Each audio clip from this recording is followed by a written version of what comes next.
From our fan studios, secured by DFWsecurity.com, this is Sean and RJ on 105.3 The Fan. Good morning, Metroplex. It's a Tolo Tuesday coming at you here on DFW Sports Station. Sean Sharif, RJ Choppy, Peyton, and Rai in the back here on 105.3 The Fan. You can always get involved with the show on the truckwreck.com text line, live on the Fan Cam, Twitch, and YouTube. NFL madness everywhere. The Dallas Cowboys making their first move. We have Tom Brady. Swami boy. Maybe coming back. Derrick Henry getting shopped. We have madness everywhere. We have the Dallas Stars to get to. We have a Weezer ticket giveaway during the Expressway. But otherwise, what did you do last night? What did you take in on TV for entertainment? We took in the Netflix version of the Murdaugh, whatever. Yeah. Murders. By the way, I hate the name Alec. Sorry, Medford. I don't know whether it's Alex or Murdoch. Yeah, and he pronounces it Alec. Or at least that's what it sounds like in the thing.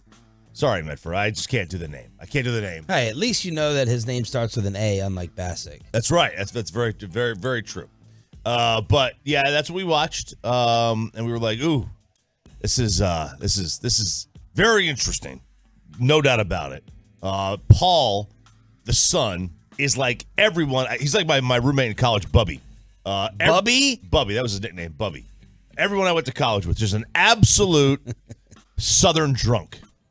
Okay? Like, and I don't mean like South, like, we're not really the South here. We're Texas. We're our own little kind of region. Like, I'm talking deep South drunk, okay? You don't know a drunk till you know a deep South drunk. And they're a different breed, man. You can't tell them anything, okay? You think you can take the keys away from a Southern dude after he's been drinking? No, you can't. There is, those fools in the thing tried to, they knew. They knew better. You ain't doing that. That is a good old Southern drunk right there. And, breaking news, he's no longer with us. Yeah. But that's exactly, I went to college with Paul. So do you feel like the Pauls that you went to college with can drink more or can't drink more? They're worse drunks, but they can still handle a ton?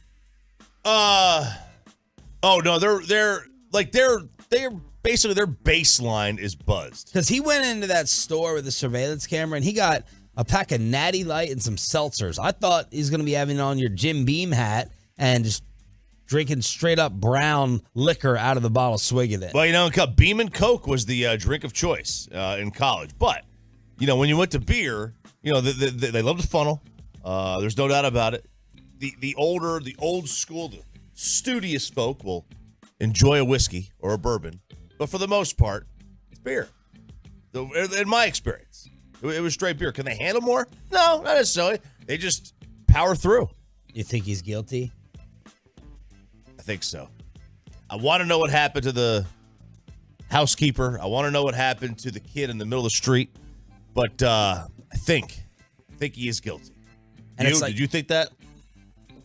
Well, I like you in the elevator when we were talking, what's the motive for killing the wife and son? What was the motive? What was the reason for it? Was he just tired of the son and all the drama that he brought to the family? Did the wife walk in on it? Did he just snap in a fit of rage? Were his own painkillers that he was taking $50,000 a week's worth of? Did that factor in? Yeah, maybe he wanted an insurance policy. He was running out of money, wanted the insurance policy on them. Or my follow-up question to this whole saga, how many other families are there like this throughout towns in America?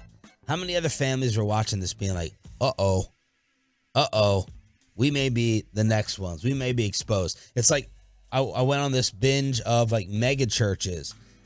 Down South, I think, is the name of one, and how someone said, you want to make money, start a religion.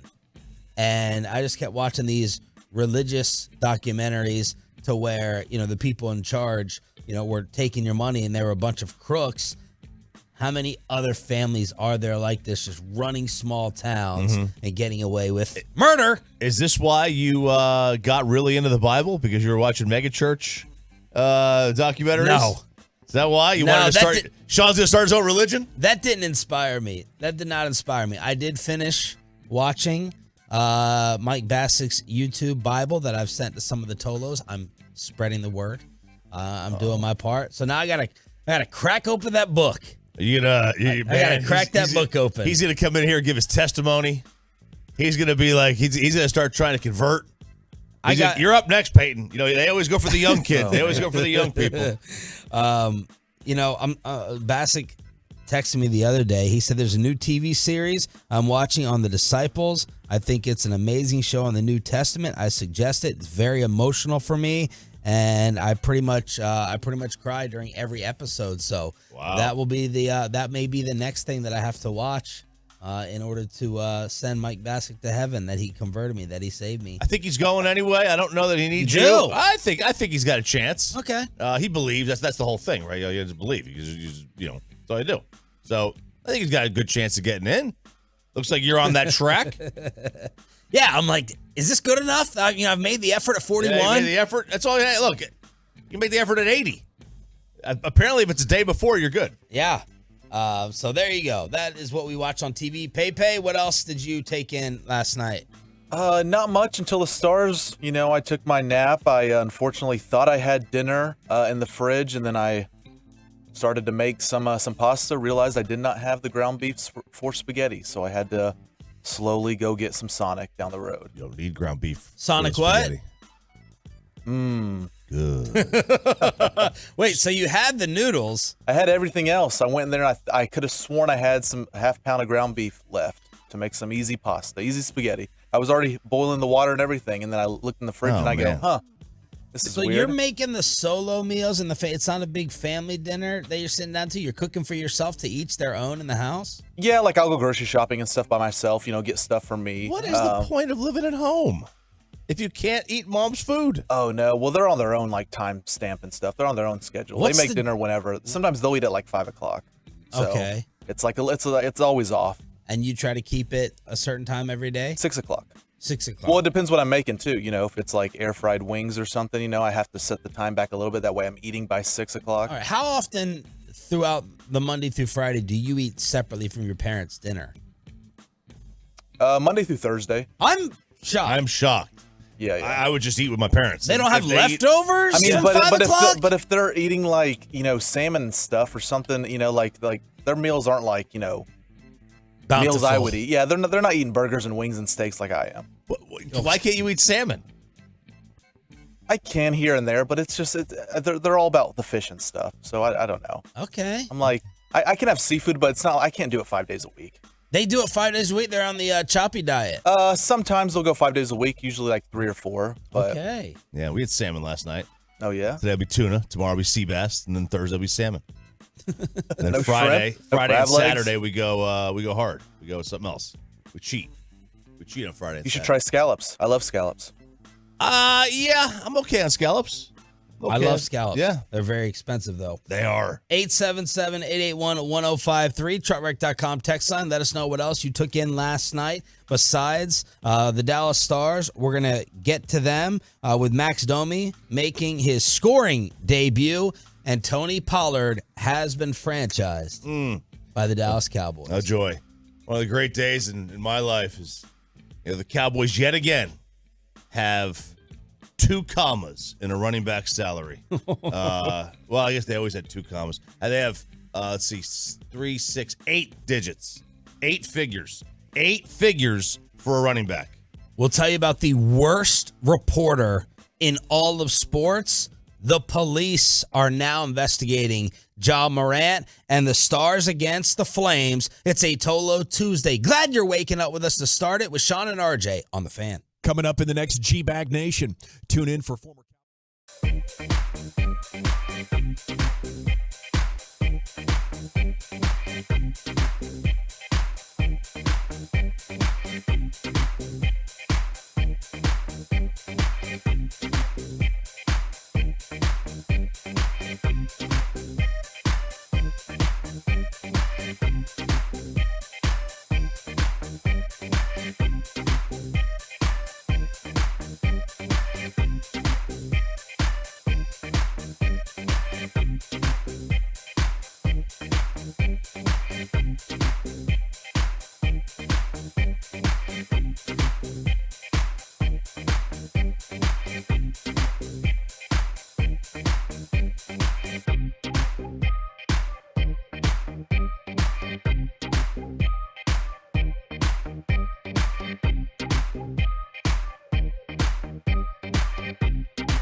And that is how Calgary would win last night at the AAC, a heartbreaker for the Dallas Stars. It was a breakaway, 6 seconds left, and the Flames end up winning. You heard the call on Flames TV. Flames have won 7 of 11 overall against the Stars, dating back to, year and a half ago. They've oddly had and they're a good team. They're not a great team. The Stars are better this year. Flames are on the outside looking into the postseason. They've got to make a little bit of a push, but they're not bad. And Sagan said they play well against us. They do, but it was their first win in 6 games overall. Yeah, they've struggled. They've had a little bit of a slow late February and early March, post All-Star break. Jason Robertson scored number 38. Rope Hintz got number 30. Max Domi, Mark Wahlberg's favorite new NHL addition for us, got his first goal. And they had someone score that was involved in the first brother-brother trade in the history of the NHL. A 27-year-old Ritchie, his first name is escaping me. Nick Ritchie. Nick Ritchie ended up scoring, and it was the first ever brother-brother trade with his older bro Brett. That stinks. Yeah, you want to be traded. You want to play with your brother, not get traded for your brother. And you always got to wonder at the family dinner who had the better end of the deal. That kind of stinks. I hate that for old Nick Ritchie. I don't know who Nick Ritchie is. I've heard of Brett Ritchie. I don't know Nick Ritchie. So the Stars lose to the Flames 5-4 last night with 6 seconds left for the breakaway at the AAC. The police are now investigating Ja Morant with the gun incident. Yes, they are. Why are they investigating him? Well, because he brought a gun into a club. Strip club, nightclub. Can't have a gun when you have 51% of those sales being alcohol. So the bad news for Ja Morant, even though it's an open carry state, Colorado's an open carry state. The bad news for Morant is alcohol is present, and it's also legal for him to carry it under the influence of alcohol. So even if he wasn't drinking himself and he was there, that's illegal.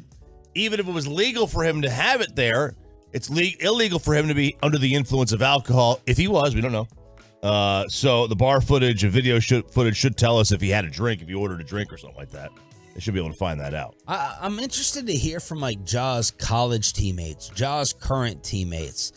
This to me is an example of playing in a media market in which you're not going to be under the microscope. If he was playing on the New York Knicks, if he was playing on the Lakers, I think by now you would have thought someone would have come out and said, this is a high character guy. He's just running with the wrong crowd, or someone coming out and saying, Ja Morant has always been a gangster. Ja Morant has always been like this, but maybe other people are afraid to speak up. Shams with the very latest. I'm told, guys, that there was a players-only meeting recently where Steven Adams, their veteran center, he spoke out about how the team needs to show better discipline on the road, how they need to stay away from going out when they're on the road. This team is 12-20 on the road this year. They're stellar at home, but that's a poor road record for them. And I'm told those in the room, when Steven Adams spoke out, they knew exactly who he was directing this to. It was no one other than Ja Morant. And so clearly Ja Morant still went out in the early hours of Saturday. That video was posted with the gun, and there's questions. Was the gun his? Did he have a license? Was he traveling with the gun? Where did the gun come from? Was it a friend's? How many other weapons were there? Is it even legal to carry a weapon in the area that they were at? So these are all the questions. We have police involvement with Joe Mixon. Joe Mixon, we all remember the college incident at Oklahoma. There's been some legal winds blowing in his direction the wrong way. Sheriff's deputies entered Joe Mixon's home after a shots fired call was made, but no arrests were made. Fox 19 in Cincinnati reports that a juvenile was taken to the hospital with minor injuries. They initially responded to a report of shots fired 8:30 last night. During the night, deputies put crime scene tape around the house. At 11:30 at night, deputies were banging on Joe's door and telling the homeowner to come out. At 1:30 in the morning, A law enforcement officer arrived with an envelope of documents, and shortly after, they went into the house and they were seen searching with flashlights. They took the crime scene tape down at 3:20 in the morning. 2.5 hours ago, our time. They left without making an arrest. Weird. A month ago, misdemeanor aggravated menacing charges were filed against Mixon, but they were dismissed the next day. So some of those Joe Mixon ghosts are coming back right now legally. You know, you have no idea what kind of neighborhood he lives in. Like, he could live with a lot of land. If you have a lot of land, gunshots are semi-normal in the country with a lot of land. In the house is not normal. That's not where guns go off. Guns go off outside the home. You hear gunshots in a different way. Yeah. I hear, we've got like a big, open space behind us, behind our neighborhood. So you'll hear gunshots if people are like, shooting a hog or something like that.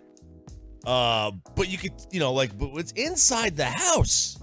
Inside the house means generally two things. One, it accidentally went off, or two, you shot at somebody. You don't do target practice at your wall. The worst reporter in all of sports apparently resides in Buffalo covering the Sabres. Oh, my gosh. Mark Harrington. Man, these Buffalo reporters. Jerry Sullivan with the Bills. Yeah. And now this dude with hockey. This insufferable POS. So this happened. This story actually happened in 2019. Nobody reported it. Then Mark Harrington posted a tweet the other day, and that this brought everything back. So the reason it brought everything back was he posted a tweet that said the Kids Takeover public address announcer, so they had a Kids Takeover, has had a few too many. The Kids Takeover PA announcer has had a few too many Dippin' Dots today. Yo, kiddo, slow down, Sabres. And then somebody taking posted a shot at the Kids PA announcer. So then somebody posted, today will be a good day for the video to finally be posted of Harrington chasing a little girl away from the Sabres media scrum a few years ago. She was a junior reporter for the day. She was 8 years old. I know the video exists. I've seen it, and it's incredible. And this was 4 years old. 4 years old. Never been posted. The father was like, okay, I got you covered here. Yep. And he posted this video. You know those kids in Nickelodeon Day, or Yeah. let a kid go out to the press conference and ask a question to a player or a coach, and it's like a nice little cute moment. That's what this was. That's what this was. So the PR guy for the Sabres, one of the PR folks, tells the girl, hey, it'd be really cool. Why don't you go on up there, just put your microphone in the scrum. And the scrum is, let's see, 1, 2, 3, 4, 5, 6 people. And he's like, why don't you go put your microphone up there? And she walks up, and this giant boob of a man, Mark Harrington. He is a boob.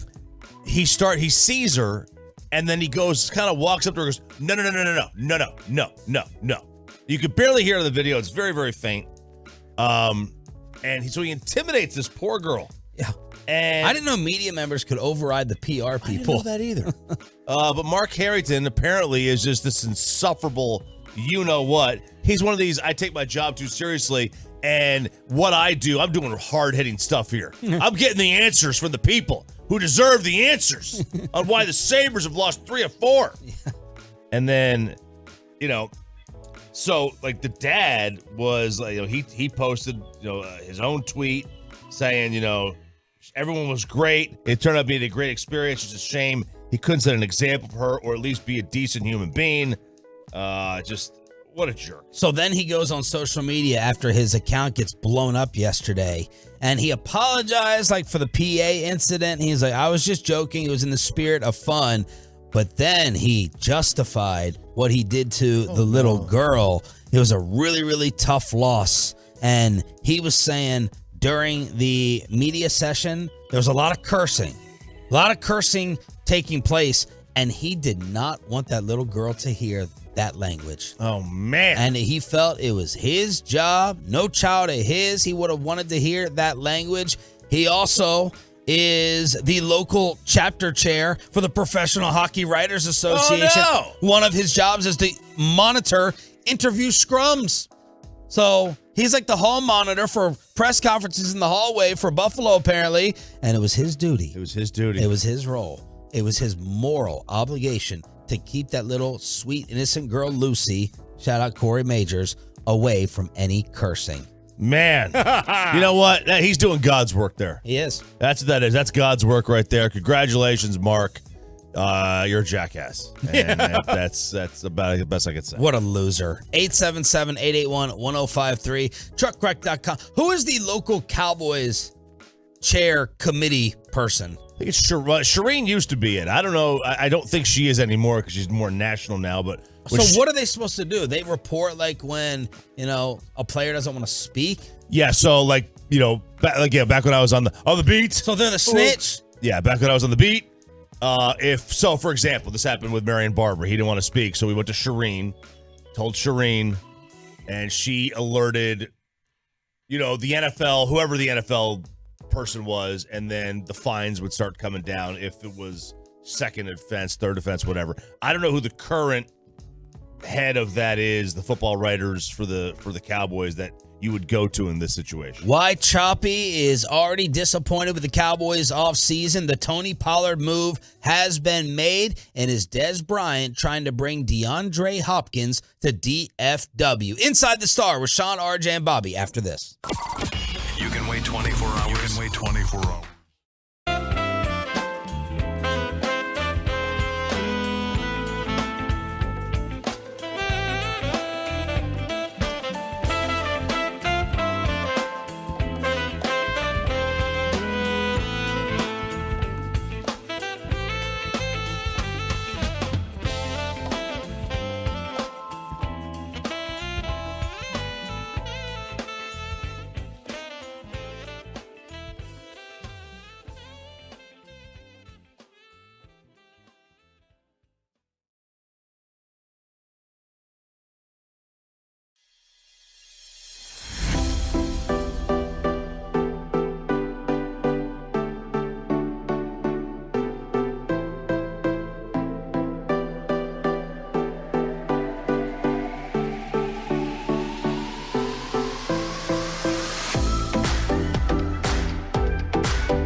coaches and players for America's team. Let us go inside the stars on 105.3 The Fan. Good morning, Metroplex. Shout out to the 6 a.m. club.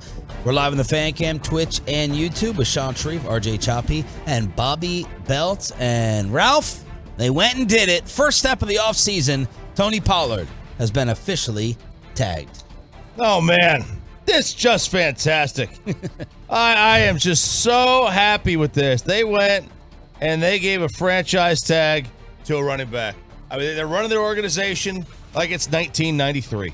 There's a reason that GMs from that era are not current GMs. They are relics of a bygone era. The team operates, though, like the only way they know how. The only thing they do modern is manage the cap. That's literally it. That's the only thing they do modern. It's not draft. They still don't know what positions are valuable. They don't, delve into free agency and such. They don't take the approach of, if you don't have the best quarterback in the league, you've got to keep drafting until you get him. They will never learn. They will never learn. We thought they did. We thought they were ahead of the curve on DeMarco Murray. Yes. We thought they were ahead of the curve. And what'd they do? They effed it up immediately after. I don't even care if this works. I don't care if Tony Pollard's great this year. It's not the right move. They refuse to ever take steps back in positions. And Jerry Jones at the Combine in Indy, Bobby Belt was right there on the bus, was asked about eventually tagging TP. I really don't want to say it's a done thing because as these things go, you don't know where you are until the deadline comes and goes. But right now, certainly Tony's a big part of our plans. Seems like just a moment ago when I saw that tackle against San Francisco, I thought it was a turning point in the game for us, really. Yeah. Not one play can make a difference, but if missing a guy at a critical spot was going to give you a picture of why you might want Tony Pollard, roll the clock back right there and look at how our things change for us. Now, let's, as everybody always knows, you can't go to one play, but that was a turning point. And Bobby, you all left Indy. I mean, Ian Rappaport, Michael Gelkin, everyone's saying this is pretty much a done deal. And yesterday it was. Yeah, and it's actually hilarious. That was the first question he got asked. That was his first answer on the bus. And it got asked first because he's literally sitting on the bus and over his head, there's NFL Network on the TV and Rappaport's report had just broken. So there's a scroll about Pollard getting franchise tagged. And he's getting asked about it. He's like, I wouldn't say that that's necessarily. He gets a follow-up about midway through. They're like, yeah, okay, but back to Pollard. The report is if y'all don't get it done, you're going to do it. He's like, well, I wouldn't say that. They're like, why wouldn't you say that? He's like, because I might want to use it as a leverage point or something like that. He's basically just like admitting like, it's a negotiation tactic. He was laughing about it, joking. Do you think, a lot of times we hear, if they're unable to work out a long-term deal, franchise tag, right? We're going to get that with Lamar today. Mm-hmm. Do you think they were trying to work out a long-term deal? That's what their position has been. I mean, I'm sure they would kick around under certain circumstances. But here's the deal. If you're Pollard's agent, you're not taking any long-term deal. It's the same question that they hit with Dak. You're not taking any long-term deal that's not equal to the franchise tag.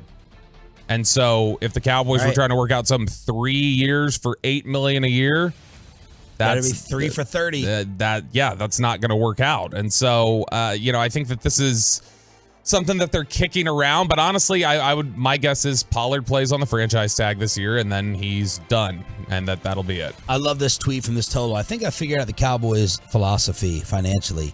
Dak, massive deal off a major leg. Gallup, contract off a torn ACL. Yeah. Steele tender off a torn ACL. Pollard franchise tag off a torn ACL. We have figured it out. Pay him right after injury. Yeah, I think they are. I think they figured it out. I think they figured it out.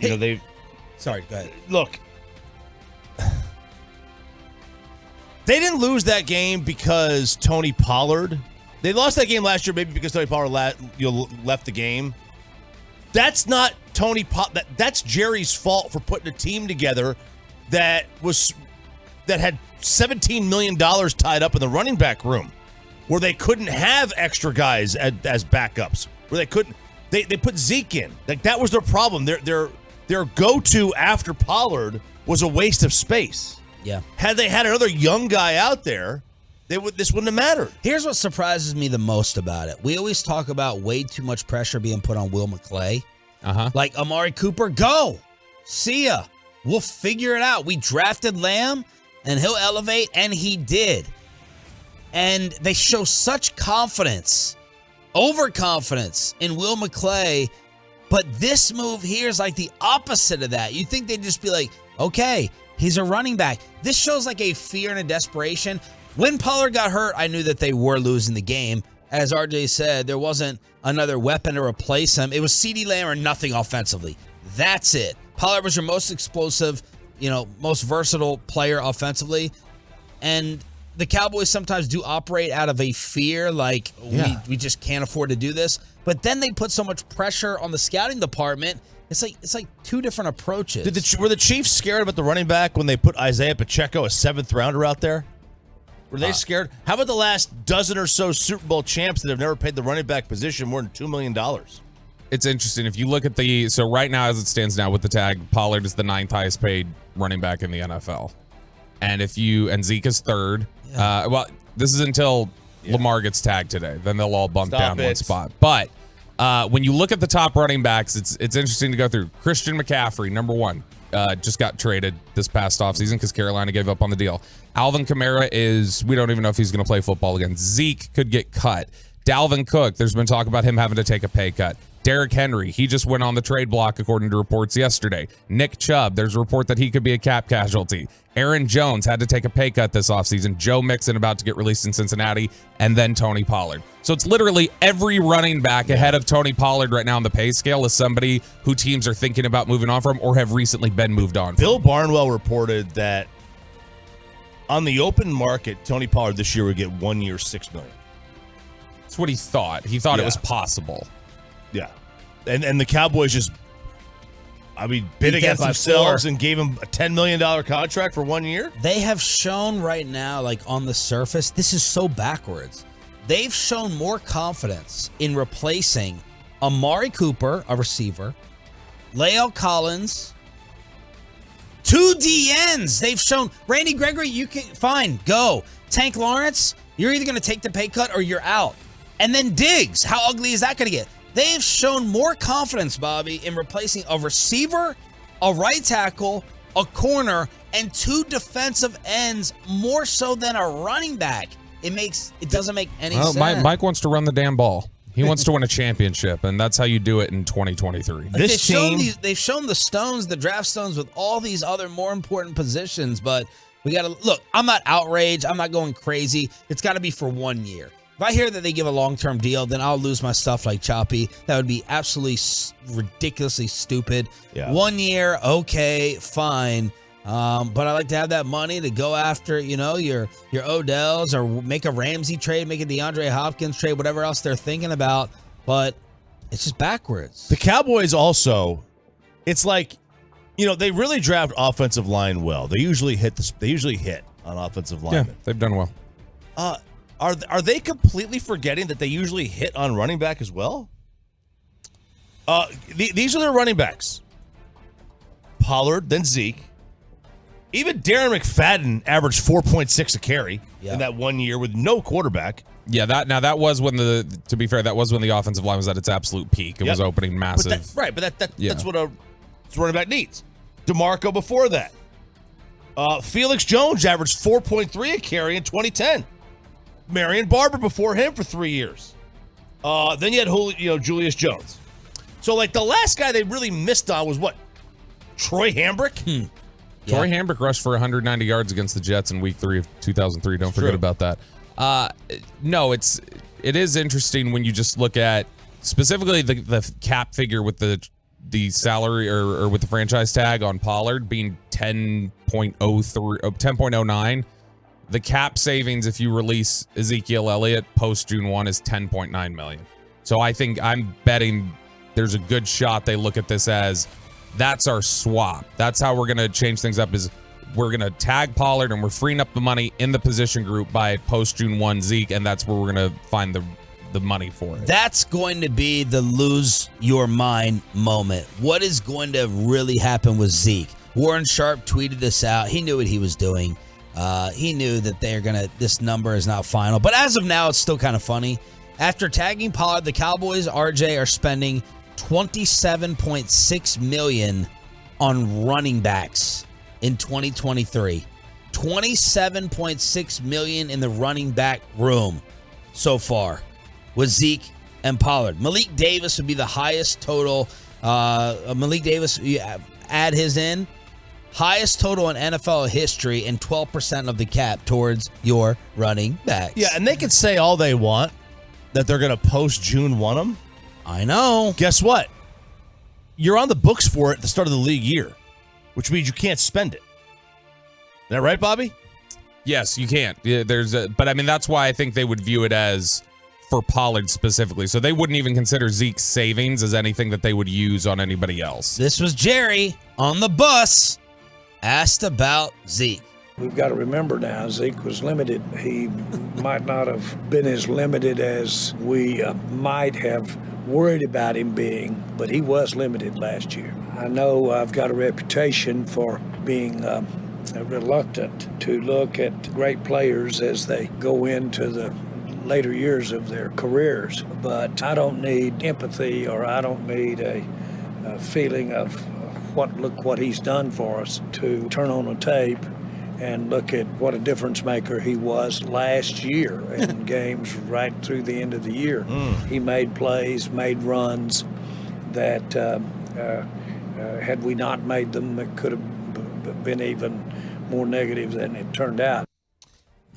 When he says more negative than it turns out, does that mean like other running backs would have gotten -2 on carries as opposed to Zeke's -1? Yeah, look, I don't know. Maybe he thinks Zeke. I wonder what year he thinks Zeke is in. If he thought Dak was 5 or 6, is Zeke in his second or third year? Is Pollard in his second? Is this Pollard's rookie year? Yeah, exactly. So that's what you spend $10 million on rookie Tony Pollard, man. Meanwhile, Des Bryant trying to bring a receiver to DFW, working out again with DeAndre Hopkins. We got a special guest in the building. What's going on, D? What's going on, Triple D? What's happening? I keep hearing y'all say my name around here. What's up? Talk to me. I'm on live now. What's up? He's flirting. Man, if I was a Cardinals fan, I'd be pissed. I mean, he wants out though, clearly. Yeah. So, and it is funny. I wonder if the rules are any different for, you can't talk about there's tampering issues and things like that. Is it different if you represent yourself as your agent? Because the agents clearly need to facilitate deals. So I wonder if he's exempt from these sorts of things. He does his own? Yeah, he's his own agent. He still has 2 years left on his contract, no guaranteed money. I'm out on my own agent, guys. Yeah. When you're your own agent, you end up with 2 years left on your contract and no guaranteed money. So the Cardinals would save more on this year's cap if he was post June 1. They would save $19.5 million with an $11 million dead cap hit. So that's Des Bryant and DeAndre Hopkins working things up on social media. I like that he said, "What's up, Triple D?" Shout out to Diners, Drive-Ins, and Dives. Is that what he was talking about? I think he was. Okay. I think he was talking about Guy Fieri. Guy Fieri. Very nice. Fieri. What's going on, Triple D? 877-881-1053. Truckwreck.com text line. That is Inside the Star with Pollard getting tagged and Dez having DeAndre flirt with Triple D. My Lord, yesterday was crazy throughout the rest of the league. The Titans are looking to trade Derrick Henry. How much did Derek Carr and Geno Smith get? Tom Brady still thinking about playing, and the reports on Aaron Rodgers and how Green Bay wants him gone around the rest of the NFL. With Sean and RJ, Bobby Belt in studio next. But first,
Sean Sharif, RJ Choppy, and Bobby Belt.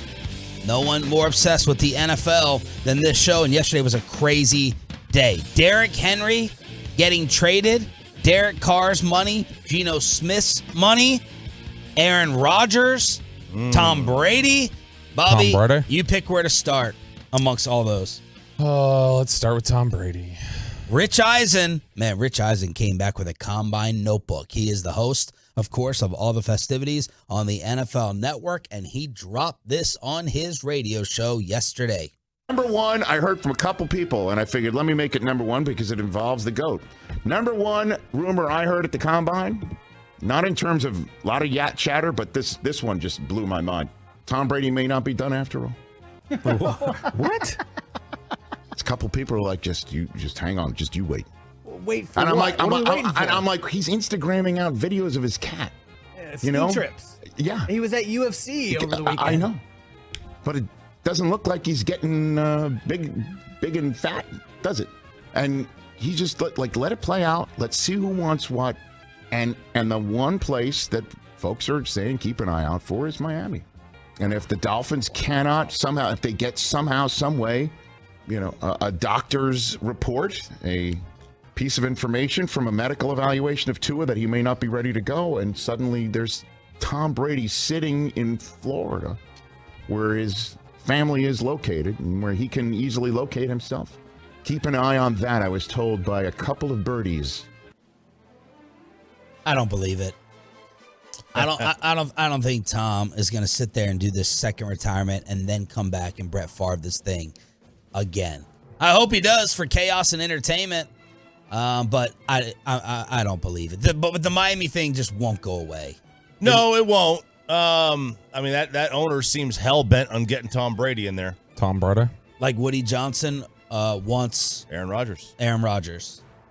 That was another report yesterday, which we'll get to in a second. But are you buying it at all if they don't get absolute clearance on Tua? And it sounds like they have healthy Tua hesitation. Tom Brady in play for Mike McDaniel and that team. I don't know if it's Miami, but I believe it that he's in play in general to play again. These guys, you guys can't give it up. I mean, look at people even in our business, like Francesa. Like, he's still doing a podcast. Like, go away. Yeah. Like, what do you mean? It's like, retire, enjoy life. All right. Who would you prefer, Tua or Tom? So, the same thing with Rodgers from last year, I also find possible with Brady, that they were just checked out. They're like, yeah, I'm done with this place. I'm waiting for next year. I'm checked out. That's a hesitation. If it's not, and if it was really like kind of the end for those guys, then obviously I'm taking Tua. Tua was good last year. When Tua was healthy, he was, he wasn't the MVP, but he was on that candidacy. Wasn't he like 6-0 or 8-0? Oh, yeah. Yeah. I mean, at the first 5 weeks of the season, everybody thought Tua was the MVP. And then he got hurt, and once he got hurt, I mean, who knows? And who knows what his health status is, or status, as they would say across the pond. Who knows what it is? Maybe he's got RJ. I can't even bring myself to say it. He's got RJ health. But who knows what it is moving forward? If he's let's just assume health, then it's Tua. Are you buying it? And which one would you prefer? No, I'm not buying it. He was he'd look a little goofy after how definitive he was in his little social media post where he's saying, oh, well, this is no big announcement. I'm done. We're good, guys. Done. But, I mean, it's also, this is the greats always have trouble walking away. Like Jordan couldn't walk away completely. Clemens did it. Brady's already done it once. This is something that happens pretty frequently where with guys that, who are at the top of the game at the very end of their career. And so, meanwhile, Rich Eisen also apparently said Aaron Rodgers, the Packers don't want him to return. And Eisen said he heard it over and over and over again in Indianapolis. So, Bobby, yesterday you were saying all the other teams that you were speaking with are tired of this. They want Rodgers out of the league. This is Rich. We keep going back and forth on this, that they're done with him. They're not done with him. They'd welcome him back. And now the New York Jets may be back in play. This is Trey Wingo on ESPN for all those years, 7 hours ago, saying Rodgers and the Jets had conversations today. While nothing is imminent, Rodgers is open to the idea of going to New York. And Matthew Berry yesterday, in his combine recap with the notes, said Woody Johnson wants Aaron Rodgers. Everyone else in the Jets organization wanted Derek Carr. But Woody Johnson wanted Rodgers. The Saints made it happen with Carr. I think Aaron Rodgers is going to be a New York Jet. So what do you make of those two things? Green Bay does not want him back. I heard yesterday Adam Schefter saying it's most likely Jordan Love is the Packers starter. And here we are with the A-Rod saga. Here we go again.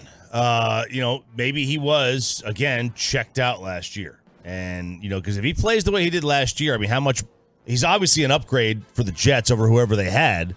But he still wasn't that good at all. Assuming he's not fallen off a cliff and that was just checked out last year and didn't really care, didn't really want to play with those wide receivers. The Jets are a good team. The Jets are a good roster. How great does this make them? Are they better than Buffalo? I would probably say they're not better than Buffalo yet. Would you have them better than Miami? If yes. Tua's the quarterback. Yes, I would. I mean, they both have great rosters. Let's just put Rodgers and Brady in the AFC East. I would say the Jets. Just throw them both over there. So that's the report on Rodgers. Yeah, and Nathaniel Hackett obviously being in New York helps, but man, is that tough for Packers fans? Nathaniel Hackett helps. Oh, with Rodgers? Yeah, because they've They've got a Bay. good relationship with each other. That's what Denver tried to do last year. Could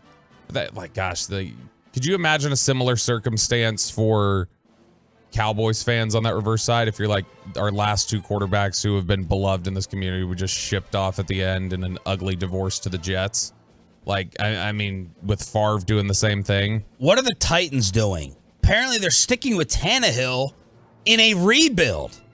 Yesterday, the report came out from Michael Silver. The Titans have been shopping Henry. He's due a base salary of $10.5 this year, none of which is guaranteed. If they were to trade him, they would save $6 million on their cap. He's 29 years old. He's led the NFL in rushing twice. We all know the Derrick Henry resume. My question here is, what's the pick that it could take to get it done? And where's a place he could go that would be absolutely dangerous and lethal? Who's a team that you can see sitting out there lurking, looking to go ahead and try to add him as a finishing piece? And what would it take to give up? I don't care about what the Titans are doing. Let's focus on where he could go. That's more fun. Titans are the most boring franchise in the league. I mean, they're essentially the Cowboys with worse marketing. I honestly, he's almost 30 years old, man. Still productive. I mean, he can still have a year. He could have a year. He's more productive than Zeke by far. Yeah, I'm just saying in general, you're talking about two guys who have he's shown he's not breaking down as easily as guys like Zeke. The one that would be interesting to me, Buffalo has kept trying to boost their run game. If Buffalo went and got Henry, and then you get into some of these ugly weather games late in December where he can just, kind of carry things, then Henry and Buffalo I think would be really interesting. Why just Baltimore just go all in on the run? I mean, because they're already going to spend $32 million on a running back. You can't add more than that. Like, smart teams wouldn't necessarily go get him. And the pick? What about the Saints? If they want to replace Kamara, what about the Bengals if this Joe Mixon police standoff goes somewhere? They need a finishing piece. I'm trying to look. I don't see a bunch of teams jumping out to me that are contenders right now. I wouldn't if I were a Buffalo team, is like leaping off the screen after you said that. Probably, I would guess if he were to get moved, I would guess they'd find some team that would give them a second. But I wouldn't ever trade anything more than a 4 for me. A third for a running back, depending on who they are. Like, if you're getting somebody who's still on their rookie deal and is really talented, like I could give up a third, but I'm not giving up a first or a second for a running back. I agree. It's not going to happen. I do nothing more than a 4, and you'd have to twist my arm to do that. The Derek Carr deal, 4 for $150, 100 in total guarantees. So that's the money for Derek Carr. He felt far more comfortable with the situation in New Orleans than New York, according to Florio. Geno Smith finalizing 3 for $105, the comeback player of the year, now going to make 3 times what he made during his first 10 years in the league. So good for Geno. But look, RG3 tweeted this. Carr 37.5, Geno 35, and Daniel Smith wants 45. Daniel Jones, I'm sorry. No. What an absolute joke that would be. Now, look, I know that they're asking for 45 to try to get 40. Yeah. But if it starts with a 4, we are thrilled here in the Metroplex. If it starts with a 3, we are thrilled here in the Metroplex. And Jameis is going to be a salary cap casualty, according to Schefter. Yeah. Look. Back up here. I mean, someone might give him a job. Like a real job. Someone might give him. I mean, there's a million teams out there looking for a quarterback right now. There's so many teams that need a quarterback right now. I look at it like, I know they signed Geno for less. The Saints, though, are in a weird, the Saints just bypassed Will Levis and Anthony Richardson by signing this deal. Not the Saints, the Seahawks. They had the 5th pick. So they're saying we're going to go with Geno, which we know what Geno is. I think Geno's a good player. Maybe league average. But, Will Levis and Anthony Richardson have a chance to be great. They have upside. We don't know what they are. And they're going to give Geno $33 million a year, $35 million a year, instead of taking that 5th pick and finding, maybe Anthony Richardson is Patrick Mahomes or Cam Newton or Ben Roethlisberger or Josh Allen. He's got the body. He's got the speed. He's got the cannon. Maybe he is Josh Allen. Maybe he's not. Maybe he's Jamarcus Russell. Who knows? By the way, this is just also why a lot of teams are hesitant to bail on a quarterback situation that's not dire, is because you end up, for Cowboys fans that do want to move on from Dak and complain about Dak making 40. Look, Dak does make 40, but also when Joe Burrow and Justin Herbert get deals 50. this offseason, he'll be 10th in the NFL in average salary. That's fine. So when you look at it, what you're paying for is the stability of not having to pay Derek Carr 38 and Geno Smith 35 and Daniel Jones 30. That's you pay that premium for that. All right, so that's around the NFL. By the way, Frank Clark cut in Kansas City. Josh Jacobs tagged with the Raiders, and Calvin Ridley reinstated by the league. I didn't remember where he played until your email last night. Jacksonville. I love it. I think it's it was a great move for Jacksonville to get him when he was on suspension. Maybe the NFL will eventually change their archaic policy. So they made this policy up about gambling when guys were still using bookies that were breaking your thumbs and threatening your family, and you were going to fix games because, you were making $78 a quarter. Guys aren't fixing games when they're making $30 million. Okay, they're not going to fix games for that. It's an archaic policy they have, and maybe they'll fix it now. But I'm glad that he's back. Is there really a quarterback competition in Austin for Bobby's Longhorns? That story that came out yesterday, and the one thing you never told your parents. RJ Choppy's going to lead the way on that on the fan text, 877-881-1053. Next.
and RJ, along with Roberto, Peyton, and Ryan here on DFW Sports Station. Headlines coming up at 7. The Expressway at 7:20. Did you just make your putt on the fan cam? I did.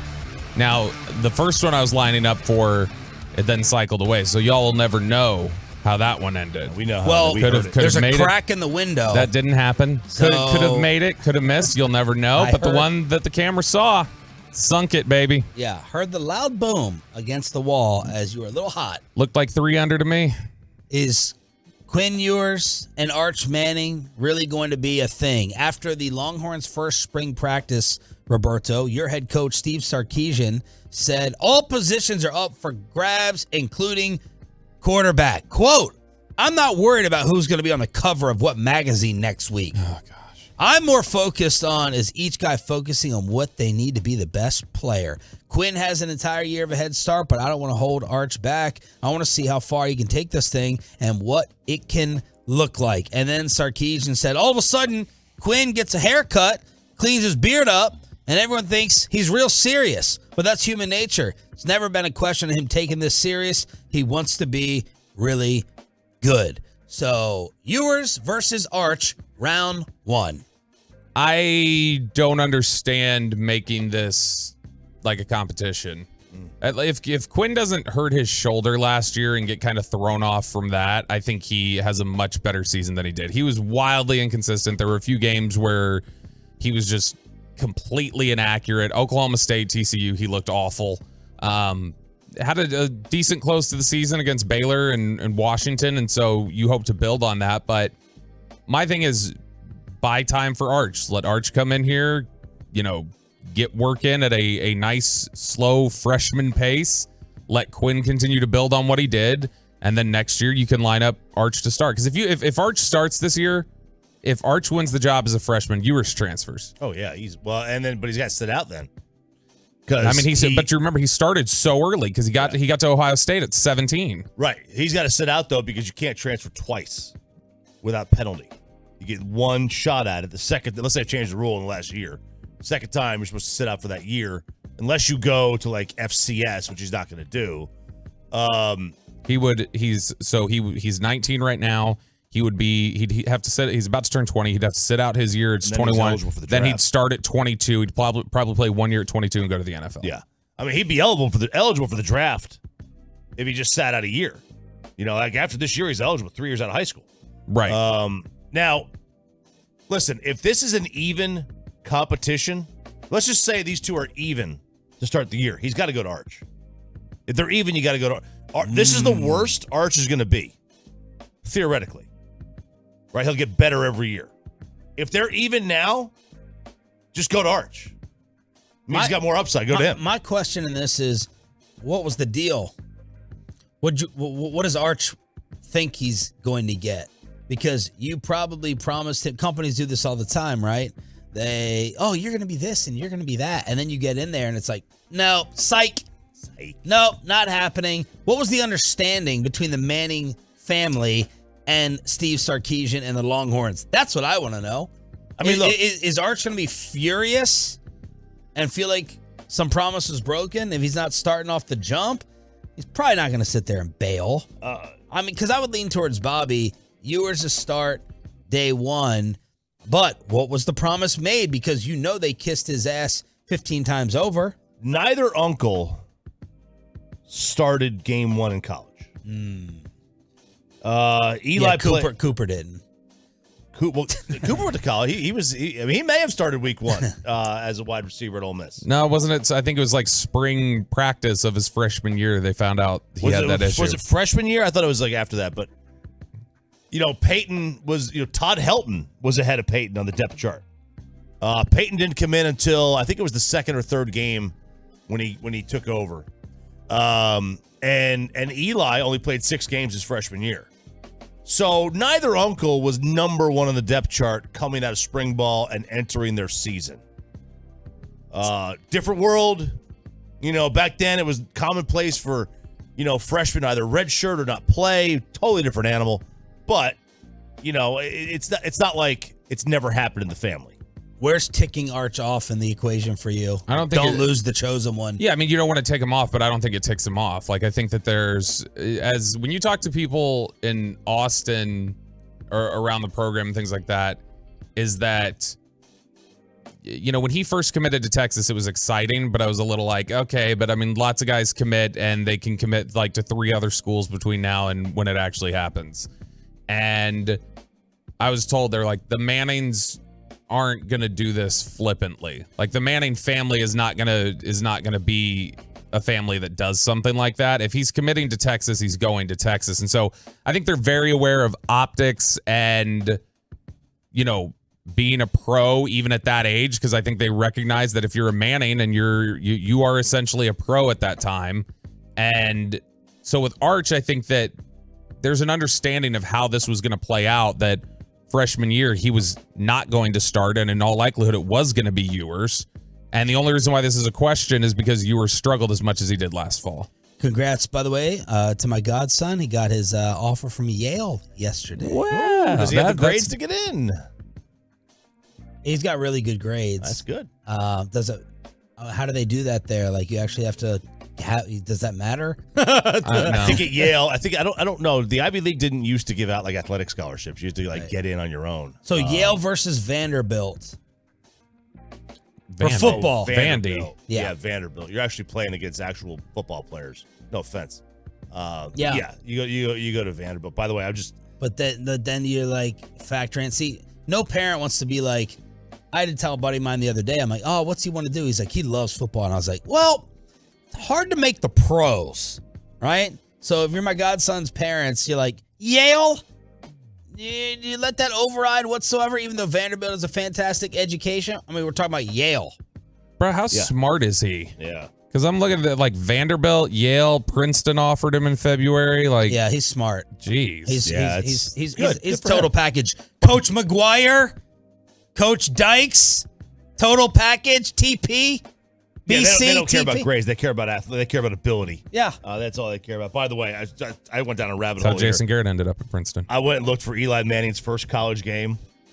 So there were 4 quarterbacks that got on the field that game. It was Ole Miss against Tulane. Good Lord. The quarterback who threw the most passes was a guy by the name of Romaro Miller.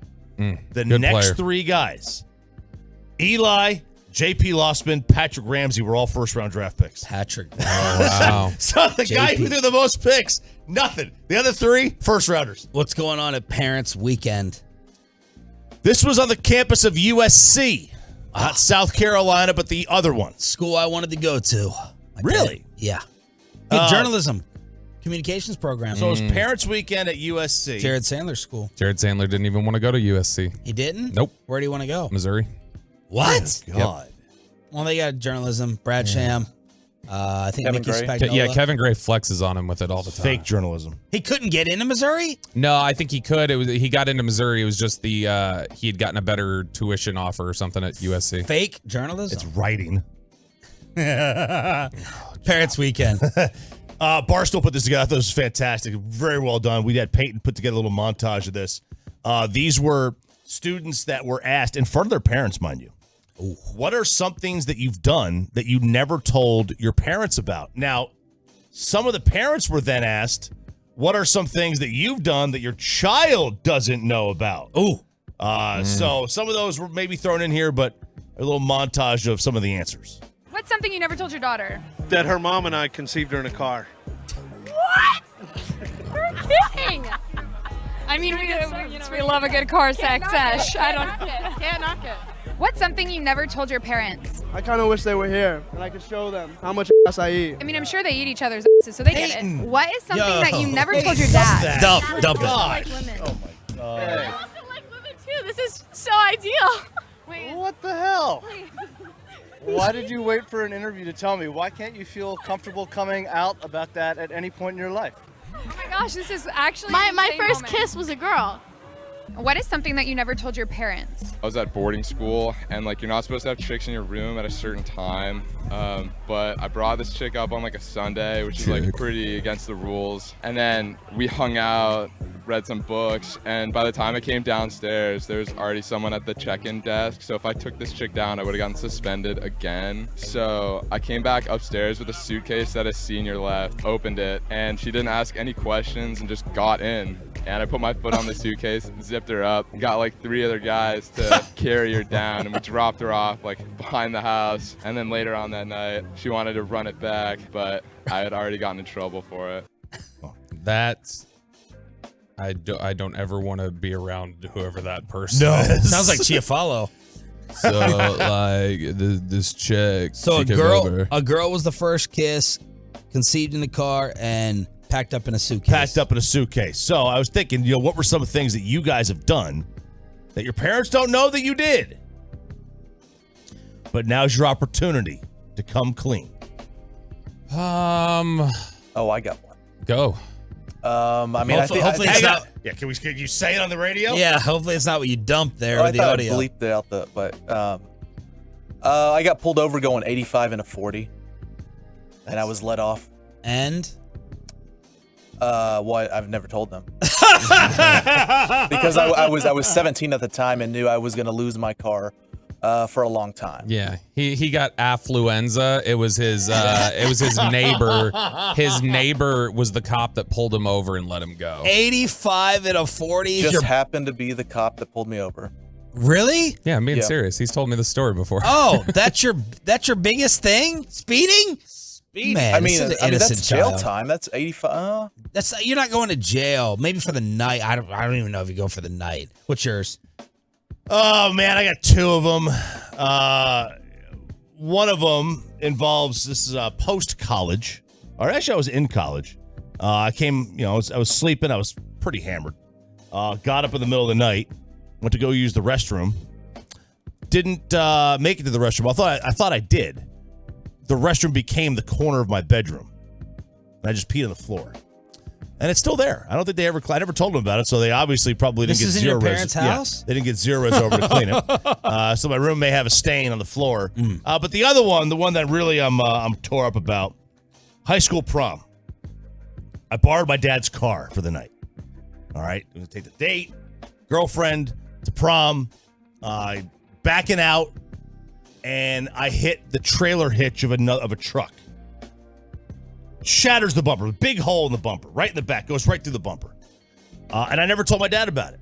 I knew the next day he was traveling and he was going to park his car at the airport. And this is New Jersey. Newark Airport is a cesspool, and like the small parking lots, very cramped. So I knew all I had to do was survive one night. He could get to the airport, and then when he got home and finally noticed it, I could simply blame it on an accident at the airport. And that's what I did. You guys are so cute. All this little child's play stuff. I know. We don't have triple felonies. I know. I think my parents, I found out, I think about all my stuff. Triple felonies, taking my dad's sports cars out of the garage underage. My mom found my video collection. That was the most humiliating moment of my life. My gosh. She's sending me the text messages. Liquor cabinet, my dad would always notice. The parties next door. Cops came. They found out about all of it. So I don't know if I have the secret. It's the thing. I always got caught. Yeah. I was not good at hiding anything that I did. So I always got caught. I mean, the reference we always make, my dad doesn't know Papacitos, but that's it. Woo! Wow. I think that's a good one. I can't wait for that day. I cannot wait for that day. Is Dan Snyder going to get Lamar Jackson as his middle finger send-off? Mavs, Jazz, Stars lose a heartbreaker, and the police are investigating Ja Morant. Headlines with a Tolo Tuesday and a Weezer ticket giveaway next. But look...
Fan Studios, secured by DFWSecurity.com. This is Sean and RJ on 105.3 The Fan. The Dallas Cowboys have made the move. Tony Pollard franchise tagged for $10 million. Headlines on a Tolo Tuesday with Sean, RJ, and Bobby. It's DFW Sports Station and your home of America's team. We can't say anything about the putter and how I walked back 5 seconds late with a putter ever again. Because RJ's late? Yeah, because I was like twice as long as I was with the putter. I'm 43 and it doesn't come out as fast as it used to. The bladder is not the machine that the colon is. No. Man, the colon is a machine, but the bladder. Y'all would be amazed, UNT students, the abuse of like coming back on the radio. It's amazing. This whole building, this whole station. I would like to time one day, get the fan cam on who's late when we're actually supposed to be on the air and talking. You know, what we're paid and compensated to do. It's amazing, the lack of detail for it. Technically, I wasn't late. How so? Wasn't my turn to talk yet. You come in and out. I went to Bobby because you weren't here. I always go to you first. There was no topic. My name's not on the show, Chop. Come on. There was no topic yet. Tony Pollard, RJ, tagged. Tony Pollard tagged, and my world is collapsing as we speak. This is one of the worst decisions this team could have made. Do not come at me with he was the most explosive player. Their most explosive player could have also been found in the 5th round. And he's not their most explosive player. CeeDee Lamb is. Tony Pollard's a running back. There's no such thing as a special, different running back. There's not. Maybe there is. His name is Derrick Henry. He's a generational guy, and he ain't Tony Pollard. You can find a Tony Pollard in the 4th round. You know how I know that? Because this team found Tony Pollard in the 4th round. So, dumb decision, asinine decision, a decision that only a GM not qualified to be a GM would make. Ooh. That's a terrible decision. Ooh. Sorry. Come back out of the bathroom late more often. Them hot takes. Bobby, where do we go from here? Look, I mean, I don't have a problem with a 1-year tag and then just, move it. Now, if they're going to sign him to a long-term deal or this is long, they're planning on, well, let's tag him and then, maybe we tag him again next year. Just so that's when I start having a problem. I think this is just about getting you over one more year. They don't want to have to. They believe in a tandem running back position, and I think they don't want to just start fresh with 2 young players at running back. They'd like to have one guy that they know, Pollard, and then a rookie, and then build from there. Health-wise, his return, we looking fine for training camp? I think he should be good for training camp. All right. It's just a leg, right? There's no ligaments, no tendons. There's a fibula and an ankle. But it's just a bone. Right, yeah. He fractured his fibula and he sprained his ankle, and the ankle sprain is what he actually ended up needing surgery on. So yesterday we had on Michael Lombardi, former NFL GM, to talk about the better pace that the Cowboys should play with Mike McCarthy calling the plays. Reset what Jerry said about the running game at the Combine. What sense did you get with that takeaway?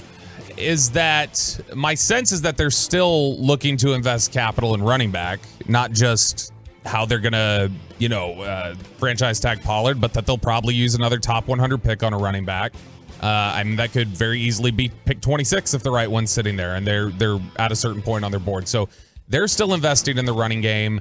I think the overall messaging from the team was that they don't necessarily want to run the ball more, or at least Jerry doesn't. He wants to run it more efficiently. He wants them to be more effective at it, but doesn't necessarily want to run it more or change the strategy of how they're running and when they're running.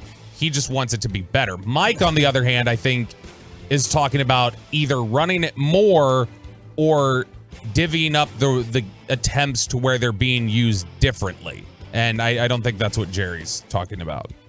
I mean, everybody wants to be more efficient. What does that mean? We want more yards per carry. Like what I think more efficient. By saying we want to be more efficient, you have to realize. I think you have to take what's being said under the surface when you say something like that. Are they going to be more efficient running the ball if Ezekiel Elliott's here next year? No. I would say no. No. And so I think we need to be more efficient means we're probably moving on from that. You're also not more efficient running the ball when you're paying the guy $10 million. Would you rather pay him $10 million to get 4.5 a carry or somebody $800,000 to get 4.2 a carry? I believe, let me check on this. Yeah, so Tony Pollard's cap hit next year will be larger than the entire cap hit that the Chiefs and the Eagles had on their running back rooms last year. There's a formula here, right, guys? This is not it. This is not the formula. Meanwhile, around the rest of the NFL, Michael Silver, credible dude, reports that the Titans are shopping Derrick Henry, and Rich Eisen, coming back with all the scoop from the Combine, host of the NFL Network, says he kept hearing, don't rule out Tom Brady coming back to play again, this time maybe for the Miami Dolphins. Eisen also heard that the Packers want Aaron Rodgers to go away, and Trey Wingo said that Aaron Rodgers and the New York Jets spoke yesterday after they lost out on Derek Carr. Their front office wanted Derek Carr in New York. The owner wants Aaron Rodgers. Let the front office do their job, Woody. The front office do their job. What they want to do is what you should do. But he's trying to sell tickets, trying to win back pages. That's what he's trying to do in New York. He's trying to win the PR battle. And you're going to win the PR battle with Aaron Rodgers. There's no doubt about it. You are absolutely going to have you'll be the most talked about team going until you start losing games. If you start losing games. But, the fact that they're allowing him to talk tells you that all you need to know, that they're done with him and he's done with them. And this decision is basically already made. Yeah, I think it sounds like we're heading towards Aaron Rodgers is going to the Jets eventually. Like, this is where it's going to end up, which is interesting. So is this the Packers' role with Jordan Love? Would they want Zach Wilson back in a trade and they'd rather try and figure something out with Zach Wilson? Is Zach Wilson still potentially got a future with the Jets? And this is about a 1 year, hey, Rodgers is going to come in here and show you how to be a pro. It's interesting to me the dominoes that'll get pushed over if he gets moved to the Jets. One of the juiciest theories out there. Florio started this. Matthew Berry, the fantasy guy, was hearing this at the Combine as well. Dan Snyder's possible screw you to the entire league before he sells. Dan Snyder would get Lamar Jackson in D.C., give him fully guaranteed money, more than the Watson deal. He's not forced to pay that off when he leaves. He gets D.C. a quarterback, so he leaves on a high note, and he screws the rest of the NFL with a second Deshaun Watson type contract. Oh, I like what it. What an evil. I love the evil theory from Florio. I love it. Heck yeah, man. That's great. Overpay, give up all the assets, right? You do whatever you have to do. Give up the picks.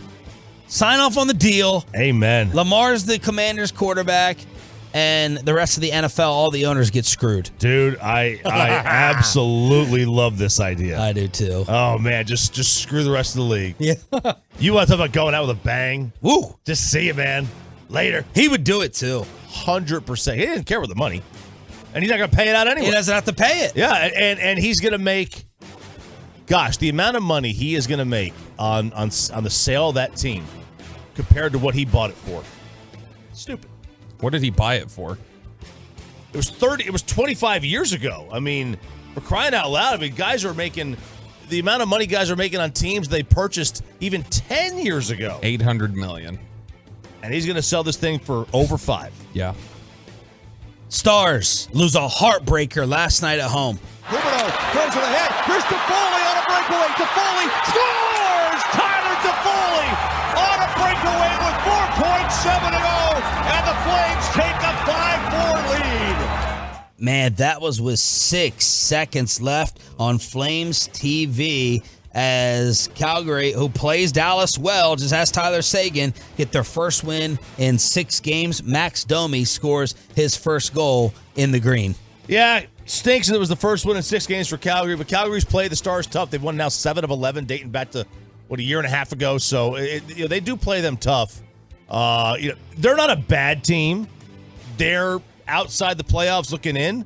They're about 8 points back of the 4 spot in their division, but this is a game the Stars easily could have won. You score 4, you got to find a way to win these games. They were winning these games early in the year. They just haven't been winning as many of them lately when they're scoring a lot. They're also giving up a lot right now. Yeah. Shut up, Bobby. Mavs Jazz tonight, 7:30 at the AAC. Remember when Utah was an early story of the entire year? Yep, they were out hustling and out trying everybody. They're the 9 seed right now. Everyone's in the play-in. You got Jazz, Mavs, Clippers, and Portland are the 7, 8, 9, 10, with the Mavs leading the way right now. So Mavs versus the Jazz, you got to get this win. Got to get this win tonight. What's the spread? That's what I'm curious about. Jazz, what do you think? RJ would get it. You guess it. Mavs 8. I have no idea. Mavs by 8. I'll say 7, 7.5. 7.5 on the dot. Well, at BetMGM it's 7.5. Caesars has it at 8. FanDuel 8.5. So there you go. Police are now involved. They're investigating the John Morant gun incident. Here's Shams with the latest. I'm told, guys, that there was a players-only meeting recently where Steven Adams, their veteran center, he spoke out about how the team needs to show better discipline on the road, how they need to stay away from going out when they're on the road. This team is 12-20 on the road this year. They're stellar at home, but that's a poor road record for them. And I'm told those in the room, when Steven Adams spoke out, they knew exactly who he was directing this to. It was no one other than Ja Morant. And so clearly Ja Morant still went out in the early hours of Saturday. That video was posted with the gun, and there's questions. Was the gun his? Did he have a license? Was he traveling with the gun? Where did the gun come from? Was it a friend's? How many other weapons were there? Is it even legal to carry a weapon in the area that they were at? So all these questions now over the Ja gun incident. You also have police showing up to the Mixon residence last night. Reports of a shot fired. Police show up, tape off the scene around Joe Mixon's house in Cincinnati, but no arrests were made. He had a police incident about a month ago that was dismissed, so something's going on there with Joe Mixon, who, of course, had his college incident. Yeah, I mean, generally, guns don't go off in the home. Yeah. And if they do, very, very rarely is it not terrible. They go off outside, especially if you have a lot of land. It's, people are known to shoot guns in their backyard, whatever. They got a lot of land, but not in the home. In terms of Ja Morant, there's a lot of legal stuff that goes into this. They're going to figure out, was alcohol present? Was he under the influence of any alcohol? Alcohol obviously was present. He was in a club. So that right there. Colorado is an open carry state, but the NBA has rules about bringing weapons on your own team plane, which could be a lengthy suspension for him. Maybe he borrowed it, but it's possession of a weapon, whatever, yada, yada, yada. I mean, the other thing is, you got to find out what reciprocal agreement the state has. What? Reciprocal? Wow. So, like, counsel. If you're in, I was reading about this last night. If you have a legal gun license in Texas, you can go to Colorado with your weapon, and they will honor Texas's law. But there are certain states that might not honor Texas, like California might not honor. Of course. Right? Of course they would.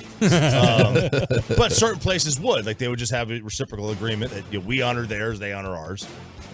So you got to find out what that is, and that's something that is going to be legal. I don't know, Tennessee to Colorado. Chris Mannix from SI will join us at 8. NBA Insider, who's always a fantastic guest. Well done, Pepe. We have a Weezer ticket giveaway during the Expressway. We are about to be commercial-free with Bobby Belt running Ask Reddit. Always dominates with the text messages from the Tolos. What song do you believe is 100% perfect? What's an unwritten rule about the road that new drivers should know? And you're the richest person alive. Something that you're still not buying. Ask Reddit, Weezer ticket giveaway during the Expressway. Commercial free right after this. Well, let's get you over to the all-new Platinum Ford in Terrell. It is a Stephen Gilchrist owned store.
Kelly? Yeah, I have a lot of questions. Number one, how dare you? Howdy, gentlemen. It's time for Ask Reddit, and the Expressway today is brought to you by Rockwall Ford. So, as we've done the last few weeks, Reddit is, of course, if you're not familiar, a forum where a lot of different things get discussed. And the most popular page there, arguably, is Ask Reddit, where just general questions get thrown out to the 40 million people who subscribe to the page, and they answer them. And we want to get your thoughts on the truckwreck.com fan text 877-881-1053, 877-881-1053. First question here. What song do you believe is 100% perfect? That's interesting. 100% perfect. Hundo P, as the kids would say. What is it? You got one? I do have one. It took me a minute to think of it, and I was like, as I kept thinking, I was like, wait a second, this is easy for me. I took college, Sean. I know you don't know this. In my quest to be the most random college student of all time, I took a lot of music courses. Okay. And history of jazz, history of rock, history of this and that. And one of the classes was a Bob Dylan course. Oh. And I never really cared for Bob Dylan. I didn't like his voice, but I recognized the greatness of his writing. So after I thought, I was like, wait a second, this is dumb. This is easy. This is the most crazily well-written song ever, and I think it's easy. Rolling Stone has the #1 song of all time, Like a Rolling Stone. You know this one. Bobby. Once upon a time, you dressed so fine, threw the bumps of dime in your prime. Then you. So backstory. How does it He had come back from a tour of England and was like, I'm retiring, just in the mid-'60s. And then he had scribbled this song on a piece of paper that was 10 pages long. But it wasn't written in order. It was just kind of all over the map. And he found a way to write 10 more pages. So he had 20 pages of gibberish. Wow. And he goes in and he records this song without any order on the paper. He was just looking at lines and pulling lines up as it's going on. Took him a dozen takes to even get to the chorus. They couldn't do it. They had to slow it down. And then it's a fascinating read if you read up on this song. Great song. Yeah. And then there's questions about who it's about. Is it about Andy Warhol or Edie Sedgwick? Just random people from the 60s that nobody nowadays have ever heard of. Warren Beatty. I don't think it was Warren Beatty. Beatty. That was You're So Vain. But so I love this song, and this is probably it for me. You got one, Sean? I'm trying to think. I'm not. Look, man. I'm kind of musically ignorant. In addition to other things, my mind immediately goes to oldies. I'm trying to figure out, but I can't give. I know the songs. I can't give the words. So I'm like, I wanna give an answer. Sing it to a perfect one. No, I'm thinking about Rocket Man. I'm thinking about Piano Man. American Pie is too long. I'm trying to think of the songs I like, but what the problem is in them. Even if it's the final note, sometimes I'm very picky. How does a song end? You know what I mean? Is it a note? Is it a word? So I'm thinking about it and trying to take the Tola's advice on Twitter. We've got, I'll go to the truckwreck.com fan text first because we got a lot of them important. 360 November Rain by Guns N' Roses. 214 Mirrors by Justin Timberlake. 972 Love Yours by J. Cole. 682 Carrying Your Love With Me by George Strait. 760 Amarillo by Morning by George Strait. 469 Hotel California by the Eagles. 469 Keep Your Head Up by Tupac. Mine, perfect song, is Perfect Song from production, vocals, everything else. Perfect song is Good Vibrations by the Beach Boys. I love the colorful clothes you wear and the way the sunlight plays upon her hair. I feel like I have to have a pina colada for this. Did Charles Manson write the song? No, he did not. That's a myth. What? I think he did. I don't think it's a myth. No, he did not. It is a myth. I don't think it's a myth. Perfect for Bobby. You can look it up. He did not. No, this is Brian Wilson's song. This is not Manson. Why do you think this is perfect? Everything from the harmony. The Beach Boy harmonies are great. The Beatles used to talk all the time about. I think Paul McCartney told the story that when they heard Pet Sounds, he and John Lennon were listening to it, and they started, John Lennon started crying, and they were so upset because they're like, we'll never make anything as good as this. And Good Vibrations, I think, is just perfect from the production standpoint, the vocals, everything else, the whole vibe of it all. So that's mine. Reddit came in with a couple different answers, and I know Peyton grabbed some of these songs. This is a great song, Stand By Me by Benny King. Let's hear it. I talked to Peyton, interrupted him. Oh, this could be one. Good one. It's a great song. Dan, this is a great song. See, man, my wife used to make fun of me when we first started dating. Oh, you like the oldies? You make all these songs are oldies that y'all are picking. You're going back. I like it. I'm proud. Oh, this is such a good song. Yeah, this is. And the land is dark. This is Great really song. good. This is you or Reddit? This is Reddit. Okay. Reddit also, Peyton, September by Earth, Wind, and Fire. Good song. It's a very good song. You know this one. You absolutely know this one. If you don't, this is worse than anything Peyton's never known. I needed to kick in here. Do you remember? Oh, yeah. 21st night of September. Yeah. And then one more, and I know this is not Hang only... on, you gotta let it... Great song. It's a party song. And this last one from Reddit, this was a... I know that actually this is also John Machota from And The this Athletic. is also when you're gonna have a chorus kick in, right, that everyone can sing along to with it. John Machota's? Yeah. John Machota, this got named by Reddit, but I know it's also John Machota's favorite, Give Me Shelter by the Rolling Stones. Another old school. It's so good, though. Can you get that? I think like the whole Forrest Gump soundtrack. The Forrest Gump soundtrack's very good. Very good. It's weird music. Like, I am not in on the Stones or like Led Zeppelin. Like, I like classic rock, and I'm just out on. It's like their guitars just sounds too whiny, just so over the top. I don't know. It's just me. This but song I is know a- how great people love it. This song wouldn't be in the running for me either. Oh, I love this song. Aaron on Twitter, diehard Tolo, at Mr. Digital Art, Bohemian Rhapsody Queen is number 1. That's a great song. It's a marathon song. Is that a really long? That's what. See, Yeah, it is. I think Very long. it's probably too long. It can't be. I'm talking perfect.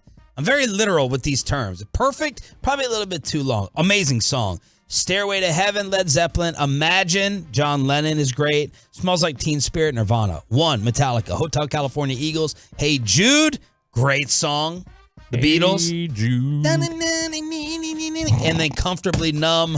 Comfortably Numb's amazing. Oh, the Floyd. guitar solo in so Comfortably good. Numb is probably my favorite of So all time. good. All right, that's top. Freebird. People come in with Freebird. They got a great guitar solo. Peyton, did you have one real fast? Oh, I got one and I found it. 2 Chainz, right? It's 2 Chainz. Oh, gosh. I think so. No, it's not. It's Joker and the Thief.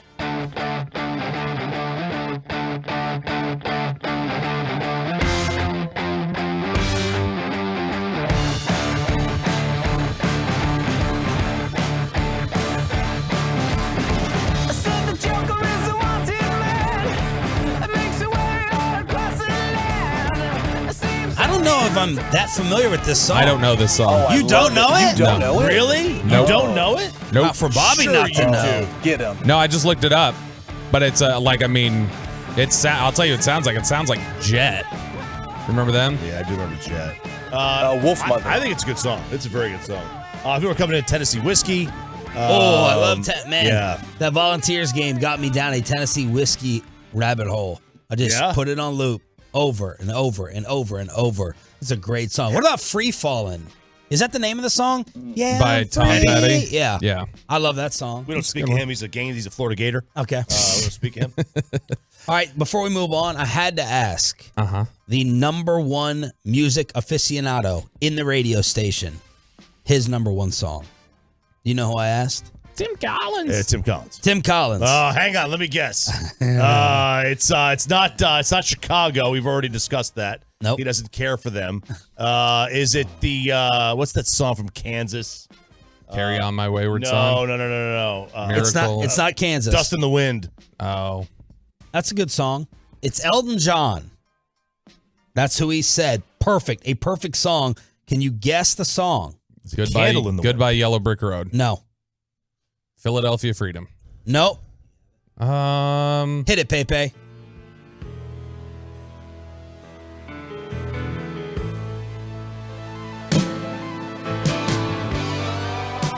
Do you know it yet, Chop?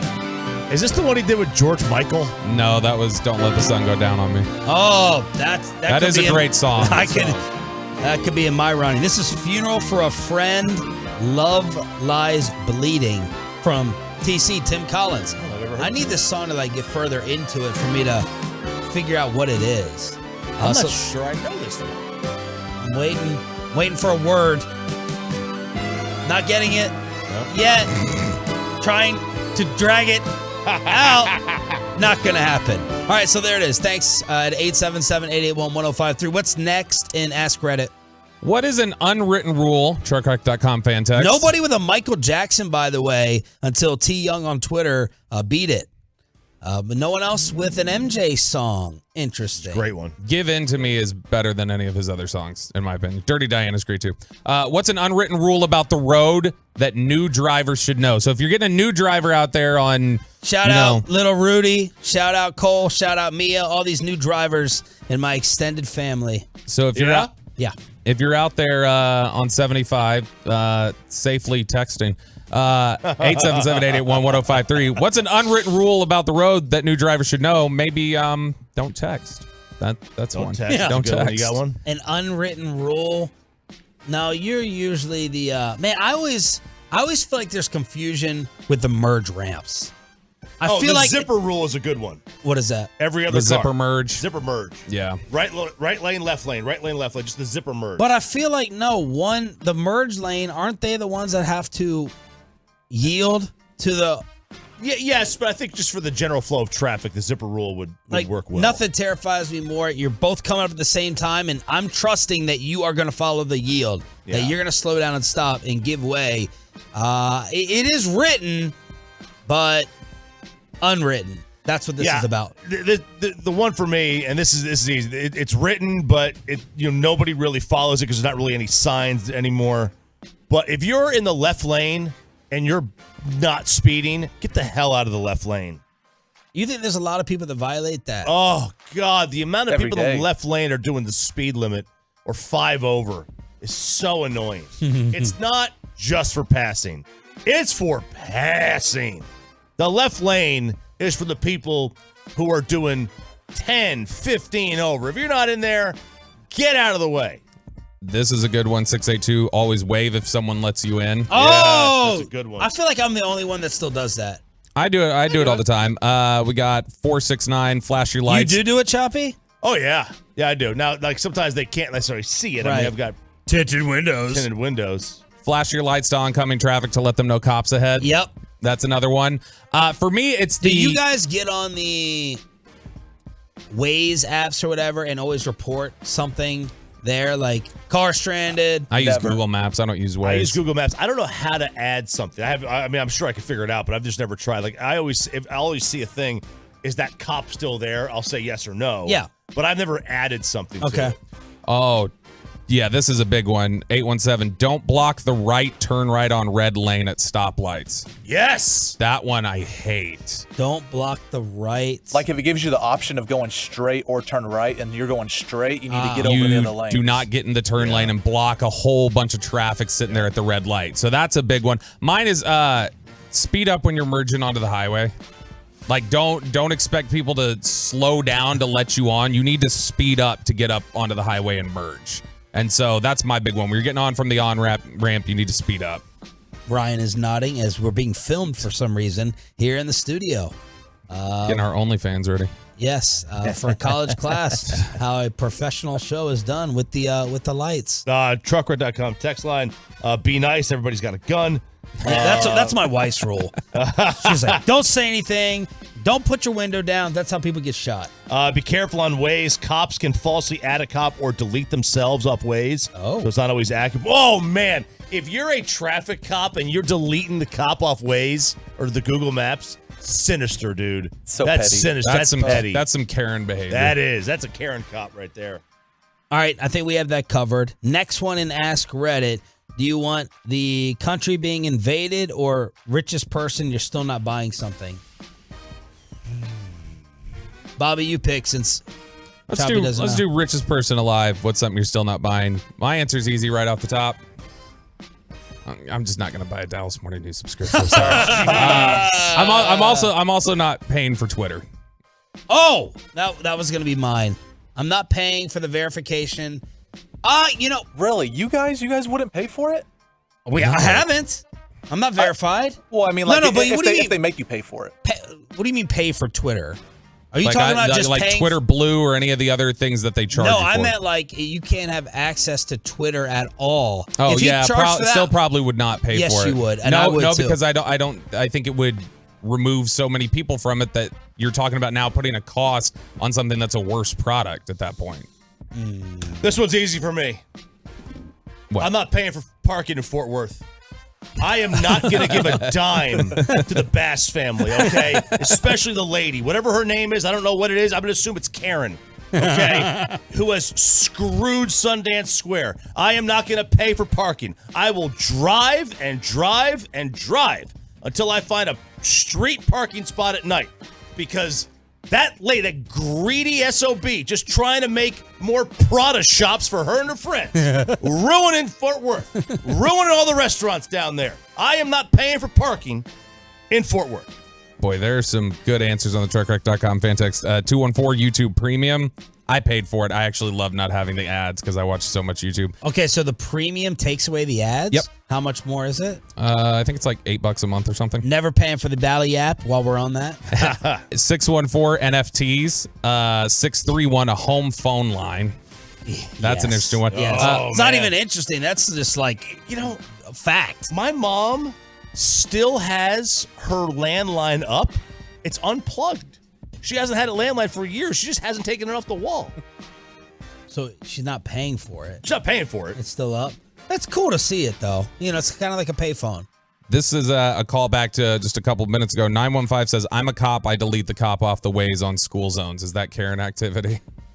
School zone's a different story. This is different. School zone's different. That you're talking about. Why would you protecting delete children. the cop off the school zone? Because to catch people, if you're speeding through a school zone, you should get nabbed. Oh, okay. So it's to catch more people, not let people know. Right. Slow down. Yep. All right.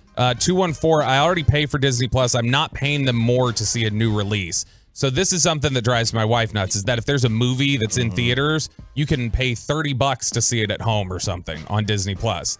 And it drives my wife nuts because Good job, Kristen. Go to the theaters. AMC preferably. I'll just pay it and knock it out. No, No, she's not helping you because she's the one who likes to purse in snacks. And as you should know at AMC, concessions are more of their business than the box fine. office. Just get a ticket and sit down, and you're helping the cause. Let's see here. These are good so far. If I was 972 designer clothes, Gucci, etc. 817 if I was the richest person in the world, I would pay for a home phone and ditch the cell. That's interesting.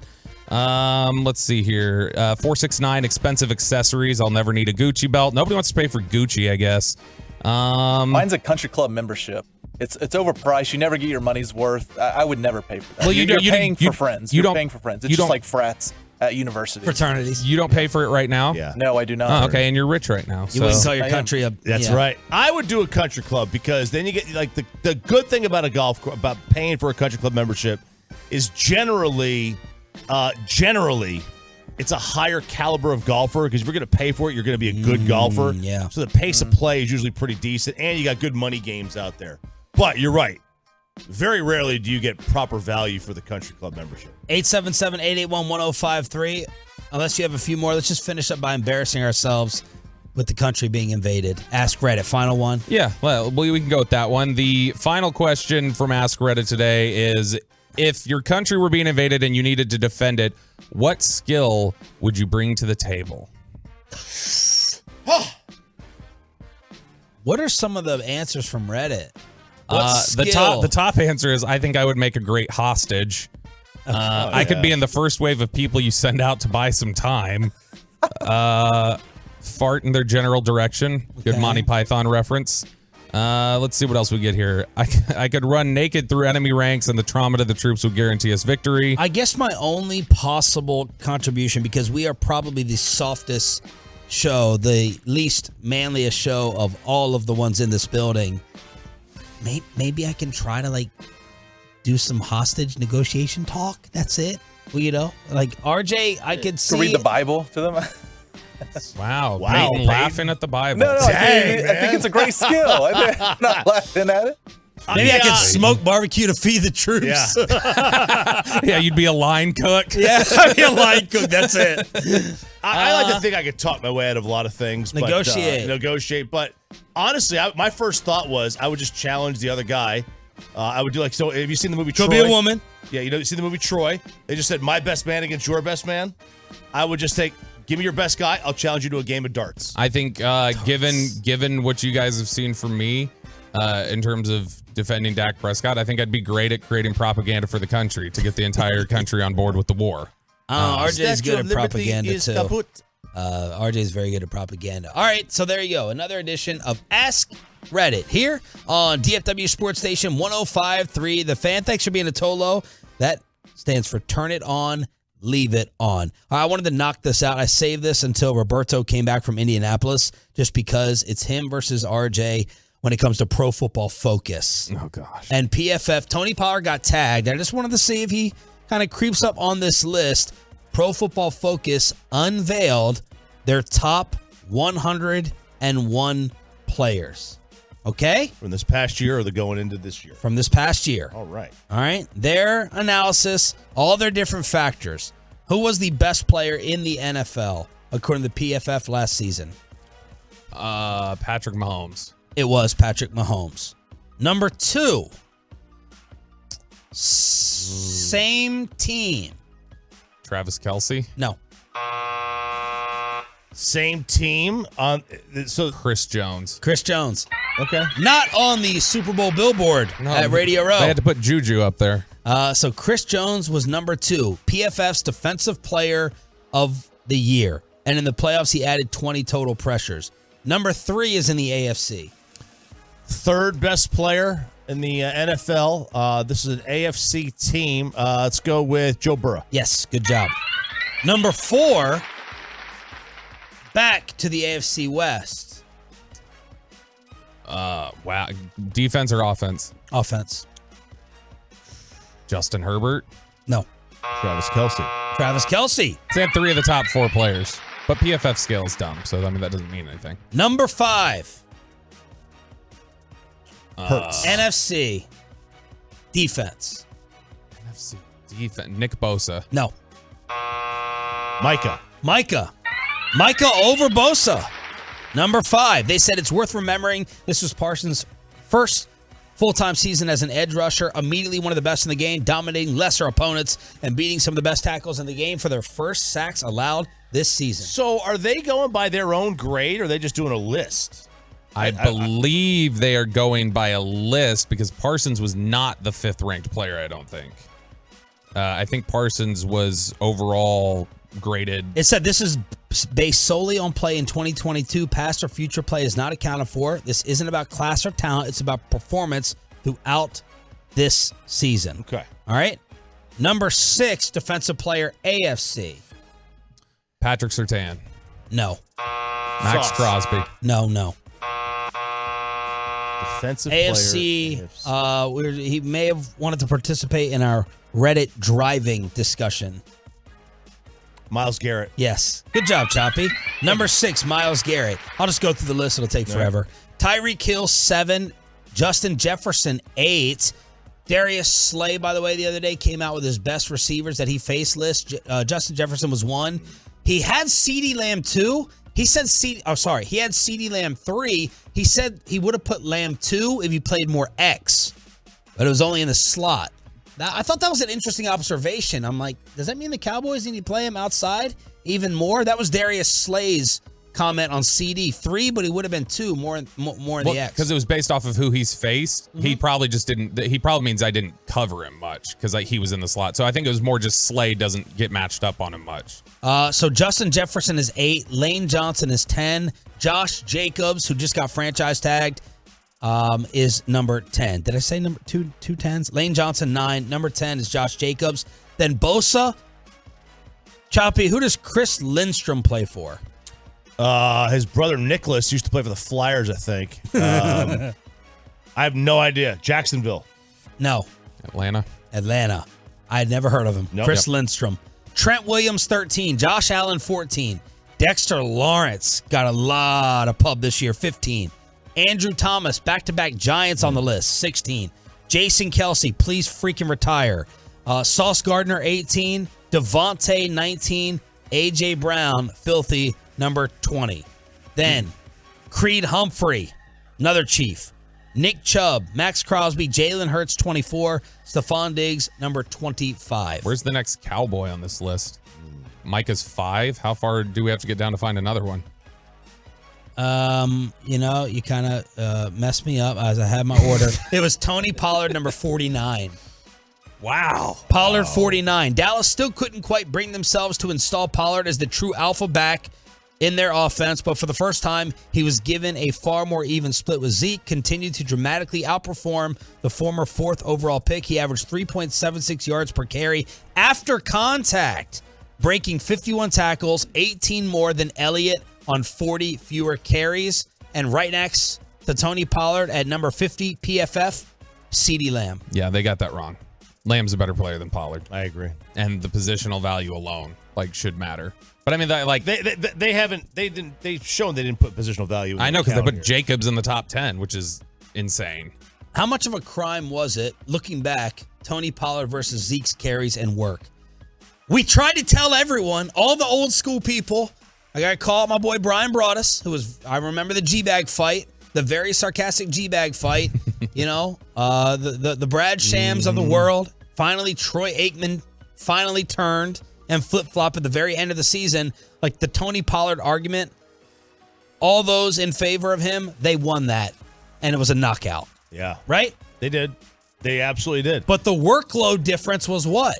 If they still didn't make it clear who the primary, clear best back on the team was, and that's bad coaching and that's bad management. So over the last 3 years, Zeke has carried the ball about 300 times more than Tony Pollard. And this past year, he carried it roughly 40 times more. Yeah. And so they wasted him in terms of they wasted the opportunity to get more out of him, I think, over the last couple of years. And now they're paying for something that they could have been taking advantage of this entire time and then dumped.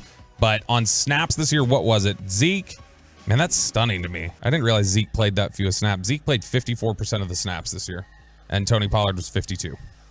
So now what's going to happen with Zeke? What's going to happen here? I think he gets post June 1 released. And then that right there, that $10 million it frees up, will be applied to Pollard. And so in essence, financially, you're just telling Zeke to go away, and they're still paying the same amount they would have paid Zeke because they're applying it to Pollard. I mean, look, my personal preference would be to draft somebody in the 4th round and go with them. Not bring either one back. But is this better than draft? I was looking at this the other day. There were some people, and these are analytics folks, say it's better to draft Robinson in the 1st than to give Tony Pollard $10 million. Bijan Robinson? Yeah. They give Pollard $10 million for 1 year? The assumption is that if you give him $10 million for 1 year, you're going to try to re-sign him to an extension. So it would be better than giving him the extension. Well, let's see who the Cowboys draft at 26. Todd McShay with his brand new mock draft that's coming out. Hey, by the way, so that was it. Just 3 on the list. Yeah, just 3 Cowboys. Top 50. No Zach Martin in there as usual. No. It's very strange. Zach usually is in there. Yeah, so Todd McShay has his new mock draft out for ESPN, and why did it kick me out of the login? Hold on, now I got to log in again because it kicked me out. But Todd McShay, who I believe on his last one had Keon White, the Georgia Tech defensive end going to the Cowboys. He has got his new mock draft out for ESPN today, and where the hell is it? Not letting me log in. While Bobby's getting his computer straight, let's hook up the Tolos. All right, Tolos call number 10 right now at 877-881-1053 wins a pair of tickets to see Weezer along with special guest Modest Mouse at Toyota Music Factory on June 6th. Tickets are on sale right now at livenation.com. That's caller number 10 at 877-881-1053. So I'm in now. It finally logged me back in. Hallelujah. Thank you, ESPN. I'm not even rich, and I may not pay for this anymore. You want me to just go to Cowboys, or you want me to kind of run down some of the top picks? Top picks. Top picks. Okay, so number I one want to overall. see what the combine changed. I want to see. Someone tweeted me yesterday, would I trade Dak for Anthony Richardson? My answer was no. No. No. Wait. Hang on. This is not a crazy thing. Hang at on, I all. can't just hear Anthony. You talk about the combine being worthless, Choppy, and I agree with many of your points. These people can't act like we've been talking about Anthony Richardson leading up to what just happened this past weekend. Nobody did. It was Bryce Young. It was C.J. Stroud. We had talks about every other. I didn't hear Anthony Richardson and all this hype and noise. So I'm not going to fall for a couple of days of verticals and broad jumps. He's been in the top. He's always been either the third or fourth best quarterback of this draft since the start. He's always been somewhere in the top 12 in just about every mock draft. Why is it an absolute no for you? Because he's the furthest thing from a sure thing of all the quarterbacks in this. In terms of year. And so you want to talk about. Like Michael Lombardi yesterday on his podcast, he joined us on the show. He's like, the Eagles should just take Anthony Richardson if they could possibly get their hands on him, and then you really create havoc. Is this a gadget type right now to start off? He is by far the quarterback with the biggest miss rate and the highest upside of any of them. He's the only one that he could beat Patrick Mahomes. He could beat Josh Allen. He could also beat Jamarcus Russell. Like there is no doubt. There's a big sense, and I think I mentioned this yesterday. There's a big sense in Indy this week that while Richardson is really, really talented, a lot of people I talked to were like, he's not a good worker right now. Now the question is he not a good worker because of his work ethic or because he doesn't know how to work and he's still learning because he's so new? And so that's what I think teams are trying to assess right now is I think they all agree he doesn't do good work at the position, doesn't do good study, but it's a matter of, is it a work ethic problem or is it an issue with, his learning how to work? All right, we got to push back McShay's mock then because of Bobby's mouse. When we return, this guy's fantastic as an NBA guest. Chris Mannix on Luka and Kyrie working, the Ja controversy. Chris Mannix, whale alert, joins us to talk about the Mavs next. Well, let's get you over to Zerez. Let's get your carpet clean, the clean way, the green way, the Zerez way. No soaps, no chemicals. It's the RJ Choppy Fan Special. They got their own patented system they use at Zerez to get your carpet clean. They stay cleaner longer. They dry quicker.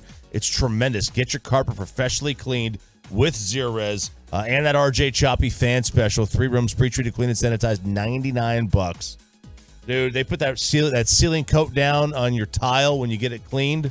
Because I got the carpet, the tile done last year. The tile stays cleaner longer. It's fantastic. You are not going to regret going to Zerez. What you are going to regret is when you get your carpet professionally cleaned by somebody else. They got dirt, dust, and allergens already in there. They throw soaps, chemicals, detergents down, and you can't get them out. You got to flood the carpet. It's terrible. Get it taken care of with the RJ Choppy Fan Special from Zerez. 214-37-CLEAN. 214-37-CLEAN. 214-372-5326 or ZerezDallas.com. Spell backwards or forwards. It spells the same as Zerez. Listen.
Fan Studios, secured by DFWSecurity.com.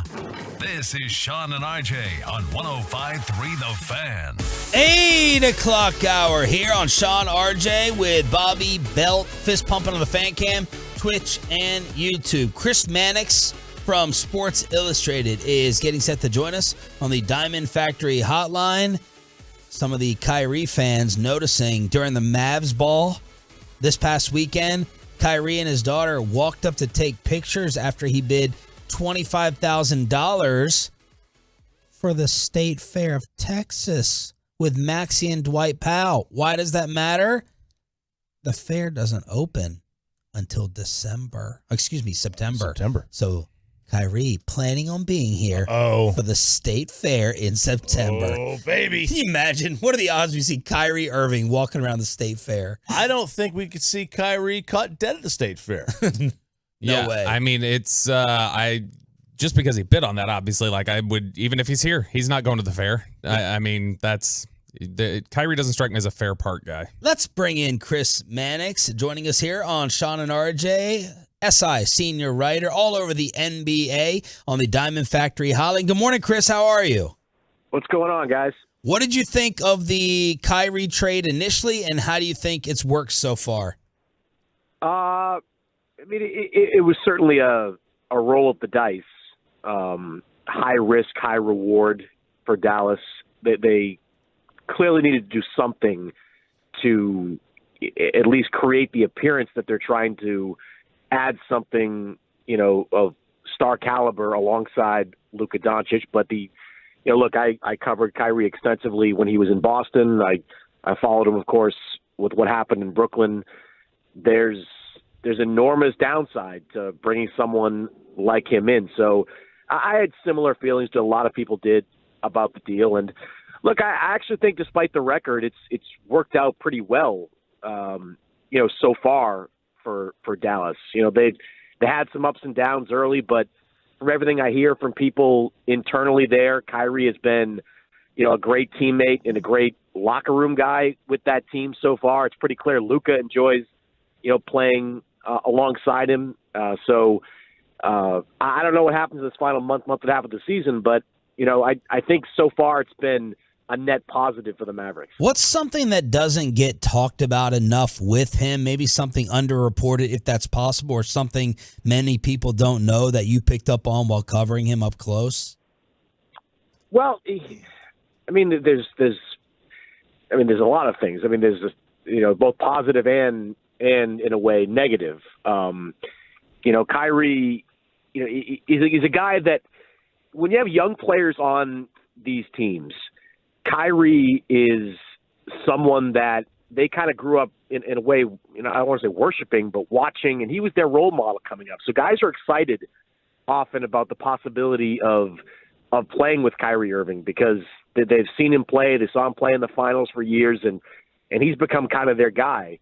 So that's something that, he can be a leader. He can have a positive effect on locker rooms. The downside is that in Boston, he didn't show a lot of patience for young guys, that he didn't show an ability to kind of fit in within the construct of a team. And that cost him a lot in Boston. It probably cost him something in Brooklyn. So, look, I keep going back to the same kind of phrase. He's high risk and high reward. Like what is he, 30, 31 years old? There's certainly the potential for him to be, the running buddy of Luka for the next 3 or 4 years at a highly successful level, but there's almost equal potential for him saying, you know what, I don't like this place anymore.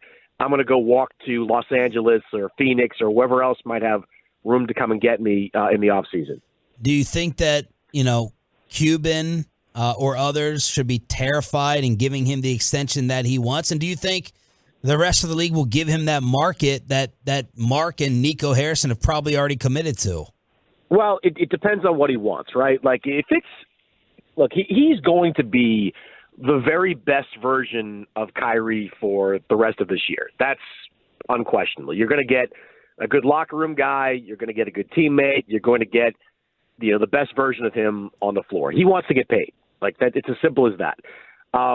If he comes out in the offseason and says it's 4 years, and max dollars or nothing, that would be a non-starter for me. I just don't see how you can give a guy with this kind of track record, that type of contract. It's nothing personal against him. It's just, kind of what we've seen from him over the years. But if he is willing to take a 3-year deal and it's comparable money, max level money, I would think about it because, look, I think offensively, you've got everything you need with Kyrie and Luka there. The thing you have to do after that is find defensive pieces that fit around them. You've got a coach that Kyrie clearly connects with and who has been very much someone he's looked up to over the years in Jason Kidd. You just got to now find defensive pieces around him. So I think it comes down to the length of the contract that Kyrie is insistent on. If it's 4 years, I just wouldn't do it. If it's 3, I think you can make a case that that's worth the risk. NBA senior writer for Sports Illustrated, Chris Mannix, joins us here at 105 through the Fan. All right, best guess, where is Kyrie's next stop?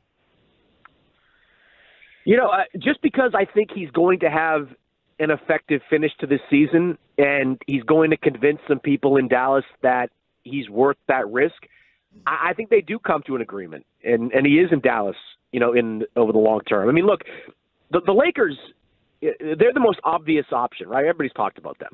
But if you're the Lakers and you kind of see what's happening over these last couple of weeks where, Jared Vanderbilt works and Malik Beasley's making shots. And I know D'Angelo Russell is out, but he had a game or two where it looked like he could be a good fit in there. Why would you blow all that up just to bring Kyrie Irving in on a contract and give yourself a team of Kyrie, LeBron, AD, and like nothing else? Again, I think the Lakers might have learned a lesson or two over the last couple of years about just kind of trying to collect stars. And I don't think they're going to be as ambitious as some people think about going after Kyrie Irving. And that might leave the Mavericks as kind of the only game in town. Like, Kyrie's not going to a team that has cap space. He's not going to Detroit. He's not going to San Antonio. I think ultimately, even if this season ends with a first-round exit, as long as Kyrie and Luka appear to be on the same page and Kyrie is someone that you can trust, looks like someone you can trust in the locker room, I think the Mavericks come to find a way to get a deal done. What is Luka's perception around the league? Is he a destination player yet? Oh yeah, of course he is. He's not the I wouldn't say easiest is the wrong word, but he's not the conventional guy that you'd say like, all right, you can put anybody alongside him. You got to find the right pieces to put it alongside him because he is such a ball dominant guard and he does kind of attract a lot of attention. But look, guys want to be where successful superstars are. And if you've got a combination of Kyrie and Luka playing at an extremely high level, you're going to have guys that want to play there. Like, it's as simple as that. I mean, and if you're Dallas, you're not necessarily looking for, the next star in that team. You're just looking for ancillary pieces. You're looking for a defensive-minded wing. You're looking for a shot-blocking, defensive-minded center. Now, those guys don't just pop out of nowhere, but if you can find a way to get them either via the draft or trade, you're onto something. Because if you have Luka and Kyrie, you don't need a heck of a lot to be highly competitive in the Western Conference. I mean, the Mavericks did it last year without Kyrie. So I think if you can just find a couple of quality pieces alongside him, you can put them – the Mavericks will be contention in the West really quickly. There's been a lot of discussion here locally in Dallas about Jason Kidd and sort of his reputation. At the end of last year, it felt like there was not much that he could do wrong. And I think perceptions changed pretty quickly here in Dallas just from some of the rotation, questions with Josh Green, Christian Wood, some of the things he's had to say about Luka. What do you think the perception is around the league at this point about Jason Kidd as a head coach and if this is somebody that guys enjoy playing for? Yeah, I think he has elevated himself as a head coach in this stop in Dallas. Like he was very average or worse in his first 2 head coaching stops. I mean, when he finished in Milwaukee, I'll be honest, I thought he was done for a while as a head coach. But I love what he did when he went to Los Angeles. A lot of people thought there he was going to submarine Frank Vogel. Instead, they developed an incredible relationship that continues on to this day. And I think Jason learned a lot about coaching NBA defenses and coaching players from a head coach who had been there, for a lot of years in the NBA anyway, like Frank Vogel. And he took some of those lessons to Dallas. I mean, look, you can nitpick some of the rotations. I also would be playing Josh Green a lot more than Holiday or some of the other guys that are in that mix. But Jason's got his reasons for it, probably on the defensive side. I don't mind either some of the less than subtle critiques of Luka Doncic. I mean, look, I'm in Boston last year. Part of the reason the Celtics elevated into a finals team is because Ime Udoka kicked the crap out of them publicly every single day. And so I think sometimes we're way too sensitive when it comes to players. I think sometimes you've got to publicly call them out, and you've got to be aggressive about it. I mean, Phil Jackson did it for a generation. Like I said, Ime Udoka did it last year. I mean, I think if you have a coach with the gravitas of Jason Kidd, he can get away with calling out Luka Doncic and saying things which are true, which is, effectively you've got to leave the referees alone and go out there and play the game. And on that other front, Christian Wood has been a big part of that. People are confused that, hey, this is somebody that you acquired this offseason. This was supposed to be Luka's tandem guy. You seemingly have an issue getting him into the rotation, playing essentially 20 minutes a night. I know Christian Wood hasn't had the best reputation around the league, but is that puzzling to you at all, that as efficient as he's been, as good as Christian Wood's been, he just still can't get on the floor consistently for them? Not really, because look, if you have Kyrie and Luka, you've got your offense taken care of in a lot of ways. Christian Wood's an offensive player. He is not a defensive player. And I think that's what Jason Kidd is looking for at this point. He's looking for more defense in that front court to give them half a chance at beating some of the quality teams. That's been Christian Wood's thing throughout the entirety of his career in Detroit, in Houston, and now in Dallas. He can get you points. He can fill up a stat sheet, but he's going to give up just as many or more on the other end. And if you're Jason Kidd, if you're Sean Sweeney, if you're the defensive minds of that team, you need guys that can defend. And if Christian Wood can't do it and can't fit in the construct of that defense, you just don't need him as much offensively with Kyrie there. So it becomes kind of a luxury that you don't need out there if he's not going to defend. What type of market do you think he'll have? It's a good question. I was almost surprised that there wasn't some kind of deal done, with the extension with Christian Wood, because it just felt, before the Kyrie trade anyway, it felt like those two sides needed each other. Like Christian Wood had been kind of a losing player up until his trip to Dallas, or his time in Dallas. He gets there. He obviously has chemistry with Luka. Seemed to be a good fit. I was surprised that they didn't get a deal done. But if you're Christian Wood, I think you've got to find a way to stay in Dallas, even though the minutes right now are not great. Like, do you really want to go and play in like Charlotte, or do you want to go back? No, Detroit wouldn't take him back, but like another one of these teams with cap space that are out there. I mean, if Christian Wood wants to be in a winning situation, I think he has to find a way to make it work in Charlotte, in Dallas, because the word is kind of out on him. He's been in 3 stops right now. He's been the same kind of player. Somebody will go up there and pay him something, but if I just don't know what situation for him would be better than the situation he's got playing off of Luka Doncic in Dallas. Chris Mannix from Sports Illustrated, NBA insider here on Sean, RJ, and Bobby, 105.3 The Fan. I want your power rankings in the West to see how long it takes to get to the Mavs. Oh, I haven't done power rankings in a while. Denver's obviously up at the top. I don't know where Memphis is right now, not just because of the John Morant issue, but Brandon Clark was huge for them, and now he's done, and Dylan Brooks is like one tantrum away from another suspension. The Suns aren't your favorites? No. See, I don't buy into the Suns. They'd probably put them in that 2-3 range, but we keep kind of falling for this, right? Like where it's like, hey, stars are together, and they're going to win, and it works out like 1 out of every 4 times. Not to say that in the future, a near future, like next season, Phoenix could do it, could put it all together, but adding Kevin Durant this year and then fleshing out that roster with buyout guys, which Terrence Ross is part of that mix, and maybe they get whoever else is there with guys that are part of that rotation. I just don't think it. I don't think it works in the short term. I think it's too tough to come together over the final 2 months of the season to beat teams that have been together for a long time. Namely a team like Denver or even Memphis if John Morant can find his way back on the court. So I certainly put the Suns in that second round type of level. But if they wind up against Denver in that second round, I would take Denver in that series. And the Mavericks, they're to me somewhere, and not to be vague, but like 4 to 6 kind of range. With a chance to win a first round series, but I don't see them doing much more than that. All right, so speaking of John Morant, what happens with him? And is this completely out of the blue and unexpected, or were there whispers that he had sort of this alter ego?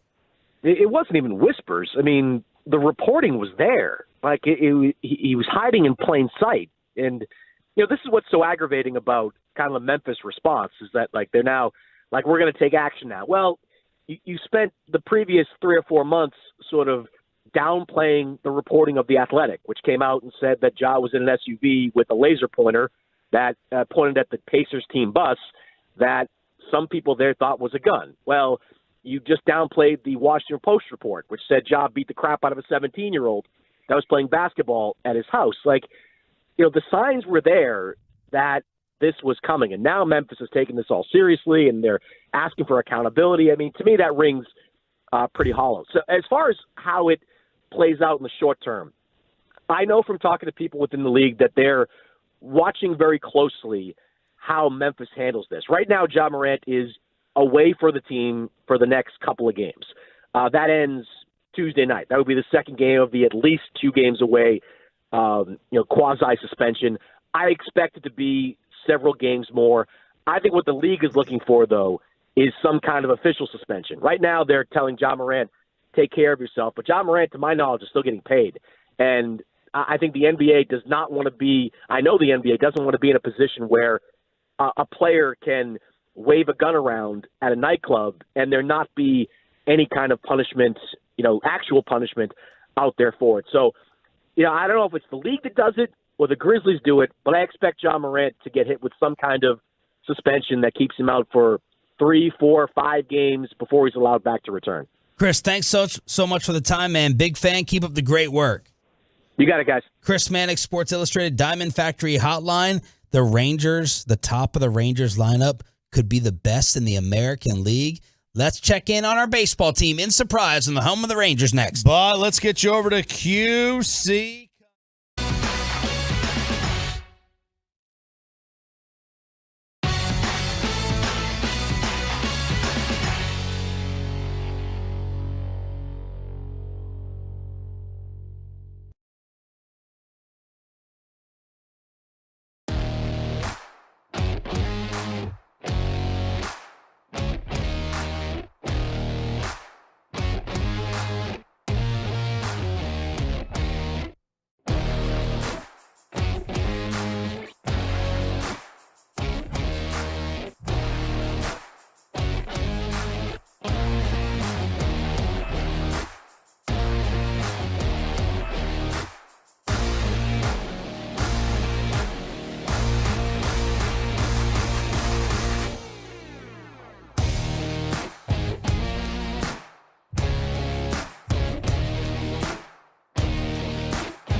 105.3 The Fan segment here brought to you by Window Nation and by the personal injury lawyers Frankel and Frankel. There's a reason you need a special license to drive a big truck. So companies that hire drivers and put them into big trucks should be held accountable for what happens when one hurts you. Frankly, you need Frankel and Frankel. Visit truckwreck.com or call them 214-333-3333. What's up with all this fog? I don't know. We just noticed that. Something burning? Yeah, it did not look like this 20 minutes ago. That'll be a hell of a fire that is completely blocking all sides of these windows. That is, What's the temperature? 80-degree fog. Is it 80 degrees out right now? 80 degrees when I tell that, please. 80 degrees is the high. I think it's 80 degrees right now with a low of 60 today, and then storms tomorrow and Thursday. So weird fog here around the radio station, as we also had one elevator working yesterday. That was that could have been a bigger disaster. It could have been a disaster. The chances are that we were going to get stuck in that elevator because I knew something was amiss. 1 out of 4 working. I knew something was up yesterday morning when I got here. And the only elevator usually, a lot of times that's open in the morning, is the freight elevator. And the freight elevator usually has like a wood, base. They put a piece of wood over it and then curtains, tarp, blankets in the back to keep it from getting wrecked. All those were gone. So I knew that was I was like, oh no, it's the only elevator working right now. And it was. We had one elevator working. So naturally, when all 3 of us got in the elevator, we were flanked by 7 of our closest friends. I hold my breath sometimes in there like that. I can't stand the breath in BO. I just hold my breath. There shouldn't be BO at 10 a.m. That's not a normal BO time. I don't know what, I don't know if people are wearing the same exact clothes. I don't know if they all have the deodorant on. I don't know. But Bobby, if you want to get your steps in, your true initiation of the station, I don't know if you've done it yet. You walk up here to 11 one time. Oh, I did it, one time, and then realized the thing was locked and nobody was over there to get it, and I had to walk back down. What? Yeah, I was just trying to get steps in. I was here like super early, and so I was like, I'll walk up there, and I walked up, and I was exhausted, and then I opened it, and we had a new board op, was the only other person here, and I didn't have their number, and so I was just like, I guess I'll walk down and take the elevator now. You ever walked it, Peyton? Oh, yeah, because I just happen to work every time we have power issues up here. And I just look at the security guard downstairs, and they go, elevator's not working. I go, oh, no, you're kidding. Man, I had to, for BetQL one day. Well. I get a text from, it was either Wolchuk or Ari. One of them was working that day, and he was like, hey, elevator's out. So, I'm prepared. I'm mentally prepared. You got to walk up. And, walking up the stairs is hard enough. Then you got a 40-pound backpack on, and it's like, that's just the worst. Yeah. And then, Will Chambers is coming up here. He just ripped about a half pack. And then Kevin Gray walking up the steps. It was like, man, I feel bad for some of these people who got to walk up these stairs. So you walked up together? No, I think I got here before. I think Will was here before I was. I didn't see Kevin walk up. I saw. It's 11 flights of Kentucky basketball. That would have been a whip. Yeah, you know what sucks too? You can't be the person in front. You can't be the lead horse because the pressure is on you not to stop or take a break. Yep. You get passed on the steps. That's really embarrassing. But that thing, they will gas you. They'll burn your entire body up. They're high steps too. They're not low. These are like steep steps that are just a high step. And then, you don't want to touch the railing. They're disgusting. Oh, yeah. It's like touching the train in the airport. Oh, the rail. The handle on the trams. Yeah, I didn't realize you were such a germaphobe about that till we went to Arizona. I'm not a germaphobe about it. It's just I recognize that it's disgusting. Sarah made him a germaphobe. I can't keep my hands out of my mouth anyway. I know. Okay, Bobby, let's check in on the Rangers in surprise with some of the talk about our baseball team. Yeah, first off, the disappointing news yesterday. So Leody Taveras has been shut down due to an oblique strain. So he's got a low-grade oblique strain. Chris Young says that he'll be out 7 to 10 days. Says it's still possible Taveras will be ready for opening day, which he looked really encouraging last year when he first came up in June and hit really well June, July. Those first 2 months, his OPS was .856. Then August, September, he was 559 chop with a 270 on base percentage. Right. In August and September. So that's not exactly what you want out of an outfielder. But he will be part of this lineup that MLB.com, Jack Magruder had a story up the other day saying the top of the Rangers lineup could be the best in the American League, which is pretty high praise. So I think when you look at the lineup as a whole, 1 through 9, there's a ton of questions, obviously. People still wonder what they're going to do at left field.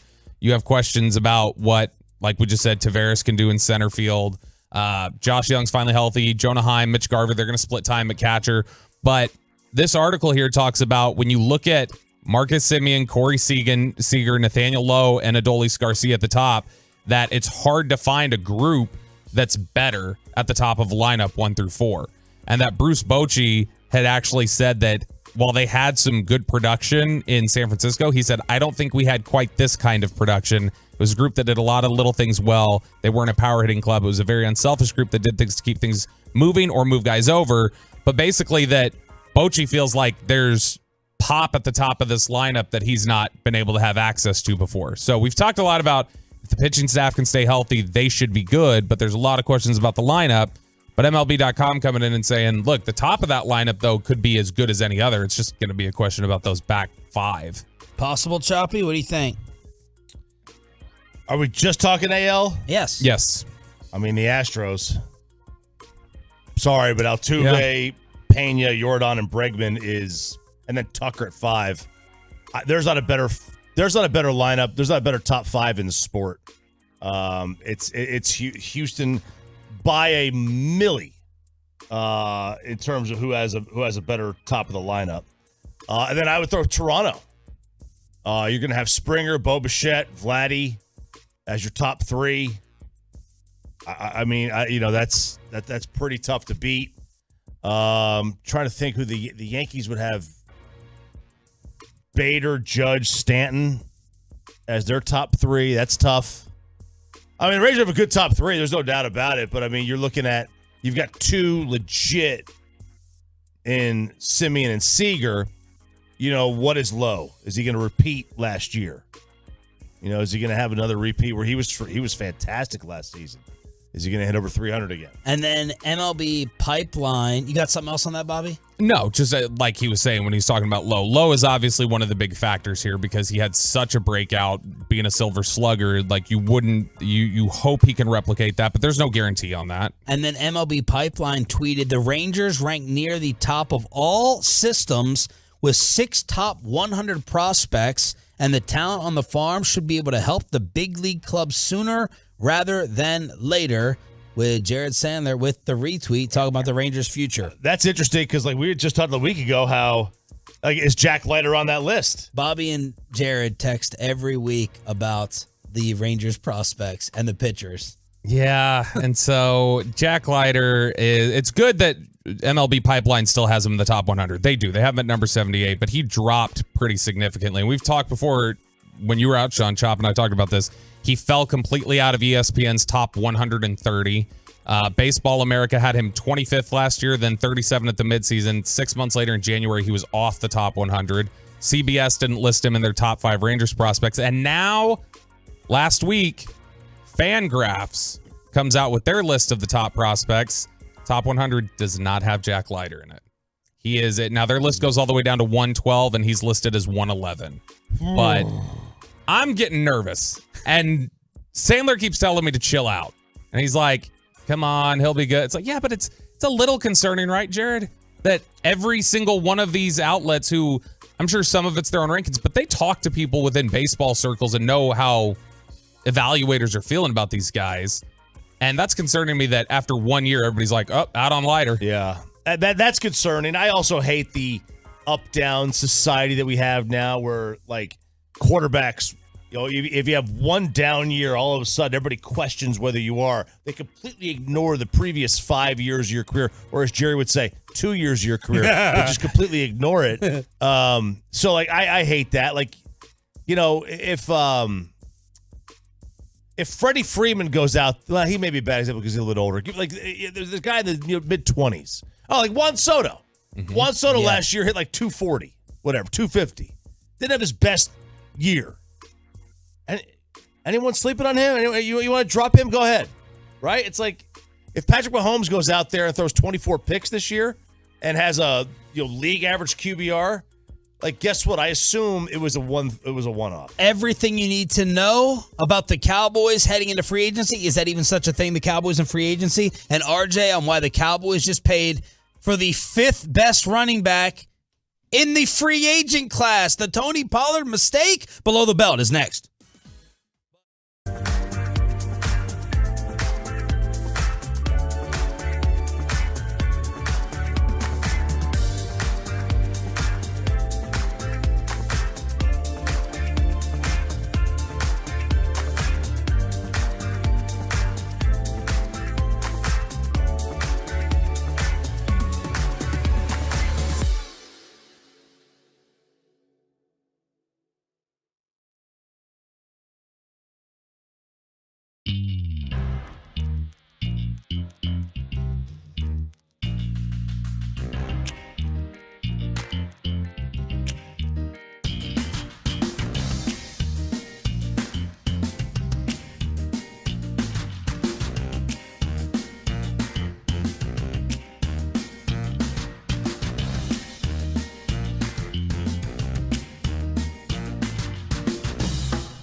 Don't make me take off my belt.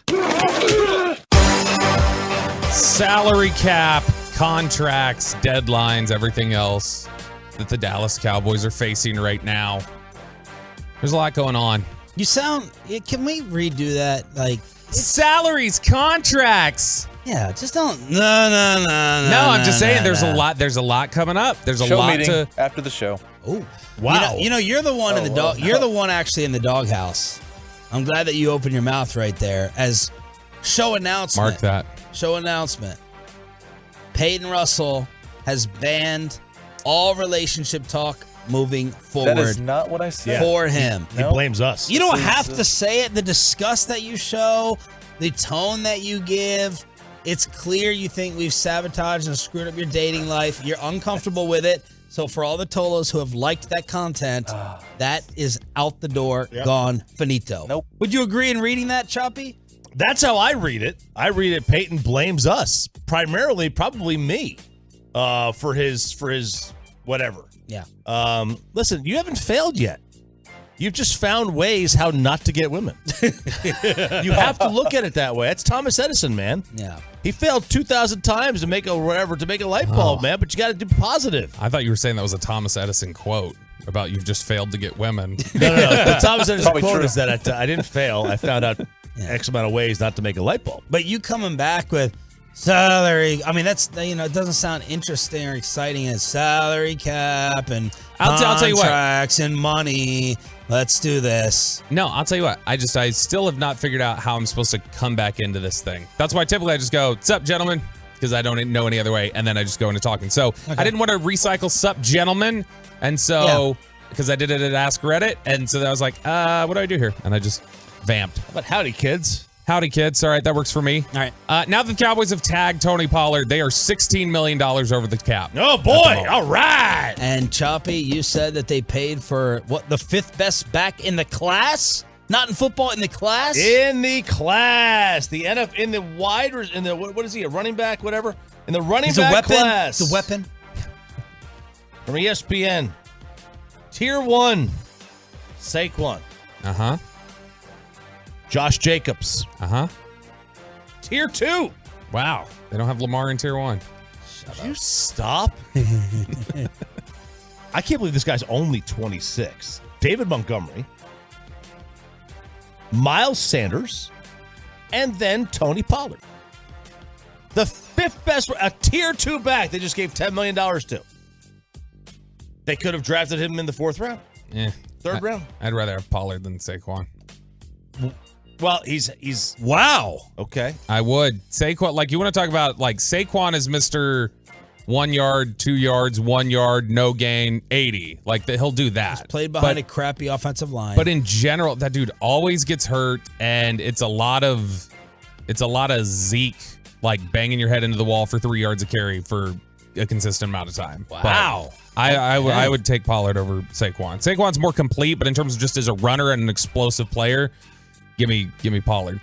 So they're $16 million over the cap. They're gonna have to have a bunch of different triggers get flipped. Probably a restructure, an extension for Dak Prescott, a restructure, I would guess, for Zach Martin.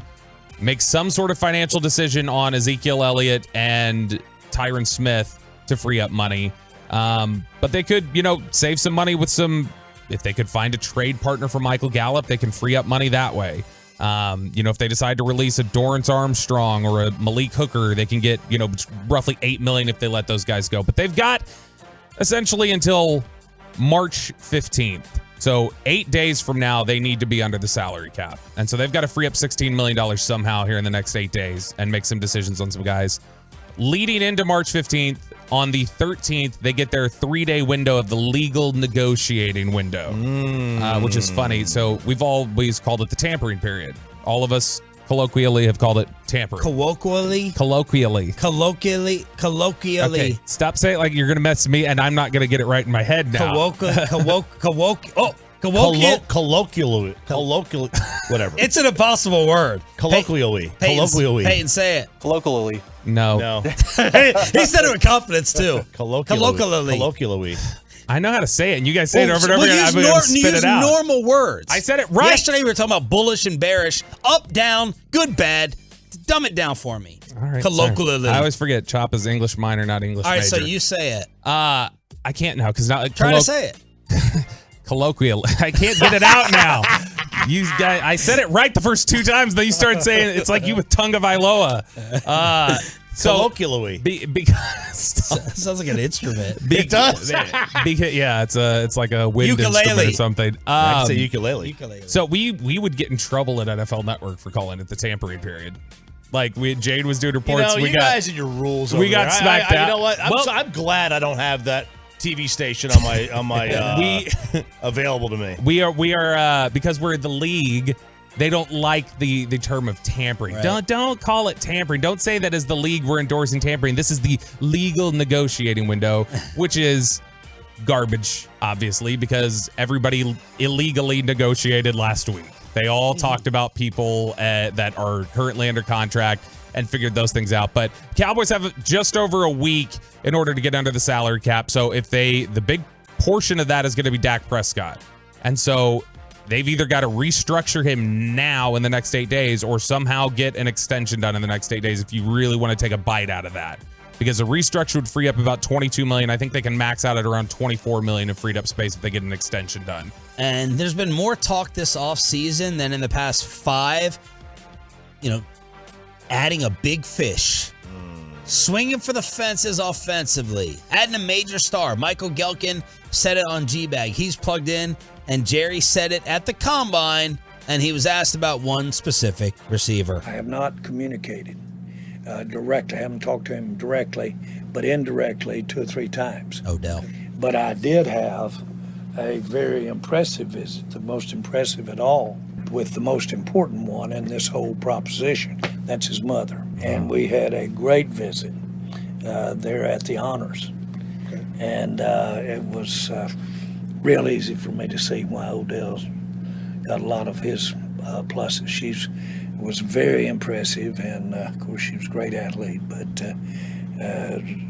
she's, you can see where he gets a lot of the thing. I really felt like I got to know him. Okay. So he's a free agent. In our conversation, we had a lot of lengthy talks. So he is He is a free agent, and certainly he's somebody that I have the same kind of interest that I had in during the season.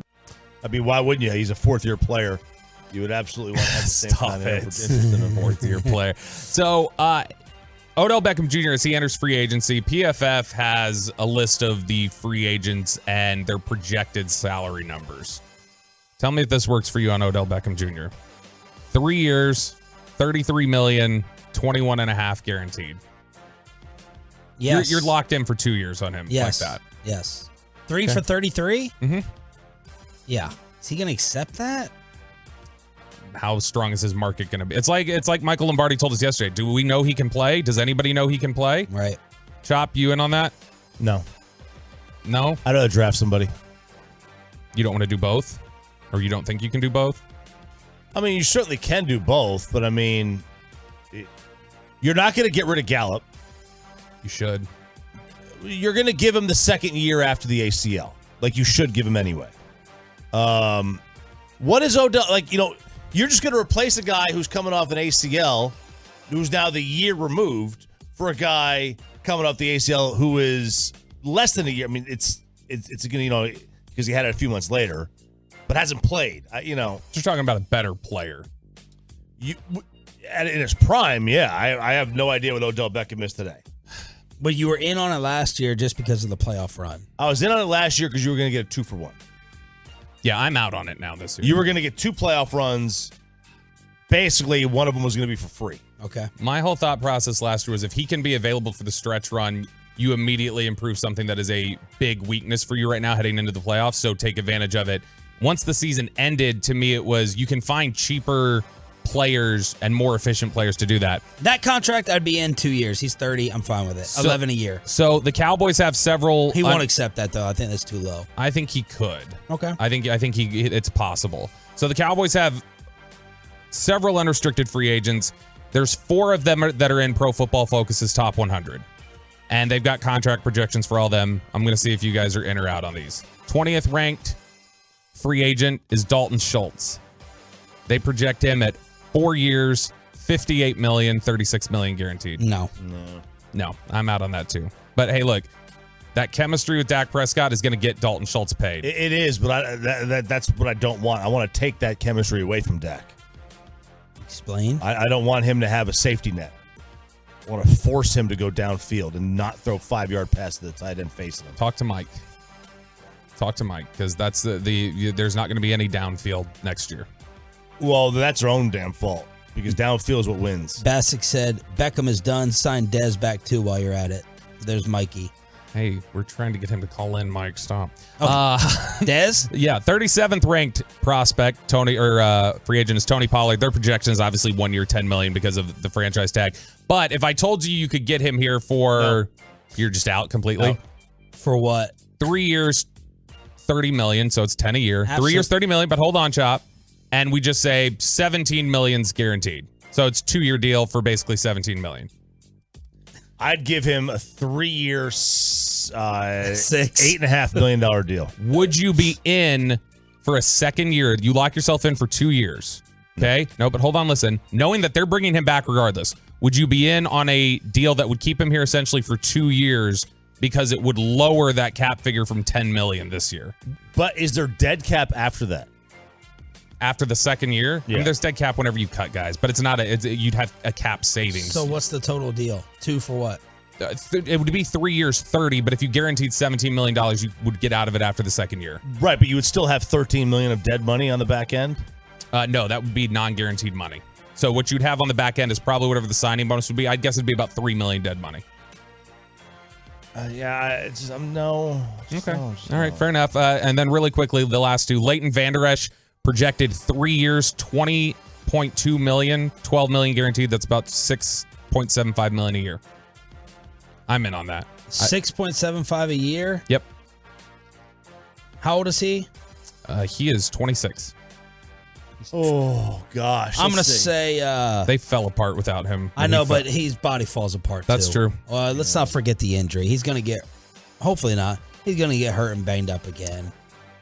And then the number 72 ranked free agent, and I can already tell you just from talking to people in Indy, I know this contract projection is wrong. Donovan Wilson, 2 years, $11.5 million, $7 million guaranteed. I'd be all over that. Who projected these numbers? PFF, which they've been pretty good actually in the past about some of their free agency contract projections.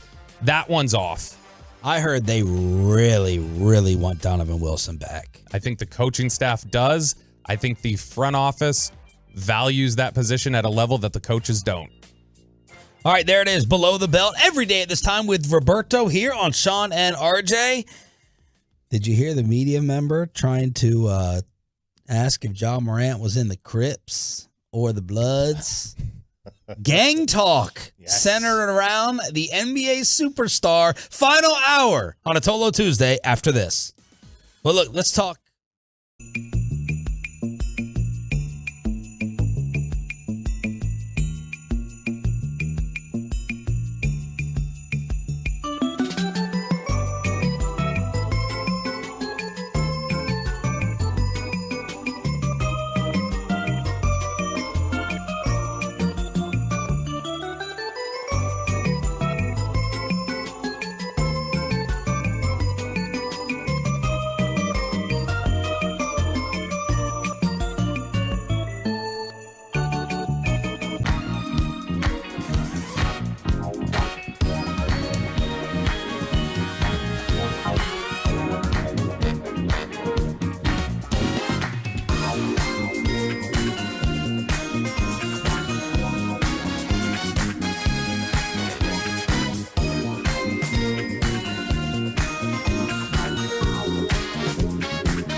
From our fan studios, secured by DFWsecurity.com, this is Sean and RJ on 105.3 The Fan. Oh, simultaneous clap. Fist pumps everywhere. Final hour, Tolo Tuesday here on Sean, RJ, and Bobby. It's DFW Sports Station 105.3 The Fan, live on the Fan Cam, Twitch, and YouTube. Mavs back in action tonight. What'd y'all take from Chris Mannix an hour ago? He agreed with Woj that right now it looks like, or he's guessing, Kyrie Irving is a Dallas Maverick next year. Getting in the head of Kyrie Irving could be a dangerous proposition. Oh, yeah. Trying to figure out what he wants to do. The wind changes, but it does sound like, he feels comfortable here in the first couple of weeks. And if he likes playing with Luka and they're doing well and they win and they make a little bit of noise in the postseason, it could be here long term. Yeah, I guess my main takeaway was, other than all the Kyrie stuff, obviously, is it sounds like the national perspective is they think we're all being babies about Jason Kidd. That there's a better national perspective on Jason Kidd and the job he's done and the way he's approaching this team than we personally have here in Dallas, which isn't unusual. There's times where fans and media are probably too close to it locally and see all the warts and don't remember some of the good stuff about it. Look what we did to Kellen Moore. Oh, yeah. The Mavs end of game situations are the Cowboys on 3rd or 4th and 1 or a trick play. That's the way we sit there and we look at it. Also the rotations, right? Christian Wood playing time. These are the biggest criticisms of Jason Kidd this year on a roster that Mark Cuban admitted was not that good. That's why they made the Kyrie trade. And now he's sitting here dealing with the worst defense in the league since the trade with 2 point guards essentially it's not the best batch of ingredients, but we just destroy J. Kidd. And as for Christian Wood, does not sound like there's going to be an awesome market out there for him. But I've made up my mind that the Mavericks should not re-sign Christian Wood. That does not need to happen. Not if they're going to pay him. Play him 20 minutes a night. Yeah. No point. And clearly, that's what's going to happen. That's right. So there's no use unless you get him on an absolute steal of a deal, where he's got to go out in the market and realize no one's going to give him what he wants. You come back here but he's probably being a good soldier too, just like Kyrie is. So you gotta see through all the great attitudes in that year in which you're getting that contract year. Right. It's like how, like when I was engaged, my wife was on her best behavior. And then as soon as we got married, that's when all the nagging occurred. I'm not saying anything. I made my comment yesterday. Kristen, love you. 877-881-1053. And then he acted like the Ja Morant thing was not stunning. Yeah, like he's basically been hiding in plain sight with the type of guy he is, or at least the guy he wants you to think he is. He's about that life, essentially. Yeah, but is he? I have no idea. I don't know what Ja Morant's, youth was like. I have no idea. Yeah. He was always the feel-good story, the kid from Murray State that, finally got his recognition. It's odd. I mean, generally you don't see players that become the number 2 pick in the draft come out of Murray State. So the rule on this show is unless he says something really offensive that I think could get him fired, or unless I think legitimately that Shannon Sharp wants to rip his ears off, we're not playing Skip Bayless. This went viral, though, yesterday because I'm playing this because I think people are mad at Skip and they're outraged by what he had to say about Ja. Remember, he's thrown up the Crip sign I've seen him throw it up 2 or 3 times. I probably missed some other times. What does that mean? Does that mean he wants to associate with the Crips, or he got initiated by the Crips, or he has a dream of being a Crip? I don't know. I'm just throwing this out. That are we missing the boat here? That's just who he's been from the start, and we keep saying, no, you're just associating with the wrong people, when he's actually part of the wrong people. So Skip Bayless talking about that life, talking about the Crips, went viral with people being like, what you are suggesting and saying is so offensive, it's so ignorant, it's so dumb, and it's so funny all at the same time. Shannon should have started doing the sea walk on set there. Do you think Skip knows what the Crip sign is? Do you think? No. No, I don't know what told him. I don't know what the Crip sign is. There's zero chance. You know what's funny is I've thought of this one went away of a lot of the Kyrie drama we've had. You remember how that was a storyline after the Cavs won the titles? Everybody was like, "Is Kyrie Irving a blood?" Yeah, because LeBron called him Byrie instead of Kyrie, and Bro, so you're not gangster. Everybody, and that started the whole little oh my gosh, are they? Is he a gang member? And the whole Ja thing, I mean, it's just Deshaun Jackson, that was out there about him. Yeah. Oh gosh. Years ago, I think there were. You hear stories from people that, and I don't remember who they were, but there were a couple players in the Cowboys locker 25 years ago who were low-level roster players, but they were both gang members, and they got in a fight or something in the locker. The Cowboys? Yeah, 25 years ago. Oh. It was a while ago. Look, I have no idea what Ja Morant. What is the Crip sign? Are you allowed to? I'm not gonna hold it up. No. Why do you think you're gonna get? I know the East Coast Crip sign. Look, I know the East Coast Crip sign. I don't know the West Coast one. Oh, really? TJ will get you downstairs. Yeah. TJ, he doesn't do drugs. You should ask TJ. I'm just saying, you don't just flash the signs. There you go. Here's all your signs right here, Sean. Simple Google search will do. Okay. There you go. There's all your signs. All right. So that's Skip Bayless asking about Ja and the Crips. He also had a little side comment for Luka. I am on Devin Booker's side here because Luka is alienating me more by the game with all of his whining and bitching and moaning and complaining about every single call. Make shot, don't make shot. Give me free throws. Give me one. Give me two. Give me three free throws. I'm sick and tired of that because he's better than that. Chop, you wrote Skip's copy points yesterday? I did not write. Isn't that what you said yesterday morning? Basically. Yeah. Look, I don't know where he wants to go with this, Skip. I mean, I think we have an idea. We're talking about Luka or Ja? Well, both. Really for Ja for the first part. I don't know where he wants to go with that, or what kind of trouble this is going to get into. Get him into. But Skip's got his cool little chain necklace, so Yeah, that that gets him a pass. What? I had a cool little chain necklace at one point. You don't wear it anymore? No, it ripped off. Too swole. Aqib Talib snatched it off you? No, yeah, it got snatched off my neck. It got snatched off my neck at one point. But I agree with what he said on Luka. I mean, he just does. I mean, I'm kind of out. I said it yesterday. I'm kind of out on him. I can't believe you're just out on Luka. Would you be out on Luka if Kyrie wasn't here? Or would it be like an oasis in a desert? Like, well, this is the only good basketball we have, so I'm not out on this guy. I'm not out on like getting rid of him. But it would just I'm just be sick and tired of him. Man. Like I still want him to play. I still want to be great. I still think that he is going to be one of the 10 greatest players ever lived. But I'm just sick of his just antics. I'm out. Doesn't mean I won't root for him or love him. You can do this. You can sure. You can not like the style, certain things about your players that are on your team. Yeah, Bassett goes off about it. Yeah, he's a you just deal with diehard. it. Yeah, he's a diehard. Obviously, Yeah, I mean, that just depends on the day if he's going off on him or loves him. No, he always wants him to stop crying and complaining and whining. He's always been consistent with that.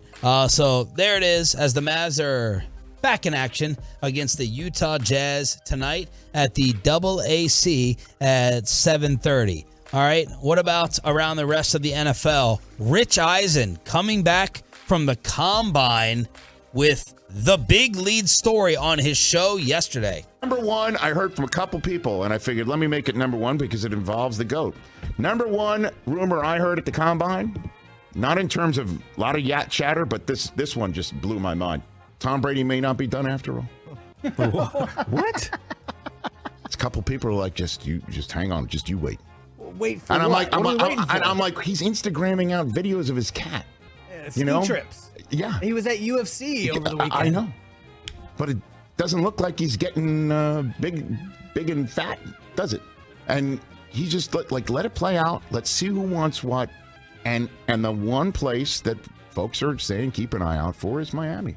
And if the Dolphins cannot somehow, if they get somehow, some way, a doctor's report, a piece of information from a medical evaluation of Tua that he may not be ready to go, and suddenly there's Tom Brady sitting in Florida where his family is located and where he can easily locate himself. Keep an eye on that, I was told by a couple of birdies. We're going to give him the Aaron Rodgers, I'm sick of you treatment? Yes. Sick of this? Yes. He's earned it, right? He's earned, yeah. Like, He's earned what? He's the GOAT. So, I mean, it's a different level. I mean, this is a guy who, like, just 2 years ago won a Super Bowl. Aaron hasn't won one in a decade. But in general, I'm still tired of it. Yeah, Tom can get away with things that Aaron can't because, I mean, he's not as annoying. He's not as annoying, although like his TB12 thing is kind of annoying. Yeah, his no strawberries is annoying. Anybody who just works out with bands is annoying to me. But like bands that make that's right. But he's earned the right to do this and come back. How many times? As many times as he wants because he's not annoying like Aaron Rodgers is. But this is annoying. It is annoying. It is annoying. But I would rather have the stars, the all-time greats, hang on so I can see them more. I'm selfish. So we've had the all-time great potentially in the NFL and the NBA unretire twice. Now we just need Tom Brady is not going to come back and play. I don't think so either. He's not going to do this image-wise. He sat there on the beach that people went and collected the sand and sold and was like, this time for real. I don't buy it. Although Rich Eisen should be very plugged in, head of the NFL Network, basically. He also said he heard over and over and over that the Green Bay Packers are done with Aaron Rodgers.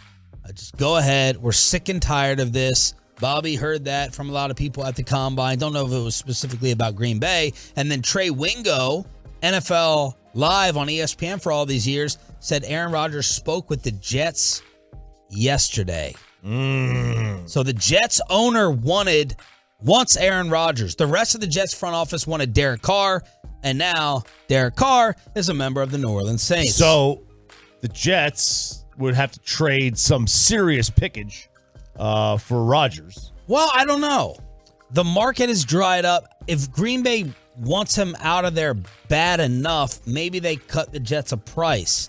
Is he going to go to the Raiders? Is he going to go to the Panthers? I don't know. I mean, I'm just factoring that in. If Green Bay's truly sick of him, then you go ahead, you trade him out of the conference and cut a break. Yeah, you would trade him the Raiders or to the Jets. You wouldn't trade him the Panthers, even though you're not going to be. They're not a threat. Although, I mean, with Aaron Rodgers and if he's in his, if he plays well, then they are a threat. But yeah, you send in the Jets or the Raiders and you see what he can do. The Jets got a really good roster. The Raiders, I mean, what do they have? They have the most successful play caller in football history, or whatever, or four or five championships under his watch. That's what they've got. And then Michael Silva reporting the Titans are down to trade Derrick Henry. Woo! Buffalo. Bobby put that in my head. The perfect fit. What would it take? Would it be a second-round pick? You imagine Derrick Henry on the Buffalo Bills? They need to take some weight off my guy, Josh Allen's shoulders. They never have a run game. Imagine Derrick Henry there with the Bills. And what are the Titans doing, by the way? What are they doing? If you're rebuilding, why are you bringing back Ryan Tannehill unless you think Tannehill, without A.J. Brown, without Derrick Henry, going to get you a, top 5 pick? No, he's not going to get you top 5 pick. He's not going to be that. I mean, they might be that bad in general, and they just don't want to eat the dead money, which they would have. So maybe the contracts would not allow them. But they also have Malik Willis, who they drafted. I mean, if you really want to stink, put him out there. We saw that experiment last year. Yes. Be nice. You're caping for Josh Dobbs. That's what you're doing there. You're trying to go after Is Malik he still Willis. On the team? I mean, he was there just lighting up the Cowboys for 12 points, 20 of 48 or whatever he did. Bassick is back at 9:40 for Crosstalk, but a brand new mock draft is out. I'm logged in. Bijan Robinson to the enemy in the NFC East, and the Cowboys replace Dalton with another Dalton. Latest mock draft from Todd McShay and Dez trying to recruit DeAndre to DFW. Next on The Fan. But let's get you over to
The Fan segment brought to you by Save the Weight Loss, That's Soda, and by the personal injury lawyers Frankel and Frankel. There's a reason you need a special license to drive a big truck.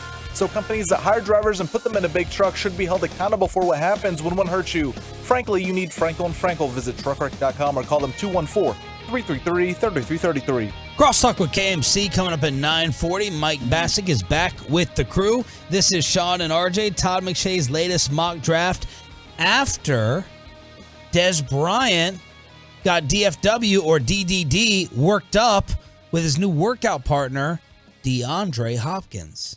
We got a special guest in the building. What's going on, D? What's going on, Triple D? What's happening? I keep hearing y'all say my name around here. What's up? Talk to me. I'm on live now. What's up? So that's DeAndre Hopkins. Just so you know, with whatever it would take to get him. Actually, I want you to put these four guys in order. Okay. With all factors included. Trading draft picks, salary, age for the Cowboys. Put these four in order that you would want. D-Hop. And then 3 Rams. Odell, Bobby Wagner, Jalen Ramsey. By the way, while you decide, DeAndre still has 2 years left on his deal. No guaranteed money. Cardinals could extend him to lower his cap number. They could also trade or release him. Clearly, he's openly flirting with other teams, so it doesn't seem like he's dying to stay. He may just want to stay with whoever pays him. Cardinals would save more on this year's cap by making him a post-June 1 cut or trading him after June 1. They'd save $19 million on their cap with an $11 million dead cap hit. So, those four in order for the Cowboys. Everything, all things included, DeAndre Hopkins, Odell, Wagner, Ramsey. We're going to go back and forth. Bobby Belt looks like he's hurting with this question. Who's your first? Actually, who's your last? Have you decided your order? Yes. Who's your last? Jalen Ramsey. Bobby Wagner.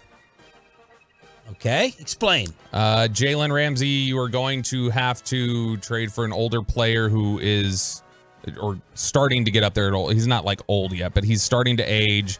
He is somebody who is not quite in his prime any longer. He's still a good player, but that's not going to get any better. You're going to have to give him a new contract, give him new money. You're going to have to give up draft capital for it.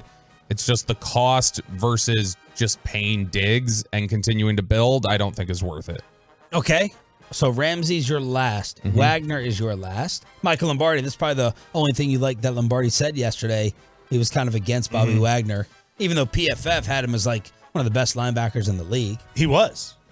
There's none about that. He absolutely was. I'm not going to pay the position. I don't value the position at all. Okay. So I know that you've got, and for the matter, Ramsey is my second least. He's number 3. He's number 3. He's a really good player. Has he always been a little bit overhyped and overrated? Probably. But he's still always been a really, really, really, really awesome player. But you're going to pay a lot to get him, and then you got to pay him. Yep. So I'm out. 3. Odell Beckham. That just, to me, again, there is the question about how much he can give you. Last year, it was worth the gamble. This year, you can get better production and get it more efficiently than by spending it on Odell. And the player you would want the most for the Cowboys amongst those 4 options? I mean, the correct answer for me is none of them, but Hopkins would be number 1. Okay. I mean, listen, they're all old for the most part. Hopkins and Odell are both, going to be 31. Hopkins before the season and Odell during the season. I just think Hopkins will age a little bit better. So you would go in Cowboy preference, none, then number 2, Hopkins, number 3, Odell, 4, Ramsey, and you want Bobby Wagner the least. You are number 1? Wagner. Wagner's going to be Wagner is the most feasible to make work financially. He would have a big impact at a position that they don't have good enough players there right now, to be honest. Man, and that's hang on. That is a travesty because no team has put more resources in the linebacker position over the last 5 years. Yeah, but I mean, okay, do you want to stick Micah Parsons at linebacker full time then? But they still put a resource in. But he's an edge rusher now. Yeah, I understand. So, I mean, that. it's not even his position, so that changed. They put him in a more valuable position, got more out of him. And, I mean, Leighton Vander Esch was 5 years ago. That was a long time ago. Again, it's still the last 5 years. I mean, you have 2 first-round picks on linebackers. I know. He's moved. But that's still a lot. It's a lot of resource on that position. Give me the fan text order, too. 1 through 4, 877-881-1053. Go ahead, Bobby. So it's the cheapest cost. With Hopkins, you have to trade capital for him. You probably have to give him a new deal. He's still a good player. I think he could be really effective in what they're trying to do here on offense. But the cost versus return, the ROI, is not as good, I don't think, with Hopkins as it is with Wagner. Thanks to Mark. Mark just tweeted me the odds for Derrick Henry next year after Michael Silver reported that the Titans are shopping him. Titans favorites, plus 250. Second, filthy. An Eagles move. Miles Sanders, free agent. Eagles plus 400. Then Buffalo, Bobby. Miami, Baltimore, Chicago, Falcons, Panthers, and then the field. What is the Tolo order before we get to the Cowboys' next draft pick of 1 through 4? Let's see. What about Stephon Diggs? Ramsey, old. LOL. OBJ is the least. That's not even close. Hopkins, best available. Jalen looks the way he looks at the Rams because he's asked to play everything in the secondary. Ramsey's only 28, still considered elite by PFF. I'd take Wagner over Leighton Vander Esch every day. Would love D-Hop here. Ramsey's toast. Triple D. Wagner, Hopkins, Ramsey, Odell. Diggs, Hopkins. We all agree Hopkins better than Odell. Yes. Okay. Hopkins a cancer. A lot of times DeAndre, man, I mean, he wants, mercenary. Give me that money. I mean, no one has ever been a Darrelle Revis mercenary, but is he just going to go where he gets that final contract? All right, let's set up Todd McShay's mock draft that just came out on ESPN. Yes, and there are a couple changes from when he had done his mock draft back in February, mid-February. Not a whole lot of changes, but some that are of interest, I think. The first pick he has, number 1, the Colts trade up, take Bryce Young. That's the same projection he had last time. Number 2, Texans. Wait a sec, hang on. What did the Bryce Young measurements do for him at the Combine? The official stats, Bryce Young, 5'10" and an eighth of an inch, weight 204, as people thought that he was pounding water and peanut butter sandwiches to make the weigh in. 5'10" and 204. What does that do for him? I think the height is what it is. There's a lot of people who probably thought he'd be shorter. I think the bigger thing was the weight, that he did come in weighing heavier, because there were some people I know who thought he could come in at like 185. So coming in at 204 was good. So I think that was a bigger deal for him than the height. And he can maintain that, and you'll put on weight as he gets older anyway. Normal. We all do. I mean, athletes do as well. Like unless you have soda. There you Say go. it with me now. State of the art weight loss. But, for me, it's just about his decision making, his poise. That's top notch. And I also want to know, after his shoulder injury last year, his arm may not have been the same during the season. Number 2, Houston Texans. So that's the Colts trading up? Yes, Colts trade up from 4 to 1. Then it's the Texans taking CJ Stroud at 2, which is... Oh, my God, they get the next Deshaun Watson. Which is interesting to me, yeah, because... He idolized Deshaun. How dare he? He should drop. I don't know. That's interesting. Knowing that he is repped by David Mulugeta and the way everything broke out with Watson there, it's interesting to me if Stroud would be the guy they'd take. Still want to go 2, maybe. Hang on a second. If you don't draft a quarterback or a player because of who his agent is, you need to be removed from the league. I'm just saying in general... Or vice versa. Right. Like would the agent be like, we're demanding we don't go here. I'm saying if David had certain experiences with the Texans that he feels are, I don't trust this organization, right, and he's communicating that to, Stroud, and then Stroud is maybe communicating back to the Texans he doesn't want to be there. I think that's an interesting projection. Could happen. Number 4, the Raiders trade up. Bears trade back again. Raiders trade up, take Anthony Richardson. So this is the first flip he had. Initially had the Raiders taking Will Levis. He hasn't taken Anthony Richardson here. Al Davis making that pick from the ground. Drop down a little bit later. Pick number 9, the Panthers, where he initially had Anthony Richardson. He now has Will Levis, the quarterback from Kentucky. NFC East, Bijan Robinson, number 10 to the Philadelphia Eagles. That's very high. No way Howie Roseman does that. I would not suspect that Howie makes that move.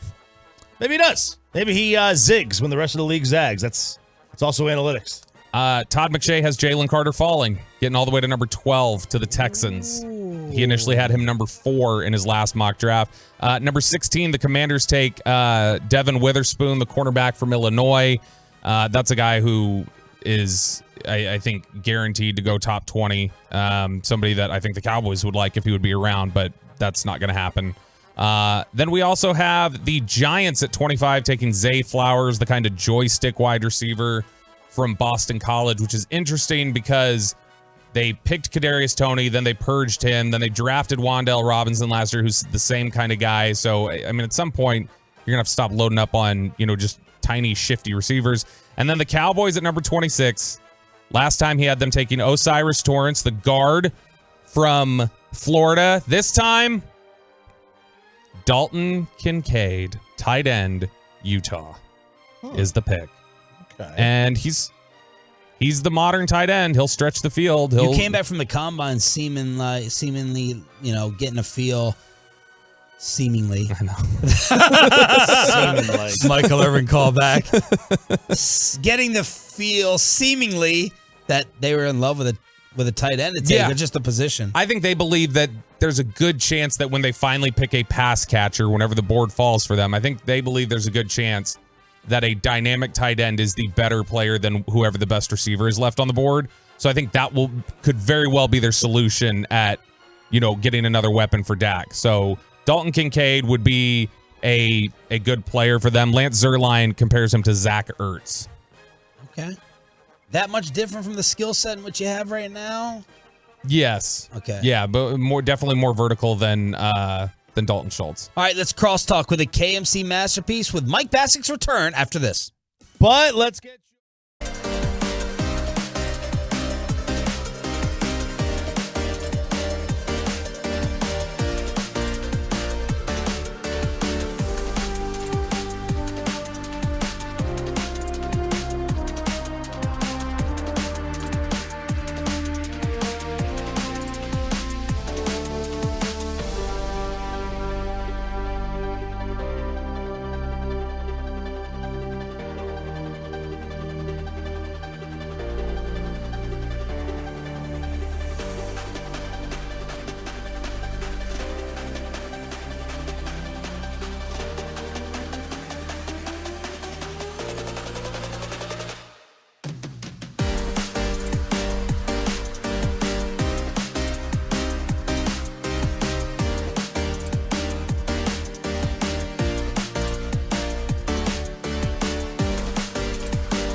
MC masterpiece. Mike Bassick's return alongside Kevin Hagelin. Corey Majors, good morning. What is coming up? 10:20, how much stock do you put in what happens in the combine? And then at 11, why do Mavericks continue to struggle closing out games? Mike Bassick is back and alive, and that's what's important, Mike. Thanks. How you feeling? Fine. I wasn't sick yesterday. I just had a doctor's appointment I had to go to. Oh. So. That's a long doctor's appointment. What did you want me to come back during the Kinda. show? Yeah. Yeah. What time was the appointment? 10. What time did he call us, Oh. Kevin? 11. Oh, 11, yeah. that's when it Called us ended. 11. He had plenty of time to hop on and How long is your show? 4 6 hours? Yeah. Okay. I feel like you should Well, know I had, that. I had to fix my batting cage up. Did that. Had to fix my mound a little bit. Had to do that. So, Sell cards. Then had to sell cards. Yep. Did you And get then any of that sold? What? I've sold plenty. Oh, sold. Yeah. Gotcha. Last take a night, per- did you take get a any? personal? No, nobody. Because I was at a batting cage for an hour, like in freaking Plano. I'll tell you what, people up north hate driving like south of downtown Dallas. I think they think they're going into World War III or something. I'm like, listen, just because you're south of downtown Dallas does not mean that we're all killing each other. We're fine. Oh, my gosh. It's a pretty decent place. Like Trader Joe's and Central Market refused to come down there and put a grocery store in. All right, let But- me ask you one of the Ask Reddit questions today, since you're talking about driving. Is this JJ Reddick or Reddit? Oh, I'm Reddit. sorry. Did I say Reddick? Reddit. Okay. What is an unwritten rule about the road that new drivers should know? An unwritten rule. The speed limit does not apply to the far left lane on the highway. Get the F out of the way. That was Choppy's. Corey? Yep. yeah, no, that's mine too because I get in the left lane and I'm a bat out of hell the rest of the way. Okay. One that I think is a minor one. I don't know how many people follow this, but like let's just say you're just on a regular street. Don't move into the right lane at a stoplight Yeah, if that's a you're good not one. going to turn. Yep. Yep. Yeah, like if that's a you're really good already one. in the right lane, That's I fine. get it, but don't like, oh my God, there's one car. Especially leaving two left Yeah. lanes open. There's one car in the center. I have to move to the right. Don't drive next to people. Like if there's a 3-lane residential, don't drive next, like right next to the next car. If we could start this all over, and it's let's say 1945, okay? How many lanes do you think should be on a highway? 7. 12. 7? 7. Not even an even 7. number? 7. Yeah, it's fine. More than Why 2. did you need an even number? Because like We you, have an even it's, number it's now. usually 4, but we now know that OCD 4 was a people. major mistake, right? That I think it should be double. Like if you were like Frisco screwed up, right? Frisco 15 years ago, there was no such thing. It was just farmland. You know, growing up for me, South Lake Carroll was kind of like farmland. Cedar Hill was just farmland near Duncanville. Like it wasn't even a city like to us. It was just like, yeah, that's the farm. And then they built roads out there 20 years ago. And you're like, you guys know better by now. You see Dallas. You know 4 lanes does not get it done. If there's a wreck, it screws everything up for about 2 hours until possibly everything starts flowing normal again. So I don't know why when we build new highways, even though they're small towns, why they don't go 4 lanes is not enough. We're in the middle of the country. There's nothing out here in Frisco. This is 20 years ago or so. Like we need to build like 6 to 8 lane highways. That's an interesting point and good question. Next one. Well, what were y'all's answers? Courtesy wave. Solo. Courtesy wave. Courtesy yeah. wave. We got the somebody saying the flash the lights, let somebody know cops are behind you. Oh, that no, kind of that's thing. gang situation right there. Can't do Oh. that. Is it, Yeah. John? Whoa. Okay. How about this? You are now the richest person alive. What is something you're still not buying? Water chestnuts. Those are disgusting. Yeah, that definitely springs to mind. I don't think it's really about like food Hey, taste. Oh, Kevin, okay. All right. You know, Kevin Knuckles, an iPhone. Yeah, iPhone. I'm or any other Apple product. Yeah. Oh, what's your wait, computer? I have Apple phone. I It's have a Apple regular product. people Yeah, he has computer. Oh, you're fine with the Apple computer, but not the phone. Kevin has his Windows 95 over there still. The old rocket launcher back here. Like it does all the same stuff. I'm not making a student film. I don't need an Apple computer for $1,500 more. But you could make a student. That's great. If I was in film school, if I was a college student and I needed it for my status Wait a and stuff, second. I get it. How much was that? Like $500. This was 9. Okay, so almost twice as much is your bombshell Usually moment. it's not 1,500 more. Well, that's because you have. Sorry, Choppy. It seems like you have a low end is actually a model brand new right one. there. Hey, iPhone 14 newest, is the M2. trending iPhone 14 because it looks like they're putting out colors. You can get a yellow one. They already have colors. How about that? I got the black one. They already have colors. They got purple, red, green. I mean, I already got Is that colors. for the case? They had a bunch of No, other that's the different back colors. of the back of the phone. You get the purple one, the black one, the gold, white. You can already get colors. Yeah. Well, there's a yellow one now. All right. Gotta What else? have it. What else would you not buy? Some of the answers were Twitter subscription. Never going to pay for it. Yeah, that's a good one. Who has the most money in the world? Bezos still? No, Or somebody in Saudi Arabia? Slim. It's that guy, Carlos Slim. I can't Shady? remember his name. It's a celebration.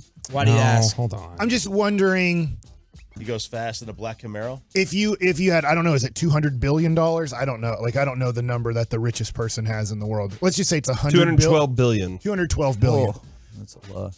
If you offered Jerry Jones $50 billion, do you think for No. $50 No. billion he would Yes. sell the Cowboys? No. Like, you're Nope. giving him. You could give him $100 billion, he would never sell it ever. Never. Nope. Ever. He considers it like a family heirloom. He's not. And his ego. All right, question then. Mm-hmm. I have to bring it up this way. Guess what? We're all gonna die. So I'm not crap. saying Jerry Jones is I'm gonna outta die here. tomorrow. So morbid. But guess Well, I got what? stuff I'm to gonna do. die. Jerry Jones is gonna die. We're all gonna die. When Jerry Jones dies, hopefully it's 150 years from now. Yep. Wow. You know, like that's just have to put that out there. Do you think that his 3 kids would sell the team for $50 billion? I would say no because you probably got to get all 3 to agree on it. No, I don't think the kids would That either. family's so invested in this in this franchise. But it's Like, really it's worth their, what? It's their 10, identity. like in a real market, if Yeah. he's like, I'm selling the team, it's worth $10 billion. You're literally that's getting right. 5 times the amount right now for the team. Do you think Jerry today would sell it for 30? I think for $50 billion, I think that's the number. I think for $50 billion, he'd have to sit down with his family and go, That's so guys, much money." here's the deal. And the other thing too is at $50 billion, I can maybe go to another team. Oh yeah. Like this is the thing is I don't have to. I'd have to be out of the Dallas Cowboys business. But what does it say that I can't go to the Houston Texans Yeah. and offer $5 billion? Well, he could also go to the sport. He'd go to English Premier League. He'd go to baseball. He doesn't go to like, baseball. He doesn't care about any He of that. loves pay baseball. players the what they're worth. Did you not hear him on with us? No, he did. loves But baseball. he did, but none of that registers with him and surpasses his love of the aura of the Dallas Cowboys. Yes. Agreed. He could buy the Los Angeles He Chargers. said he put his hand on the stadium. He felt Mickey Mantle rush through him, or whoever broke the record. You know what he said? He said Mickey Mantle has the home run record. All right. What song do you believe is 100% perfect? Another Ask Reddit.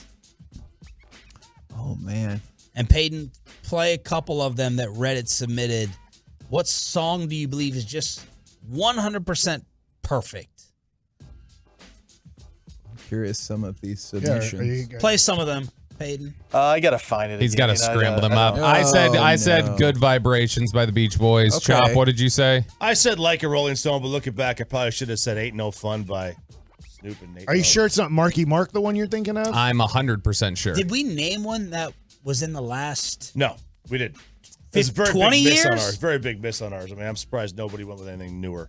Well, you could have. I could have, but I harkened back to my, I took a lot of music courses in college, and I mean, the I most get- perfect song I do believe is like a Rolling Stone. The but I other mean, point is like we're Trouble trying Butter's up to. there. I'm not gonna throw out just like a perfect song to me is also like there's a song called "Lipstick on the Glass" by Wolf Alice. Nobody knows what that is, and it's so niche that it doesn't even like register. There's several of them. I'm just trying to pick one that people know. Poker Face. By the way, Stop it. It's I not even the used- best song on that album. I used to be a country music fan. I don't really like current country anymore. I think Pop it's too country?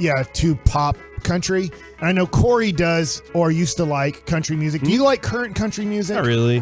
Did you notice how much country music was being played in the clubhouse? there was a Or- lot of it. Like I just like, wow, country Really? music's still Yeah. very popular it in is. kind of the clubhouse All and right, everything. of KMC, who knows this song? Turn it up, Peyton. It's the Rolling Stones. I know that. Okay. Is it? Yep, that's it. All right, that's good enough. Give me Shelter. Was this your Chop? No, this is Bobby said it. No, this is one of the fan text. Okay, Pepe. Dancing Queen. That's a damn good song. It really is a good By song. ABBA? What about "You Look So Good in Love" by George? It's not That's even the fine. best ABBA song. Knowing me, knowing you. No, it's not. Yes, it is. Dancing Winner Queen's takes the it all. best. Ugh. All right, let's hear another one. Well, it's got to load. It's got ads and stuff. Bohemian Rhapsody. Yeah, that was good on. one. But I Very- think it's not perfect because it's too long. Is it? Let's rank now without Sean answering the amount of Sean's frustration right now that songs are not being played immediately when he says it. I'm going to say a 7 out of 10 right now. Well, I is just Sean's assumed that since we played it before, that we could Well, he was just. playing them off YouTube, so he had to search them and open them. I know this is Bob Dylan. Yeah. It's not the story of the hurricane. It is not the story of a hurricane. It is not. There's much more vagueness about who this is about. I don't know. Who is it about? I don't know. They think it's Andy Warhol and Edie Sedgwick. I'm not really familiar with. I've heard the name, but I don't know who it is. I know Andy Warhol's name. What did he do? The soup can. He was like an artist, playboy, philanthropist. Sympathy for the Devil's Badass. That's my favorite Rolling Good song. Stone song. Enter I can't help Sandman. falling in love with you, Elvis Presley. Okay. That song is UB40 But see, these are version all is pretty oldies. superior. any version of it's great. I always thought any version of it. There's good vibrations. I don't listen to like Charles 10 Manson's song. You'd have to listen to If like we're not 106.1 for Manson. current Hey, music. hey, Oh no! Hey. Our listeners actually don't ever turn a dial. hey! Yeah, We right. have music stations Everybody in the cluster. knows. Guess what? We have FM. Jack FM, baby. That's what you need to be listening to. What is that? 98.7. No, that's K-Love. That's classic hits. But All right, This who is can a name good song. all of the Odyssey Do we have a station? stations in the building? Yeah, La Grande. And the dial. 107.5. Good job. 98.7 K-Love. K-Love. Classic hits. 103.7 Alt. Oh, Brian Purdy is just. 105.3 The Fan. He can't stand up right That's now. KRLD FM. Good job, Corey. News Radio 1080. we don't have current music. Right? 100.3 Jack And FM. 100.3 Jack FM. Jack FM's current music, isn't it? Alt is What current station is music. that? Jack FM is we Jack, play what we want. 100.3. Yeah. I don't know. I just think of They play- 106.1 as they're- like the Their one. slogan, Mike, is we play what we want. Yeah. We play what we want. That's so wild. This is a little. This that Like if I word want to listen to phrase the right new there. Taylor Swift, No. which I don't know. Yo, you would go to Spotify's backup, YouTube, maybe. Absolutely. Nothing You else tell me exists. what is my going to God. happen Uptown Funk that is a really there's good song. actually other Oh, my stations that God. Odyssey doesn't own that I've said. Like if you've lived in Dallas for 5 years or longer, you have an idea of what the radio stations are. No. We only know live radio. All God right, almighty. we're back Like the tomorrow. golf tour? Yeah. Oh, I can't wait till they have a radio station. Pays everyone with no results. We're back tomorrow morning. It's be the there. KMC Masterpiece next on the We can't talk about other teams. We only know Dallas. Mike. Only us. We're our own country. Next. Keep the volume turned up.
our fan studio, secured by DFWsecurity.com, it's the KNC Masterpiece on 105.3 The Fan.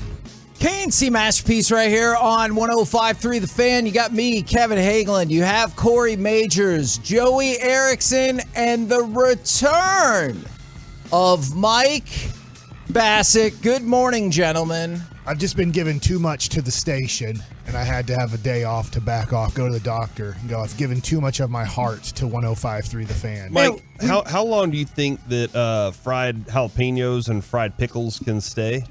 Like, out? Kevin says a day. You think they can be? They're good for it's. There's breaded. nothing that I think. I mean, eventually it would mold and stuff like that. But I think for something like that, you'd want to put it in the refrigerator. Yeah. And then probably air fry it. Air fryer's amazing on how it can take. Before air fryers, as far as I know, if you had French fries that were left over, you're like, man, I'd like to maybe eat those later, or tater tots or something like that, or onion rings. You're like, they're just going to be soggy and horrible if I put them in my oven. But the air fryer then crisp them back up, and they're really good. So I would say maybe? one day, if you kept those out, I wouldn't want to eat them. I'm just saying. Hold on. They are there. Just a minute. Let me add some context to this. Would you still feel the same way if that box of food was in the trash can? Follow up, would you still feel that way if that box of food that was in the trash can was open? It's a great question, but Rich Rice was just texting me about Evan Carter, and our hotline number has changed, right? They're telling me that. Do you need the I change do need number? it. Okay. You want to give it over the air, or do you want to? All right, well, you can send it to him, and I'll reset my amazing question. I think Joey might have it on a Post-it note right there. Yeah. Don't you want Evan Carter? Yes, I do. The next Mickey Mantle of baseball. Oh, my gosh. That feels like an unreasonably high expectation to set on him, does it not? Oh. Well, I mean, Mickey's not considered the greatest player of all time. Okay, but still. Mike, I've sent you this number 3 times, by the way. You need to save it One in of your the phone. top 10, 12 players of all time, surely, is Corey, don't eat the garbage food, especially since the garbage food box was open. Look, I don't feel great about you eating the garbage food anyway, and I don't mean food that's bad for you. I get that. I mean food that is literally in. Yeah, are you eating something called mush? I'm eating mush right now. What are we, an Oliver Twist? Yeah. Is good. Okay, but don't eat food that was in the garbage, and definitely not if the box is open. Okay, fine. 877-881-1053. Let's Should take I a poll eat on it? this. Should I eat it? The fried jalapenos and fried pickles that are in the trash can right now. When the box is open. Yeah. I think that's an important part of the narrative. Once something goes in the trash, I am a little bit like Seinfeld. If it's just recently gone in the trash and it's on top and I know it hasn't touched any of the trash, I have done that before. It's rare, but I have gone, all right, that went in the trash. It shouldn't have yet. Luckily, it stayed on top in the box or on the piece of paper that it's supposed to. So no trash has been thrown into it since that has been thrown into the trash. But I need to know that it wasn't thrown into the trash yesterday. These pickles and jalapenos were thrown into the trash yesterday. So because they've been in the trash now for at least 12 hours, I would say I don't want to have it because the trash has kind of infiltrated that by now. What if it's a fresh bag and that's the only thing in there? Look, I am not an advocate. This happened in college. What? I couldn't believe it. You saw your friend eat out of the trash? Yes, because the food he ate out of the trash was my food because I got a Chick-fil-A sandwich and I asked for it with no pickles. They put pickles on it and I was out. So I threw the sandwich in the trash with one bite on it. He went over there and actually asked the question, hey, do you mind? And then reached into the garbage can, which is a bold move because if I threw it in the trash, I think you should be able to take it out of the trash. He did take it out of the trash and he ate it. And I was like, I threw that in the trash. Thing? Yes. See, what I would do is I would probably chop off the section where you bit. Took a bite? Your germs are bad. Sure, but trash germs are not. Oh man, we've gotten all those germs. Okay. We talk to each other within if we're in spring training within a 6-inch radius, but here it's about a 4 to 5 foot radius. I feel like if Kevin or you have touched something, I feel like I'm still okay with eating it because we are giving each other whatever we have. Yeah, we're basically licking each other every day. Yeah. What? It's kind of the same thing. This room, the germs are in here. Yeah. Like if I'm sick right now, there's probably. Are you sick right now? No, I'm not. He's alive. We went out of our way to protect your medical information yesterday, and you're like, nah, I wasn't sick. Mentally, maybe. But physically, I think I'm doing all right. Okay. Okay. I'm going to have a little bit more tough time giving my germs to Corey. But we like hugging each other. We do. You hate people touching you. That is true. So I just feel like me and you, we're going to share each other's viruses. Okay. That's the end of your From Jason Luke, statement. are we really going to listen to the guy who eats a plain hot dog? Oh, yeah. I think that's about a different just think topic, that- but I'm probably Okay, fair. okay with For it. the record, you don't have to listen to any of my food opinions. I am just, you asked, so I did not want to lay out on that. I wanted to tell you, I do not believe that you should eat out of the garbage can. You're not into ketchup at all. That is true. But you like barbecue sauce, which is kind of a form of ketchup. They're just adding more things to ketchup. The delicious things. And you don't like brown sugar. You've tried mustard and you don't like vinegar. mustard. Yeah, I don't like mustard at all. From the man, there are a lot of texts on this conversation. Just microwave Evan it; it'll Carter. kill the germs. Yeah, Dogberry99 says, you guys are just wasting money by throwing this food away.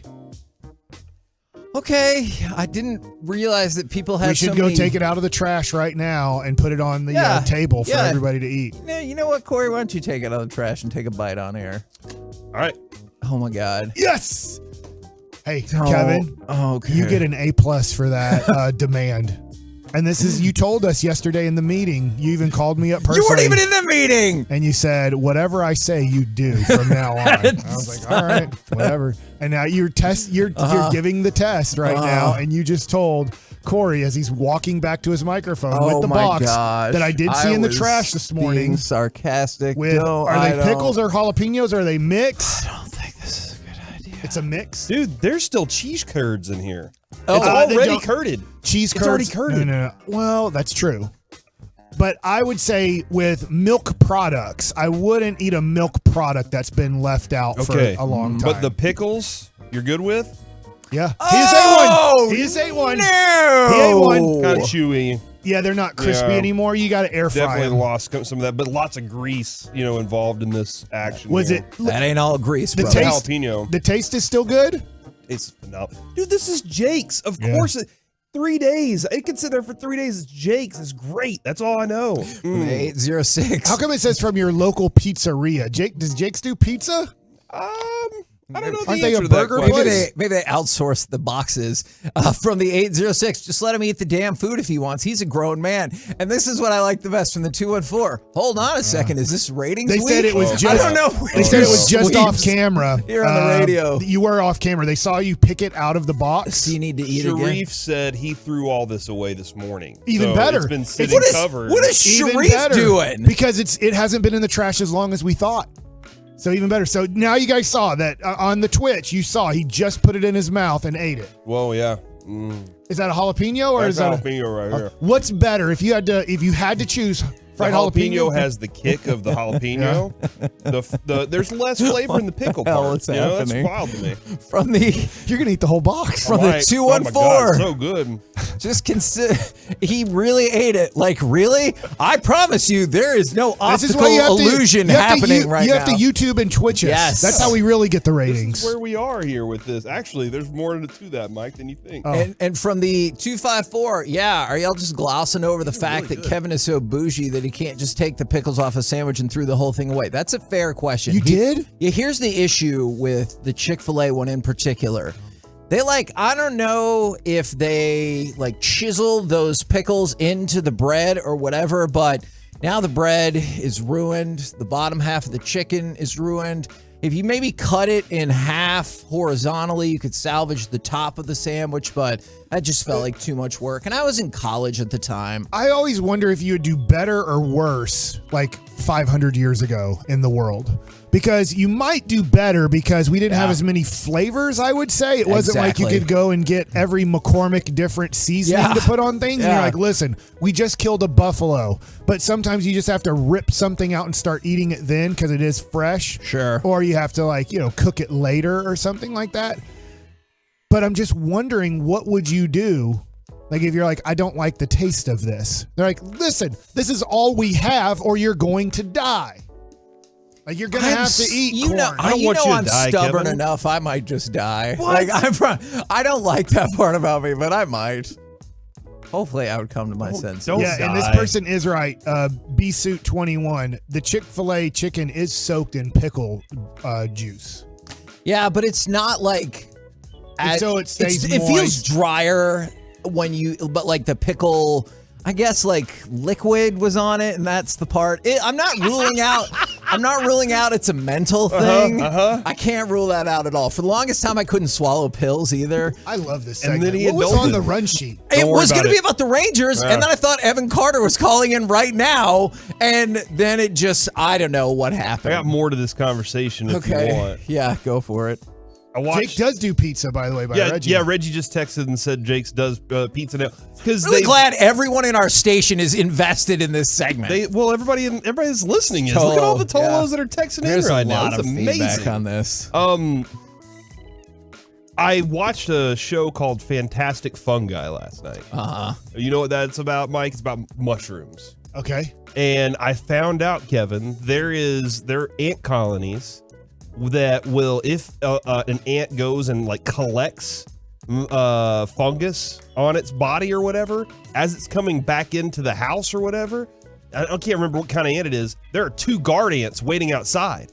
When it comes back into the ant hill, they will stop that ant and go, nope, you can't bring that fungus in here because it's going to grow and kill us all. So they'll carry this ant far away from the ant hill, kill it, dismember it, take its head off, and then will sit there and starve itself to death. Those guard ants will die right there so they don't take the fungus back to the hill either. That's sacrifice right there, man. That's loyalty.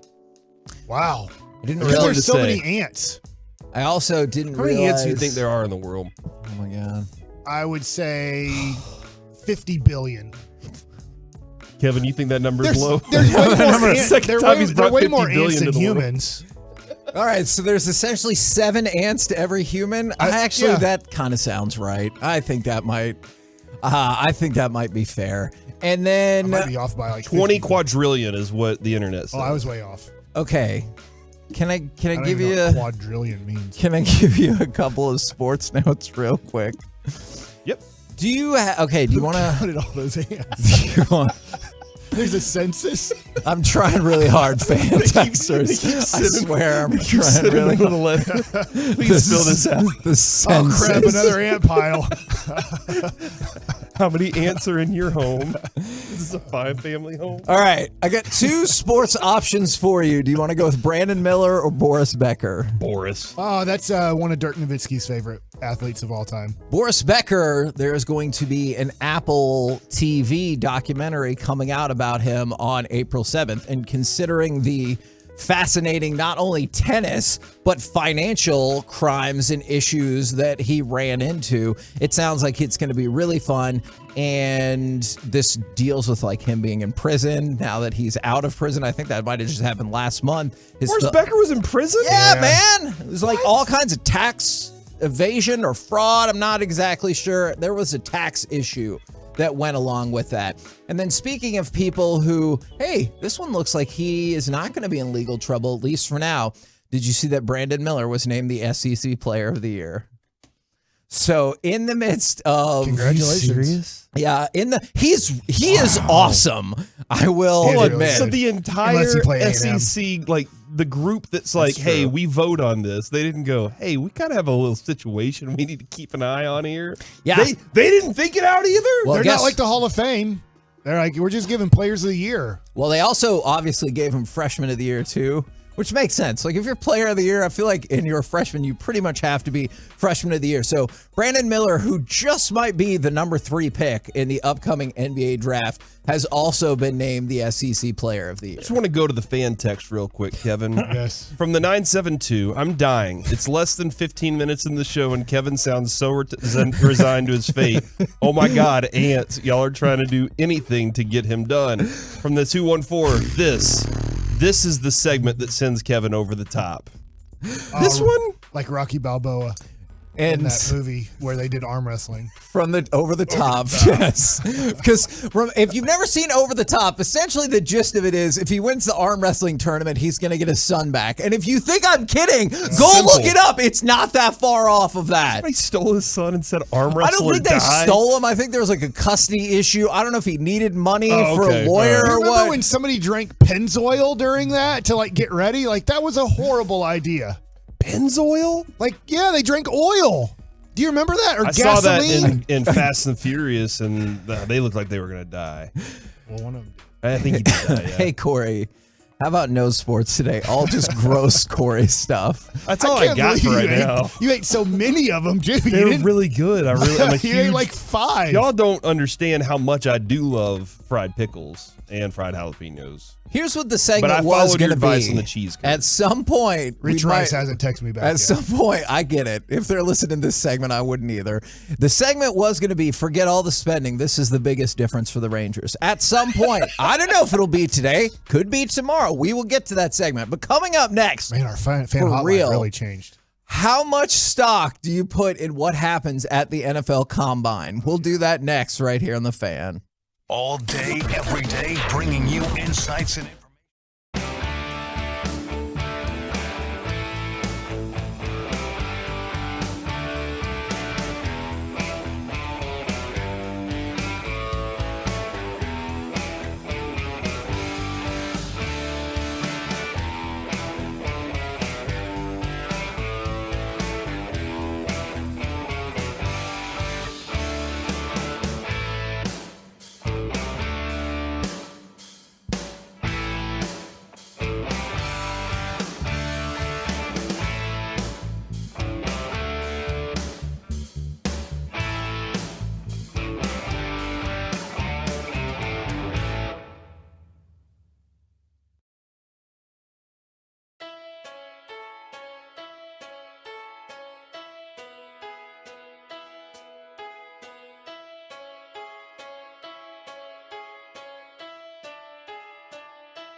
This segment on the KNC Masterpiece is brought to you by Frankel & Frankel. There's a reason you need a special license to drive the big truck. So companies that hire drivers and put them in a big truck should be held accountable for what happens when one hurts you. Frankly, you need Frankel & Frankel. That consultation, it's always free. Visit truckwreck.com.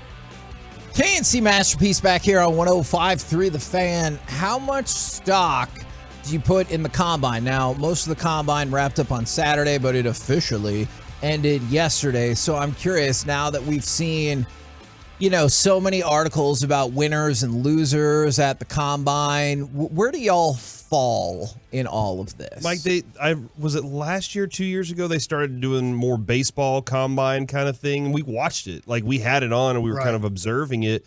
And maybe it was the lighter year, or I can't remember exactly, but we were trying to pay attention to what was going on. They do it, I believe, in like Raleigh, North Carolina, because that's where Team USA facilities are out of. And I think the big thing, and I talked with Broadus about this a little bit, for the Combine, for the scouts, it's more the medicals. That's what they want to see and know. The 40 time, Kevin, we discussed that yesterday. If A-Chain can run that fast, every single time he gets the ball and nobody's there to stop him from running, then that's going to be amazing. That's true. If they block it well, whoever's in front of him, man, that's even better for him. So that's good to know that you got a dude that can burn like that. But more than anything, I want to see up close and personal the stuff I watched on film. So is he doing the things that I expected him to do on film?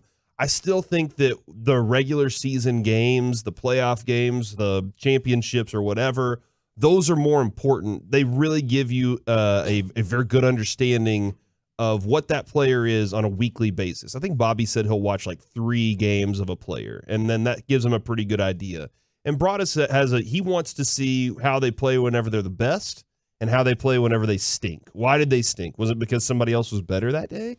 So when it comes to the Combine, I think you've already done all your studying on a player or on a bunch of different players, and maybe there will be one that pops out that you're like, whoa, I didn't expect, what is this guy? And now you want to go watch him a little more and see some details on him. But I think for the teams, for anybody that's a fan, you're just kind of trying to see, a lot of guys are just seeing guys for the first time as fans, and as scouts, you're probably just trying to see, does it pair up with what I saw whenever I was watching this guy on film? Or stream, or whatever it is. Whatever I still think we're sticking with film for now, even if it is outdated. Yeah, tape is. You've seen a lot of potential movement on the quarterback front. Like there are other movers and shakers in this as well, but you've seen, and we talked about this a week ahead of time, so I'm proud of us for that. You've seen the rise of Anthony Richardson for a lot of people, much to the chagrin of Carter Freeman. And probably much to the chagrin maybe of a team who drafts him. But now there's even more discussions about could he go number 1. You talked yesterday about C.J. Stroud because of the, what Daniel Jeremiah called maybe the most perfect or one of the best combine throws he's ever seen. Can I ask this question? And I know you guys probably don't have the answer, but I'm going to throw it out to the audience too to discuss.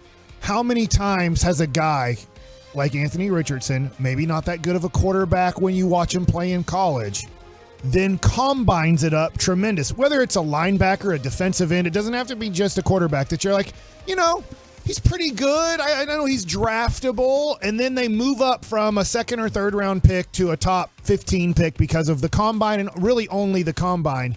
How many times does it work out that the combine was right, that you shouldn't actually watch him play football? You should just watch the combine because the NFL coaches are going to be able to take those tools because he's so extreme on the athleticism, strength portion that they're actually going to get more out of him than the guy you saw that played much better football that was considered a better player in January. The reality is, like, Anthony Richardson was Byron Jones at the combine. You're an athletic freak. Yeah. But the reality is when you watched him throw, you were like, oh, okay.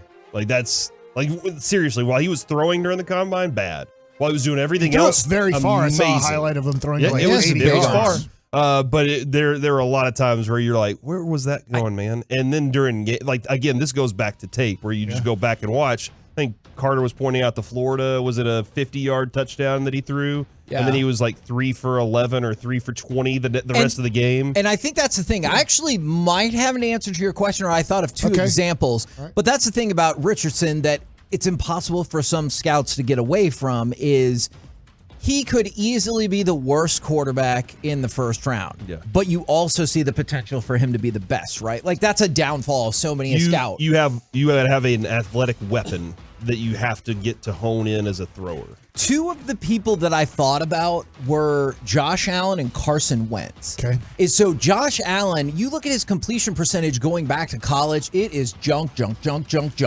And so many people were like, yeah, but look at the people he had to play with and everything like that. And so when you got him around other folks or you got him in the combine, I think you saw his stock move. And then for Carson Wentz, look at the beginning of that North Dakota State year, and obviously that played a part in it as well. Some people thought he was going to be a third-round pick. And then he just move up. So, and that's kind of a split decision right there, right? Because if you took Josh Allen, you're probably like, okay, I feel good about my choices. And if you took Carson Wentz, well, Chris Mortensen thinks you're the biggest piece of trash that's ever existed in the modern NFL. And 214, multiple people saying DK Metcalf was one of those, like, watching film, you were kind of like, but then when you saw him at the combine, you're just, he's a freak. Yeah, wasn't he a late second-round pick? But he boosted up from like even further up. And you got to feel like that's worked out pretty darn well. Yeah. The mark on him was bad route runner, and then you're just like, he's just big. He's a freak. So are you guys advocating that the combine is?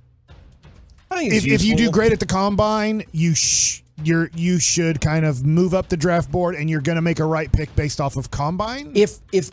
Personal workout. I think I mostly agree with Corey, but I will say there's a few things that I think could tip the scale, not for your entire combine workout, but for specific things. Like, for example, Jordan Addison, the wide receiver from USC. His hands, one of the things they measured out there is his hands are under 9 inches. And for a lot of folks, we've talked about this with quarterback a lot. I don't know if it gets as much attention on the wide receiver front. For some teams, they're like, I don't know about that. And then sometimes from a corner or wide receiver, you might not look as fast on game film, and then they time your 40, and they're like, okay, well, that matches, which I always think is a dangerous game because I'm like, okay. He played most of his games on grass. Yeah. Now he's on this turf indoors. And you So saw it him does run in a change. straight line, Yeah. guarding nobody. I would be inclined to trust the speed of the game film in terms of, well, I saw him with these other people that you really like, and he can go stride for stride with them. So I think the combine should be able to move you some, but some of these meteoric rises I think are questionable. Like Ryan Tannehill, Blake Bortles, those guys. Ryan Tannehill, I why? was shocked What by happened? I will say this, and we don't get any of these combine numbers. We get rumors of if somebody can read a defense or not read a defense, and if they can kind of take a playbook and how fast they can digest it. Yeah. And then be able to repeat it and know different variables and different things and the way a cornerback is playing. How should you run your route if a cornerback's playing you this way? If there's an option route, which we know that Mike McCarthy hates those and Kellen Moore likes those. But I wonder about those things is that right now, because of Jalen Hurts' success, and I'll say success of other players too, whether, like, I know Lamar Jackson's in the media, guess what, every single day for the really biggest no story reason. around. But like, there are a lot of quarterbacks right now that are having success, and Jalen Hurts wasn't considered a very good prospect out of Alabama, Oklahoma. But now in his third year, he made it to the Super Bowl and had a MVP-like year. I think these teams are looking at Anthony Richardson specifically and going, that's As an it. outcome of That's Jalen Hurts. because Okay. we're a copycat league, and I just wonder. I don't know how Anthony Richardson is doing in his interviews in reading defenses, reading your offensive playbook, giving you an idea on what these routes are and why this is a good route or bad route, or what do you like throwing to, what do you not like throwing to, stuff like that. And I think that we might see some mistakes here in the draft based off of, I think he's the next Jalen Hurts, or I think he's the next Lamar Jackson. And nothing against those guys. They're very good to great quarterbacks. They're above average quarterbacks. Where you put them from there is your opinion. I just wonder if Anthony Richardson is getting a lot more love because of what we've seen currently in the NFL. But to me, it's still tried and true. Can you read a defense, read it quickly? Can you get the ball out of your hands quickly and let your playmakers make plays? Well, and one of the reasons I was curious, y'all's input about this, since we've heard more and more people coming or stepping out against the combine. Now, I realize some people are stepping out against the combine because of the interviews or because of all of your medical information being turned over or whatever the case might be. And maybe those are the parts that people want to get rid of in the combine. Like what you think of as a combine in terms of, your 40, your broad jump, everything like that stays in place. But it is interesting to see how many people have come out against the combine. And I've wondered, will we get more towards these personalized pro days? And how much will that hurt people lower in the draft? Because I get it. Bryce Young's pro day, like if you want a quarterback, you'd be an idiot not to be there. But how many other people who are like, hey, I'm a third or fourth round pick, I really think I can move into the second, would still have that opportunity? That's why I think the combine will always be alive. There's only about 30, Corey, maybe 50 if you want to get a little bit kind of more. I still think most guys, 90% of the guys that want to get drafted need this combine.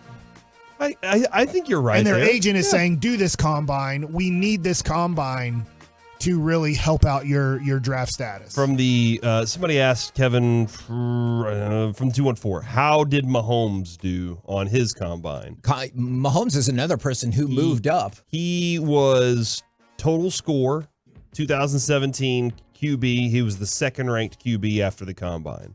Is he second to Trubisky? Does it say? Probably. I'll have to that go was the look. first pick or His the second pick overall. Production was 89, so he was first in production, seventh in athleticism, and they had him as a prospect grade of a 6.30 as his NFL, which will eventually be a plus starter.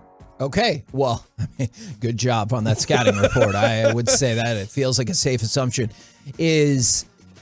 And I remember the next one would be year one starter, and I guess he would have been like the perfect prospect would be an 8. So he was kind of far off of perfect prospect. Well, you know what? Never mind. Bad job, scouters, because you should have put him at about an 8. I remember when we talked with Lee Steinberg, and he was like, well, I guarantee you he'll be a first rounder. As in Houston. Yeah, guarantee, huh? And then he goes, yeah, I think he'll go in the first half of the first round, which I remember at the time, I thought I scoffed at that. I go, hey, I hope you're right. I don't see it. And he goes, you just watch. And clearly he was in the loop, knew what was going on, and obviously the Chiefs, not other teams. Other teams have probably lamented that for a really long time. But the Chiefs, they love how it played out. Now, I thought everybody, to be honest, made a mistake not taking Deshaun Watson over all the quarterbacks. Yeah. And obviously, you could have taken Deshaun Watson over Mitch Trubisky and been right, and then been wrong, and then been right. Yes, exactly. Now, and these are the two dynamics of Anthony Richardson seems to have been moved to the forefront of a divisive player in this draft is from the 9-7-2. And this is how you balance it. And this is what we're talking about with the combine.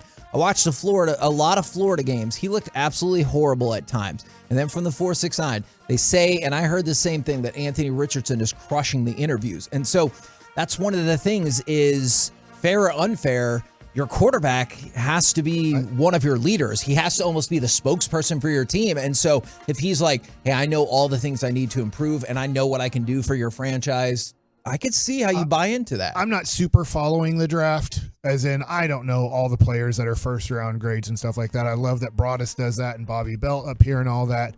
But it sounds like to me, Corey, that we are going to have 4 quarterbacks in the top 10 picks.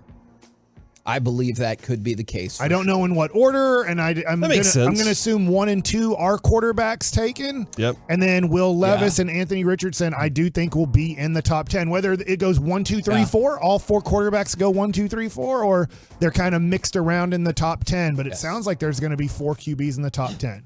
And I'm proud of us for that. We've been on top of this forever. We said there'll be 4 in the first round for sure, and then we've been moving that bar up. To see them all go in the top 10, I definitely think it's a possibility. You want to see 12 in the first round?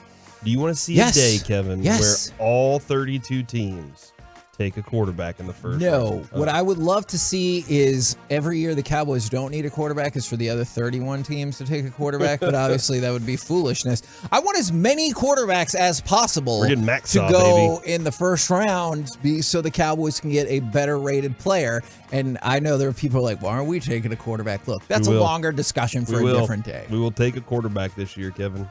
Just watch. Not the first round. In the draft? Yes, in this draft. You want to call around? Where's Maxaw? Ooh, I think you could get him at a price that would not agitate most Cowboys fans. There you go. We're the KNC Masterpiece right here on 105 through the Fan. Coming up Up next, it's time for Baseball Nuggets with Mike Baschek. How nervous am I about all these pitching injuries next? Oh, yeah. Coming up in the next.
The KNC Masterpiece is brought to you by Classic Chevrolet. In Texas, we do everything bigger. The Classic American Countdown has been extended at Classic Chevrolet. 276 Silverados, huge one-time savings. One final week. This is Texas. This is Classic Chevrolet. Relax and enjoy the difference. Find new roads.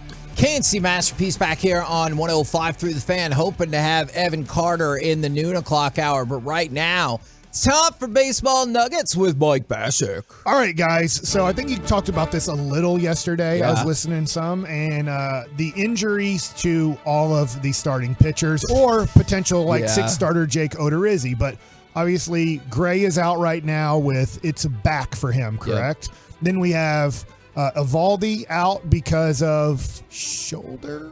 Is that right? Or hip? I can't remember everybody's injury. Double check that. I wasn't sure if that was Evaldi. Side stiffness. Side stiffness. So I said hip. So the side area could be rib cage, lat area, like it's a very general deal. You have Jacob deGrom, who is out right now from pitching competitively in games, but they're hoping he throws a bullpen. Is it today or tomorrow? Tomorrow. Tomorrow that he throws a bullpen. Martin Perez is healthy.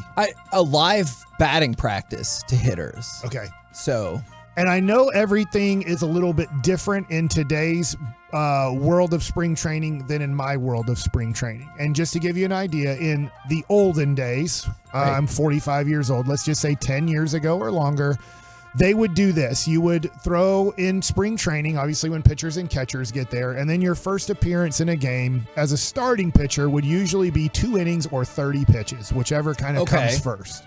Then the next would be 3 innings or 45 pitches, whatever comes first. Then the next time out would be 4 innings, 60 pitches, or whatever comes first.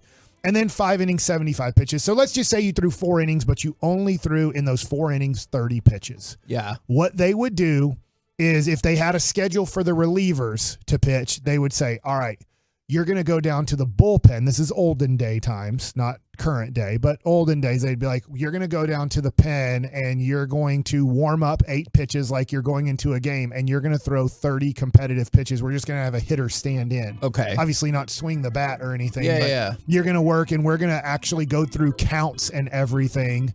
And we're going to have a righty stand in, then a lefty stand in, then a righty stand in, just so you can get your work in through that. But here's where I'm going with this. I don't know exactly what the Rangers' plan is with right now Gray, Evaldi, deGrom, and Odorizzi. Odorizzi's more of a reliever, but he was kind of your 6th starter in spring training. But there's 4 guys that you're counting a lot on this season that look like, I'm going to be honest here, they could have issues being on the March 30th roster for the Texas Rangers. That's opening day against Philadelphia at home. Can I give you some hope for concerning? It is. But I'm going to try to give you guys some hope for 2 of them. Go ahead. Take this for what you will. So John Gray is expected to be back tomorrow. Okay. And when you were talking about, I get it. That this is great. Tomorrow, what does a back mean? In the rotation. They're going to pitch back, him. He's back to pitching pitch in a tomorrow. game. Great. At least that is the hope. And so I realized that leaves no wiggle room for setback. And then I hadn't thought about this, but I was reading something from Evan Grant, and they said the thing with Evaldi is they're not as worried because he was ahead of schedule because of the World Baseball Classic. Right. So he had already done some of that lead-up stuff that you were talking about. So still tenuous, Corey, but that's the attempt at good news I've got for you. All right, so here's what you need a minimum of, for the most part. You need a minimum of 20 straight days of being healthy in spring training to end it, to then go into the season as a starting pitcher. All right. Odorizzi's a little bit different. If Odorizzi, they already know he's going to be a guy that throws anywhere from 1 to 3 innings out of your pen. That's a different story. I can push Odorizzi to the side, but if I need Odorizzi to be one of my starting 5 to start the year, I need him. So today is March 7th. I pretty much need all these guys to say they're completely healthy on March 10th. Now, if you're not pitching on March 30th, the thing is probably Jacob deGrom would be your opening day starter if he's completely healthy. But if I want to push back Jacob deGrom to, let's just say, Monday, April 3rd or Tuesday, April 4th. That does give me an extra 3 or 4 days where, yes, he's not pitching opening day or he's not pitching against the Phillies the first series. But I pretty much need from my starting pitcher 20 straight days of health to end spring training. If I only get, let's just say on March 18th, I'll just throw out a guy like Evaldi. I don't care that he's ahead of schedule. I'm going to be honest with this. No, I hear you. Because Evan Grant has never pitched in his life and has no clue what an arm goes through. He's just getting this information. Is that if I have to be shut down from throwing a baseball for a week, it slows me down. It's just think about a person's cardio in basketball. Like if I can't run, if I have a knee injury or a leg injury and I can't run and I just have to sit there pretty much and I can do some exercises, but I can't really work on my cardio at all. It's going to take me time to get my cardio back. Everybody knows if they've ever worked on cardio, how quick it goes away. Mm-hmm. It's the same thing with arm strength in pitching. Okay. That if I have to sit out 8 to 10 days without throwing a ball, and I know it's not these guys sitting out that long, but if I do, I have to kind of start the process over. Whatever I did in January and February has very little to do if I miss February 25th through March 5th. I don't have to completely start over, but we have to watch how much I put on this guy right now. I hear you. What I'm looking at here is, guys, is I'm going to expect right now, and I hope I'm wrong, I just think 2 guys will probably be out of the first 5 through the rotation that you are looking at now, Corey. Whether it's Dunning, Otto, or Cole Reagans. Those are the 3 that I think of. I could be totally off. It kind of wanted to text Jared Sandler and say, Jared, right now, if you had to pick your 6th, 7th, and 8th starters today, because there are 3 guys out of the rotation to start your season, who would those 3 guys be? My guess would be, and I don't know in what order, is Dunning, Otto, and Cole Reagans.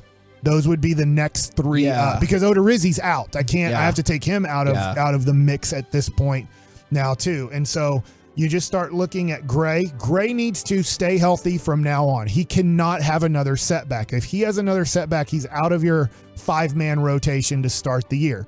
Now, the other thing that I'm not 100% sure of is you used to be able to manipulate the disabled list / injured list, and you could start putting guys on the disabled injured list on, let's just say, March 23rd. So it wouldn't feed as much into the regular season. So you're sitting out for 15 days starting that day, and you can also go on a little bit of a rehab stint too. So, there's ways to manipulate it where guys don't have to sit out the first, let's say, 10 to 15 days on the injured list.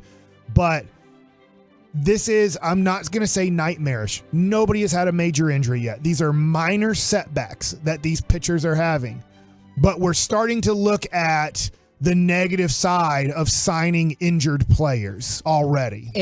And I think that's the concern for all Rangers fans is I totally hear what you're saying, at least in the first part, about they're not major injuries. But when the season hasn't even really started and potentially 3 of your top 6 are dinged up, you're like, oh man, this is what I was afraid of, because all the strikeout numbers we said, 3-4 weeks ago about how this could be a historic strikeout run for the Rangers pitching staff, you see like the potential of that falling by the wayside. And Corey, I understand where Chris Young and the training staff is coming from. I need you for approximately 6 months. I don't need you for the first 6 days.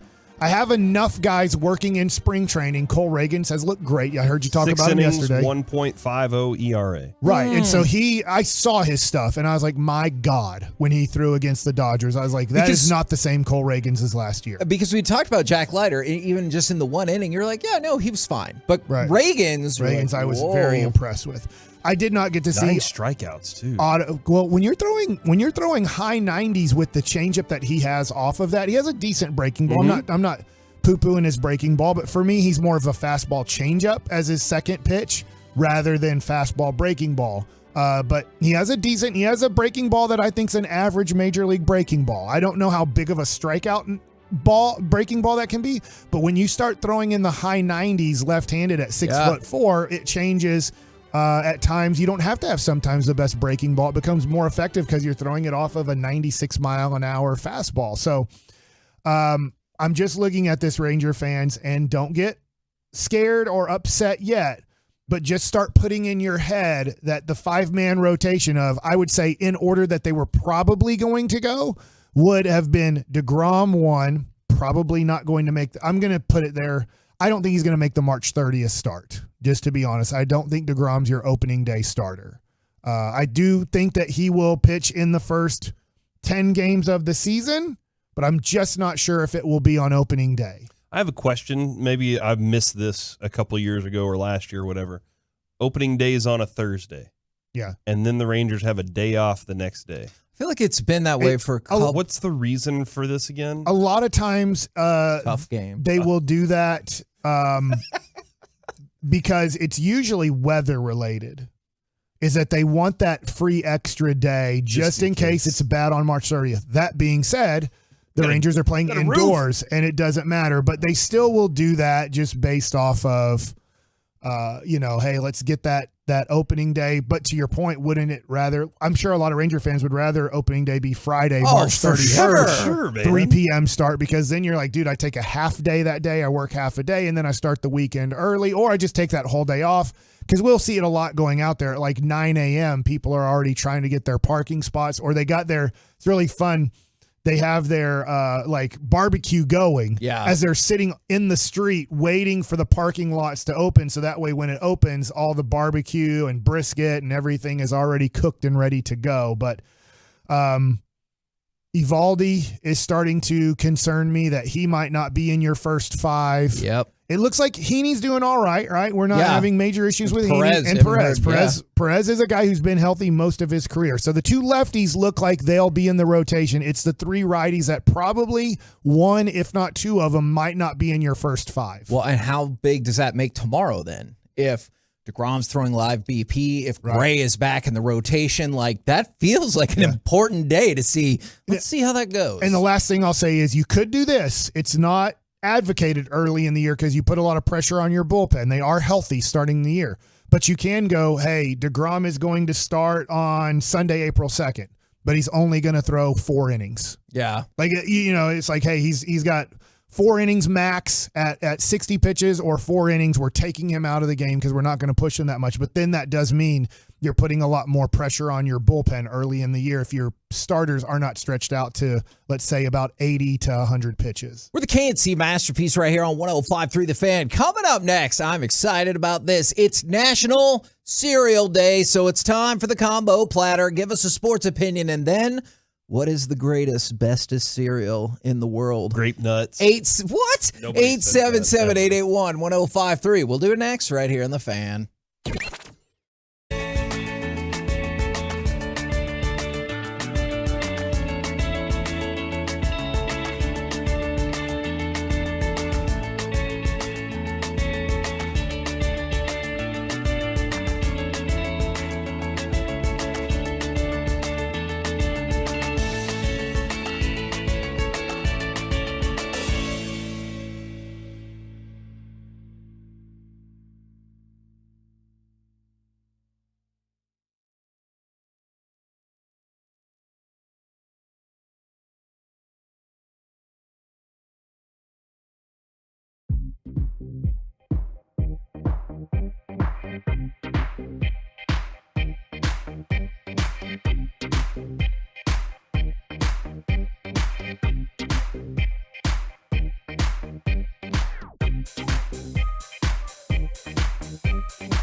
From our fan studio, secured by DFWsecurity.com, it's the KNC Masterpiece on 105.3 The Fan. KNC Masterpiece right here on 105.3 The Fan. It is National Cereal Day, so it's time for the combo platter. Give us a sports opinion, and then what is your favorite all-time cereal? 877-881-1053. I'm going through a bit of a conundrum at the moment, Corey. Do I crush the stars in this segment, or do I wait until the next segment to crush them? You know what I've learned?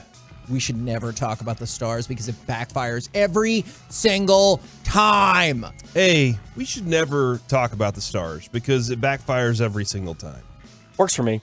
B, we should talk stars every segment because stars listeners out there don't ever hear us talk about the stars.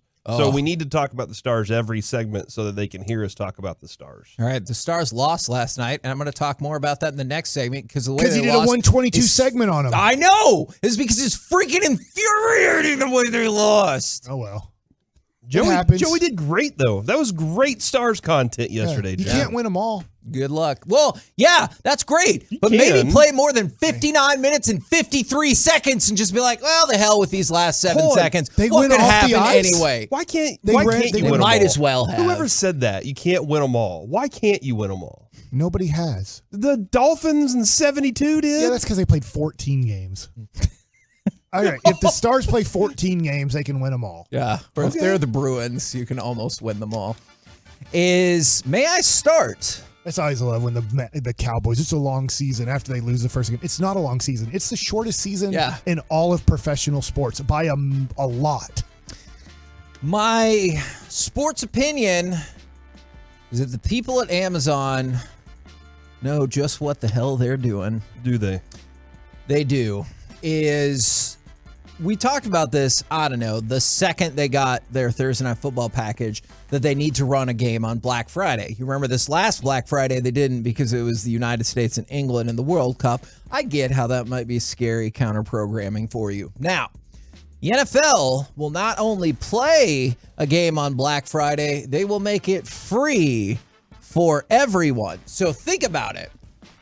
You might have been frustrated if you went to Amazon and didn't have Prime before and you're like, hey, I still want good deals and everything like that, but I'm pissed that I can't watch this football game. Now you go for the football game. It's free for everyone. And they're like, while you're here for the next 3 hours, why don't you just spend that time multitasking and shopping? So I think that Amazon is a genius, not only for doing this, but for doing the Black Friday game for free. The greatest cereal of all time, and I'm ready to take the heat for it, is Peanut Butter Captain Crunch.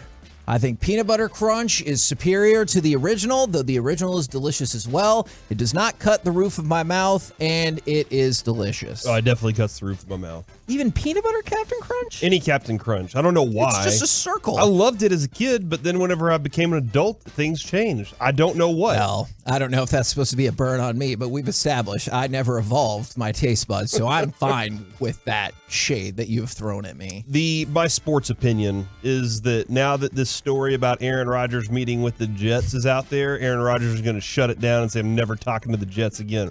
Because Aaron Rodgers told us, Kevin, unless you're in my inner circle, then you don't know jack about me, right? And then he added, and then he said, and if you're out there talking, then you're not in my inner circle. So somebody released this. It's to Dan Graziano. It's got to be the Jets. So now he's going to shut that down. Okay. He's talking about a potential trade. My cereal, Mike. Okay. This is easy. Cinnamon Toast Crunch. It's the greatest of all time. I believe it was not this last Piece-a-thon, but the one before that. We had the great cereal bracket, and Cinnamon Toast Crunch was just it was a runaway. Smashing It was a people. runaway. It's a great cereal. It is a great cereal. Did you ever try French Toast Crunch? Is it better or worse? I mean, it's not better, but I thought it was good, but apparently people didn't care for it. That and Rice Krispie Treat cereal were the two cereals I liked that they went away. The GoPuff.com website has the 12 best tasting cereals of all time. Cinnamon Toast Crunch is second to Corn Flakes. What? Yeah, I know. And then Cinnamon Toast Crunch Churro is third. Oh, So I've never had the churro I didn't even one. know that was a but thing. Mike, did you get a churro at the Super Bowl when we were out there? You Oh, had at the event, the media event. Yeah, you guys stopped. You and Dawson. It was a solid churro, but not the best churro I've ever had. Right on. So do I give sports opinion first? Yeah, Mike, we've been doing this segment for a while. It amazes me. It's also kind of impressive forget about every it, too. time. What's your name? You're like, hold on, the sports opinion. Do you want me to buy you some time and read some of the fan texts? You buy me one time. Okay. From the That's just like one read. No, from I understand. The text. I understand. chat From the thing. 940. Tony Pollard will have less than 700 yards this upcoming year, and we will view the franchise tag as a mistake. And they said Crunch Berries is the best cereal. All right. You just eat the marshmallows out of the Lucky Charms. Who else does that? No? I have cereal questions, Oh, yeah. but I have to do a sports opinion All right. first. Get your sports opinion out there. Is he I explaining don't the know if segment this is to a you? sports opinion, but guys, Cereal as I hear Jerry Jones talk, Uh-huh. I might have to take back they're going to Las Vegas. Oh, no, Mike! I shouldn't take him seriously at all. Yeah. He doesn't watch the game. He watches a little bit of the game and parties during it, and then has opinions on football, which are just crazy opinions. Because he's not really watching football. It's tough. It'd be like me having hockey opinions. I'm not really watching the game, so it's really tough. And I don't know any of the players either. And that's where you get you know what they say about hockey? It's played on ice. Yeah. Can't win them all. And that's Yeah. at this point, Jerry's not really watching football. Yeah.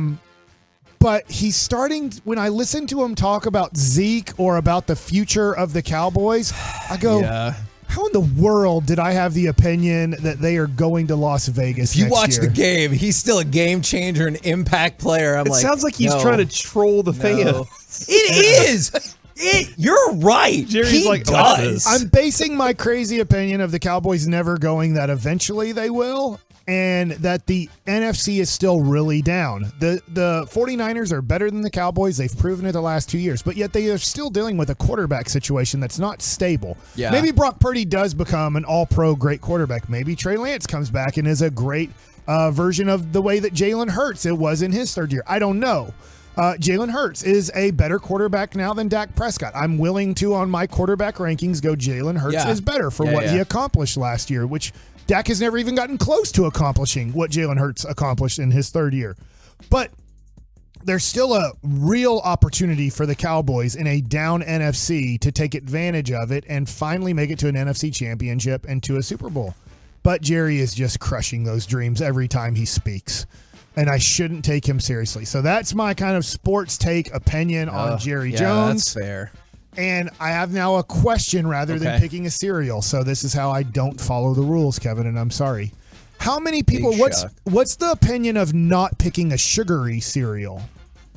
Like Basic 4. It's got No, the, well, I think I remember almonds getting in it. Wheaties. I was so excited to get Wheaties because Michael Jordan was on the box in like 1988. And they tasted And then I gross. ate Wheaties, and I'm like, oh man, do I have to really eat these These are to like, disgusting, get good yeah. at sports? Because they don't taste good.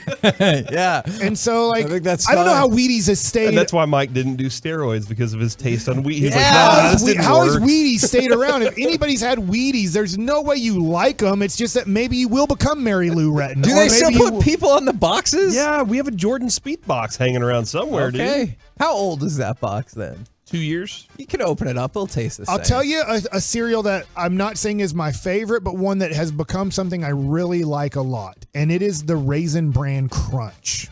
Okay. So now it probably is really sugary. If I looked on the side of the box, I'd be like, this is just as sugary as Cinnamon Toast Crunch. Yeah. But I feel like that that Raisin Bran with the crunch in it or whatever, Okay. those little I don't know other if I've things. ever tried that. Yeah. Do you like Raisin Bran at all? Yeah. It's okay. Now, how I come, like raisins. How come like a bran cereal is horrible, but you throw raisins in there for me, I'm like, pretty good. What the raisins really take it to another level, and then you throw the crunch in there, and I really like it. Even though I love Cinnamon Toast Crunch. Like, Yeah, to me, that's an easy pick. But I'm Yeah. just trying to go a little bit outside of Cinnamon Toast Crunch to give another one that I really enjoy if we have at the house, and the Moss haven't gotten them yet. Are they back? Wheaties, by the way, They're has always there. 100 Years of Champions boxes out there. and they have 3 limited special edition boxes. Do you want to know who the athletes are on the covers of the 100 Years of Champions gold limited edition boxes? You guess a person, I'll guess a person. I assume Jordan is on one. Jordan is one. Is Muhammad Ali one of them? Number 2. You'll never guess number 3. Serena? Great. Closer. Oh, Boris. I was surprised you went with a woman, but good job. Like, okay. you're in Mary that. Lou Retton. No, but same sport. Just think more. Simone Biles. Simone Biles. Oh, that's a good answer. Yeah, so Jordan, That's a good answer. Jordan, Ali, and Simone Biles are the 3 covers for the Wheaties boxes. I like that. I still don't think they taste great. Yeah, but what? No, they're terrible. Who eats Wheaties? Text in if you eat Wheaties and you're like, yeah, it's a good cereal. Okay. From the 940 Wheaties can make you Bruce Jenner. He was on the box. That's true. From the 214, Bubba Thompson will be our opening day center fielder. Oh, And I don't want to gross Kevin out, but I like mixing cereals together like Honey Nut Cheerios, Raisin Bran, and Frosted Flakes. Is that too many cereals mixed together? That's the suicide at 7-Eleven. Do they still call it that, right? Something else. I remember in middle school when you get all the fountain drinks, that's what they call it. Joey, do they still call it that? I think there's another name for it, but when I was growing up, it was the suicide as well. That feels insensitive. Adrian's, I don't know, he married her grandmother. I don't know what to call that. Step-grandfather. He's no longer with us, though. But That whenever still we would go visit him, Kevin, he had one of those tube things in Forgetting Sarah Marshall with the cereal. And he would pour cereal into it, and then eat it down to like a quarter left, and then pour a new box of cereal into it of something different.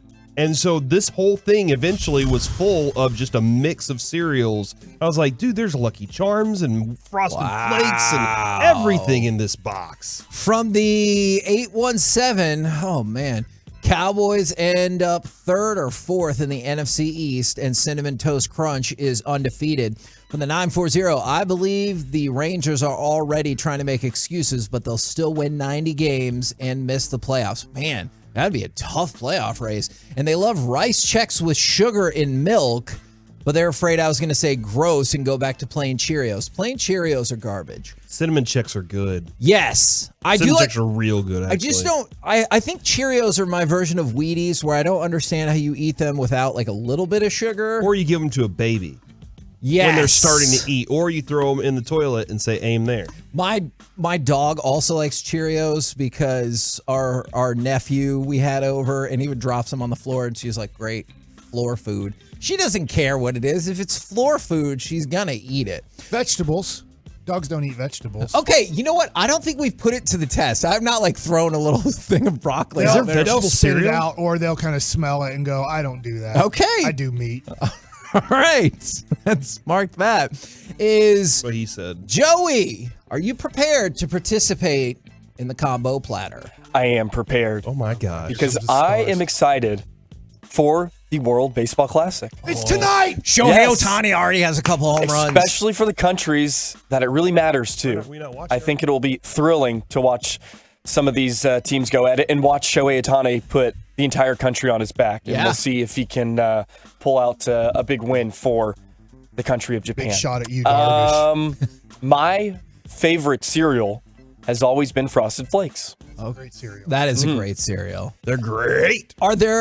That is excellently done. Are there offshoots of Frosted Flakes? Since we were talking about the offshoots of Cinnamon Toast Crunch, I feel like it would be foolish not to have more Frosted Flake type products. I think there's a chocolate kind, if I'm not mistaken. That didn't sound And then good. maybe a cinnamon sugar, I think is another type. It's like the Frosty at Wendy's. Yeah. Only the chocolate one should be made. True. We don't need to make the vanilla one. The chocolate one was perfect the way that it was. I believe there could be a counterpoint on its way. We'll get to the World Baseball Classic. Oh, no. You like the vanilla Frosty? I think the vanilla Frosty, the strawberry Frosty. I think at one point they made a mint Frosty. Gross. They have been great. All it is soft serve, but like a little bit more softy.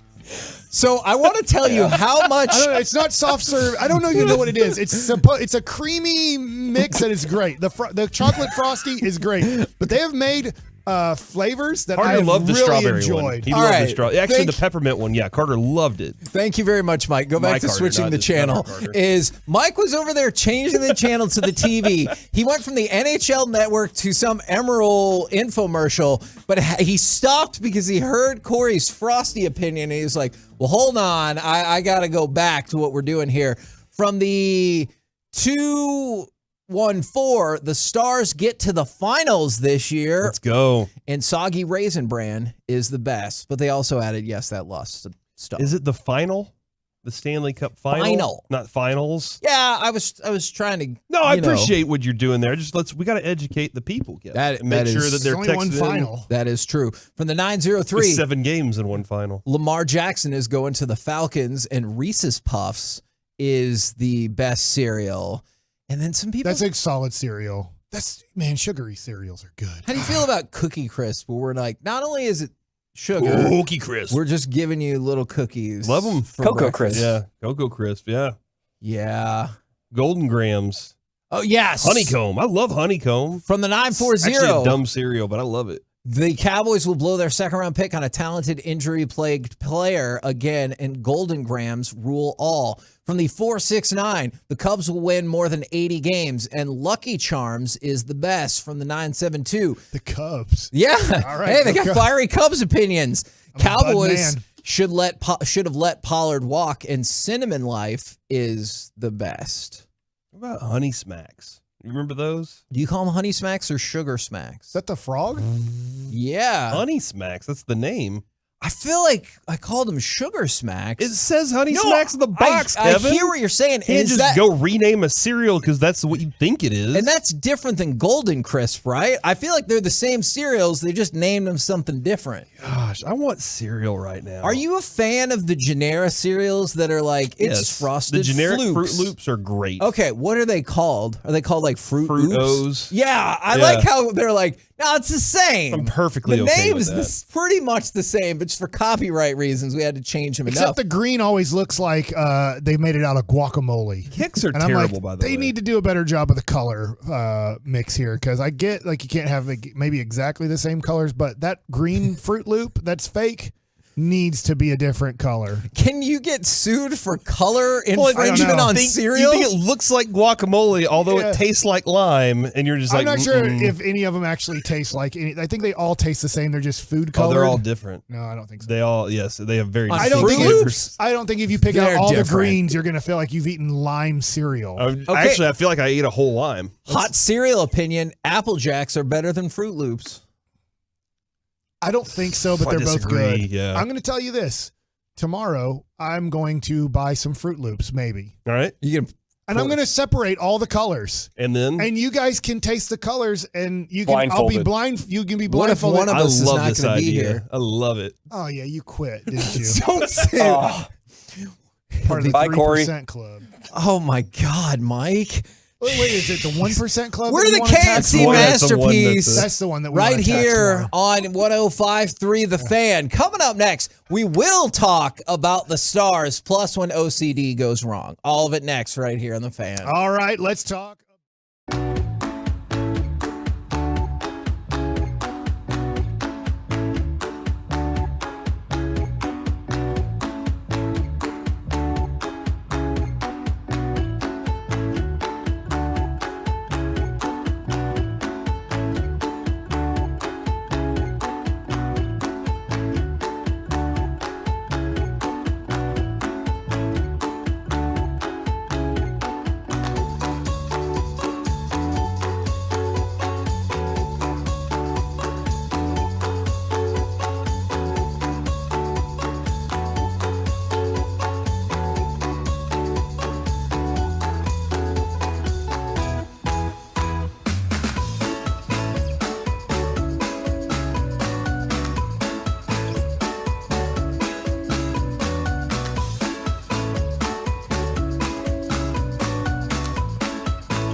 This upcoming segment of the KNC Masterpiece is brought to you by Window Nation.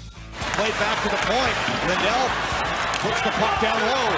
Comes all the way around to Delangria. His pass broken up. Huberdeau throws it ahead. Here's Toffoli on a breakaway. Toffoli scores! Tyler Toffoli on a breakaway with 4.7 to go.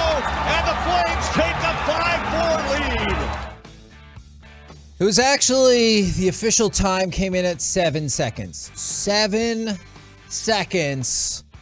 The Dallas Stars to lose to the Calgary Flames, which, by the way, the Stars suck against the Flames. I believe in their last 6, they're 1-0-5. So good for them for usually getting to, or maybe 1-5, for usually getting to shootouts or extra time. We were so close to doing that again.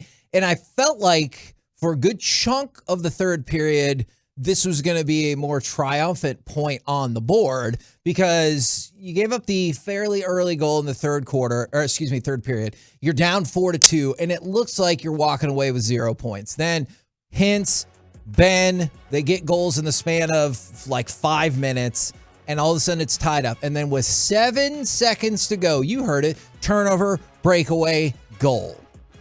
No points. Well, Kevin, what are we going to do about it? I mean, at this point, just can't win them all. Yeah, man. We have to fix this. Yeah, but Calgary's not that good either. They're fine, I guess. Yeah.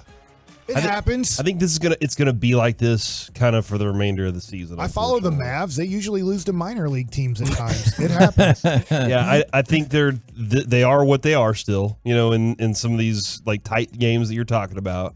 But I think also like they're going to have a couple of these up and downs for the rest of the season and then hope that they kick it in gear in playoffs. And that's what I don't want. I want a streak. I want a 15-game win streak. And I just, like, even a miniaturized version of that. It's 25 games. It's going to be tough because over the next 2 weeks, they're not at home at all.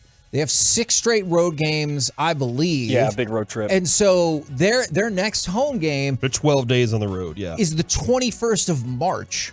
So, like, not that a home game automatically means a win by any stretch of the imagination. I'm not saying that, but at home, prior to a big road trip against a mediocre team, you got to think that this is going to put points on the board. But they fell behind in the first period, and it just felt like they had no business falling behind in that first period anyway. Yeah, they didn't really deserve to win the game. Honestly, they were really abysmal in their defensive zone. Calgary was forcing turnovers, a lot of giveaways from Dallas, struggled to get their offense going, and Calgary took advantage late in that game. Stars couldn't get the timely power play goal either. They had a power play just before that to Foley goal to put them over the top, which really hurt, but that's the way it goes.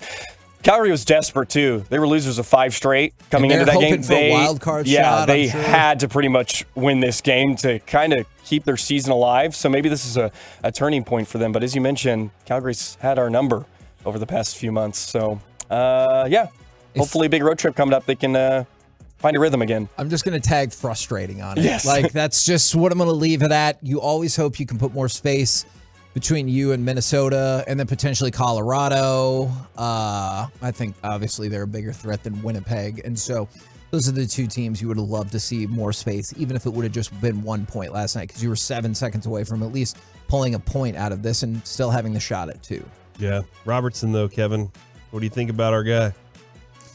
He had a goal last night. He did, and then he had 2 goals, I want to say, in the one before that, which is good because he had kind of hit, not like the skids, but for Robertson, he had hit a slump for sure. He went from like outpacing the Stars record for goals in a season to got some work to do, and he'd fallen out of the top 5. I still think he's still top 10, but he'd fallen out of the top 5 for goals scored. So I'm glad to see these last couple matches for him, or a couple games for him, and then Domi got on the board as well. So not still on pace for greatest hockey player of all time? Is that what you're saying? I don't think so. I'm gonna double check. Wow, you're really gonna break Avery's heart, Kevin. I'm just letting you know. I mean, Avery's gonna be torn up by this. He's still really, really excellent, but no longer at exact record breaking for the Stars. McDavid scored twice again last night. Yeah, well, Connor McDavid can shut the hell up, because I know everyone's tripping over themselves. They're like, oh, he had the best goal ever and blah, blah, blah, blah, blah. I get it. He's trade for awesome. him. Yeah, great. Let me know what the package is for that. It'll probably include like an 8% ownership stake. Just the in entire Stars. AHL roster. Yeah,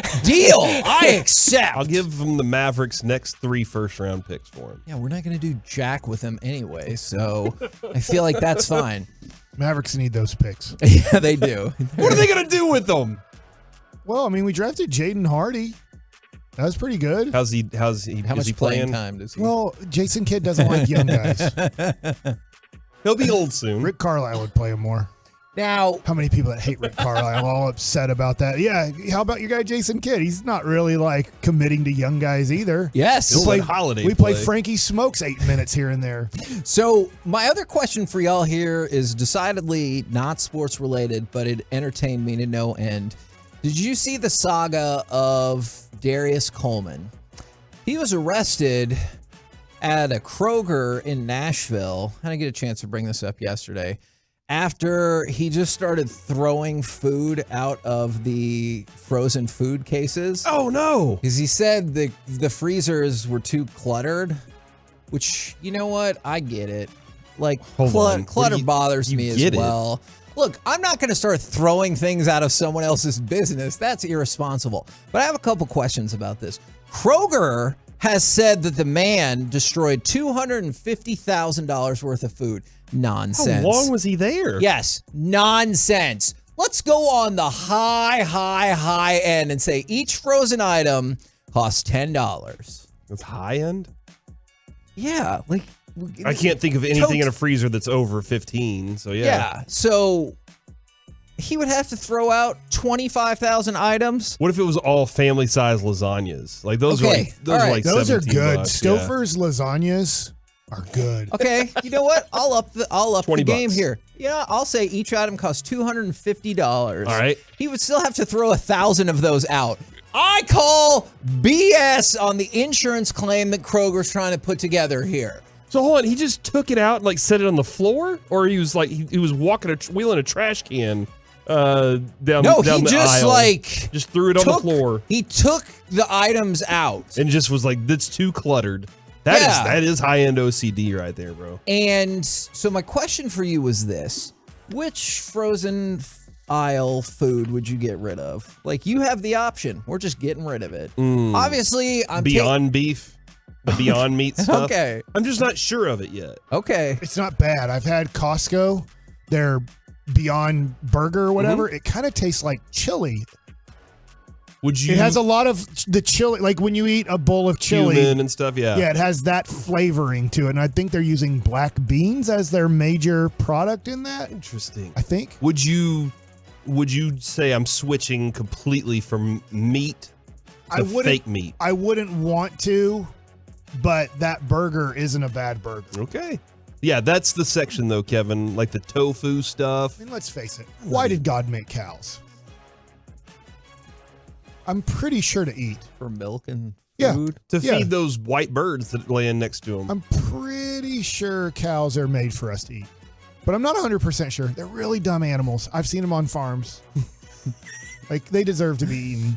What? So lower intelligent animals, we need to be What done? else are they good for? What are they doing in our, like, they're eating grass so that we can eat them.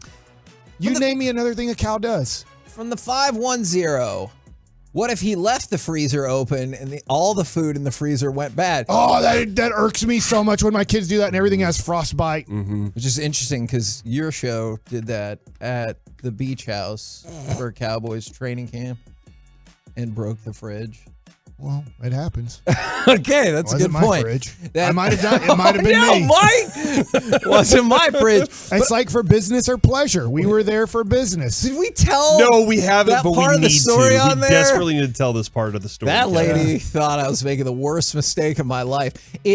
I could see that point, but at what point does a Kroger employee, they don't see that at all? And they're like, hey, we should probably shut some of these cases. Kroger's a busy place, man. Is it? I mean, Tom Thumb, casual, laid back. Yeah. Pleasure. Yeah, well, they're more for pleasure. But Kroger's there for business. Yeah. From the 214, how those cows get so big just eating grass? That's a quality question. That is a good question. I don't. Because they have 3 stomachs, right? Or 3 hearts. That octopus has 3 hearts. I think No, the I cowboy. think you're really I think wrong the on that cow one. has multiple stomachs. Really? I think so. But Corey's going to get the information. on this. Camels have 3 stomachs. Oh, maybe we're. I would love during the break for people to text in, what else are cows good for if it's not for eating? Cows have 3 stomachs. Oh, let's go. Obviously, I I would need to toss learn out more. all of the Totino's pizzas and pizza rolls. What are you doing right Because now? even if you clear out the entire section, that's what, $17 worth of product? It is 79 cents for a mini pizza. That pizza is going to kill you. So? Don't. We're all I'm dying surprised anyway. that you haven't thrown out Bluebell ice cream since you think it's trash. No. Don't put that on me. I do not think Bluebell is trash. Bluebell's I just think great. it tastes the same as all the other ice cream. No, There's a Dryers difference. is like Dryers is creamier or Briars or whatever. It's got a creamier Bluebell's the best. Bluebell is the best. Yeah. It's I know. thirsty, You know how I know tastes it's the best? Bluebell, Okay. and you got a brand new friend. Huh? Oh my God. Joey, are you and Mike going to collaborate on one of these commercials? Because that was like Mike's favorite thing for a good month or two. We have cow controversy, as some are saying 3, some are saying 4 stomachs.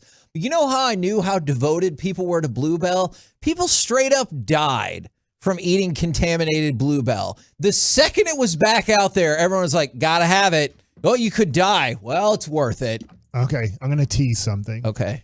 At 12:45, or whenever you want me to do Mike Likes It, I've written down 4 different things. One of them is I have found a new flavor that might be my favorite flavor. Oh, okay. Who wants to go in on the guy that's saying that we have childish topics and childish antics? And we want to go in on this guy or just let him be right now? No, just say thanks for listening. You're the best. All But, right. you turn the other cheek. 877-881-1053. That's what I always do. Y'all can attack him. Twitch, y'all can attack him if you'd like to. The one thing you Y'all should like learn our from me is I topics? never attack those fan texters. Do we need to play the dumbass rant again? Dang it. Sorry if you, guys didn't like kept that. Sorry if you didn't like the Stars to kick that off. We're the KNC Masterpiece right here on 105.3 The Fan. Coming up next, it's time for Gridiron Gravy. Please, please, please let this Tom Brady theory be wrong. It's going to be great. No, we'll do it next right here on The Fan. RJ Chop here by good friends over at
This segment of the K&C Masterpiece is brought to you by Classic Chevrolet. In Texas, we do everything bigger. The Classic American Countdown has been extended to Classic Chevrolet. 276 Silverados, huge one-time savings. One final week. This is Texas. This is Classic Chevrolet. Relax and enjoy the difference. Find new roads. Shotgun snap. Brady throws toward the end zone. It's Kyle Rudolph. Touchdown, Tampa Bay. Where have you been, number 9?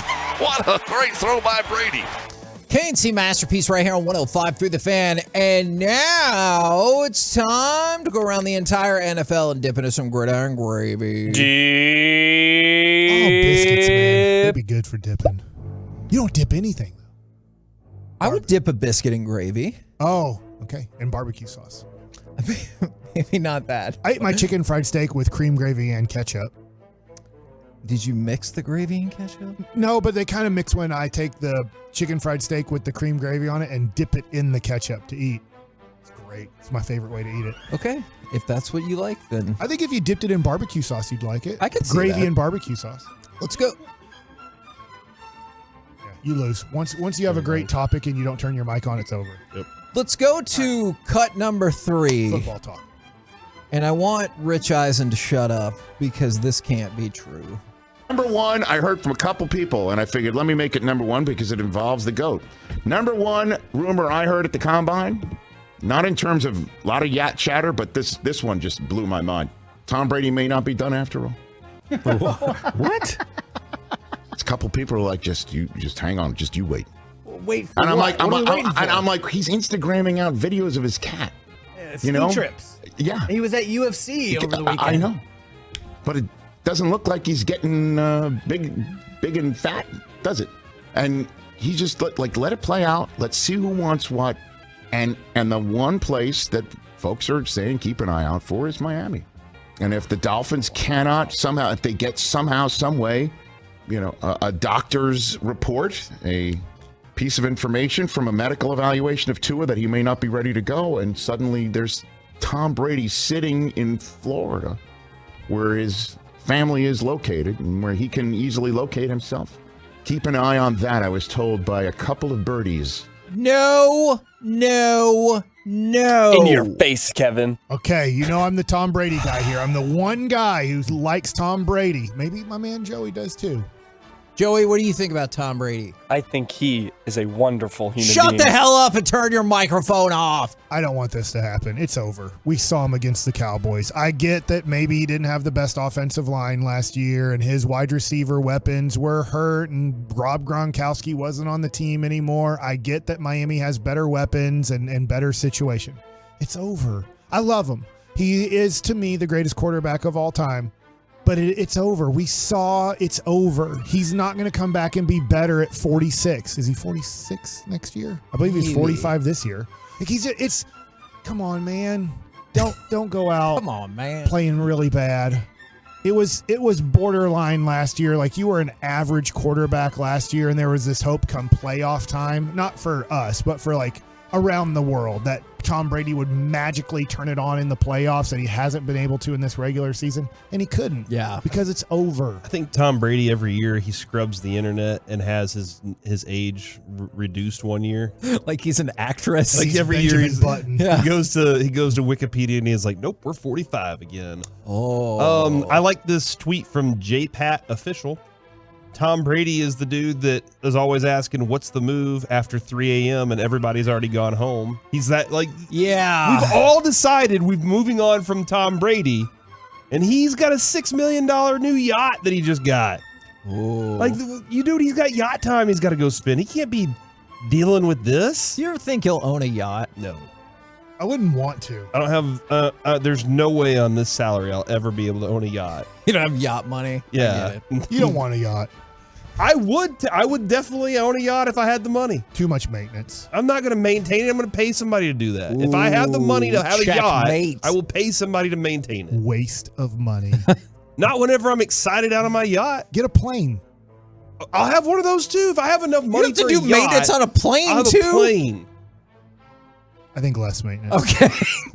I don't know if that's fact in reality, I but think I'm you going to just trust say, you. like, if you're like, hey, this plane needs maintenance, like, yeah, let's give it a try and see what happens. Okay, that feels like a terrible idea. At least if the yacht sank, I could jump off and try to swim. I'm always terrified when there's that one guy that's checking your plane that's just like, I'll make it through this one. We'll have to change it whenever they get to the next destination. It looks like watching the documentary on NASA back in '86. That's about what they did for that The flight. Challenger, yes. the Challenger. When he gets okay. Good enough. And From it the- wasn't good enough. From the 817, yacht, boat, worst investment ever. So already somebody giving you some advice there. All right, let's talk about I just saved Corey money. So much vindication for Reggie. And this is why you need to listen to the Get Right 7-11 on the Fan, even when he irritates me.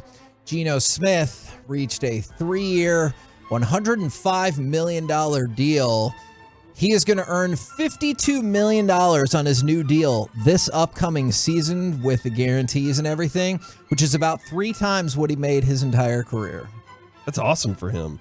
Like he hit the lotto last year. Yeah. He got a chance. The team was decent, and now he's getting paid. He earned a raise, and they compensated him accordingly. I think that's nice. So this is interesting. If you guys want to look this up, I'm going to look it up as I'm talking. I was listening yesterday to a lot of the Fan, actually, as I was doing chores around the house and getting ready to coach and everything. And I was listening to the G-Bag Nation.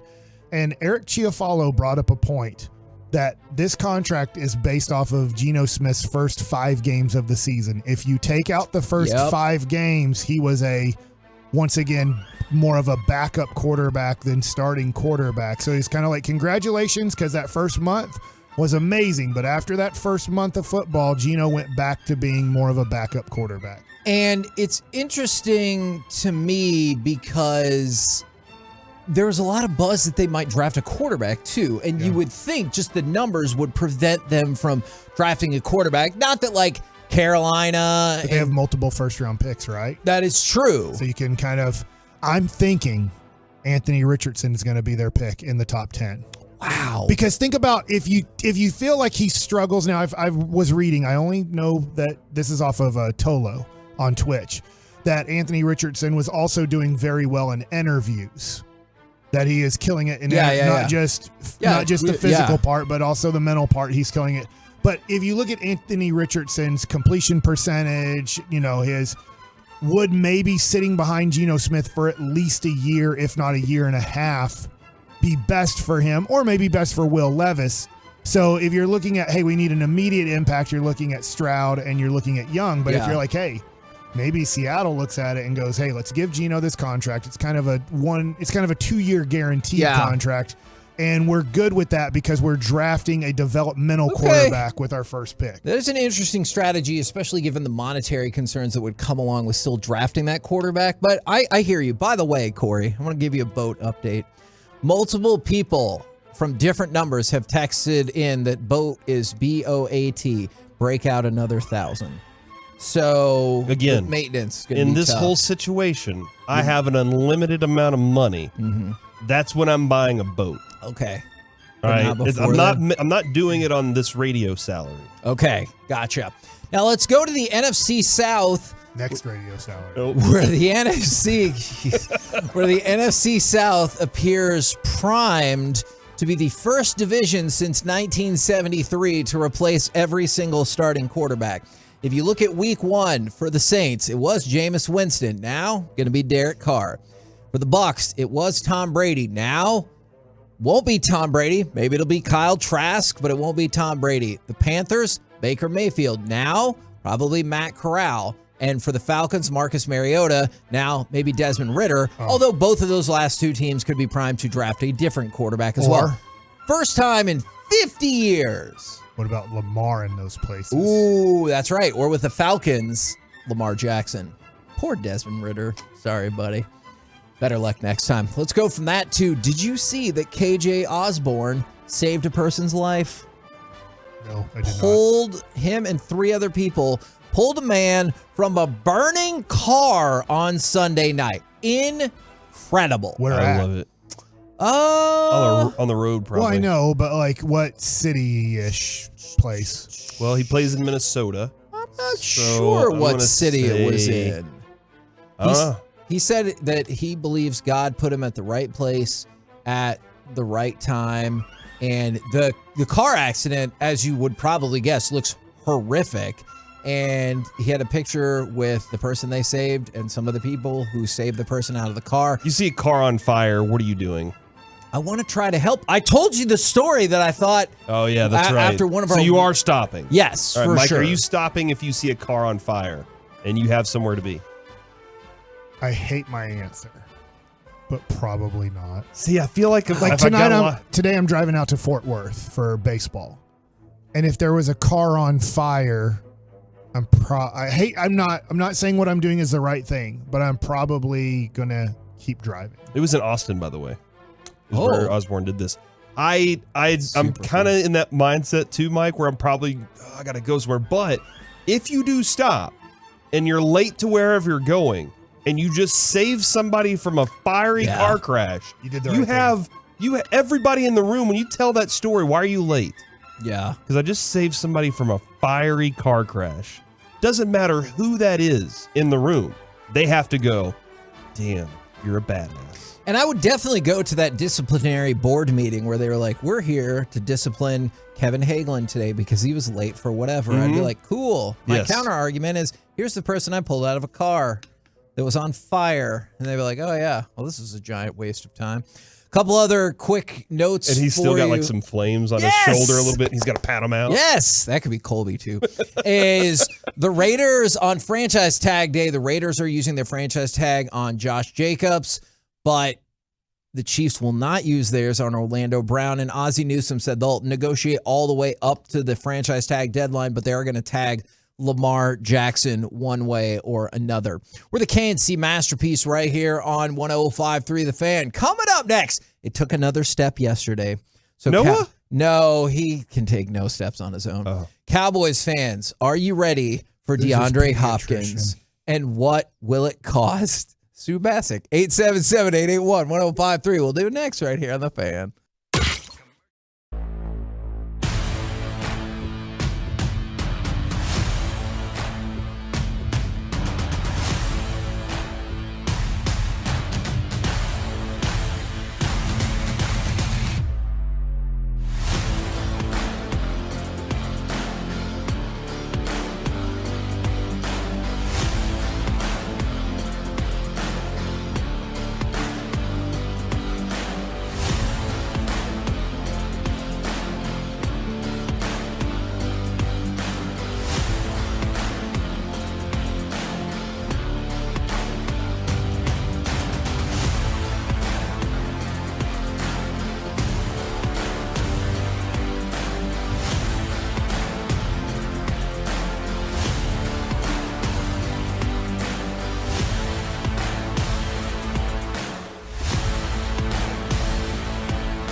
fan studio secured by DFWsecurity.com, it's the KNC Masterpiece on 105.3 The Fan. KNC Masterpiece right here on 105.3 The Fan. We have Ranger, Super Product, Prospect, and maybe a product.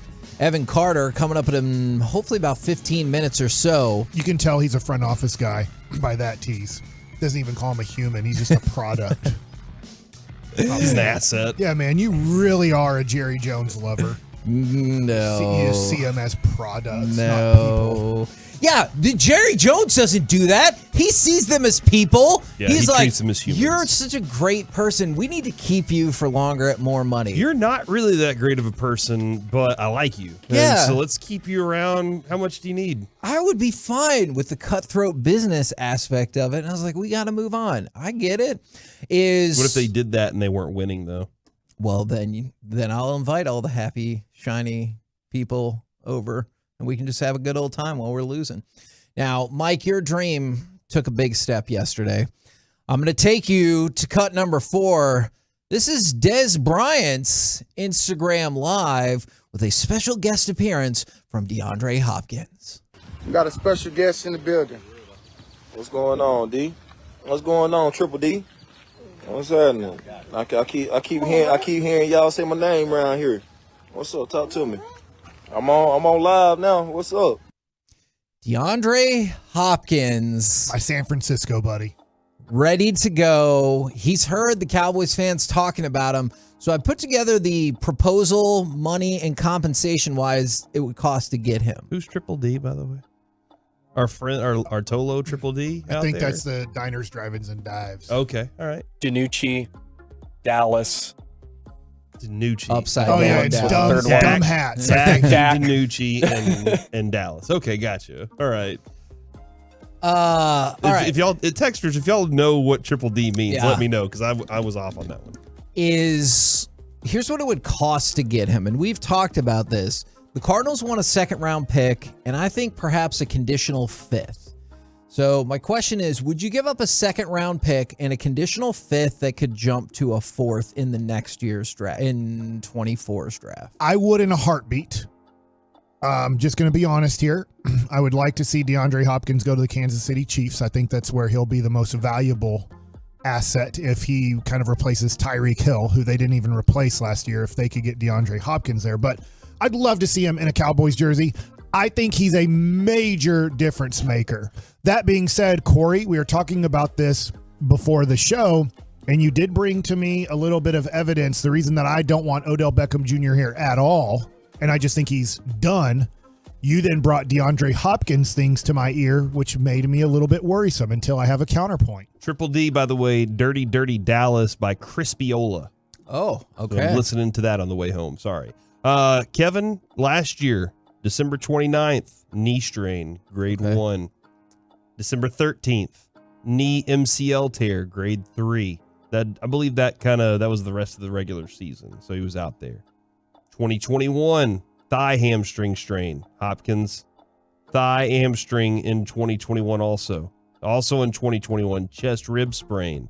Also in 2020, back lower lumbar sprain. Cervical neck in 2020. Pedal ankle sprain in 2020. There are at least 10 injuries like in the last 2 years. And what's your concern level on that then? Hamstring is a year in, year out kind of thing. The MCL tear is a little more of a concern for me. Neck thing, I think he's over and moved on from, but he hasn't played a lot in the last couple of years either. But what did he do to correct all those injuries? Surgery? Steroids. Oh, well, Mike. So, don't think we should be advocating for that. He's taken the major step of really making sure he's like, screw it. I'm going to take a 6-game suspension to make sure my body feels a lot better. For me, I'm not saying, hey, go route DeAndre Hopkins. I'm saying go run your routes and do what you do best, and that's catch. Because he's going to catch uncontested balls. That's just what he does. He's a strong ball catcher. As long as he's still got that in him, I'm totally about adding that player, man. Like completely about it. Because I can do so much more with CeeDee Lamb if I know I have a possession receiver on third down who I think is DeAndre Hopkins. Like that's That's what I'm working with right there. I'm pairing those two up on the same sides. I'm doing lots of different things with that. I think DeAndre Hopkins would be a great addition. I'm not as concerned about injury as I am about maybe Odell Beckham Jr.'s injury history, which is far more severe. Now, I have some great news on that front then. I've been crunching the numbers, and I believe I have figured this out in my quest to potentially become a capologist someday. Cowboys would take on 2 years, $34.4 million contract with DeAndre Hopkins. You know how much guaranteed money is in there? $0. Big, fat zero. So, look at me. Now, I realize the assets that you would be giving up would still make it hurt if, like, he got hurt again, and you're obviously going to base a lot of your offseason on this is the other weapon that we're getting to go along with CeeDee Lamb. So I get it would hurt from that perspective, but from strictly a salary cap perspective, you would have some ways to minimize the damage. But the contract would come in at 2 years, $34.4 million, which feels very fair. I think when he's on the field and pretty healthy, I think he's still a top 10 receiver in this game, if not top 5. That's how good I think DeAndre Hopkins is. That's a way below market deal. Yes, and so I think that he is better, my opinion, he's better than Amari Cooper. Now, I know maybe that's a very low bar for some people, but I think that if you are saying losing Amari Cooper cost us going to the Super Bowl or going to the NFC Championship game, I'd say you're getting a dude who I think is better than Amari Cooper. Different, but I also think better. And I think possibly when healthy, nothing against CeeDee Lamb. I've said this before. I think possibly better than CeeDee Lamb. Now, CeeDee Lamb has room to keep improving because of his age and where he's at, where DeAndre Hopkins, you're hoping he just maintains for the 2 to 3 years that you'd still have him in Dallas, if he were a Dallas Cowboy. When all those passes that Noah Brown dropped, DeAndre Hopkins is catching. Right? Like that's I'm using him for the underneath stuff. I don't have to send him downfield. Amari Cooper excelled at going downfield. So does CeeDee Lamb. That's kind of where I am, is like, dude, I have so many possession things I can do with Hop. Make it happen. This is what the Cowboys are probably going to do, as fun as this is to talk about. Aren't they going to say Jalen Tolbert's going to be a stud next year? Jalen Tolbert, he's going to grow into that spot. Michael Gallup's coming back. That's what Obviously, we still have Odell out there. I'm not against that, as in this. The Cowboys have been really good at drafting players lately. Now, everybody misses. Their first-round picks seem to never miss. Let's be honest. In the last 10 years, only Taco Charlton has been a bad first-round pick. They've been unbelievable at it, even though we've disagreed with some. We've disagreed with Micah Parsons. Yeah. We've disagreed with... Whoops, sorry about that. Right? I mean, we've disagreed with some picks. Look, we disagreed on Taco Charlton. Yes, we were right on that, but... I disagreed about Travis Frederick because of the value. Well, and clearly that turned out to be phenomenal. Right, so but now, second and third round, they're not as crisp. Yeah. They're not as almost like, hey, whoever the Cowboys take in the first round this year, I'm just going to be like, look, they get this right all the time. How can I disagree? Whether it's a tight end or a cornerback or a running back, I'm like, how can I disagree? They get this right. Second and third rounds, though, they haven't been as crisp, but those are tougher to hit on. And so one of the issues that I run into in terms of what y'all are saying, because I think you're 100% right. I believe we will be told, oh, we don't have salary cap room. Yes, you do. And you can make it. If I can make the salary cap room, so can you. I think they are going to say what you said, Corey. Michael Gallup, a year removed from the injury, is going to be better, and Jalen Tolbert's coming up in the world. Great. And don't forget about Kevontae Turpin. They found him out of nowhere, dude. And we're going to start using Kevontae Turpin for all the offensive plays. We didn't know how to last year. That's great. Here would be my counter argument. I feel like the investment is not crippling by any stretch of the imagination. And somebody asked, I do not believe that DeAndre Hopkins would hold out and ask for a new contract. And if he did, I think you could still make something very workable based off of the last 2 years. If your number one receiver is CeeDee Lamb, feel pretty damn good about that. If your number two receiver is DeAndre Hopkins, feel pretty damn good about that. If your number three receiver is Michael Gallup, feel pretty damn good about that. And then Jalen Tolbert can develop or not develop all he likes.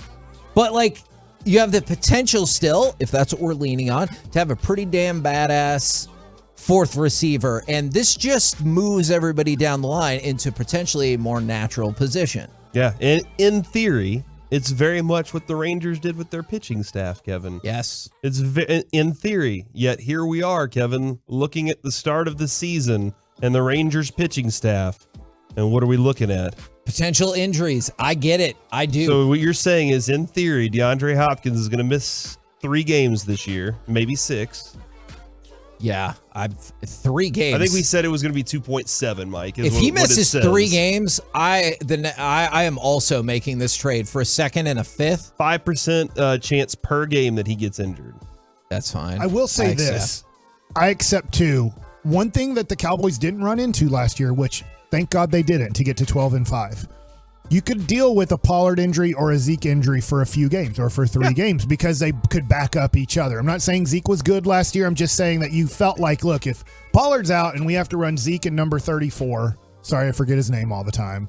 Malik Davis, yes. Thank you. Is that you're okay. You're okay for those 3 games.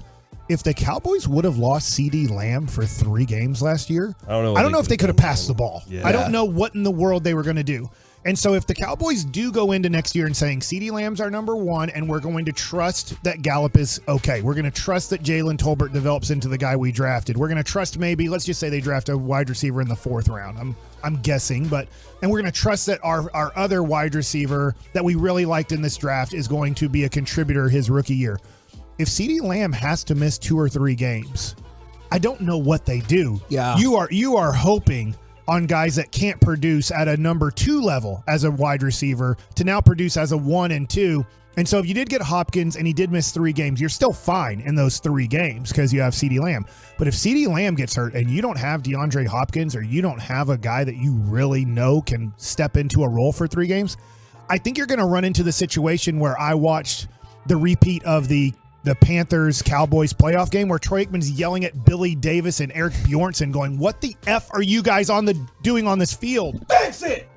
We're the KNC Masterpiece right here on 105 through the Fan. Coming up next, we jump into the lunch rush as part of the Expressway. Hopefully, we're going to talk with Evan Carter. Plus, Mike likes it. Plus, more gridiron. Plus, I might even have NFL trades for you. All of it next right here on the Fan.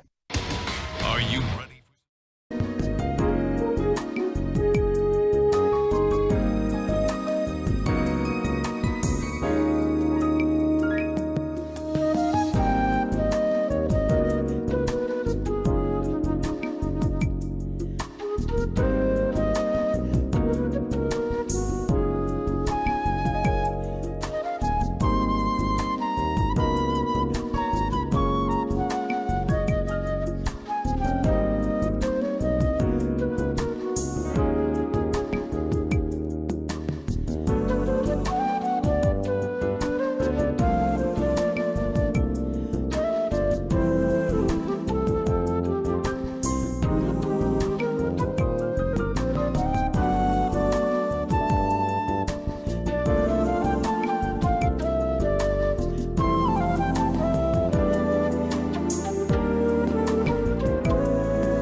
The Expressway on the KNC Masterpiece is brought to you by Rockwall Ford. KNC Masterpiece right here on 105.3 The Fan. I know we are no longer in Surprise, and that is sad. But right now, brought to you directly from Surprise, it is Texas Rangers super prospect Evan Carter. Good afternoon, sir. Hey, how's it going? We're doing excellent. Really appreciate you jumping on the show. We were trying to catch up with you last week while we were in Surprise. It just didn't work out, so thanks for jumping on the show with us today.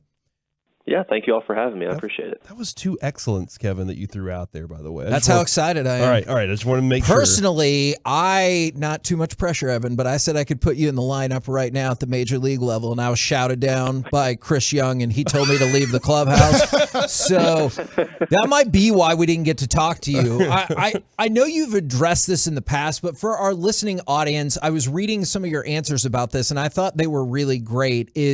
You talked about everything looks great now, but you talked about your draft day experience and how the people on MLB Network were either didn't know who you were, or the one person who did kind of dumped on you and said you're a guy that should have gone to college. How did that impact what would normally be, and hopefully still was, one of the greatest days of your life?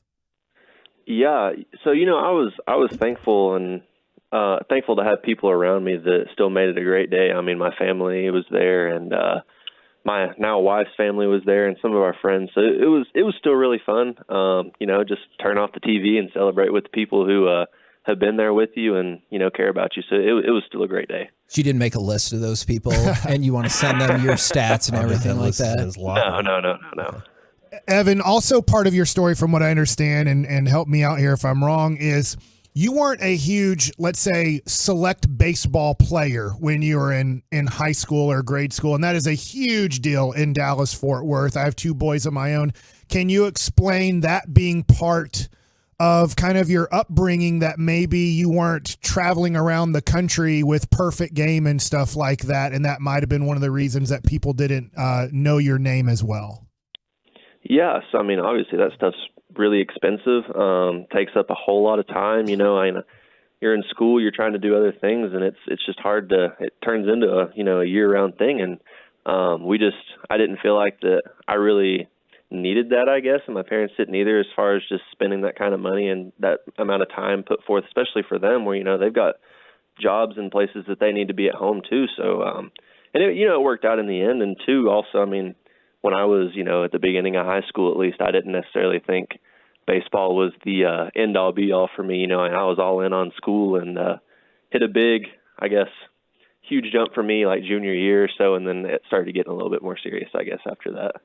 Evan Carter joining us right now on the KNC Masterpiece on 105.3 The Fan. You're home of the Texas Rangers. I heard he just drew another walk. Oh, like probably. Even during this interview, I heard he drew another walk. All right, so self-scouting is very important. Can you, for our listeners and for anybody that shows up to see you, what are they seeing whenever they see you play on the field? What are your strengths? I guess walks is what it sounds like. I walks, and I'm always going to, defense is something I take a lot of pride in, work at it a lot. So I guess, I'm going to do my best to have a quality at bat and play the best kind of defense I can, back up the pitchers as best as I can, because they're out there, busting it for us. So I'm going to have to return it back to them. And that's really interesting too, because Kevin, we had Matt Hicks on the other day, and he was talking about how fluid Evan looks in the outfield, how easy he makes it look. Like, is that just your practice, or have you always been a naturally good outfielder? So I guess, obviously there's a lot of work goes into it. I'm not going to sit here and say that I don't put in a lot of work in the outfield. That's something, like I said, I take a lot of pride in and do a lot of practice with, but also too, I treat it almost like a football game. You see the ball go up and just go get it. So, I don't really try and make it too complicated, but I definitely put a lot of work into it too. Evan, my first big league spring training, I was excited and nervous being in there with major leaguers. I was wondering, this being kind of your first big league spring training, what has it been like from the standpoint of being 20 years old with a whole bunch of pretty big time major leaguers now in that Rangers clubhouse?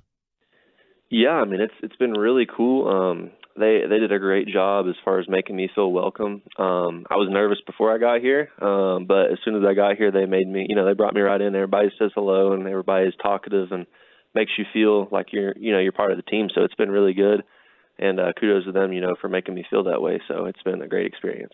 So one of the guys that took me on was actually Jack Leiter's father, Al Leiter, made me feel welcome, and he was much older than I was at the time, probably about 10 years older. Is there maybe a guy that's a little bit older than you that you find kind of you're gravitating to because they're trying to help you and teach you? Yeah, so I definitely think like Brad Miller would be somebody like that for me. He's one of the first people that talked to me when I got here, and he's always saying hello, always got a smile on his face, man. So he's got a lot of good knowledge is on and off the field for me. So it's been really good, getting to know him and listen to what he has to say. Do you know Brad Miller's bamboo stories? Have you heard about this? I have not heard those stories. Evidently, we're here to help. Bamboo is, we are always here to help, Evan. Bamboo is a big deal for like luck to have bamboo around. So whenever he feels like it's time for the clubhouse to get some luck, he'll bring in some bamboo into the clubhouse. Your thoughts on bamboo? I've never heard that. Crap. If it brings good luck, I'd have it everywhere. I didn't know that. Surely that's the first time you've ever been asked, what are your thoughts about bamboo, right? Listen, I think that would have to be a first for me, yeah. KNC, the show at first. One of the things I was reading about when you were, obviously moving up level to level and now being in spring training with a big club is the idea that baseball is baseball. Can you kind of expand just a little bit more on like what that means to you? Yes. The rules don't change. The game's the same. Everything's the same as you move up. Nothing changes. I just try and treat it that way. The only thing that's changing is the people who you're playing with or against. And obviously the higher up you go, the more advanced it gets. But I try and treat it as, hey, the game's not changing. It's just the people I'm playing with. So I guess that would kind of be my mindset going into things. I just try not to let the moment get too big or anything like that. You just rise up to the occasion because you are playing better competition. But, you're getting better too as you get older and move along too. So just trying to keep that, I guess, in the back of my head. Rangers prospect Evan Carter joining us right now. Evan, I got to watch quite a bit of the Frisco Rough Riders championship run last year, and you got brought up for, I believe, 6 games before the postseason started, and you had a great postseason winning the AA championship. How much, I don't know if nervous is the right word, playing in kind of a championship AA environment after having a great year in A-ball, or just exciting was it getting to that level and then also in a short amount of time doing well there? Yeah, it was awesome. And, it was kind of the same story as it is now. All the people there, they had a great culture going on, and they welcomed me right in. So, everybody was really nice to me, and, they just made it, I felt like I was part of the team as soon as I got there. So, it was great on them, but as far as being in the playoffs, man, there's nothing like it. Everybody, that's the end goal, man. You want to win, and we did that year, so it was really cool to experience that. Now, the word on the street or in the clubhouse is that you like classic rock. I am curious, and this is going to make us all feel old. What do you count as classic rock? Oh, please. I'm really big into the 70s and the 80s, so I guess that's considered classic rock. I guess you all would consider that too. Yes, we would. I feel better with that answer if you would have said like the 2000s out of the my goodness. Foo Fighters, that's classic rock right there. And you're like, no, that's my childhood. No. I'm really big. I think one of my favorite bands would be like Leonard Skinner. I really like them. There we go. Okay. Tuesday's Gone. Because he's a simple kind of man. Yep, Yeah, that's right. Yeah, there we go. What else would you throw in? And I want to see if these guys can work that into their next question. What would be some of your other top classic rock bands? Let's see. I've been to a Doobie Brothers concert. What? Hall & Oates. Leonard Skinner. I don't know if Journey is classic rock, but I really like Journey. Jimmy Buffett. He's his own category, but I really like Jimmy Buffett. Hold on, Mike. You came in for Peace-a-thon singing all Hall & Oates songs. So every year, Evan, we do a charity radiothon. So we do 15 hours of radio, and Mike started at 5:30 in the morning singing Hall & Oates songs. Is that a great way to start your day? That's outstanding. Yeah, it's great. See? It's great. Now we did get a chance to see you swing, and Mike and I were kind of discussing your swing. It's so smooth. It's really fluid. Palmero is not a great example, but Palmero probably had, Mike, for us, like the smoothest swing. Evan, being a guy who watched you, I was telling Corey, I was like, it doesn't look like he's swinging the bat hard. It almost looks like a contact swing, but the ball really jumps off of your bat. So that's a big compliment from us. But I'm assuming you feel like you're swinging the bat as hard as you can. Listen, I've look at the videos same as you all do. I'll see myself, I'm like, man, like I need to swing the bat harder. And then as soon as I try and swing the bat harder, everything gets worse and I hit the ball not as hard. I couldn't explain it to you, but I see what y'all are talking about for sure. Was there anybody that you tried to emulate when you were growing up? Did you ever have a Mickey Tettleton pose or a Griffey? Who was the one you were trying to look like? Honestly, probably for me it'd be like Christian Yelich in high school. I really liked his swing, but I've never really emulated anybody's swings, I guess. I've just kind of done my own thing. But as far as watching people, what they do, Christian Yelich was a big one for me. See, we avoided the oldness with the classic rock, but when you say that you grew up emulating Christian Yelich, that throws us right back into the old category. But I appreciate your honesty right there. I really do. No, it's okay. Now, Kevin, Duke almost had him. Blue Devil. Yeah, he was in the. Kevin also was admitted to Duke. Yeah, and I'm presuming that the whole Coach K was retiring thing really kind of let you down then, Evan. Oh yeah, that was definitely the whole reason. Nothing to do with baseball. It was really cool. We got to go to some of their basketball games for sure. That's an awesome environment. I have been to a game at Cameron. Did you act like a usual student, or is this a shirt off environment for you, or were you like a normal person at the game? So the only games that I went to were on the the college visits. So I kind of had to act nice. I guess play it professional. Can't go in there waving the shirt around or anything like that. But if I was a student there, I'd probably got after it in there with the rest of them.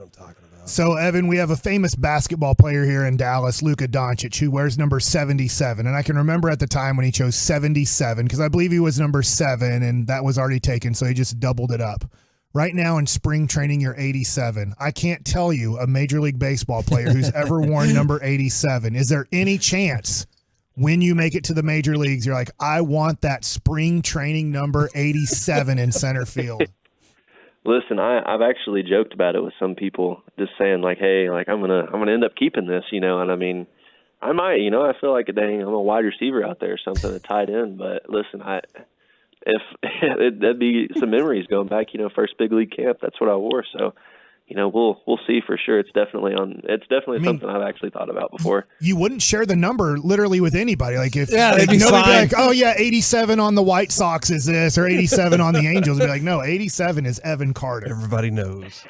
Yeah, that's right. That'd be really cool. Then there's never going to be a trade where somebody's going to be like, hey, I really need your number. And you're like, no, you don't. Oh, there's plenty of other numbers to use. So that's right. Yeah. Multiple people are stoked about your classic rock takes. Yes, I can tell they're very excited on our fan text. I was curious, since we were talking about your swing, a few people on our fan text have asked, does that translate to a good golf swing? And do you like golf? So I love golf. I wish I had time to play more. But after long games or whatever, sometimes you just want to go home and chill. But on the days that I do have some energy, I'll definitely go out and play. And I wouldn't call myself good. I mean, I'll probably shoot in the low 80s or so. But that's not good. Really that sounds pretty good. Mike, you say you can barely crack 80. There's people here that are going to shoot par, and I'm just not on that level. Oh yeah. Would you? Do you call those guys pitchers? Yeah, that's right. Yep. Pitchers are better golfers. They got all that time between starts. Would you rather go golfing or off-roading? Oh, man. It depends on where I'm at. If I'm here, I'd rather go off-roading just because you can literally pull off the road anywhere and there's trails to go up in the mountains. So if I was here, I'd probably rather go off-roading. But somewhere that didn't have it, I would go play golf for sure. So my other question about you is, I do have quite a bit of your baseball cards. He Evan. has a lot of your Yeah, cards. you single-handedly drove the market up on his baseball cards. I've been a big Evan Carter fan for a couple years now, and I'm glad that you were healthy last year and played great. I was wondering, as you're signing all those Bowman and Bowman Chrome cards in 2020, do you keep some for yourself or do you send them all back to Topps?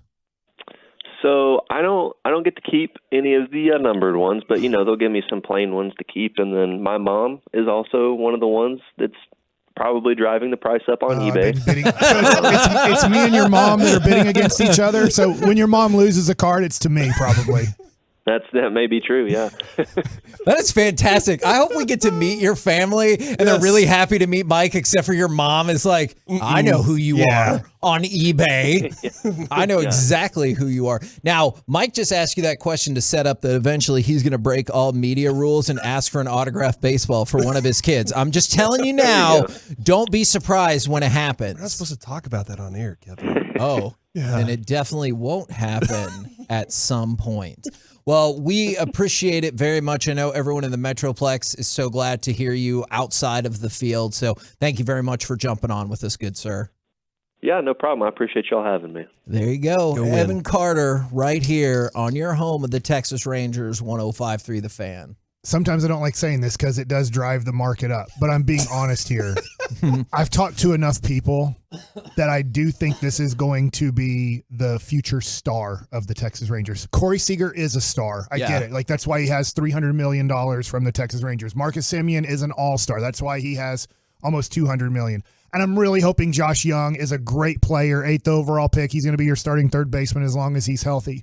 But I do think 3, 4, 5 years from now, that this is the guy they're building the Texas Rangers around. When we talk about probably batting second, I'm going to assume as his career progresses that this is the guy that we're talking about. There's going to be a lot of other good players for the Rangers. They have a lot of good prospects, but I think this is the guy. The thing about him is he can hit for anything.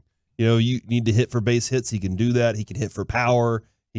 Watching him in the outfield is a lot of fun. He looks very natural. Leote, I always tell you, looks very natural as an outfielder. Evan Carter right there, maybe even a scotch, maybe just a little bit. The only thing I didn't follow up with him about that we'll have to do, did he say he was already married? Yes, he said, and now my wife's family. Yes, I'm so glad that he told that story about the draft. Is because I remember, and it's not that long ago.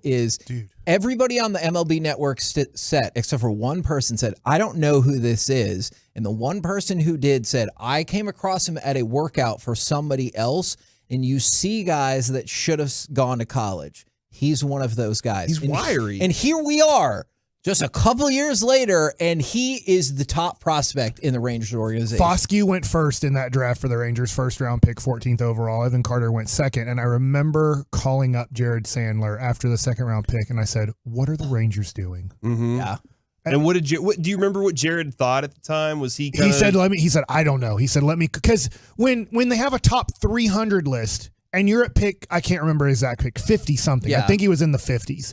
And you pick somebody who's not on MLB.com's top 300 list of this draft, you're like, what are they doing? Sometimes if you pick somebody 120 at number 52, people are like, well, I mean, we had him as like a third round, maybe early fourth round, and they're taking him high. They must really like him. When they're like, he's not on our list. You're like, what are the Rangers doing? And then after a few calls, you start hearing these things like, hey, late bloomer, only 17 years old. He's really a junior out of high school because he graduated early. And they just said, we just see all of these tools that are just, if he was a junior this year instead of a senior and gone back into the draft, and he was COVID year too, where there was no high school baseball, it's like, we really believe he's a top 15 pick in next year's draft.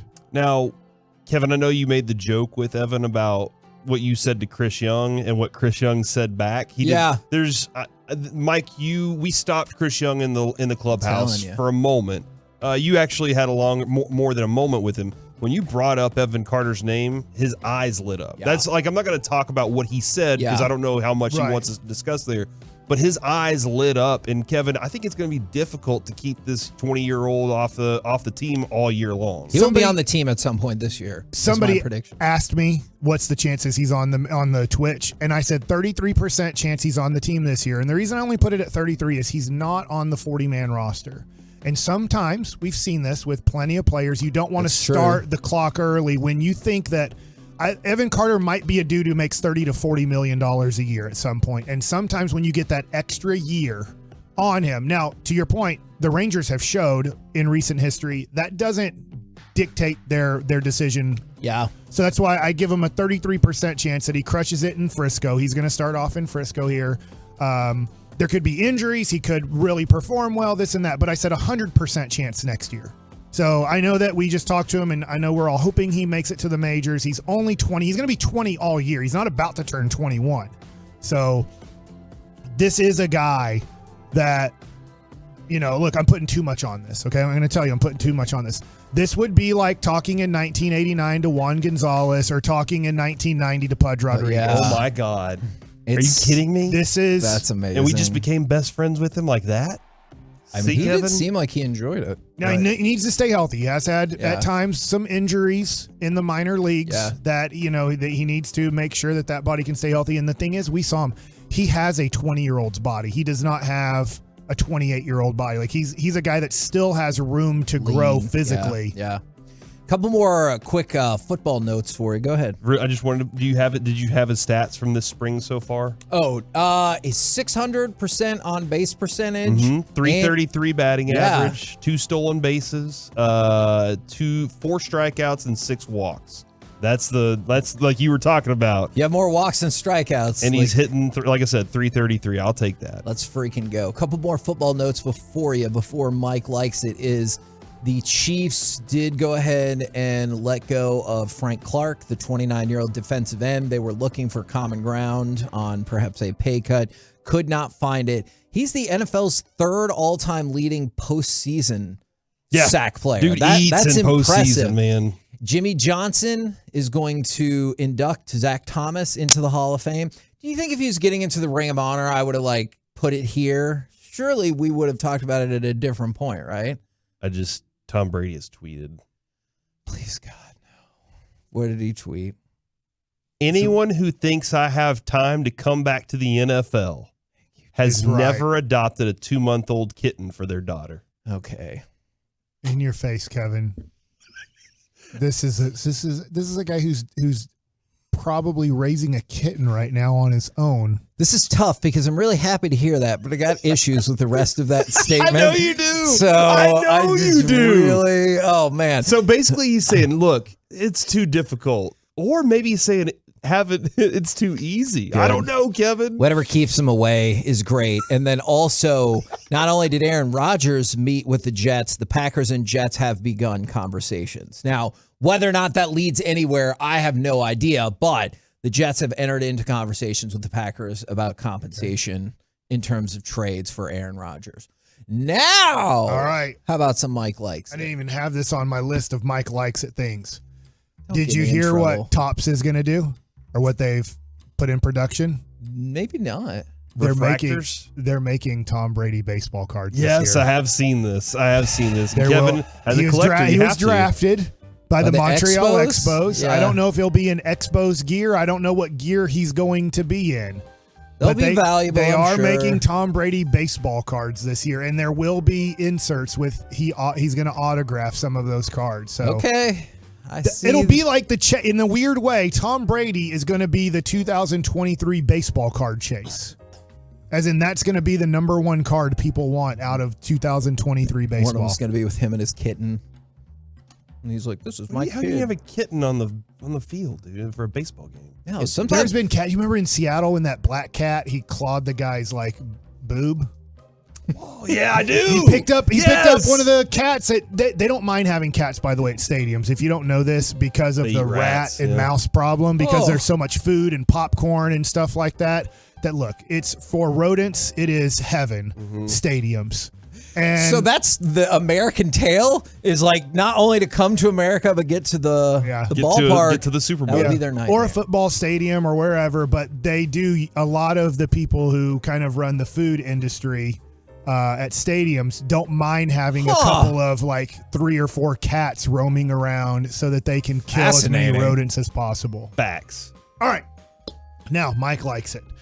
Guys, over the weekend, I went to Dick's Sporting Goods because just to be honest here in Cedar Hill, they're running a 20% off coupon that I got because of like baseball season starting. And you can use it on everything in the store. Now it's already passed, but if you, if you have a son, a daughter, or whatever, a lot of times Dick's Sporting Goods will do a 20% off coupon as your season's about ready to start. Okay. And you can use it on everything. Here's what I use that coupon on besides baseball stuff. I got pickleball paddles and pickleball are you balls. in? I want to be You're in. officially old. I think that pickleball looks really fun. I've seen pickleball on television. I've seen people, post it on their social media. And pickleball looks like a really fun sport that I want to play. So now I do have pickleball board or paddles. I have a friend who, he texted us on Sunday and said, guys, come out and play in this tournament in Rockwall. And he ended up winning silver at the Rockwall place. It was solos. So if you want to go find somebody that can show you around and navigate the area, he played in the tournament that Dirk played out in Frisco, and he won first in I think solos in that one. In tennis or pickleball? In pickleball. Pickleball. Yeah. Does he play tennis too? He does not. He Okay, just that's the played. thing He was baseball Really? and pickleball. So yeah, he loved because it's not a whole bunch of movement. It's not running all over the place. Right, You're it's just half. But about you're what? yeah. I would have thought there would have been a good amount of carryover. That's 2/3 the size of a tennis court? Yeah, it's smaller. So I have a friend that I can connect you with that Okay. would be happy to show you around. My wife is not hand-eye coordinated. Oh. And can't cook. Is the doctor? Well, she's not a surgeon. She's not a surgeon. So that's good. But so in her family, they didn't really do much sports. She has brother, sister. They did cheerleading and throwing and catching was not part of their family. And I do think that hand-eye coordination, yes, there is some God-given ability there. I'm not saying there isn't. But the more you do things as a child, the more that you are having a ball thrown to you or catching a ball thrown to you. And it doesn't have to be just baseball. I'm talking about basketball or football, and you work on throwing and catching. Your hand-eye coordination will get better. Just like if you're playing soccer, a lot of times your footwork will get better. But most people that decided not to play football, basketball, baseball, tennis, kind of a lot of hand-eye coordination things, they have horrible hand-eye coordination when they get older.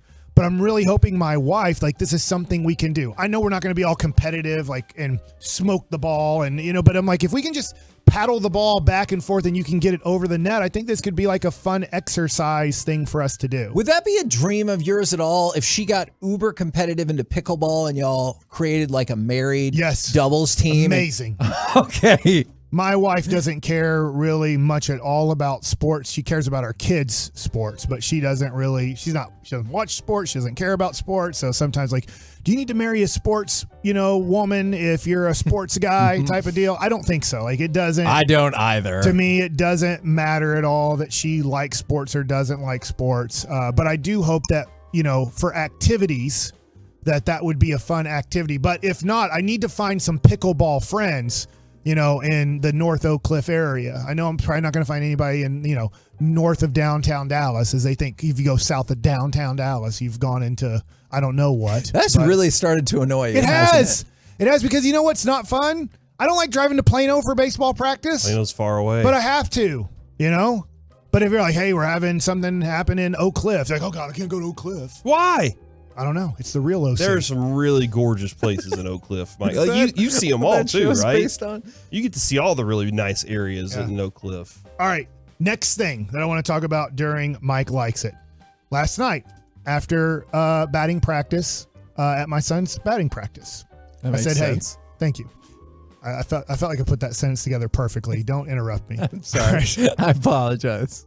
Afterwards, I told my son, I said, hey, you want to go to Brahms afterwards? Oh, man. Good choice. And so we went to Brahms in Richardson area. And I decided to try a new flavor of sherbet. Okay. I was in a sherbet mood. Sherbet. Quick question. What is the difference between sherbet and ice cream? Ice cream obviously has milk in it, right? It's cream. Sherbet, I believe, if I'm correct about this, correct me if I'm wrong, but I'm 99% sure sherbet doesn't have any cream to it.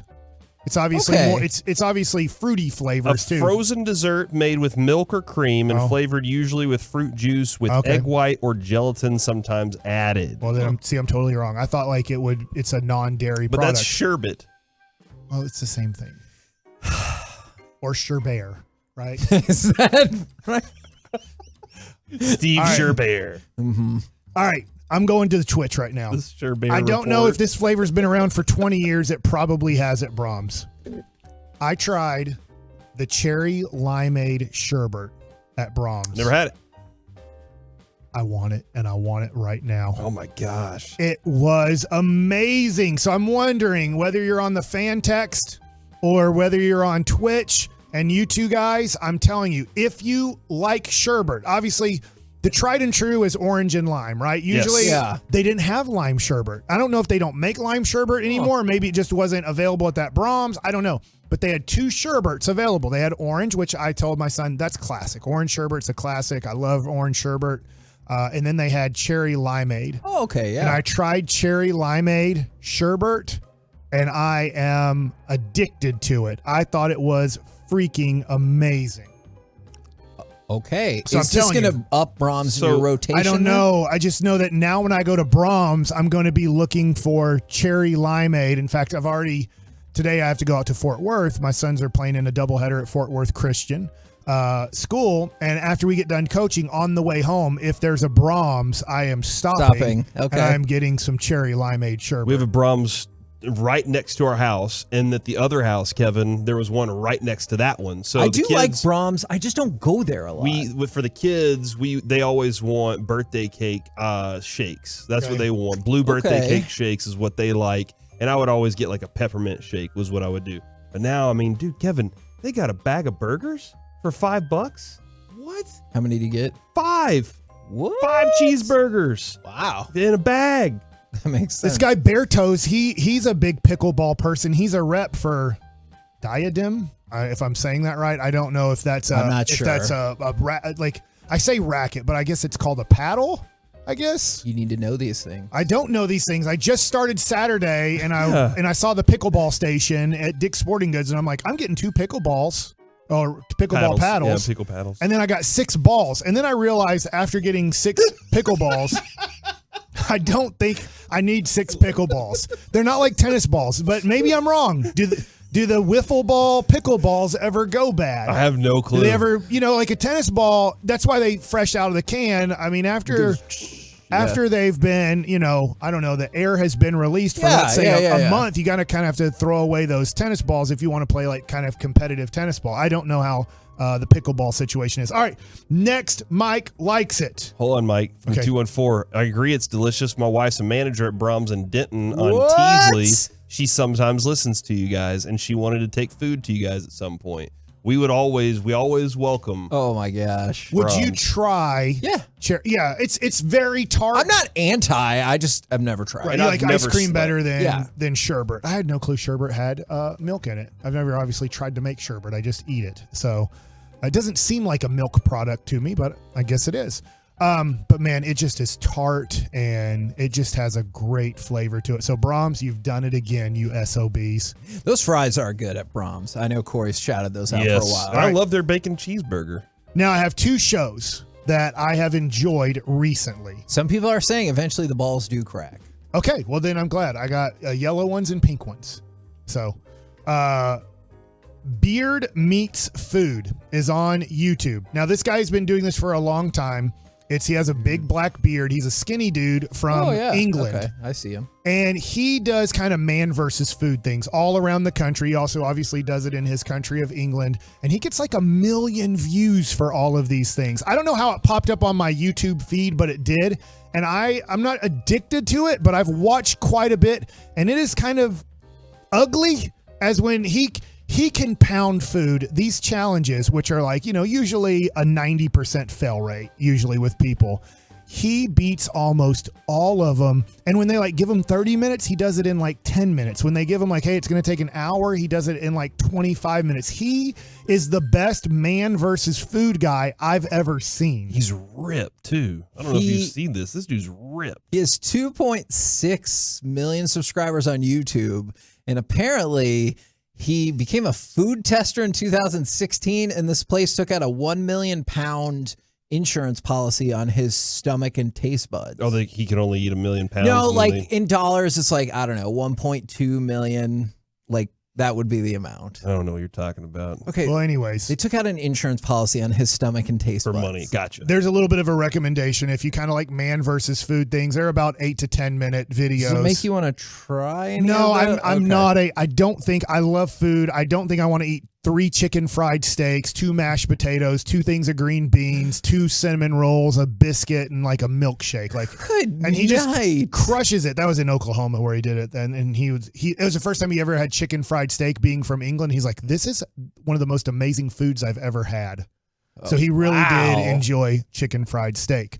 My last recommendation, which Kevin has not felt doesn't like too much, is one of my buddies said, hey, have you ever watched this app? And there's a show on there called The Chosen. I'm like, man, I've heard of this. And so I started watching it.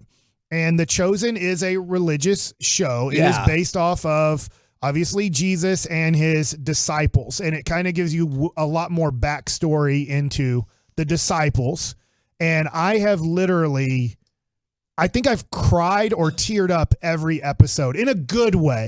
I want to point out, like, because I heard this as well. One of my cousins told me it's like his favorite. And on Rotten Tomatoes, it's 100% from the critics, 99% from the audience.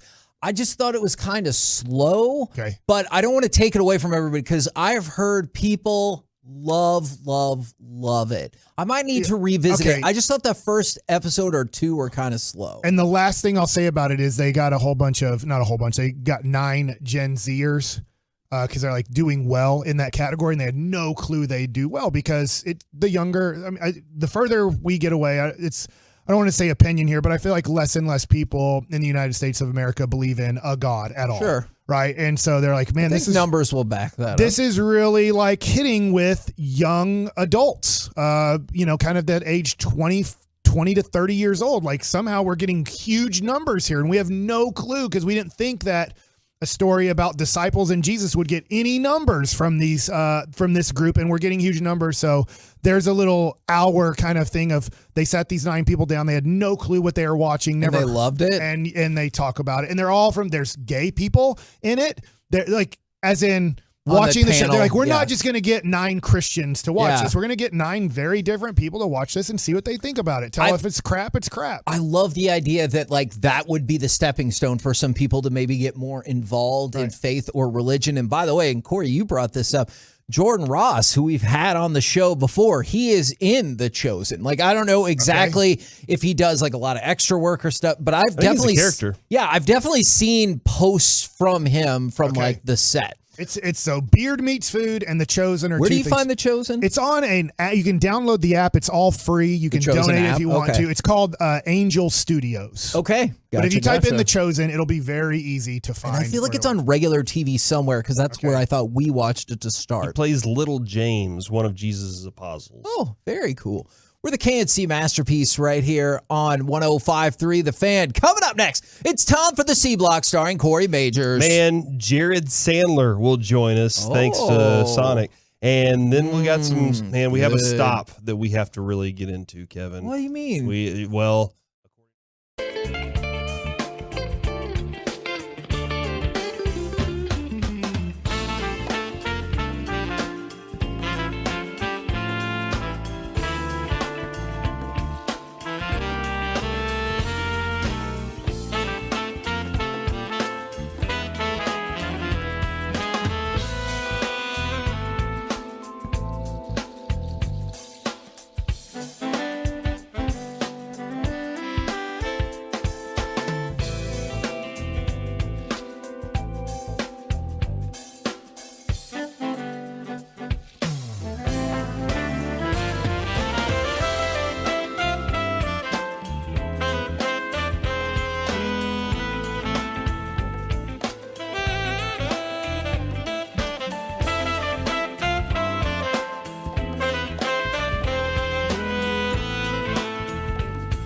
fan studio, secured by DFWsecurity.com, it's the KNC Masterpiece on 105.3 The Fan. KNC Masterpiece back here on 105.3 The Fan. Right now, it's time for the C Block starring Corey Majors and a special guest.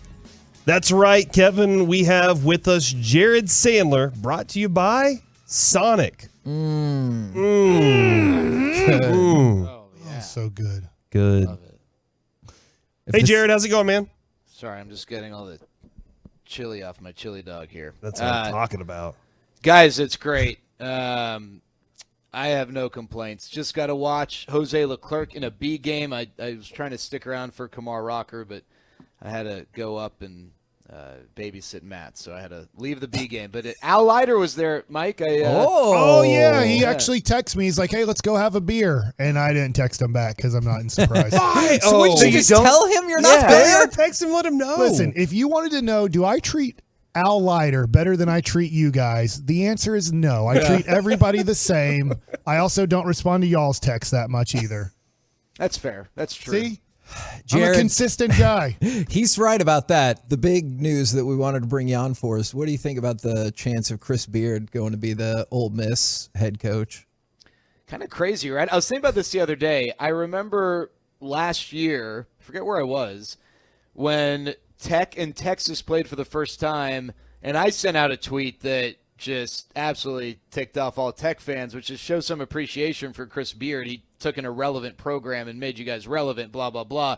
And all the response, Mark Adams is so much better, and, he's the greatest. And now, I mean, I don't know if anybody wants any of those guys in the state of Texas. But the guy who I think would be the better coach, or is the better coach, is Chris Beard. He did something that led to his firing. I don't know. I mean, it's not a surprise that he's getting a second chance, right? You can't be surprised about that. No. I feel like I should be, but I'm not. Yeah, I mean, he got his fiance or whatever to probably change her story to make him less guilty, and there were no charges. So, I mean, that's an easy one for, a program to hire him. And in the SEC, it just, what's their thing? It just means more or whatever. So I guess. Does that translate beyond football? I don't know. Maybe baseball. Yeah. Jared, I was talking to Josh Smith and I was talking to Jack Leiter about this, and they said, it's really tough is playing minor league baseball after playing SEC baseball. Not that, because they're like, minor league baseball is much harder. In fact, asking them, they think most likely you take LSU, this year's loaded. They're like, even if you took LSU and you put them in AA, like the Texas League, they're like, they would easily lose 100 games. Like, they would probably go 40 and 100 or worse. But the stands, the But they're environment's saying, different. Jared, they're saying, like, man, when you play every Friday, Saturday, and Sunday in your conference, and there's 10 to 20,000 people there screaming and yelling, standing up and cheering, and then you go to minor league baseball and there's anywhere from like 500 to 2,500 people, they're like, man, it's a big difference from college to pro in the energy level is very different. I believe it. So in that B game, Justin Foskey was playing, and he went to Mississippi State. And I promise you, as he hit this ground ball, I was thinking to myself, man, like, he's used to playing in front of all those environments you just mentioned, and now here he is playing, in a B game in spring training, which is not any sort of indication of, where he is as a player. It's spring training. But, like, yeah, these minor league ballparks, and I think about the G League too. Like, you get these guys from major colleges like Duke or North Carolina going to play in the G League in front of like 100 fans in some of these G League arenas. I'm sure that's not easy, right? Like, it's not supposed to. You're not supposed to take steps back in any regard as you elevate up the hierarchy in sports. But in that way, in the environment part of it, you absolutely do. So don't go to college so that you don't screw that part up. Yeah, and the other thing too, Mike, right? Like, for in the minors, it's not that these guys don't want to win, but obviously the main priority from the organization standpoint is the development of these individuals. And these guys, as much as they want to win, they're also kind of wondering, hey, what can I do to get the call up? But they're also coming from an environment in the SEC where it's cutthroat. We're trying to go to Omaha, win a College World Series. Yeah. It's an incredibly competitive conference, so I bet it's a little different in that regard too. Yeah, and for me, coming out of high school, I was telling those guys, like, it was awesome. I was like, man, there's 1,000 people here. Like, There's never this many people at a high school baseball game. So from a high school perspective, you're like, man, this is elevated big time. And from a college standpoint, it isn't. So we got to talk to Evan Carter today. Oh, yeah. How was he? Awesome. He said he's going to be on the team sooner than you know it. No, And he said, tell Jared Sandler Yeah. I'm going to be on that team before he thinks I will. Guys, I can't wait for him to come up. I'm super pumped. But I got asked a decent amount on Twitter, why? Well, everyone's raving about Evan Carter. Why is he not an option? Well, first of all, he's playing in the back half of these games. And not that the competition is, significantly less, but if the Rangers were legitimately considering him as an opening day option, he'd be starting some of these games. And there's no reason to rush him. You got to make a 40-man move. They're likely, most teams towards the end of camp have to make a 40-man move of some type, and the Rangers just don't have a lot of fat on their 40-man roster that are easy decisions to part ways with. So it just doesn't make sense to start him here. Let him get a little more time in Double-A and go from there. But he's been really fun to watch. Do you have a update on the Jakes? Is it DeGrom going to throw live BP tomorrow and Odorizzi maybe don't count on the beginning of the season? Yeah, I think that's fair. I think with Odorizzi, the vibe I got with Chris Young yesterday was, hey, there's like zero reason to rush him. And I'll be honest, there really shouldn't be any reason to rush any of these guys, but I would totally understand why there might be a little outside influence to get DeGrom ready, right? He's the big signing. You want him ready for opening day. No one's going to sit here and say, gosh, I can't believe Jake Odorizzi's not healthy for opening day. So I think it depends. He's going to throw he threw a bullpen yesterday, I think, and we'll see where it goes from there. Because he's not going to be a starter, I don't think it's out of the question, but I think for him personally, as someone who has always really been treated as a starter, does he feel like he needs a level of preparation that is more fitting of a starter and not a reliever? I think that's one of the things I've kind of talked to people about is his level of comfort. And with DeGrom, yeah, live BP tomorrow. Everything I'm told is that he is still in line to be ready on opening day. Is he going to be ready to go 8 innings on opening day? I don't know. But I think the next step after this live BP tomorrow is getting him in games, whether it's a B game where you can control the environment or getting him, in a proper Cactus League game. Jared, we really appreciate your time, man, and you get back out there, enjoy some of the World Baseball Classic while you're digesting all the baseball. Hey, it starts tomorrow, right? Tonight. Do you guys have a pick? You guys taking Israel or maybe Kyrie? Whoever John Who's Blake Israel's is running. Who's Israel's best player? I know Ian Kinsler's their coach. I was going to say it might be Ian Kinsler. If it's not, maybe Ryan Lavarnaway, their catcher, or Zach Weiss, a pitcher we saw the other day, or a reliever. But Ian Kinsler might still be their best player. And you're rooting. I asked you this question. I know maybe it's not for on the air, but you would like for South Africa to have a really nice run, right? Well, they're not in it. But when they were, you asked, I think that it came up, would I root for South Africa or Israel? And unequivocally, I'd root for South Africa. Just like if the United States played Israel, I would root for the United States. I really like Italy. I think it'd be fun to root for Italy. But, South Africa was in it the first year, but they don't even know what baseball is there. My family there is baseball. I don't know the rules, so I don't know that they're going to be back anytime soon. I thought when I was on MLB.com shop, they had a South African hat, so I guess that's why I assumed they were in it. I think they were in the qualifying stages, but they thought they sent their cricket team, and they were really confused of the rules. That was a bad idea.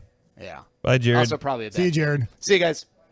There goes Jared. Brought to you by Sonic. And in that segment, good. We didn't get. I forgot how to make him hang up. How did I make him hang up last time? Where he just hung up the I don't phone? know. I broke my headphones during that, so I couldn't. Why'd you hear. do that? I was turning to look at a Tolo that came in to hang out with G-Bag. I thought maybe there's a Henry Ruggs thing. No, the handle on my seat broke my headphones. So you turned. I'm done for the day, guys. You can't hear us. Nope. We're in the same room. You can hear us. But what if we play audio? I won't be able to hear. Well, it's your segment. Are Let's you going to play go audio? to the next story where I clearly have audio. Check stop is closed today. What happened? Well, in Waco? In Waco. Well, in West, yes. Okay, yeah, sorry. A car crashed into the building last night. Hold on. Gas station? Are you telling me? The Little Czech Bakery is open for business. The window that the vehicle crashed into boarded up, and a garage bin is in front of the building. The check stop doors are taped shut and locked. Is everybody okay? No one's really hurt? So it said the police report said an elderly person believed they hit the brakes in their vehicle, but hit the gas instead, causing the car to accelerate into the building. No injuries were reported. So they literally check themselves before they wreck themselves? Oh my gosh. And I can't believe you just How did come? that. Help me out here. With a Z. You brought in some good pastries. Your wife did, I believe. Yes. I don't know what they're called. From Kolache Factory. Okay. Because I feel like in West, when we have stopped there before, nobody in Dallas, and I'm probably wrong about this, makes things as good as West does. No. And so why are they so difficult to make, and you can only get them in one little gas stop place in West Texas, and you can't? And I always hate saying West Texas because it sounds like you're going west. You're actually going towards Waco. It's a city, so it's okay to say that, Mike. Yeah, but how do they make it so good? Yeah, how come they make it so good, no and we're not clue. making them so good here? I have no clue what they do that makes everything so good, but it is so good. And Kevin, there's so many different options. This is what I really wanted to get into before my headphones broke. Right. But I did love Carter's joke on Twitter where he said, "No, stop that." Carter said it was the Hungarians Oh, that wrecked up the check that went stop? after the check stop. Are And those I thought that was historical really funny. rivals? I think can't they say are. I'm super. I do believe so. Carter is no longer with us, it looks like. Was So Prussia involved? That used to be a place, right? But somebody said And you just missed it. The Pirates tried to throw a guy out in the stands, but He unfortunately, did. He was off balance and threw the ball 10 feet over that guy's head. he was out if he was trying to get to the stands. Jake Scott, a customer and commuter from Fort Worth to Waco, said, I guess they wanted a drive-through and they didn't get it, so they made their own drive-through. That being said, You have to make sure those people are okay. if you're driving down to, like, let's say Waco or Austin this weekend, and your plans were to stop in at the check stop, go ahead. You still can do that. It looks like they're still serving, but that one side of the store is going to be closed. A serious question. How much of their business do you think has dropped or been siphoned off by the Koval checks Across the way? Yeah, the Buc-ee's That's West not as good, check bro. stop. It's not as good. Check stop is the place. It is a legendary mark in the state of Texas. Yeah. All right. It is I a agree. mandatory stop. I agree, but they opened essentially like, hey, we like what you're doing and we like what Buc-ee's is doing. Let's combine it and make Koval checks. So I was just curious, like, if that siphoned off much of their business. In the 806, maybe it Is was it the kinda rival like- Czech bakery across the interstate. Yes. Is it like Bluebell ice cream? Like the one that we go to, Corey, is like Bluebell ice cream. Mm-hmm. And then they made the generic one across the highway. But for you, Kevin, you can't tell a difference between generic and Bluebell Yeah, ice his cream. place that he Have goes you to ever is been spelled to Koval Checks? BLEAU, like blue cheese or I whatever. have been to both of those places. And? Probably think the check stop, the original, Of is course better. you do, because you Yes. know what's better. I Hold bought on, some so you're sausage saying from there they're about 2 years Slovaceks? ago. It's still in our refrigerator. I'm not lying. Just not the freezer, just in the refrigerator? I keep going, I should throw that out, but I don't think anybody's going to eat it. Somehow it hasn't molded at all because it's in, it's really in whatever you Hold call on. it. Are you trying that steak theory that you talked about from Knife when you're just leaving it out there? You're like, you know what? In 40 years, this is going to be something. see if This it's has still been good. refrigerated aged by 2 years. So good luck to check stop aficionados who want to stop in. They say they are open. They're 10 minutes away. We get all the way down to West? That's awesome. Yeah, we do. I've driven that far. Do you think we could convince somebody to bring check stop up to the show? Listen, man. That's like an hour, I think 15 it's minutes. illegal That's what to I'm asking. ask people to do that, but No, not if you're not plugging their business. It's not. all right. So if you're Tolo and you have a business, Exactly. and you No, want Kevin to no, talk about it, Yeah, no. bring him that is the food. opposite of that. You're That's- not supposed to do that. That's not what you want him to do. No. If you're a Tolo and you have a business, Kevin will talk about it. That's not exactly my free point. food. We're the KNC think. masterpiece right here. Like the cherry limeade from On- Brahms. No, Oh my no, God. I'm not It's so good. advocating Sherbert. any. That's fine because you were already there. I'm just saying, don't advocate for them to bring it to you because then you're in to plug If you all want the to problem. bring Brahms No. up to Kevin, No, As long as we give them like a penny, we've paid for it. is that I true? think you have to pay the It's actual called Pennyola at market that point. value. That's not. And you're okay with Pennyola? with a KNC masterpiece. Only I a guess. penny. Why has he got his hand on his forehead? On Like Why do we 105.3 The frustrate Fan. you so much? I don't know, Mike. Why do you? We're just trying to ask questions. At this break, let's do a group hug. Coming up next, Pass. Why do the Mavericks continue Group to massage? struggle closing out games on your lips? We'll do that next right here on The Fan. Okay. Listen. Stream the Fan.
This segment of the KNC Masterpiece is brought to you by State of the Art Weight Loss and Frankel & Frankel. There's a reason you need a special license to drive a big truck. So companies that hire drivers and put them in a big truck should be held accountable for what happens when one hurts you. Frankly, you need Frankel & Frankel. The consultation, it's always free. Visit truckwreck.com.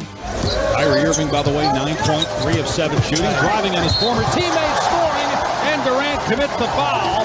What a gorgeous play by Kyrie Irving. KNC Masterpiece right here on 105.3 The Fan. 877-881-1053. Why do the Mavericks continue to struggle to close out games? It's not because of their defense, is it? I mean, that is a very viable possibility. I wasn't Mike. here yesterday. Tim Hardaway Jr., as much as I rag on him, did everything he could against Kevin Durant at the end of the game. It's just there's a high disadvantage there, advantage for Durant. Because I thought his last bit of defense was good. It's great. It's just when he went up. He stayed in front of him. He made him take a jumper with a hand in his face. I thought Tim Hardaway Jr. on that possession did everything he could. Hardaway Jr. is in his Joey Gallo good moment right now where he's on a very hot shooting streak. It's not going to last all year. It isn't who he is, but this is part of those things where you have to ride the hot streak of Tim Hardaway Jr. Late in the games, I do think multiple things. One is you have to make almost every basket because you're going to give up every basket at this point. So it's very tough. It's tough to score. I know it doesn't seem like it, but it still is tough to score 130. Scoring 100's easy in this NBA. But to get to 130 is tough. And the final score of the game was 130 to 126. If you look at it, if they would have scored 128 at the end, most likely it goes to overtime. Yeah. Most likely. They do get another possession from half court where they might still beat you. But, I mean, you're looking at this Mavs team against good teams. You got to get to 130. And it's tough to win games. They're fun. They're entertaining. But to me, it's just, I get offensively, we feel like, oh, they passed the ball back and forth and lost. Oh, Luka missed the 5-footer and we lost. And we look at the last offensive possession. But really, when you look at the last 5 minutes, you look at, they almost score every time. Now, I'm glad that you brought that part up because I jotted down a few numbers that make this like kind of run so troubling. Mavericks have the Jazz tonight, 9-point favorites over the Jazz. It's over. All right, so taking a look at this last stretch of games, the Mavericks were outscored by the Suns 24-15 in the final 6.5 minutes and outscored 6-2 in the final minute. Just think about that. 24-15 in essentially, I know it's not exactly the same, but about the last half of the quarter. Yeah. That is an astonishingly bad rate to be giving up points. When the game usually, Corey, does slow down. The last 5 minutes, even in regular season, the game will usually not be so many fast break attempts. And you're giving up on that, you said 24 in 6 minutes and change. So right there, you're looking at, in the whole quarter, if they were to do that, you're giving up close to 50 points in a quarter. And that is not an anomaly because if you jump down to the Lakers game, they got outscored 12-7 in the final 3 minutes. Again, that would put you at 48 points. Then in the 76ers game, I know they won, but they gave up runs of 15-0 and 11-0 in that quarter, and then they lost to the Pacers by 2. So you're seeing this Mavericks team has a lot of difficulty closing games out. And Kevin, that's like when you ask what, and Mike's telling you right there, it is their defensive effort, their defensive abilities, and this is where complaining about what they don't have matters too. They didn't have Maxey in this last game. That matters. Like that is, Mike, I don't know if you agree with me, but Dorian Finney-Smith, Kevin Durant's great. Right. But Dorian Finney-Smith is going to give him a more difficult time than I think Bullock is. And so you miss that now. So like not having Maxey is a big problem for you whenever you don't have it. But just the simple fact that whenever it comes down to you need somebody to make a great defensive play late in a game or a great defensive rebound late in the game, they don't have those pieces. And against an offensive team, and even, Kevin, we talked about DeAndre Ayton going missing from games, but still making significant contributions at the right time. And I don't know if the Mavericks can even compete with what they have if they don't have Maxey on the court. And that's sad because Maxey's not the greatest, but he's all you got when it comes to that. And this was the stat that made me the saddest. I went back through and counted them all. Is Mavericks in games decided by 5 points or less. They're 15-12 this year. So not too bad at all, and actually a better winning percentage than their overall winning percentage. Here's the problem. They've lost their last 5 games decided by 5 points or less. Are they all 5 of the? I don't remember Luka and Kyrie getting blown out. I know their record is bad together. They're 2-5, but I feel like those are all those 5 games. I think some of them were like, let me double check. We're 6 and 7 so it goes back a little bit further. Okay. Yeah, because they lost a game by 9 and a game by 6. But yeah, you're right. 5-point overtime loss to Sacramento, 3-point loss to Minnesota, 3-point loss to the Lakers, 2-point loss to Indiana, and 4-point loss to Phoenix. And so you have to go all the way back to the New Orleans game at the beginning of February to find a 5-point game or less that the Mavericks won. And that is an issue. I'm not saying you had to win all 5 of those. That's not, Corey, it'd be great if you could. It's not likely achievable. You even take out 2 or 3 of those, and you change a lot of stuff for the Mavericks. Yeah, but what's tough is this is a very exciting team.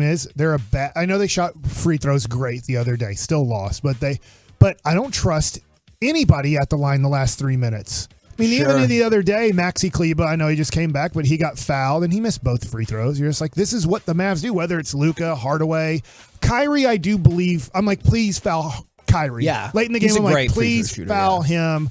I trust that he'll make them. But everybody else on the team is at best going to make 1 of 2 free throws to try to close out a game. And I just look at, you're a poor free throw shooting team, especially in clutch moments. You are arguably the worst defensive team in all of the NBA now. It's tough. I know Houston's supposedly bad at it, or San Antonio. It's tough to watch the Mavericks and go, there's actually teams that are worse than us on defense. It's tough to know. You're also, if you do get a stop, you only have about a 50% chance of getting the rebound to actually get the ball back. I don't know if people look at the defensive stats like this at all, but the fact that the Mavericks move at such a slow pace might hide their defensive deficiencies if you just look at points given up. Because, like, on points given up, they're not that bad. But that's also because the Mavericks move at an exceedingly slow offensive pace. Or at least they did before Kyrie got here. We've seen a little bit of change there.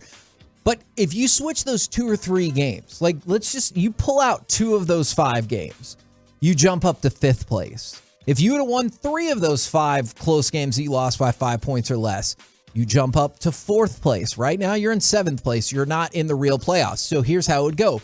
You play the Clippers.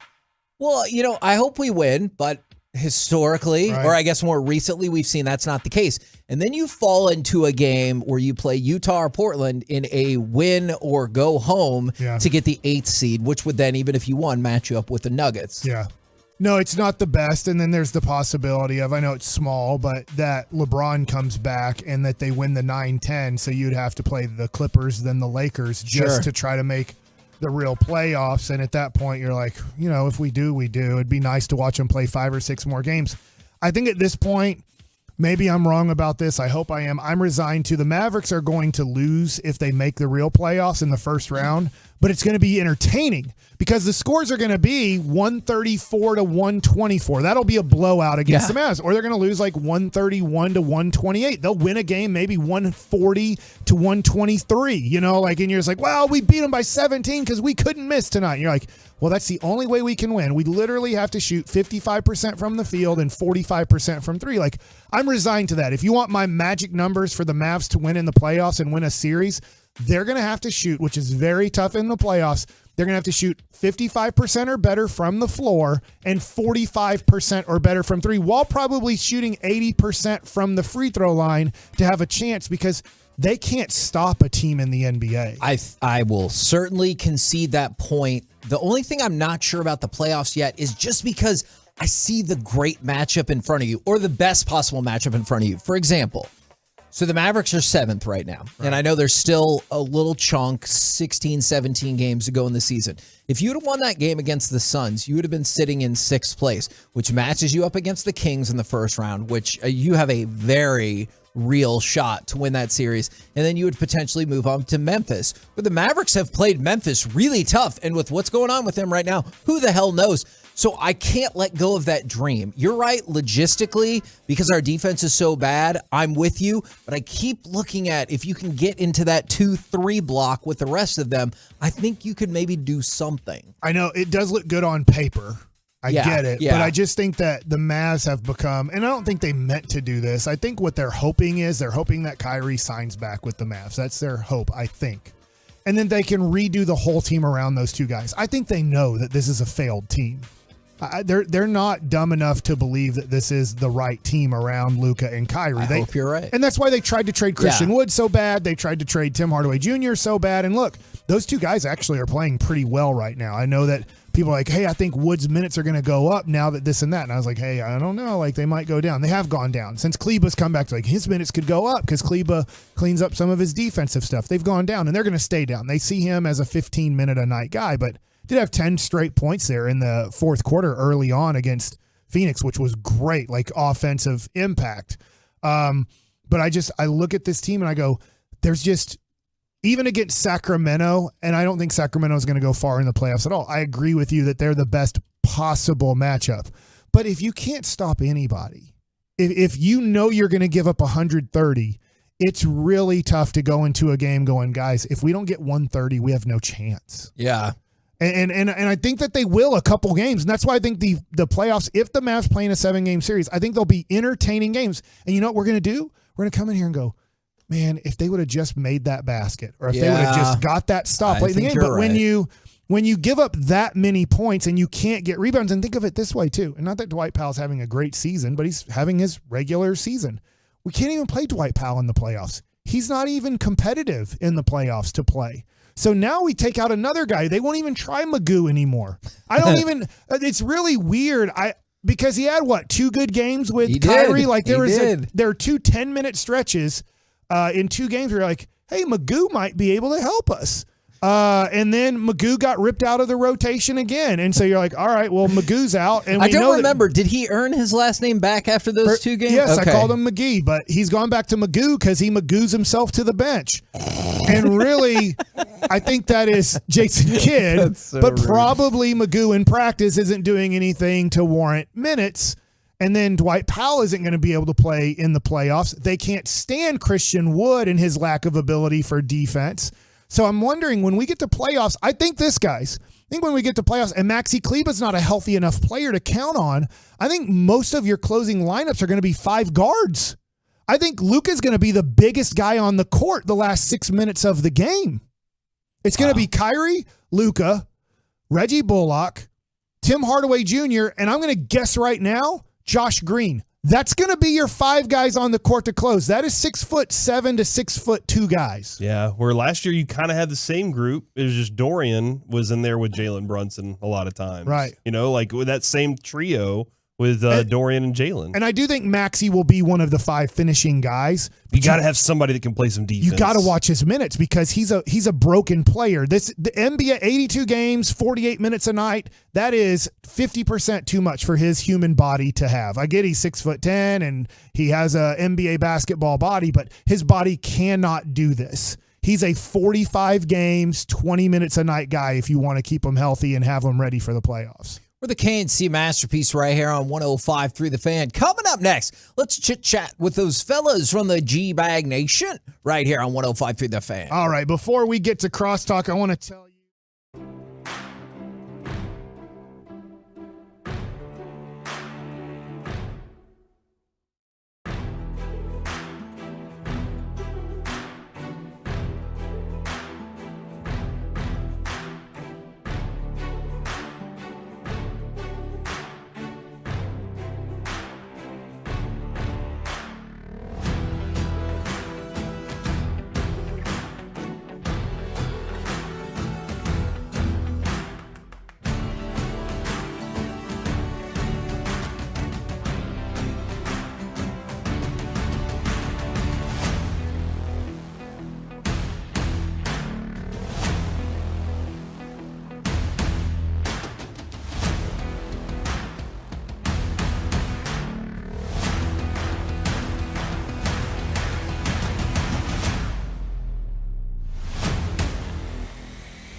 KNC Masterpiece back here on 105.3 The Fan right now, courtesy of D&M Leasing. It is time for our chit-chat with the fellas from the G-Bag Nation. Gentlemen, how is you today?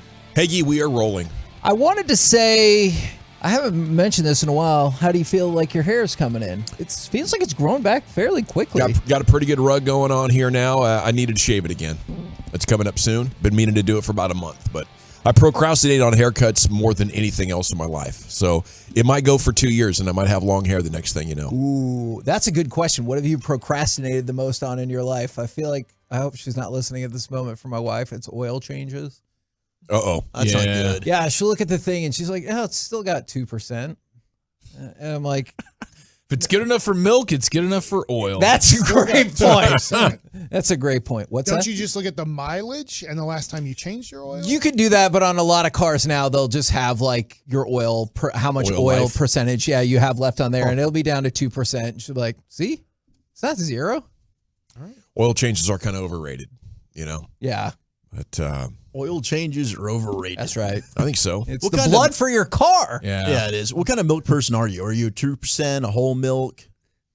Yeah, I grew up 1 and 2, but fiance wife has been whole milk, you know, her whole life, and so that's just what she gets, and I've adapted to it. I love a good glass of whole milk. Same, bro. Yeah. Whole milk gets it done every time. It could be fat-free, it could be whole, it could be in between. I'm fine with all of them. Kind of. What, could it be a nut milk? Could it be one of these almond? Yeah, I'm an almond milk. I use guy. almond milk for cereal. Like I almond milk for cereal. But if I need to use milk because we're out of almond milk, I'm fine with it. Now, he just brought up the perfect addition. It is National Cereal Day. Damn right it is, Hagee. All right, so we did the combo platter earlier. If you want to throw out a sports opinion as well, I'm here for it. What's your favorite cereal? We're going to get into this at 420 because it is the top 10 for today. That makes sense. But we can still party and do this now. For me, it is, and Eric knows this about me, I'm a mixed bowl kind of guy in multiple ways. But for cereal, I like to combine. I think the best base is always Frosted Flakes. Okay. I think Frosted Flakes is a good combination for everything, but Cinnamon Toast Crunch, I think, is the best cereal. Man, he's all over that flag, I feel like, just peppering it. Lately, I've come around to the Captain Crunch, though. I think there is like something in that flavor profile that is just unbelievably good, and you only find it in the Captain Crunch.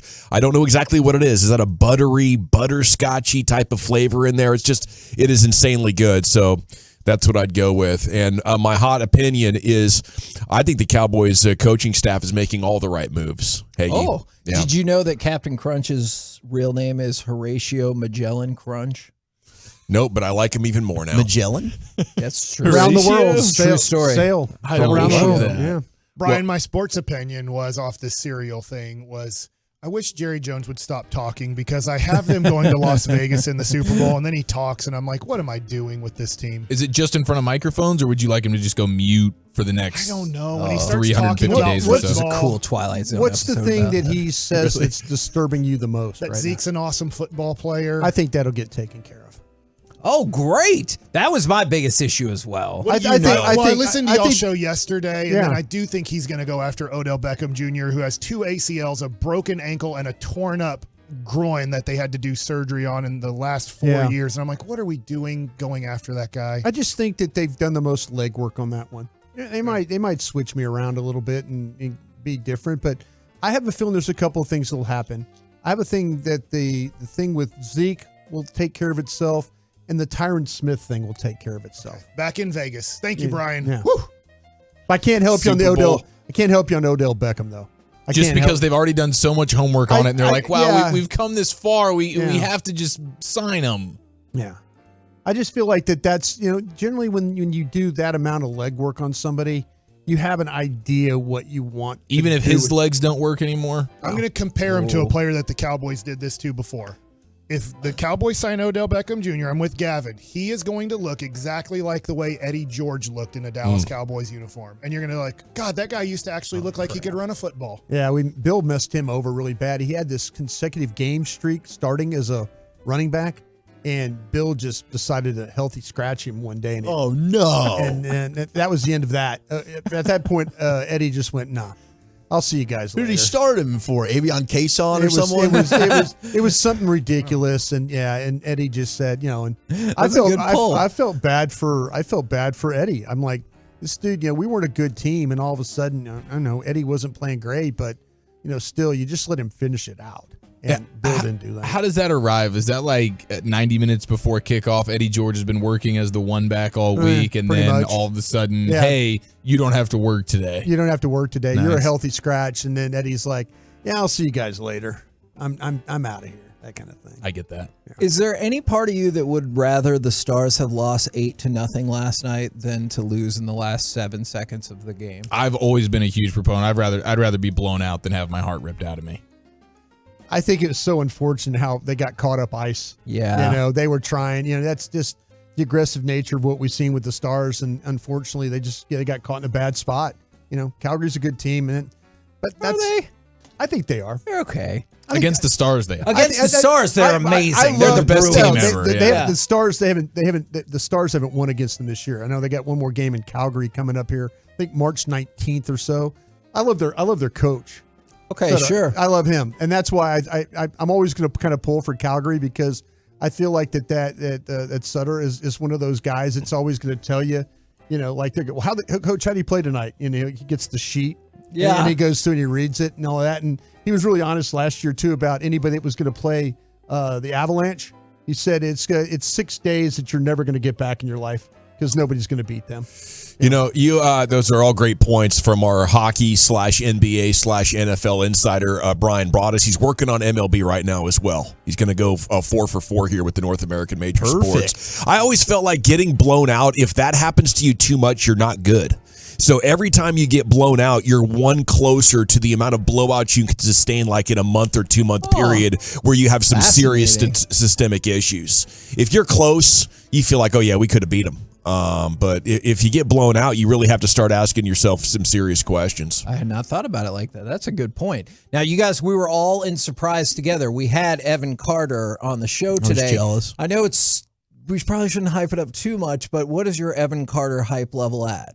It's pretty high. I'm kind of with Mike. I think the guy is going to end up being potentially, if all things go according to plan, the face of the Rangers within the next 5 to 8 years. Yeah. Yeah, I think in 3 years, this is who you build your franchise around. Sick. Man. I think this is our next Juan Gonzalez in a different way. Juan was obviously more power. I think this is the guy who's going to bat second, hit 25 home runs, score 100 runs, steal knock bases. in 100 runs, I think he runs so fast that he can be a guy who's going to give you 10 triples, 30 doubles, 25 home runs, get on base 42% of the time. He's fun. So can he be the young guy that like puts a veteran team over the top? Not this year, but yes, like You trying to deal him out, or are you saying for our team? For our team, yeah. Okay. For our team is what I was hoping. I think what he's saying is, checking. Really, the Rangers are a pretty veteran team right now because they went out and free agency'd this team to make it competitive. And I do think maybe in 2024, he's a guy that starts in center field for you. And then all of a sudden you're like, you start him off at the back end of your lineup. And then as a year progresses, you're like, dude, should we start batting him first? Should we bat him second? Because this is the future. He doesn't need to stay healthy. He has had some injury history in his minor league career so far, but I think he's a special guy. And did you guys see that a fight broke out yesterday on a Southwest Airlines flight from Dallas to Phoenix? Oh gosh. No, I saw a different flight. Was it Luka and Devin Booker? I don't know that to be a Luka and Devin Booker fight, but that's a good question. I'll see if I can look that up. I'm all for punches. Who cares? No suspensions. You know what? Somebody says shut the F up, punch him in the face, and you punch him back. That's sports. I want Larry Bird and Dr. J back. I want Kareem and Larry Bird back. I want Bill Lambier and Larry Bird back. I feel like I'm noticing Kate Benson and Kareem Abdul-Jabbar. I want real fight. Who Larry cares? Bird, maybe. This is entertainment. Yeah. What's wrong with Luka trying to punch Devin Booker out? Fine him $10,000 and let's have fun here. Mike, if Luka, take away the fine. If Luka were to break his hand for punching Booker in the face, would you be mad? No, I'd be like, hey, it's part of the game. You decided. Usually hands don't get broken punching faces. They get broken punching walls and Gatorade buckets and stuff. From your experience. But isn't the game of sports a lot more fun when they fight? For sure. No, Hockey. I'm 100% with hockey, this. yeah. Absolutely. These are grown men. They throw down. If things start to get a little bit haywire where one guy's completely smashing another, we can end this whenever we want. Let kids be kids. Let them play, refs. Let kids be And usually kids. they miss anyways. Larry Johnson and Alonzo Mourning, they usually miss. That's But at least true. they threw a That is punch. true. What do you guys got coming up on the program today? More punching talk? Yeah, just ask Rudy Tomjanovich. They usually miss. Yeah, if they connect. Kermit Hey, Washington. I don't sucker punching, not the best. But if you're going face to face, if you're Devin Booker and you know, like when you're face I hear to you, man. face, let's I want go the for fight. it. I want the Ruined his drama. career, didn't he? Pure gold as always. Thanks for asking. Yeah, the career wasn't quite the same for Rudy T after that fateful night. We have a couple of Cowboys cuts here. Dak Prescott was at a local event talking about the contract extension and Mike McCarthy calling plays, and we'll have that audio right out of the gates here for you, Hags. All right, looking forward to it. Roll home with the G-Bag Nation. We've been the KNC Masterpiece. Make your way back with us tomorrow. We'll have Derek Holland on the show, 10 a.m. to 2 p.m. right here on 105 through the Fan. Say pickleball, Kevin. Pickleball. Be a part of the show. Text us on the truck.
Fan Studios, secured by DFWsecurity.com.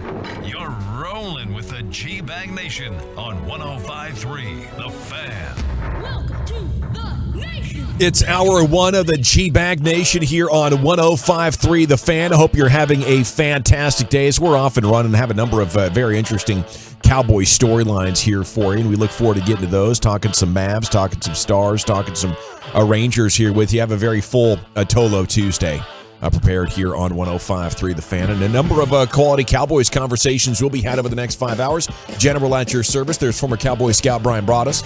Lucius Alexander's over there in the Pimp Cup Master Control. You have Carter Freeman coordinating your video. 105.3thefan.com, Twitch, and YouTube. And Wolchuk and Chiafalo are here in the talk booth, and along with you, we are the G-Bag Nation here on 105.3 The Fan. Let's jump right into it. Dak was at an event, the Grant Halliburton Foundation's annual Beacon of Hope Luncheon. Cowboys fans probably entering your own joke in there. We need a beacon of hope right now that this football team's actually going to finish a fight. Well, reporters asked Dak Prescott about the possibility of an extension on his contract, and here's how Dak answered it.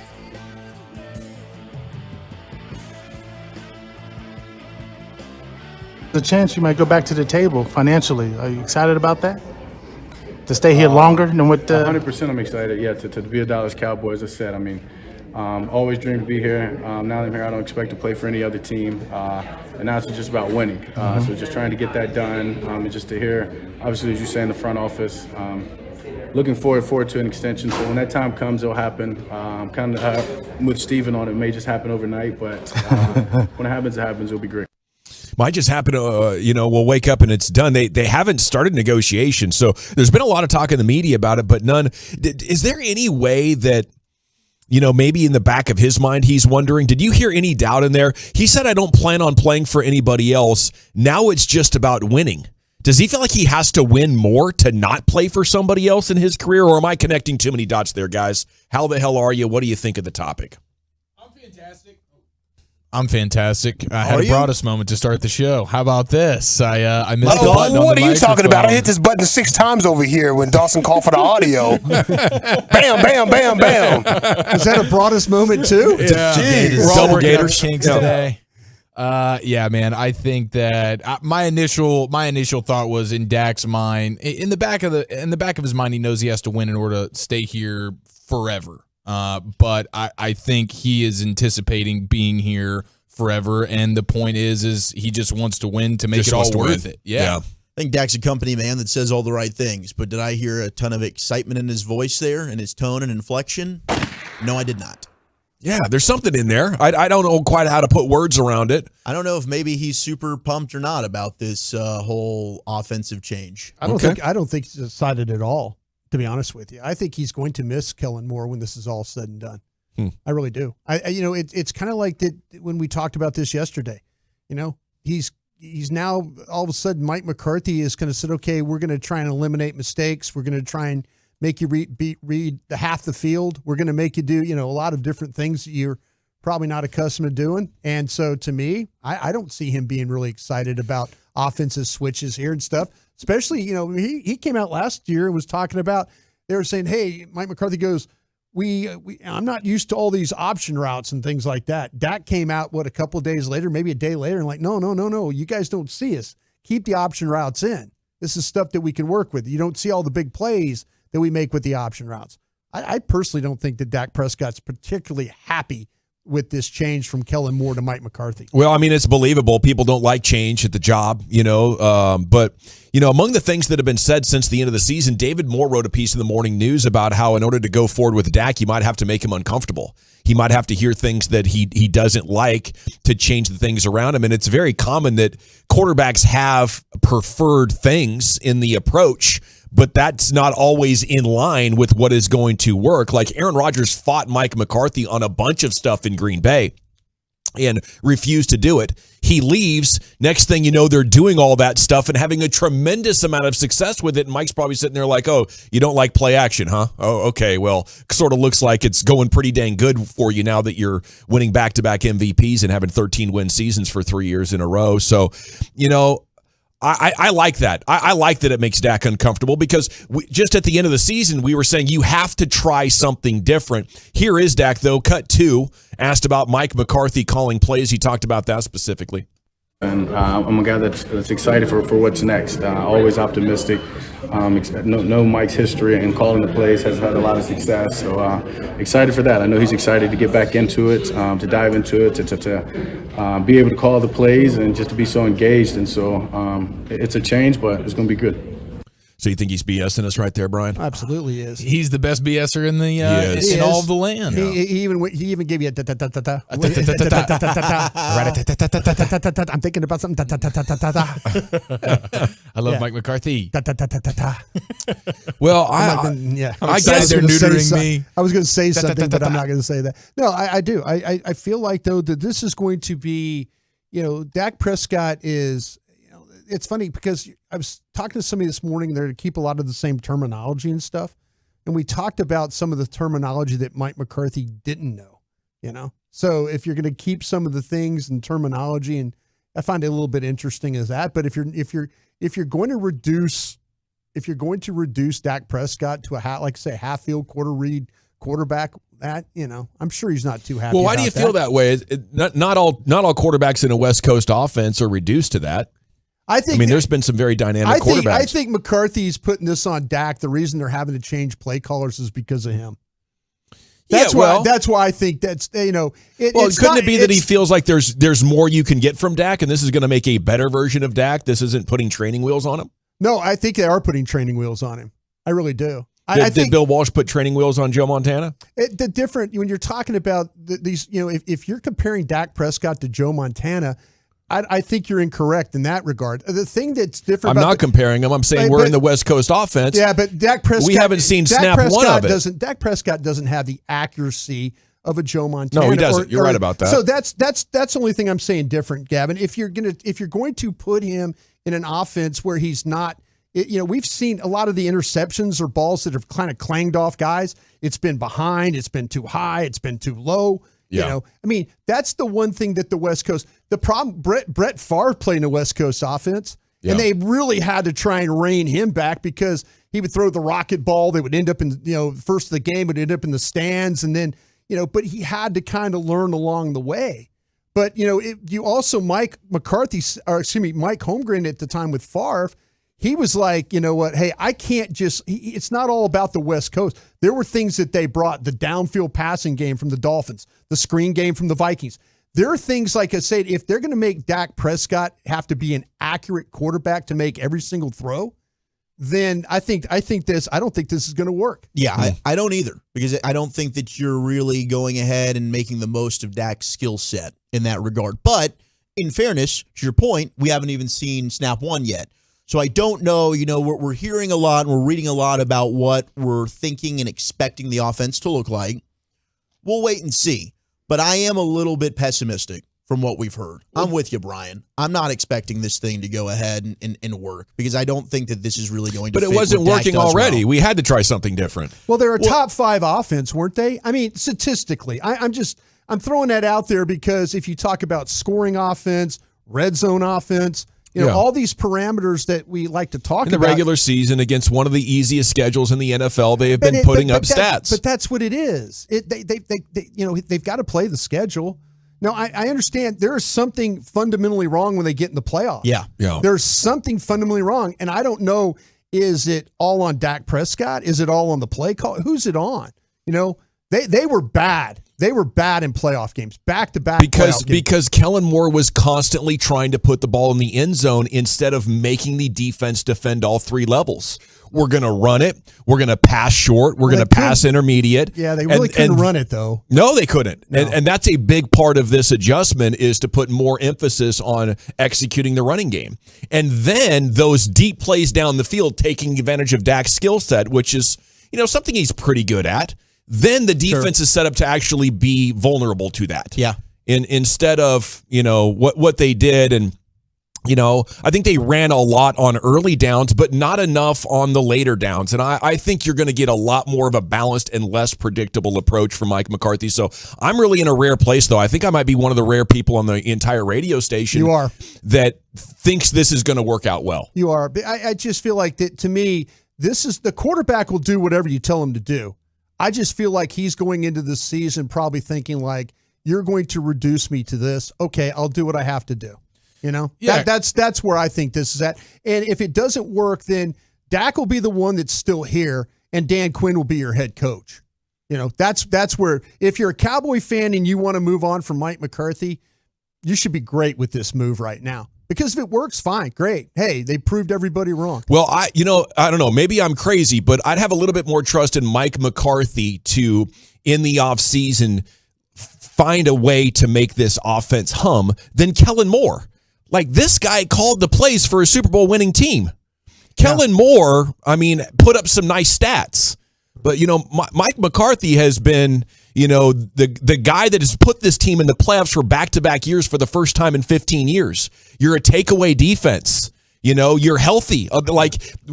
Like, there's problems with Mike McCarthy's work ethic. There's problems with Mike McCarthy's game management. Absolutely. But in the offseason, how to construct a team and what to emphasize to make them operate more efficiently, this is the guy with the answers out of everybody in the building, maybe besides Dan Quinn. And I don't disagree with you that, but we have to remember why Mike McCarthy was fired.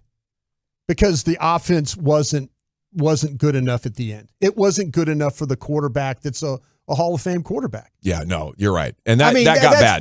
That's the only thing. But maybe if Rodgers is open-minded to what Mike wants, instead of so bitter to the point that he had to go do ayahuasca and go on a self-love retreat every offseason, Aaron Rodgers was a broken person and wouldn't do what Mike McCarthy wanted. Dak's a great leader. Dak understands the chain of command, will be like, yes, head coach, this sounds great. Give 110% of the game plan. Dak will absolutely do whatever Mike McCarthy asks him to do. I hope if it reduces the number of turnovers and stuff and helps his team win and score points and maintain the offense and keep pressure on opposing defenses, I'll be happy to admit I'm wrong. But I think this whole offensive switch is not on Mike McCarthy. It's on Brian Schottenheimer. Because Brian Schottenheimer is the one that's going to have to carry the load to make sure this offense is what it is. Yeah, he'll be carrying everything, the preparation. And go get the sandwiches. Teaching. Yeah, exactly. Yeah, Mike will be in getting his massages. And coming up with great ideas to make the offense work better. Yeah, hopefully so. Dak is, because Jerry talked about how it seems like this whole offensive change, too, is a lot of reactionary towards, Dak's an interception machine. And that's just one season of his entire career. I think it's such an overreaction to one season. Everything now feels like, hey, we're trying to limit turnovers, we're trying to reduce risky throws, and Jerry alluded to the fact of plays having fewer reads for Prescott. So, I think that's the genesis of where you're coming from a little bit there, Broadus. Is like, we haven't seen it yet, but Jerry is talking about how we need to reduce some of his reads. Everything is about reducing turnovers. Mike McCarthy's like, I want to run the damn ball. That doesn't sound like a team that is like overly in on. But if you look at Mike McCarthy's history, he doesn't run the ball. Right. That's what's weird about it. And that's why I'm going to wait to see it to believe it. Yeah. With Mike on that. Yeah. Well, he did have Aaron Rodgers. I know, and that's you're right. That's what I wonder is like, how much is Mike McCarthy? He can't run it anymore. Calling a run play. He can't run it Rodgers anymore. saying no, it's a pass play. Yeah, he's got to run it better. And this is Mike McCarthy yanking everybody's chain right now. He's I want to run the ball more. You throw the ball. Your history as a play caller is you throw more than you run. Yeah, it's really weird why he's not saying we need to run the ball better. You can't be 18th in YPA and run it that much. There you go. Yeah, I don't know why it's more and not better. And I'm hopeful with the changes with Schottenheimer and Solari, because the two of them together in Seattle, the one thing they did do together well was they were a good running football team. Yeah. So hopefully that's something that you can hang your hat on and say, all right, that's going to be an improvement. Okay, there's Aaron Rodgers news. There's Byron Jones news. There's Arch Manning news. There's Buccaneers news. There's so much. We'll get to it. Then the G-Bag of the day coming up next here on 105.3 The Fan. Got to chat Frankel's before.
Welcome back, G-Bag Nation. Here we go.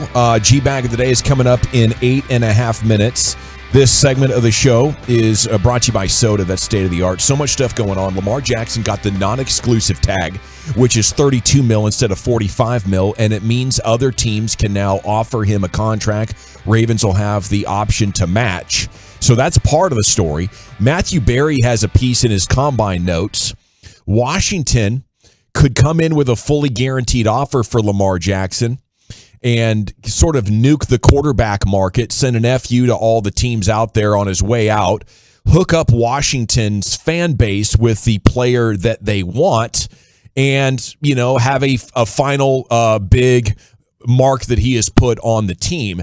And it sounds, like what we could easily be heading for. Because if you're Lamar Jackson right now, you have the option now to talk with 8, 9 other teams that are quarterback needy. And one of those has to be willing, just like the Vikings were with Kirk Cousins, to do whatever it takes to get that guy, just like the Browns were in order to beat out Atlanta for Deshaun Watson. Yeah. No question. And Atlanta's out. Niander Sr. just reported that Atlanta's not expected to be in on Lamar Jackson. That was a team I was wondering because they were in on Deshaun Watson a year ago. So you can take them out of the running there. Okay. Washington seems very likely to be involved here. You'd be able to move him out of the conference. You'd get 2 first-round picks back. They've had plenty of time to negotiate. Clearly, this hasn't gone anywhere. That's why they've had to put the non-exclusive tag. And it would be such a Dan Snyder move. You're forcing me to sell the team? Fine. Here's what I'll do. 6 years, fully guaranteed, Lamar. Whatever you want, let's go ahead and sign it. Not my problem. I just sold. Bye-bye. You guys deal with this. 100%, man. I don't know if the league would allow him to do that. Okay, that's interesting. I don't. I mean, we've seen before in the NBA that they've stepped up and blocked moves, and particular.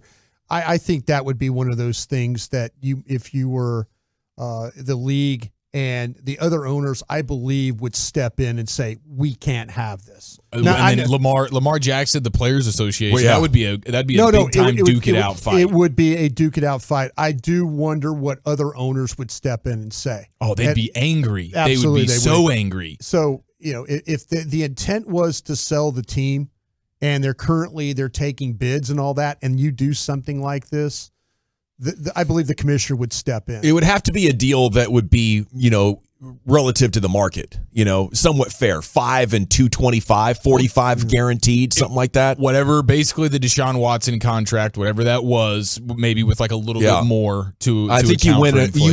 You win if it's fair to market value with an arbiter. Like if it's got to go, because you're right. The PA would have a fit. Like the NBA blocked a trade of Chris Paul to the Lakers. They didn't take money out of his pocket. Yeah, they didn't get into the compensation in a deal between two parties.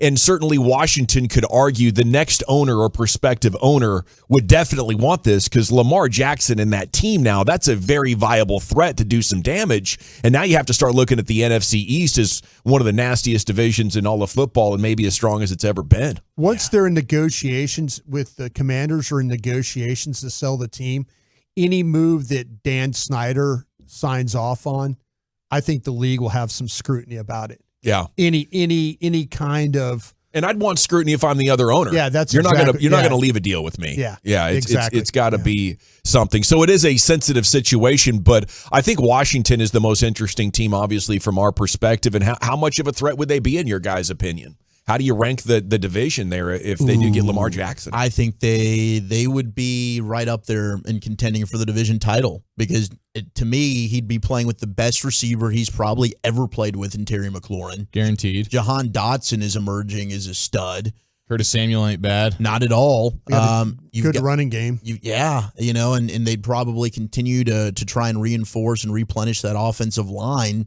And you're always going to have a competitive defense with Ron Rivera. That's his calling card. So I do think you're going to get regression from Philadelphia next year, personally. They're not using the franchise tag. You've got a bunch of free agents in Chauncey Gardner-Johnson, Fletcher Cox, James Bradbury. Are they going to be able to retain and bring all these guys back? I don't know. No. I don't think Jalen Hurts is going to have the MVP type of season he just had.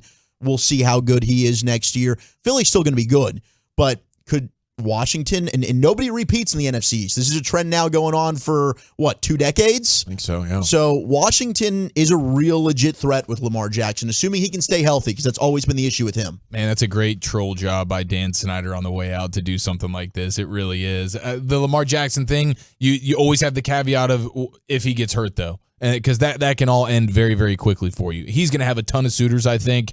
Even though Atlanta's a team that's out, I think plenty of teams will be in on this. Washington is probably the most interesting. I think Carolina would be interested in this with Frank Reich there. They got a top 10 pick. I'm sure Baltimore would love to get that immediately from them. So this is going to be a ton of fun, but it would make the NFC East just skyrocket in terms of it's already the most watchable division Just like TV-wise, this is huge right now. I do think the Eagles step back, and Washington would be very competitive. If Lamar Jackson is healthy and the Cowboys are playing them on a Sunday, it's a holy smokes kind of game. A lot going on inside the NFL today. The tag deadline is now 33 minutes away. We'll see what happens with the Giants and Daniel Jones, Saquon Barkley. The Jets are talking about an Aaron Rodgers trade, and apparently Woody Johnson in the front office went to Wisconsin to meet with him. They took the plane and they're trying to get something done. So Aaron Rodgers to the Jets seems like a fairly strong probability right now. The Dolphins are releasing cornerback Byron Jones. Move was expected. Jones did not play last year as he recovered. He had a series of tweets last week about not trusting team doctors and all players needing to verify things with their own personal physician. He said he couldn't run and jump. So I don't know how much of his athleticism he's going to get back, but that could have nothing to do with the team doctors. When you're dealing with an injury as bad as the Achilles, about 10-15% of guys that go through that procedure just don't make it back to anything close to what their athleticism was. So I don't think Byron Jones is going to be an attractive free agent unless he can go do a prove-it deal and show that his athleticism is back. Did he kind of soft retire while we were in spring training, It felt that way. Felt that way. Well, he was rightfully so, calling out the medical staffs and stuff like that. The Dolphins have had a bad run when it comes to their players and their players' health.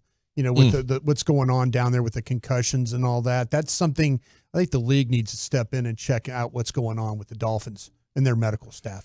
Okay, the Buccaneers roster purge continues. You want to talk about the cap not being real? You're right. Any team can do anything now and maybe for the next year or two, but the Reaper is coming. Once you enter that game of pretending like the cap isn't real, because you can do whatever you want for a couple of years, but over 5 to 10 years, it's going to get you in a big way. Buccaneers roster purge. A left tackle, Donovan Smith, is going to expected to be released. Bucs entered this offseason 55 over the cap, 35 of it going towards Tom Brady's dead money. So they were taking from future cap space to put a supporting cast around Tom Brady, and now that the end of the line is there, and they'll probably be so bad in the upcoming seasons that they'll be in a place to pick their next quarterback. But they had a run. Yeah, they got a Super Bowl. Oh, all worth it. I mean, I'd love to be a Bucs fan. If you're I would be interested would Cowboy fans want to do the same thing. Get you a Super Bowl and be bad in 2 years. Yeah, that's the thing. Is like you set yourself up now, and you're right, Dawson, with the way they're handling this. But if Brady was still playing and they still wanted to be good, they could still be good. They just decided Brady's not here. This is not going to be our time. Yep. Let's lean into the tank. Yeah, there's no point in continuing to just throw the money with Kyle Trask at quarterback. Let's go ahead and let's get go the get tank Caleb job Williams now. next year. Yeah, get a quarterback good enough, and then try to drive an 18-wheeler through that window and go 3 years, go 4 years.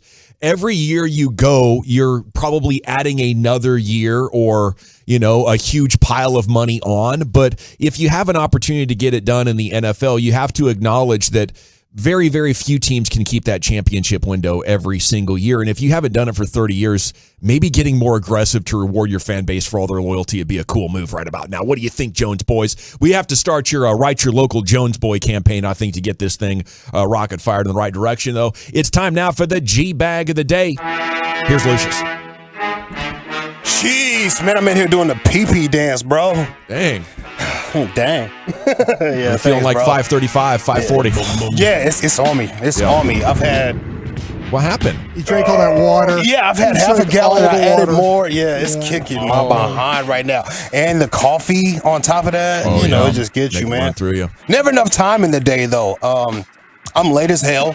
So I've been rushing since I got here. So everything's been frantic. You know what I mean? It's always a fun feeling. My dog got his bark box.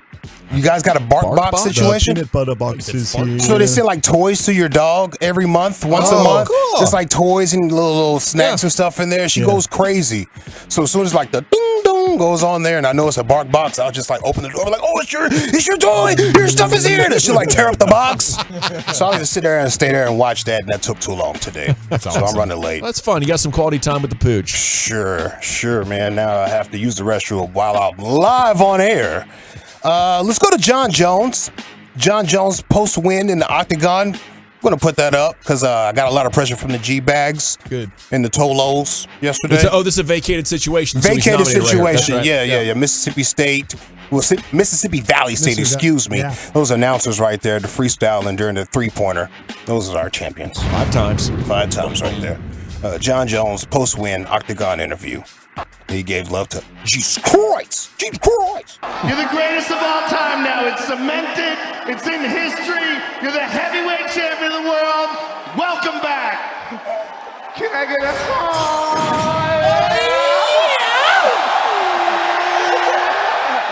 Oh, that's awesome. How People's does champ. this feel? It's been 3 years since we've seen you. To come back and to have such a dominant victory. You know, first and foremost, you know what's coming. You know what's Gotta coming. give thanks to my Lord and Savior, Jesus Christ.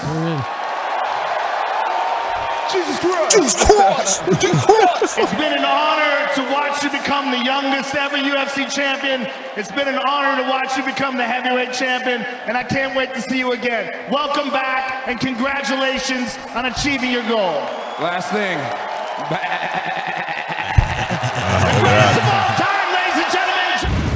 Good. John Jones found Jesus and good sense of humor as well. My brother said, man, that bat is so corny, right? Yeah. I was like, It is, but I like it. Yeah, I like it. I was like, I want all the ghosts to do that after the interviews, bro. I dig it, man. Yeah, bah, when you drop off. Mm-hmm. Start a new trend. Yeah, let's start a new trend, man. What's good? We'll sign off with the bad Yeah, tonight. it's the same way an artist puts their little signature in the corner of their painting. Yeah. That's what a goat does after an interview or like something. a producer on the beginning of a hip-hop track. So-and-so on the beat. Is that though a goat sound or is it a sheep sound? Oh, here we go, Mr. Technical. Oh, jeez. I'm just in the asking, comments, like, because well, actually. he gave it. Thank you, my Lord Jesus Christ. Maybe it's a sheep. You know what I'm saying? Hey, go ye therefore and teach all nations. There you go. You I think don't- Jesus is a sheep? No. Well, No, he was always he's hanging the out with shepherd. sheep. Yeah, he's a shepherd. Yeah, hangs out with shepherds and They do make a bass sound though, similar to a sheep. I was just yeah, curious. Mr. Tackle right here, like tear your whole little tweet up. You think you got a fire tweet and hear this guy? Well, actually, it was a Tuesday, not a Wednesday. I just want to correct you there, Mr. Alexander. I was just asking if that was a sheep. I was so hung up on it. But what would be the goat sound? I don't know. Go ahead and do it. I don't know. No, I do it. don't. You got all the know. answers. You brought this up. I do have the answers, but I don't have the ability to do it. Okay. I'll practice. How right. about later show? I'll figure out All the right, goat Krusty's sound. Corner's coming up Yeah, I'll next. figure out the goat sound. Yeah. Yeah, you have to every once in a while do it like that dude on Saturday Night Live. Just every once in a while hit it. Steve Harvey was on the Late Night Jimmy's show. That's Jimmy Fallon. Yep. Talking about Jimmy's. Now, I was sitting up the other day, and I was just, sitting there, and a Cialis commercial came on. Uh-oh. And I was sitting up there, and it says, it's for men who have erectile dysfunction. Now, I don't have that, but at 58, I'm probably going to get it soon. So I set up a little bit, and then it says, if you have an erection lasting longer than 4 hours, call your doctor. Why would I do that? If I have an erection that has lasted 4 hours, I'm not calling nobody. I'm taking selfies. That's 1 hour. Check out. That's hour number 2. Yes. Check out. It's 3:30. Still here. Still here. Yeah, still here, baby. 4 hours. I'm taking selfie with time codes on it. You gotta be kidding me. No, man. you gotta call your doctor. Yeah. Hour number 1, hour number 2. You see what you missing out on? What you do for the last 2 hours? I've been ready for you. Great. Who was it? Was that Jimmy in the background laughing? Yeah, Wow. Jimmy was, he was all over the desk Good and belly everything. laugh. He was out of control. Jimmy can never deliver a line. Ever watch like him on SNL back in the day or on his movies? He never. I do. He always like laughs. He gets goofy, looks gets down. goofy, yeah. They love it. My girl loves it. Oh, he's so funny. What? Really? Yeah. Oh my god. Really? Yeah. Never heard that about Jimmy. Yeah, she likes him. And what's that coach? Ohio State, Florida. Myers. Urban Urban Meyer. Meyer, really? Yeah. She likes Urban Meyer? He's very authoritative. Can't go to his restaurant. Did you tell Catch her a the finger on story? leg. Hey, what's going on over here? Is that a finger? What's going on? Let me see your hands, Urban. Get that out of here, Urban. What is that? Put that away. You showing him your gator? Yeah. I know that smell. Let's see here. yeah, I heard you, bro. Kendrick Perkins, I think he said this on Friday. Ooh. Talking about the MVP selection. Uh-oh. It's only 3 guys that won the MVP that wasn't top 10 in scoring. Do you know who those 3 guys were? Who were they? Steve Nash, Jokic, and Dirk Nowitzki. Now, Dirk Nowitzki. what do those guys have in common?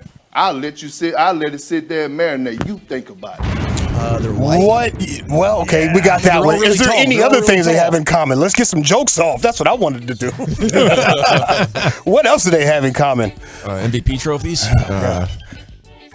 It's not funny, bro. They're all foreigners. This? Okay. I got no jokes. I guess Nash They is are Canadian. Yeah, he's Canadian. Fantex will give me some jokes off on that one. What do they have in common? JJ Redick jumps on first take, though, and He jumped went on after him. Kendrick Perkins. Now, by the way, they're saying that the MVP voters have a racial bias. Yeah. Who are the MVP I voters? don't even know who Media. has the MVP vote. Media. Credential. McMahon. Okay, I'm gonna tell you something right now. You're probably not gonna like me, but I'm gonna tell you the honest to God truth. If you're educated in America and you haven't done any extracurricular education, then yes, you have a racial bias. That is a fact. 100%. That is 100%. Yeah. Right. We Racial all bias is do. everywhere. We Yeah. all do. Absolutely. You have to unlearn it. Otherwise, it's going to be with you. Absolutely. And then, okay, now we said that. Here's JJ Redick dunking on Kendrick Perkins, though. Stephen A., I mean no offense to you, and I mean no offense to First Take, because I think this show is extremely valuable. It is an honor to be on this desk every day. It really is. But what we've just witnessed is the problem with this show, where we create narratives that do not exist in reality. The implication, what you are implying, that the white voters that vote on NBA are racist, that they favor white people. You just said that. Yes, you did. Yes, you did.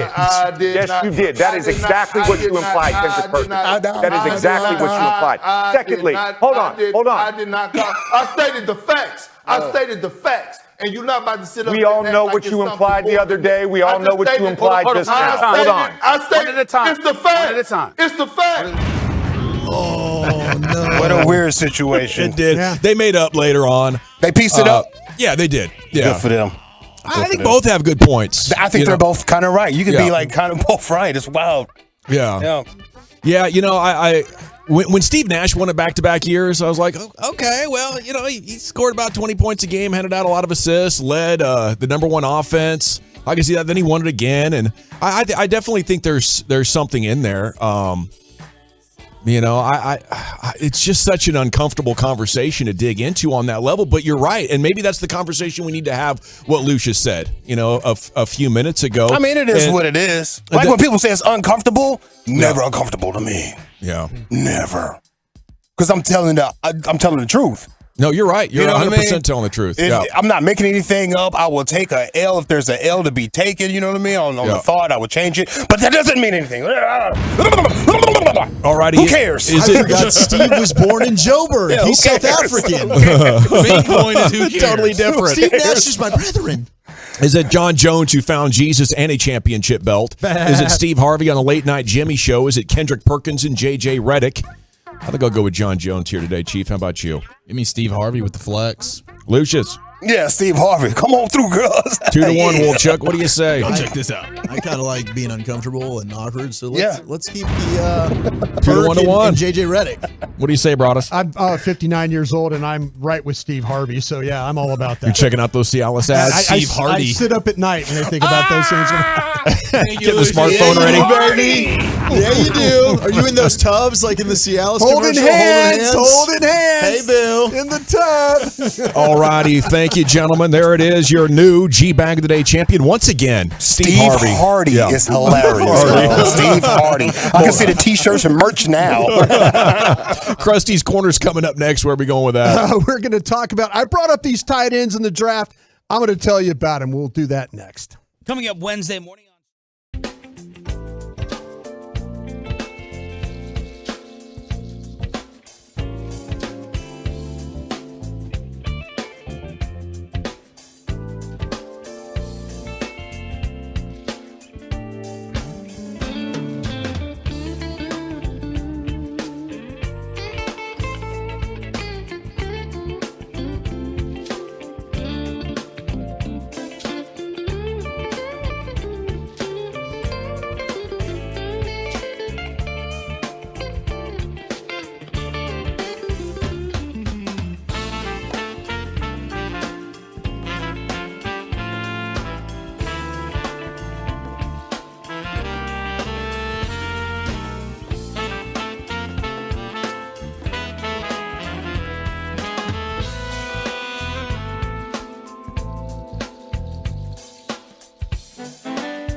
today. Well, thank you very much, Lucius. It is the G-Bag Nation here on 105.3 The Fan. Time now for Krusty's Corner. Here's Broadus. Man, I owe Lucius an apology. Oh, no. What happened? You forget to tell him about his stock again? No. You owe me no apology, sir. I went on YouTube, like my favorite thing to do, and I looked up goat sounds. Oh, yeah. Yeah, it's a pretty big L you're holding over there, actually. Make the noise. Make the noise. It's pretty close. Yeah, it's pretty close. But I mean, I could see. But there were some different sounds. I'm not saying it's. There's some different sounds. Sounds like he's cranking up that. Are you changing your opinion with new information? Or are we still? No. It's not about getting it right for Broadus. It's about being right. Get him, Lucius. Get him. I will admit that I questioned the goat sound, thinking it was. There we go. There it is. Mm-hmm. He's not wrong. Not wrong. Okay, I thought it might be a different sound. So. Well, Lucius. Well, that was Bones Jones. That wasn't me. Well, yeah. Well, I apologize to you because you were trying to tell me, hey, this is what a goat sounds like. This is good. Yeah. We're adapting 2023, the year of we are changing our opinion with new information. Yeah. And we learned that yesterday in LA Live. Proud of you, Broadus. I'm just trying to get better over here, boys. 1% every day. All right. I kind of. Yesterday, Carter had a clip of me, and he put it out there on Twitter about me talking about these tight ends and taking one at 26. Mm-hmm. It seemed newsy to me. That was good journalistic instincts by Carter back there because I picked up on that too. I thought maybe you were dropping something on us. Mm-hmm. I was, you know me, I don't like just throwing stuff up against the wall. But, But a tight end from time to time. Tight end from time to time. But I just kind of want to go through how I have these guys. And I'm and Zach, you can help me. Anybody can help me they want if they've seen these tight ends play. I am curious to know how the difference is here. I'm excited to see the difference here because we have big differences in the wide receiver rankings between Master Broadus and the young Padawan, the Wooly Bully. And so I wonder what the difference is in how we view the tight ends here. How big of a gap? Brian underestimates my power. Do I say it that way? No, I was referencing Star Wars. You've never seen it. It's all right. He underestimates me more, Wolchuk. No, at least he didn't call you a liar like he called me yesterday. No, you just make stuff up. You're not a liar. You just make crap up. Talk about throwing stuff against the wall. Yeah. You're the king. You're the king of that. They say our camaraderie's good. I really don't believe them. I know. I was like, you mean the infighting? There's a bunch of people lying. Oh, I like you guys' camaraderie. No, we really all hate each other. Fools. Exactly. Okay, Wooly Bully. What do you got? I got Michael Mayer as the number one tight end on this board. Notre Dame tight end. Yeah, look at Brian going all chalk on us here. Now, I've seen that before. I've seen Daniel Jeremiah throw Michael Mayer's name at number one on the tight end rankings and move on to the next one. There's a lot to like about Mayer. You say I'm just copying whatever Daniel Jeremiah's doing? I can do copy and paste on old Todd McShay, too, if I wanted to. Well, by the way, we're going to get into mocks, right? Oh, 300%, yeah. A new mock Shay? Yeah, mock Shay. Get ready. And this is kind of why I'm talking about tight ends. Yeah, talking about tight ends today. But Michael Mayer, Wooly Bully, any chance he gets to us at 26? I think there's a chance. Now, he's like Baby Gronk. That was his nickname as a freshman at Notre Dame. This dude's huge. He's got a big wingspan. He can high point the football, goes up and snags it. He can line up outside in the slot. He's a matchup nightmare. Yeah. Now, he did have an issue with drops. I think his tape from 2 years ago is better than his tape this year. I did notice sometimes he would be a little droppy, but good luck slowing him down when he gets the ball in space. He's a bulldozer when he is running downhill. I mean, he is just one of those guys you're going to need to bring. I mean, you might need to gang tackle this dude because he is a big body. He's a good route runner, and he's a solid blocker at the point of attack. So he's a good, well-rounded tight end. He's my tight end, too. I think he's really, really good. Okay, so that means tight end 1 for you would be tight end 2 for me, which would be Kincaid. Yes, sir. Okay, now when we're starting to talk about Kincaid, and I think you've got Mayer right. I'm just a little bit higher on him. I think the blocking stuff I think it's going to need a little work, but man, I tell you, around the red zone, guy makes a ton of plays. He does. And so I think he's got some reliable hands. All right, Dalton Kincaid. This is a name you're going to hear a lot for the Dallas Cowboys. When you start to see a lot of mock drafts and stuff like that, after what Jerry talked about this weekend on the bus, trying to get weapons for Dak, trying to get guys, if the right wide receiver is there, take him. If it's not, it's probably going to be a tight end. I think that's why I keep bringing up these tight ends, because I think there'll be a better tight end there. Dalton Kincaid is my number 2 tight end. And there are people that think that when you start to talk about our guy Kelsey at Kansas City, this is the guy. Mm-hmm. And, I'm interested to see the more I watch him play, the more, route running, finisher, ball in the air, it's his. He covers some ground with his routes. I think in and out of the breaks, the hands. Catches everything. Adjusts, big catch radius with this guy. Pterodactyl-like. Yeah, I'm interested because, like I say, there's a lot of people that are starting to do these mock drafts and putting Dalton Kincaid, and I wonder if, in fact, that you might be right about this. Does he go ahead of Meyer? Yeah, I'm a little disappointed because I thought, like, when we first started the process, it was Mayer in Washington, Darnell Washington at Georgia. Those were the top 2 guys. So, you watch him against USC, they could not stop him. Yeah. He dominated that football game. It was like Cam Rising had eyes for only Dalton Kincaid. USC knew he was getting the football, and good luck. It was, you can triple team the guy.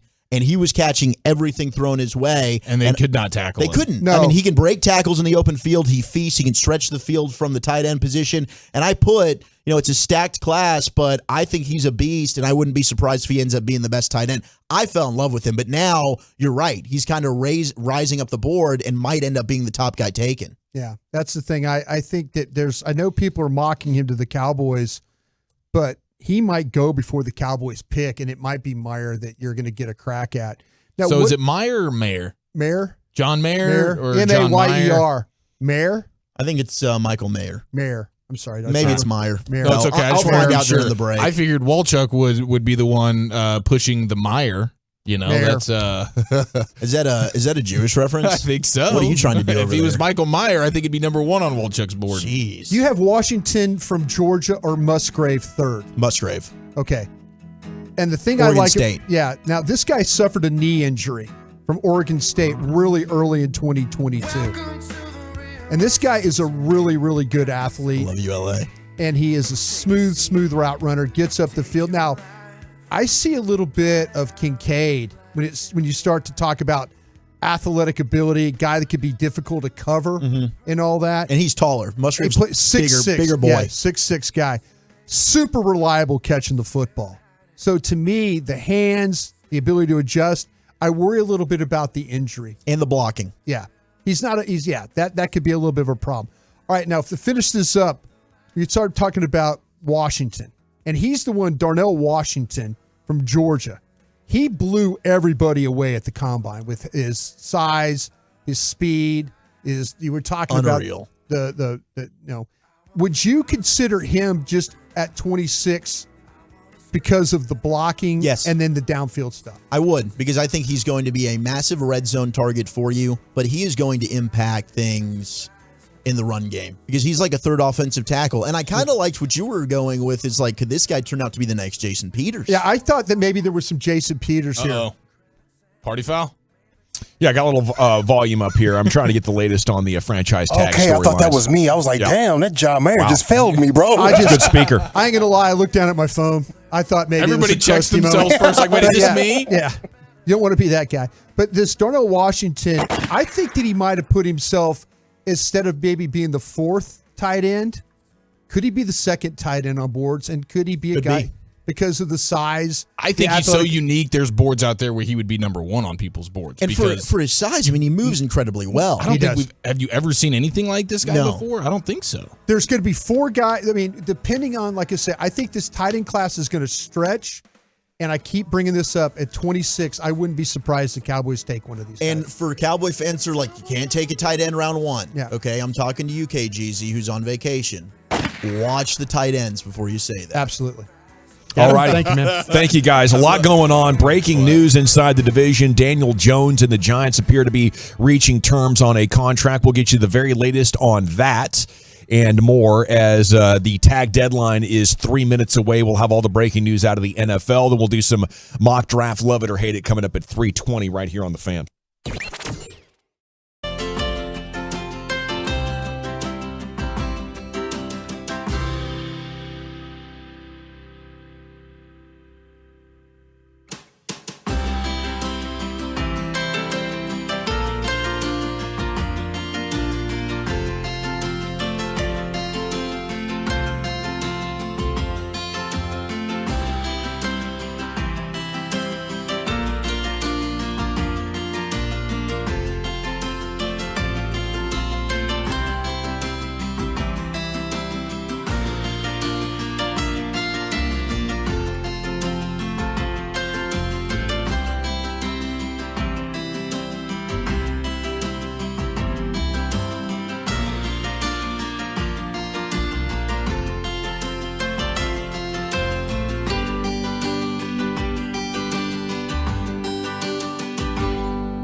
From our fan studio, secured by DFWsecurity.com, you're rolling with the G-Bag Nation on 105.3 The Fan. It's hour 2 of the G-Bag Nation here on 105.3 The Fan. As I told you right before the break, we do have breaking NFL news. The tag deadline just passed, and we open up here with the Daniel Jones story as he and the Giants are finalizing a 4-year contract extension, and it's appearing to be very similar to the Dak Prescott deal.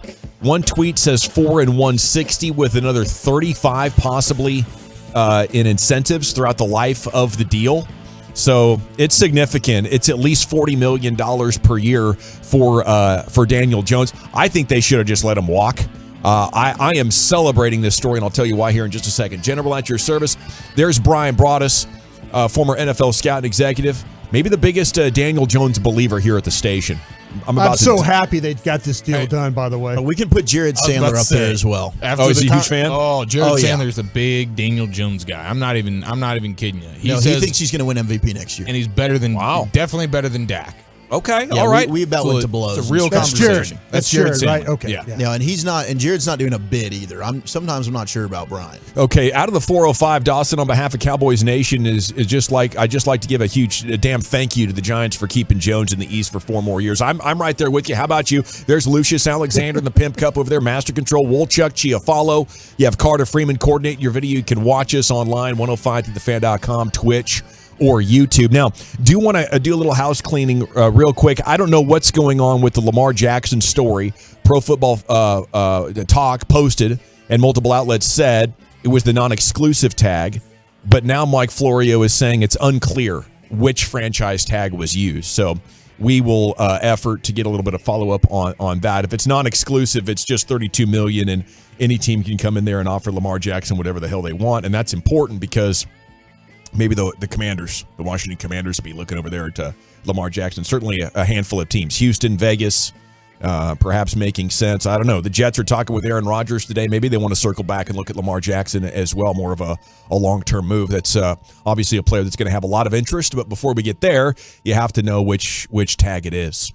Okay, here's what I got on the Daniel Jones story here for you. This is Warren Sharp. If Daniel Jones, this is Warren Sharp yesterday, and if you're unfamiliar, Warren Sharp is the best at finding really interesting advanced stats on the biggest NFL players and packaging it in a way that's very easy to understand, very consumer friendly. Here's what Warren Sharp tweeted about Daniel Jones as the negotiations were hot last night.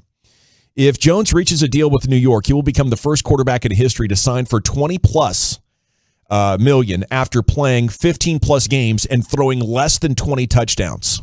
Okay? Mm-hmm. So I played more than 15 games, did not throw for even 20 touchdowns, and no player has ever gotten more than $20 million a year. And how much did Daniel Jones just get? Guaranteed? 40? He just got guaranteed total. I don't know exactly what the guaranteed total is, but 4 years, $160 million is what I know. Okay. I don't know what the exact guarantee is. Okay, yeah, that's my bad. I shouldn't have used the word guarantee, but he got 40 a year, 4 and 160, and no quarterback matching that criteria had ever gotten 20 million plus. And throwing less than 20 touchdowns, there hasn't been another quarterback to sign for even 10 million a year after playing 12+ games and throwing only 15 touchdowns, as Jones did. So 4 times the previous benchmarks of a player who only threw 15 touchdown passes. They'd never hit 10 million plus. Here's the Giants lining up to give him 40. To me, this is kind of Mitch Trubisky-esque. Maybe he's a little bit better than Mitch Trubisky, though. It's only a slight troll comparing him to Trubisky. On top of that, Warren Sharp tweets, Jones is the only quarterback in the modern passing era to play 10+ games for 3 consecutive years and throw fewer touchdowns than games played every year. 11 touchdowns, 10 touchdowns, and then 15 touchdown passes. So I think this is something we can celebrate. I think what ended up happening is Daboll was so good at reducing the risk around Daniel Jones that he could play a simplified game that threatens the defense. But to me, you saw what the ceiling is on that, and it's what, the wild card round. That's about as high as I think Daniel Jones can take that team. Well, Chuck, this is glorious. I'm with you, and they also just tagged Barkley, so that they've put the non-exclusive tag on Barkley as well, so they'll pay him the same as the Cowboys are going to pay Pollard unless they get a long-term deal done with Pollard, which is about $10.1 million. But this is one where the Daniel Jones believers will say, hey, he was ruined by Jason Garrett, so see what he could do with a good offensive mind in Daboll. And then last year, it was, well, look what he was able to do without having a lot of weapons around him. Mm-hmm. Like, look at that receiving core. He was throwing to an Isaiah Hodgins, a Richie James, Lawrence Cager. Right. So, I mean, it's unfair to look at him and talk about the touchdown passes and what he did prior to last year. These are what the defenses will be. But I don't think historically low numbers for a franchise quarterback. I don't think Daniel Jones is horrible. I do think he has improved every year, and I think Daboll was really good for him. I think he's a solid quarterback. But now, I mean, this is one of those perfect examples of the quarterback market. Some of these guys are worth it, but the majority of them aren't. This is a player that's not worth $40 million a year. The worse your quarterback is, the more you have to overspend in order to make a contender around him, or draft your balls off and find 4 or 5 rookies that can help take you over the top. Now, what do you think about Brian? I know you're not as high on Dak as you've been over the years. What do you think about this claim from Jared Sandler that Daniel Jones is better? Whose next 3 years would you rather have?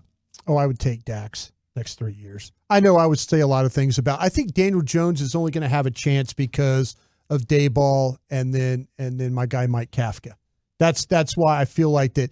I feel like if they could get him some skill guys around him, continue to work on the offensive line, I think that he can improve.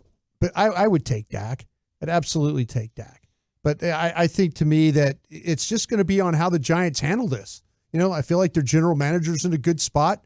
They're picking right ahead of the Cowboys, so they're kind of in the same boat. But, these next couple of drafts will be really, really important, whether Daniel Jones ever fully develops as a quarterback. I think he now has a chance just by the guys he's got around him. Yeah, I think getting more talent around him will be helpful. Having that coaching staff is huge, but I mean, they leaned on his legs so much last year, and so is that your plan again? I think they leaned on his legs because they didn't have anything. They had to lean on Barkley's legs. I think they have to lean on. They were trying to do things to mask all the deficiencies they had at skill guys on the outside. Look what happened with Evan Ingram. Evan Ingram goes off to Jacksonville and has like a career year. They've had players. I mean, they had that guy there, and then he goes off and does some great thing. I mean, that to me, I'm going to start to evaluate Daniel Jones these next couple of years just because I feel like that they're going to have better players around him. Which is fair. I think his running ability last year was the best part of his game. Mm-hmm. Like, that's what made him okay. They had to mask all the deficiencies they had on offense. And that's true. And he didn't really have a lot of weapons. I mean, there's no question. Like, that's a fair rebuttal to people that want to believe in Daniel Jones. But I will never forget him on Thanksgiving sitting up there in the press box. Yeah. 4th down, game's hanging in the balance. He's got Barkley wide open in the flat for a first down. Yeah, 2-yard throw. And he throws it behind him. Barkley has to literally fall down to try and catch the football, and it's an incompletion. The Cowboys are off the field, thank goodness, and then they're able to come back and win the football game. And he made some nice plays. He did, and even in the playoffs, he made some nice plays. It's not like he's devoid of it, but I think when the pressure gets turned up, he doesn't have the poise and composure to be a star, to be a leader. Oh, a lot of that is mental toughness. That's very well could happen. Yeah. I just, like I said, I think that Dave Gettleman did him absolutely no favors. For sure. I think Jason Garrett did him absolutely no favors. I think that Joe Judge, anybody else that you want to put in there that was directly responsible for how well he played, it's on him too. It's on him. If he goes out there and poops in the bed the next couple of years, I'll say, well, man, send him to trial like Amber Heard. Won't get a Sleep Smart endorsement or whatever that is. But yeah, I'm willing to say the Giants did what they had to do because they're terrified of of what the alternative is for them. Yeah. A lot of teams get to that mode. I'm terrified of them drafting somebody. I know. I don't understand if you're Dable. Should be and terrified these guys. if the Commanders trade for Lamar Jackson. Oh, that I am terrified of. I mean, that's that could be a problem. But see, that's what I just kind of feel like that Daniel Jones is probably in a better spot. But if he doesn't do well, then you know what, they'll move on from him and Congrats to him. I thought the Giants might be the first team to stand up to these quarterbacks and their agents and being like, I don't care if there's only 25 of you. We're not paying the 23rd best one like he's the best one. That's the Ravens. Yeah. The Ravens are the ones that are going to stand up. Yeah. Okay.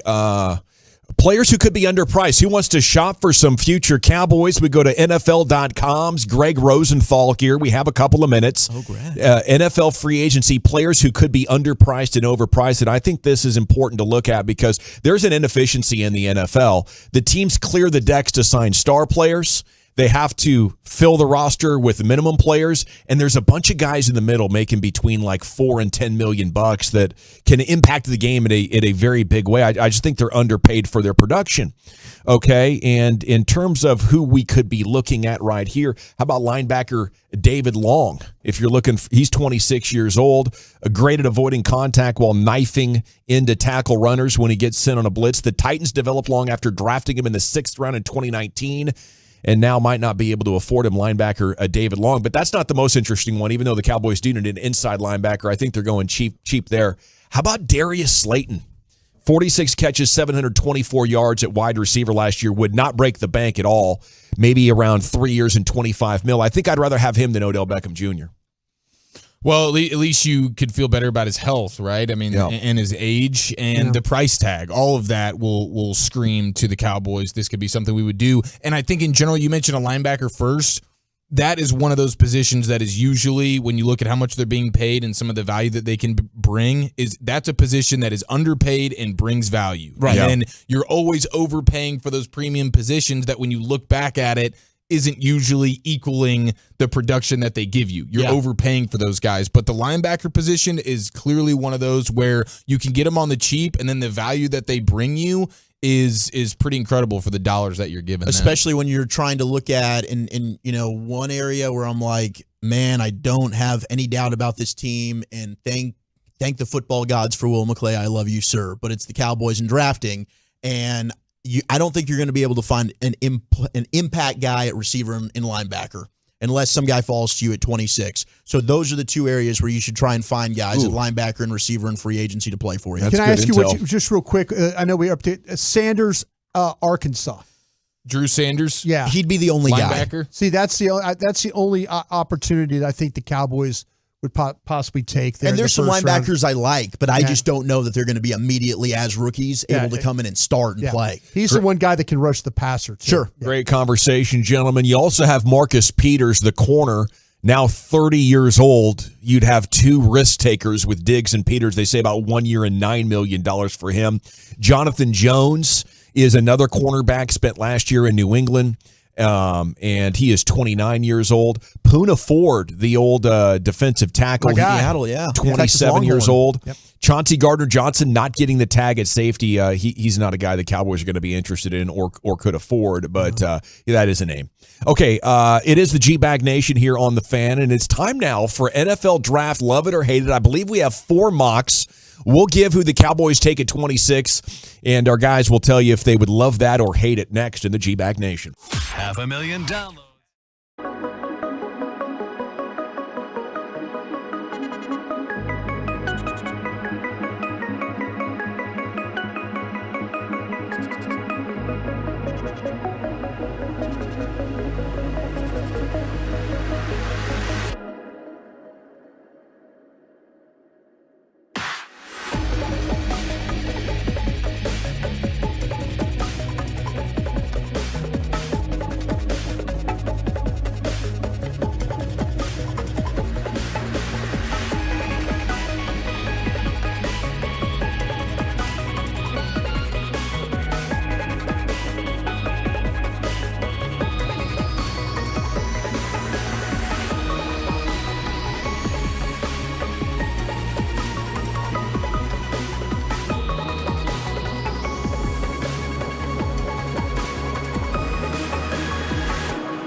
NFL Draft Big Board Report. We'll do some love it or hate it here in just a second. Segment's brought to you by the Frankels. There's a reason you need a special license to drive a big truck. So companies that hire drivers and put them in a big truck should be held accountable for what happens when one hurts you. Frankly, need Frankel & Frankel. Consultation's always free at truckwreck.com. Before I get to this, 4 mock drafts and who they got the Cowboys taking, Chiafalo has an interesting dynamic that teams are looking at called the Brock Purdy effect at quarterback. He was Mr. Irrelevant and led the Niners on a great late season charge into the playoffs. Chief, what do you have for us on him? Okay, Monday morning quarterback, the Brock Purdy effect, and it's that teams are taking note of the experienced college quarterbacks like a Brock Purdy who was drafted last in the draft, but he was a guy that that was the one selling point on him that Broadus kept talking about even this year when he got inserted. It's like, hey, at least this is an experienced guy. This is a guy that started all 4 years and took a ton of reps, and that experience is one of the reasons why, among many other, that he had success with the Niners this year. And so now what they're talking about is how teams are going, okay, if you're super experienced, and maybe I would usually draft you in the 7th round like I did Brock Purdy, San Francisco, maybe you're more of a middle round quarterback now. So just looking at the experience in general is something that could help some later round draft eligible quarterbacks to actually be potentially pushed up into the middle rounds, and they can thank Brock Purdy for that. And he notes a couple of things that are interesting, just the overall amount of reps that a quarterback has had in a real game in high school and college, and the total amount of reps that these quarterbacks have. Trevor Lawrence had, coming in as a rookie in the NFL, college and high school combined, he had over 2,000 passing plays in game experience. Patrick Mahomes, same thing, over 2,000. Justin Fields, right at 1,000. Alex Smith, remember him from years and years ago? Yep. He was a number 1 pick. He had under 1,000 passing reps as a quarterback from high school and college. And remember, Alex Smith ended up becoming a respectable quarterback, but how long did that development take? Took a little bit. Same thing with what we've seen with Justin Fields. Yeah. Trevor Lawrence, Pat Mahomes, guys, hey, they got a ton of reps, and of course they're freakishly talented, but they played a ton in high school, they passed a ton in college, they step into the NFL, and it just decreases the developmental time in theory. Well, I love this. You look at the success the Cowboys had with Cooper Rush, and I don't know how much experience Cooper Rush had in college, but there's a huge difference of what he was this year compared to 3 years ago, and maybe it's a result of all that experience in those preseason games. So the idea is, if you have a team ready to win now, like the Niners, the Cowboys, the Eagles, a mid-round quarterback with lots of experience might be able to step in the rookie year and maximize the rookie contract window. If you're playing that rookie contract window game with your quarterback to save all this money against the cap, there's your opportunity with QBs that started for 3 or 4 years and have 1,500 to 2,000, total snaps by the time they arrive. And I just hope the Cowboys are ready to take advantage of it with a guy that's got some upside, but also the experience in college. Brian Wolchuk, are there guys like that you see? Yeah, the Hendon Hooker, I've mentioned him quite a bit on that. This Aiden O'Connell from Purdue is another guy I would think of. Clayton Tune from Houston. A lot of people are familiar. These guys have played a lot of snaps. Max Duggan from TCU has been one of those guys. So those are the types of guys I think you're looking at in that early, maybe in the day 3 kind of mode. Mm-hmm. But it fits perfectly to what you guys are talking about. Jake Haener from Fresno State is another guy. I mean, there are some quarterbacks that, because of the COVID situation where they got an extra year, and those guys that stayed. You've got some 6-year starters. Yeah, you got some guys that got some real experience that could help a team going forward. I think another element to this is, it's not just about how long and the snaps, but the program builders, right? Like, one thing about a Purdy, and Brian, you alluded to this, was he took Iowa State to places they hadn't been before. Top 25, a conference championship. O'Connell from Purdue. Yeah, that's a Dak factor, right? They were just in the Big Ten championship. Like, what was your impact at the program, right? There's a lot that goes into that at the quarterback position. So certainly, I think reps are important, but also, what was your impact on that program? And all good thoughts as well. All right, love that Brock Purdy effect. We'll see if any teams want to step up, and those experienced quarterbacks, maybe they're going to start getting drafted a lot sooner on the chance that they can put you in the game here unexpectedly. Let's do this NFL mock draft. Love it or hate it. We go to Dane Brugler. a long time, and maybe the king of the media mockers for a long time running. He's got Dalton Kincaid, tight end Utah.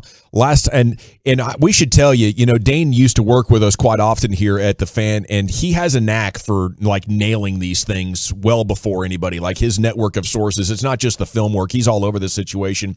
Says the last time the Cowboys drafted a tight end first round was David LaFleur, and Barry Switzer was the head coach. But the current Cowboys are looking for playmakers on offense, and Kincaid offers a unique profile, could give Dak a quick wins like the aforementioned Schultz, while also providing more explosive potential.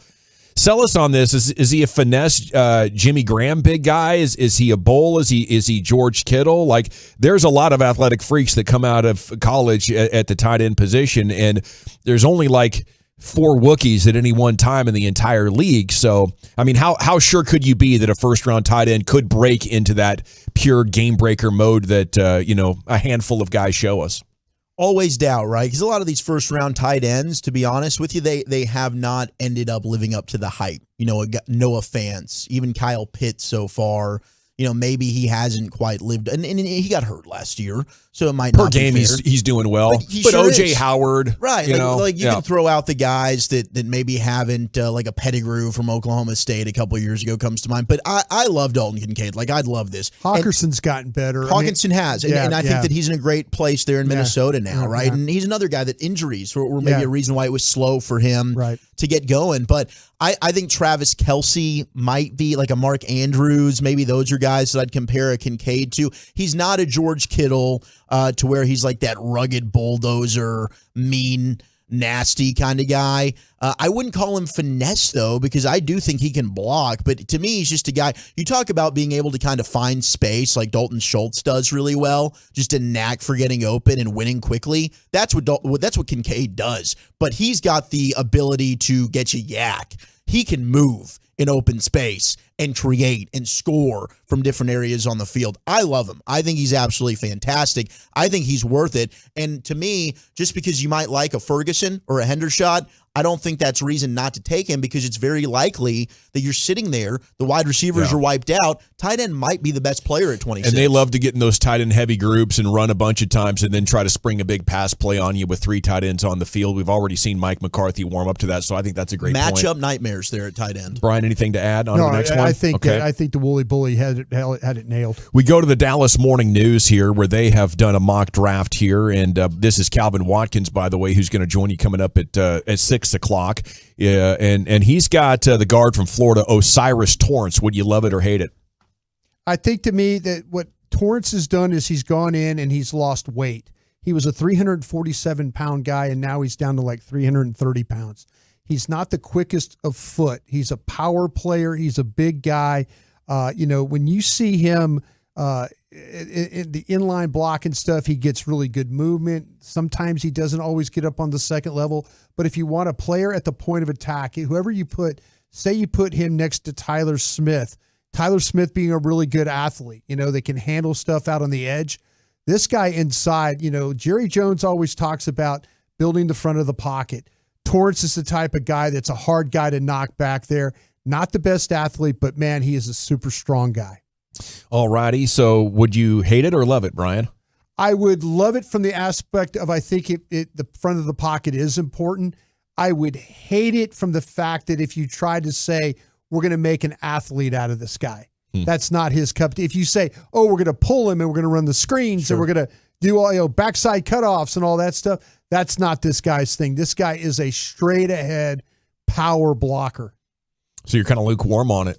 I'm not totally happy about that, no. Because I personally would take John Michael Smits, the center from Minnesota, and consider playing him at guard because I know what an athlete he is, and if it turns too expensive for Biotish, I could plug him in at center and away we go. Yeah. I think in the NFL, you have to have your offensive line has to have athletes. Yeah. And I think the more those guys you have, the better off you are. So we're going to focus on pass pro, but not at the expense of running the ball. And that would be a move in that direction. Torrance, if you want to run the ball, Torrance would be fine to run the ball behind. That's his deal. And if defenders try and run through him, he's not going to let you run over him. He's just not going to do the fancy running He's stuff. not going to Okay. the ball to the edge and things like that are gotcha. not his. That's not his. He's not a game. guy you want to get in space. Yeah. Because he's probably going to be too slow to get out to his spot. Yeah. All right. But he And- lost weight. He lost 17 pounds, and I think that was something that I was really worried about. I'm good like, discipline. this guy can't play at 350, but 330 might be a different player. I like him. I wouldn't think it's a bad pick. Okay, Todd McShay comes in here at 26, and he's back to Dalton Kincaid. Yeah. A lot of the insiders talking tight end now. A couple of days after Broadus first alerted you to this, it's now starting to populate in a lot of these mocks, coming off 70 catches, 890 yards, 8 touchdowns, and we've already been over that. Yeah, you guys would like it. He's really good when you flex him, put him in a wing, move him. There's a lot. This guy on third down is really good at catching the ball. So then we're going to finish up here over at NFL.com with Lance Zierlein. You guys mentioned his name a few segments ago. Drew Sanders, the linebacker from Arkansas, looks like Leighton Vander Esch on the field and is a linebacker who can rush the passer. Feels like an automatic selection for Jerry Jones, especially since he went to Arkansas. Would this be a good pick at 26, Wolchuk? He's a Denton Ryan Raider. I've gotten to see a lot of Drew Sanders growing up. Got to call some of his games in high school. I mean, I'm a fan of the kid, man. He's a good kid.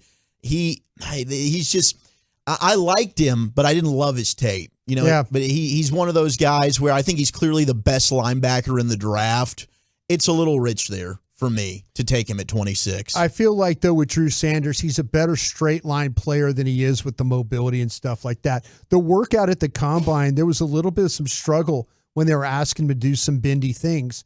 And he's kind of a guy that, when you watched him on tape as a pass rusher, you did see some bendy things. So to me, the fact he was at Alabama, he transferred. This guy's played on some really good teams. He's played in some big games. I mean, the fact that he can rush the passer, I think, is a plus. Absolutely. All righty. There you have it. Another NFL Draft Big Board report coming up next. Chief, what would you like to talk about? No one in sports had a worse night than this guy. That's next. Okay, Twin Peaks is your ultimate sports launch, though it's time to get in there and belly up because we have big doings coming up in the month of March. At Twin Peaks, you can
to the fan.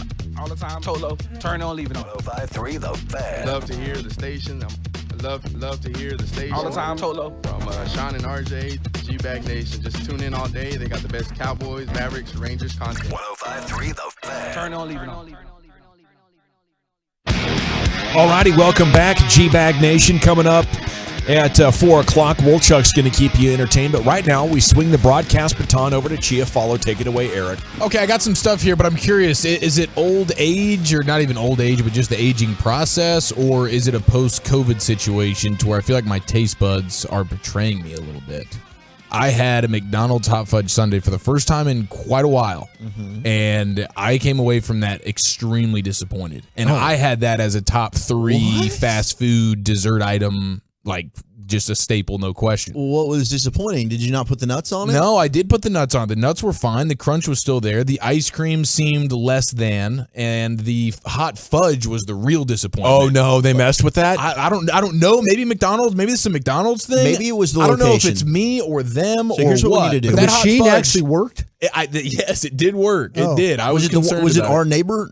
The neighbor? No, it was not. It was one in Fort Worth by me. All right. So during the break, I want you to run down. I want you to get yourself another hot fudge sundae.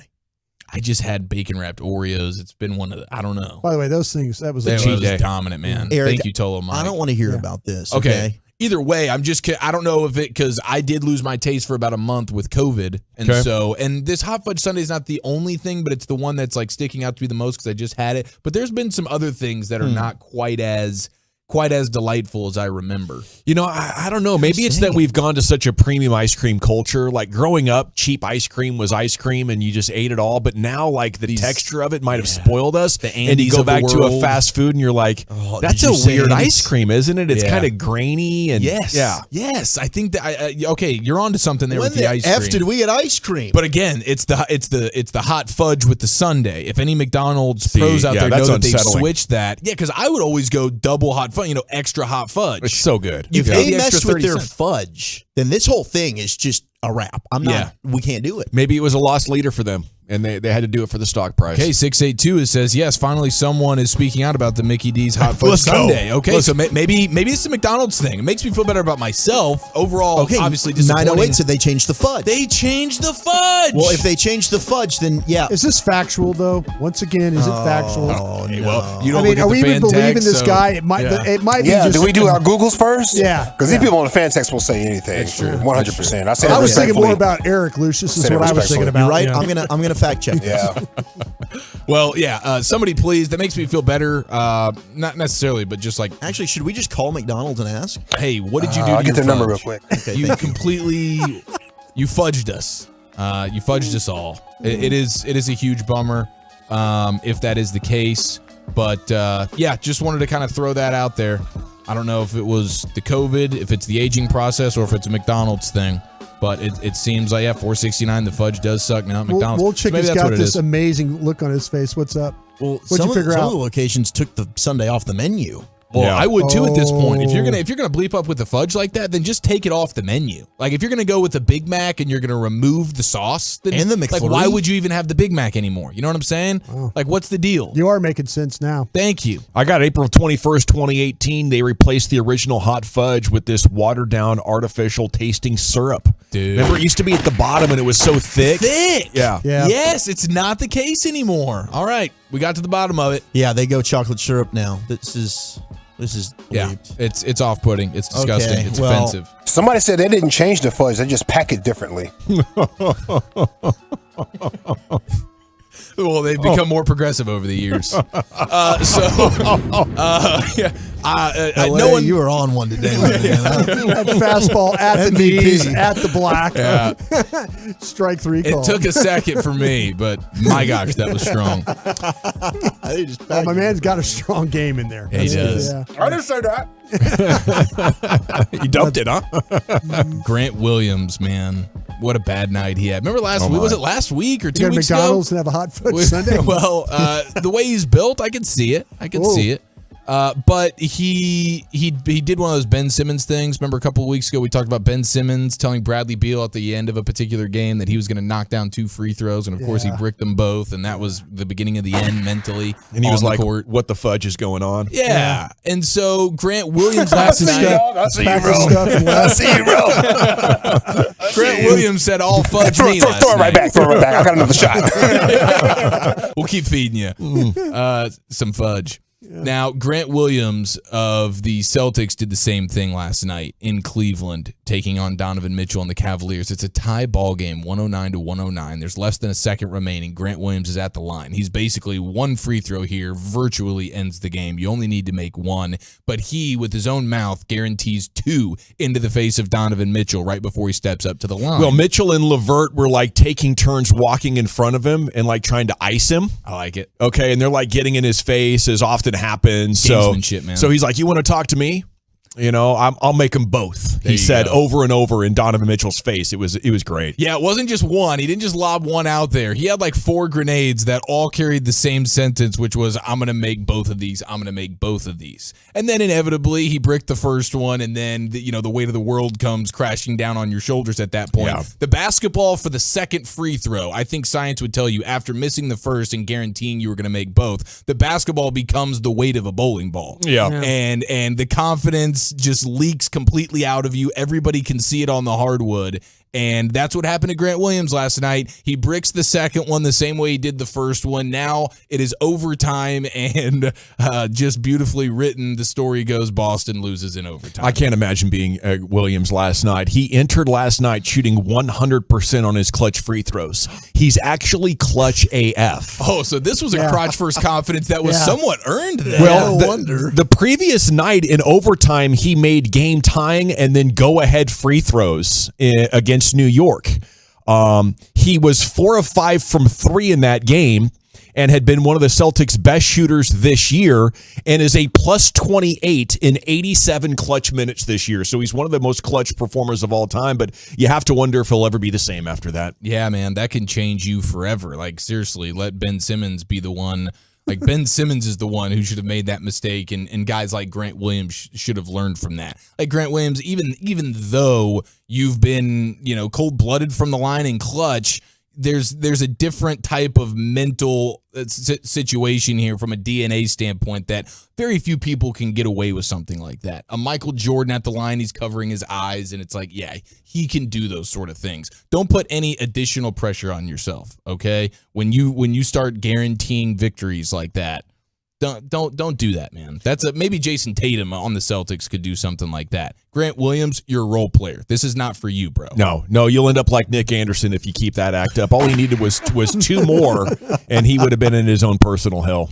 So it looks like Shams has reported that the Grizzlies held a players-only meeting to discuss off the court road discipline with Steven Adams leading the charge. Right after the meeting is when John Morant goes to the party, he goes to the club, and he whips the gun out on Instagram Live. Like, within hours of each other, there's a team players-only meeting led by the single scariest human being in the NBA right now. That is Steven Adams, and it was still not enough for John Morant not to go to the club and whip out the pistol. And now you have Mark Stein reporting that this could be 50 games of suspension here. Yeah, Gavin was talking about that yesterday. For John Morant, and that is just that is wild. What? For bringing the gun?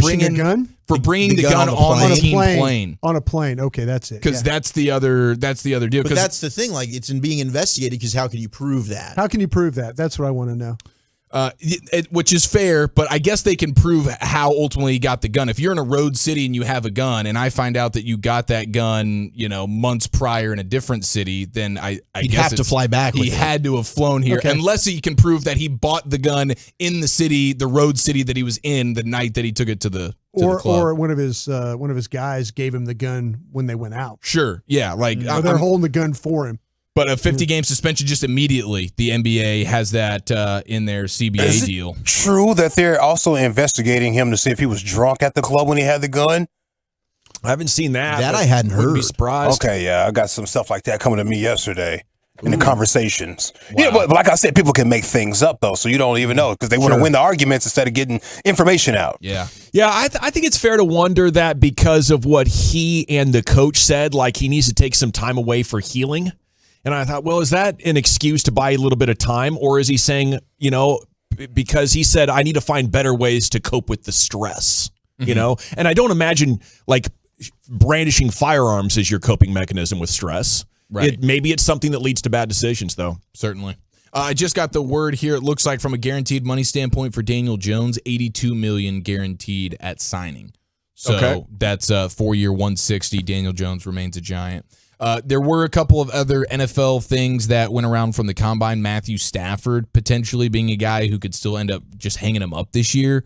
Then the quote from an insider is the guy could barely throw last year. Retirement still not out of the question. So be on the lookout for something like that this offseason. And then the other thing, Matthew Berry mentioned that when it comes to Denver, it's basically a 1-year situation with the way that contract works out. They're going to have a huge cap hit if they decided to just go one and done with Sean Payton and Russell Wilson this year, and they move off of Wilson this time next year. They could split up the dead cap hit over a couple of years, and it wouldn't be necessarily franchise crippling. But one source said, I don't think Payton likes Russ. He's got 1 year to prove himself, or Payton will move on. The source pointed out that Payton has said multiple times in public on the record how Russell keeps, quote, bothering Drew Brees. Payton tries to play it off for a laugh, but my source doesn't think Payton actually thinks it's funny. Where I guess Russell Wilson is like peppering Drew Brees with maybe advice or tips on how to navigate a Sean Payton deal. Oh, now that Derek Carr is in New Orleans, get ready for Taysom Hill in Denver. And apparently Sean Payton has put an old, rugged, broken down car in the front of the Broncos parking lot, their facility, with no mirrors on it, no rear view and no side mirrors, as just a symbolism basically for players to keep looking forward. Let's not look into the past of last year's disgust. Wow. So that's what you get paid the big bucks for, I guess, if you're Sean Payton. Here's what you were before I got here, an old broken down vehicle. Wow. That's Sean Payton for you. That's your guy, huh? Tactic right there, man. He's all, that's the Parcells in him, though. They said it was the crappiest car you've ever seen. Legend has it it's actually Walchuk's Lexus that he just got rid of. He's coming up with stuff. Thought for a second he'd hired Rob Ryan as DC with that vehicle in the parking lot. Van, yeah. All righty. Thank you, Chiafalo. Coming up next, Walchuk, where are we going? Well, I've got Bob Costas dunking on himself for his performance in last year's playoffs, a Rangers spring training update, and should the Cowboys revisit this blockbuster trade idea? Alrighty, let's talk Window Nation. Before we do that, though, if you've noticed your energy costs are going up, your instincts are correct, sir. Nationwide energy prices.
the app.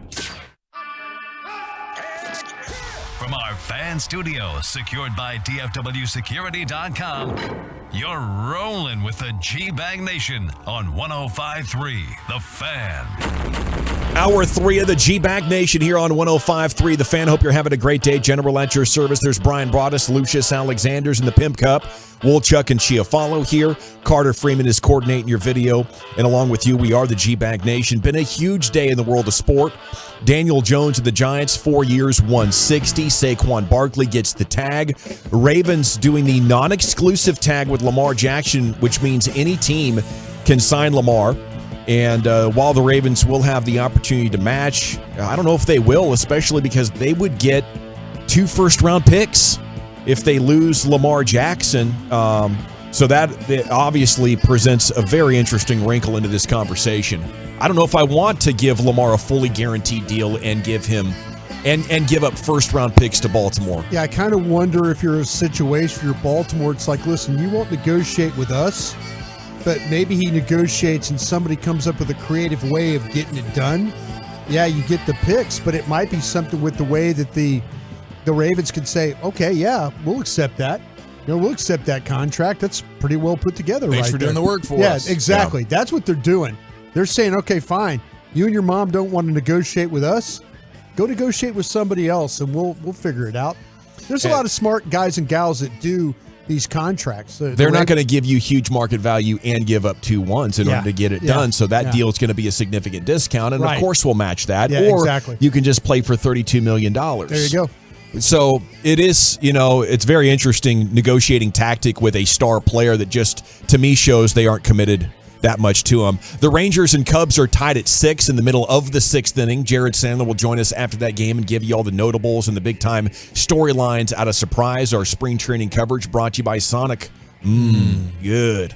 Here's Woolchuck with some sports. Thank you very much. Speaking of that Rangers game, we got some dong balls tonight, or today, I should say. We get a double donger from Josh Young. We got Josh Young, just one from Josh Young, and then Corey Seager and Bubba Thompson as well have homered. 3 homers today for the Texas Rangers. So that is very, very exciting. Good to see Bubba Thompson get a home run.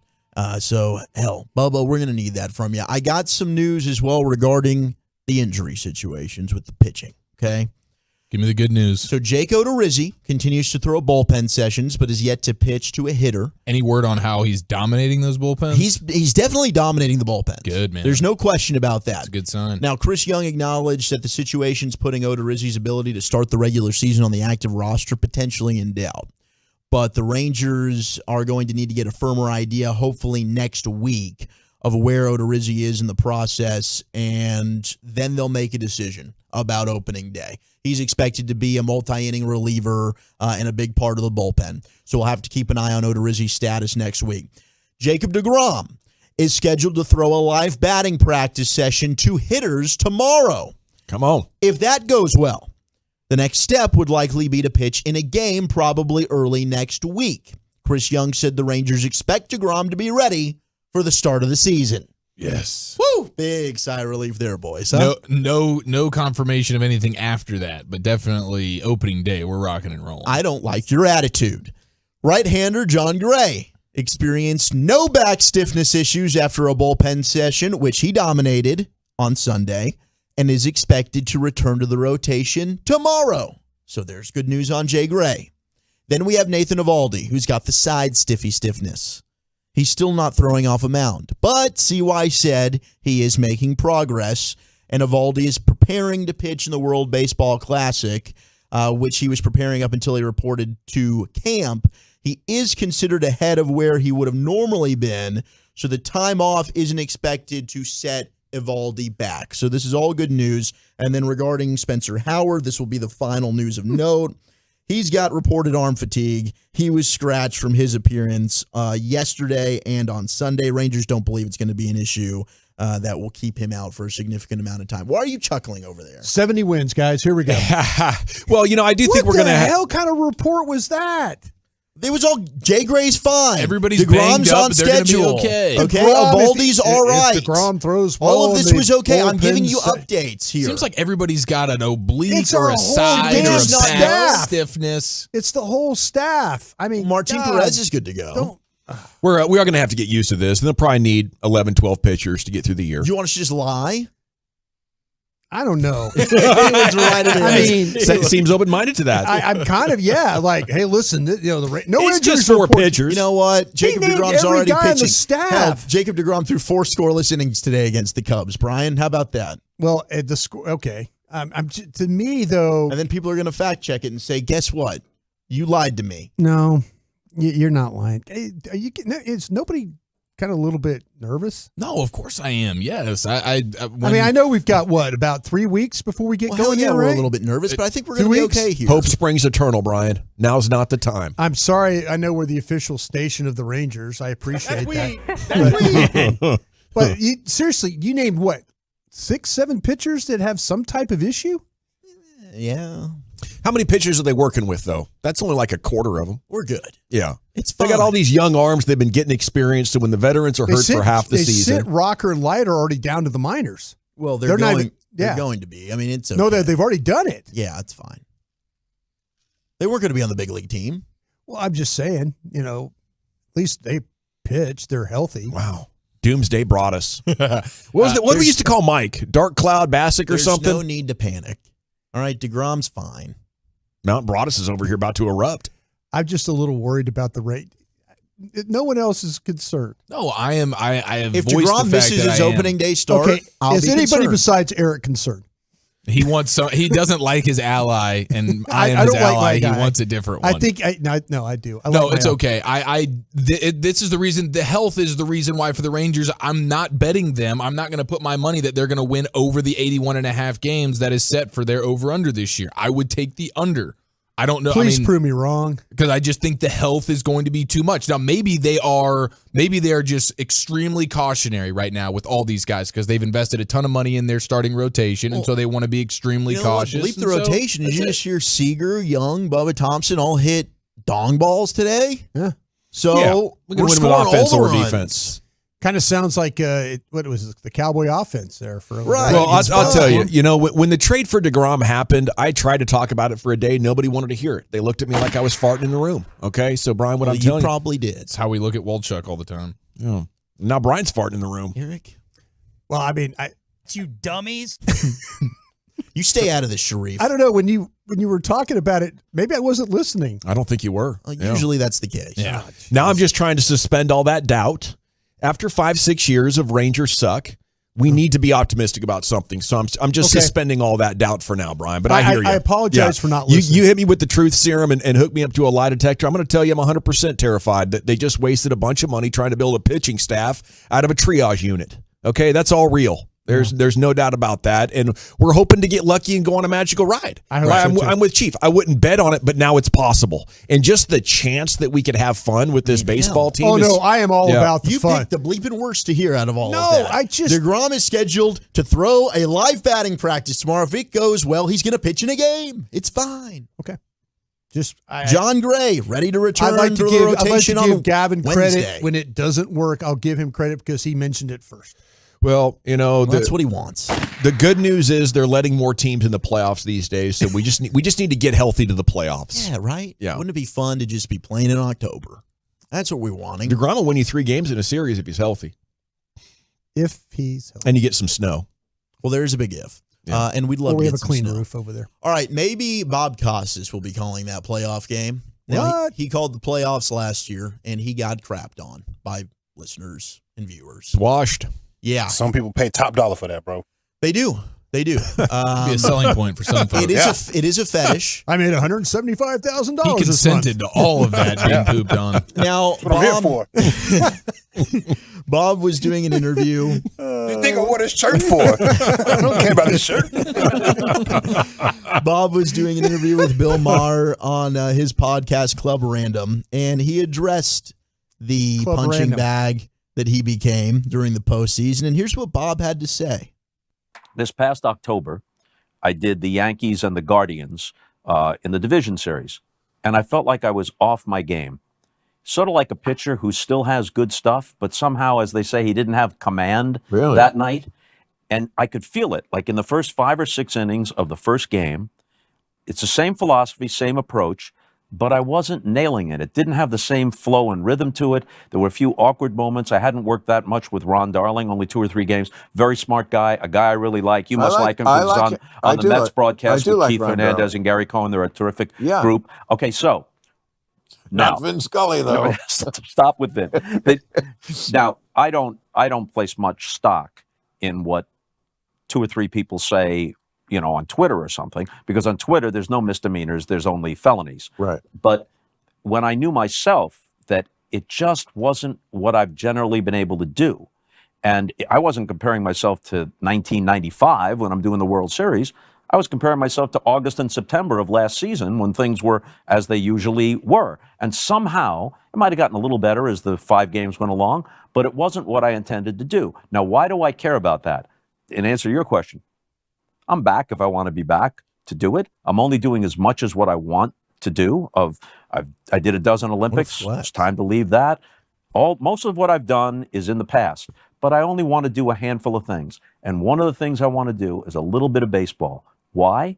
Because I've always liked it, and because it's gratifying to me when people say the sort of things you say, where because you do it differently, and I appreciate that. I don't need a parade. I just like that. So I felt like I dropped the ball on that, and so I feel bad about it for that reason. Yeah, you dropped the ball. I did like. He admitted. The guy just said, "Yeah, you dropped the ball." Yeah, well, I did like that he was just open and honest about it. Like, I didn't do a good job, and I felt off, and I didn't feel like I did a good job, and he owned it. Yeah. It's crazy that this isn't the game. Remember when he did it when he had he was doing something broadcastery recently where he had pink eye? And it was the Olympics. And he was doing the Olympics, and I don't know that he even felt this way then. He was able to power. He was able to power through the pink eye and be just fine. Yeah, I think it shows why he was great for 5 decades. It's a total self-reflection and self-scouting, right? Even as maybe the greatest of his generation, probably the greatest of his generation sports announcer, even he can be like, oh, wow, I'm off and I can't get back. And, I think that's inspiring. When you see the greats, they usually aren't having a parade every day about everything they're doing well. They're obsessing about all these little details. And whether that's Belichick or Costas or Phil Jackson and Tex Winter, I think the greats, they enjoy the success, but when they have downtimes, they're not in denial about it. They're not blaming somebody else about it. Mm-hmm. Tony Romo, maybe. Do a little self-reflection yourself. Take a page out of Bob Costas' book. Oh, ouch. All right, CBS Sports put out some blockbuster trades that should happen. What was that for? I noticed him late in the drive, and I was like, chance to get number 9 here. Okay. Took the ricochet, man. That was awesome. I still don't forgive him for turning his back on me in 2015 at the pregame party, preseason party. Yeah.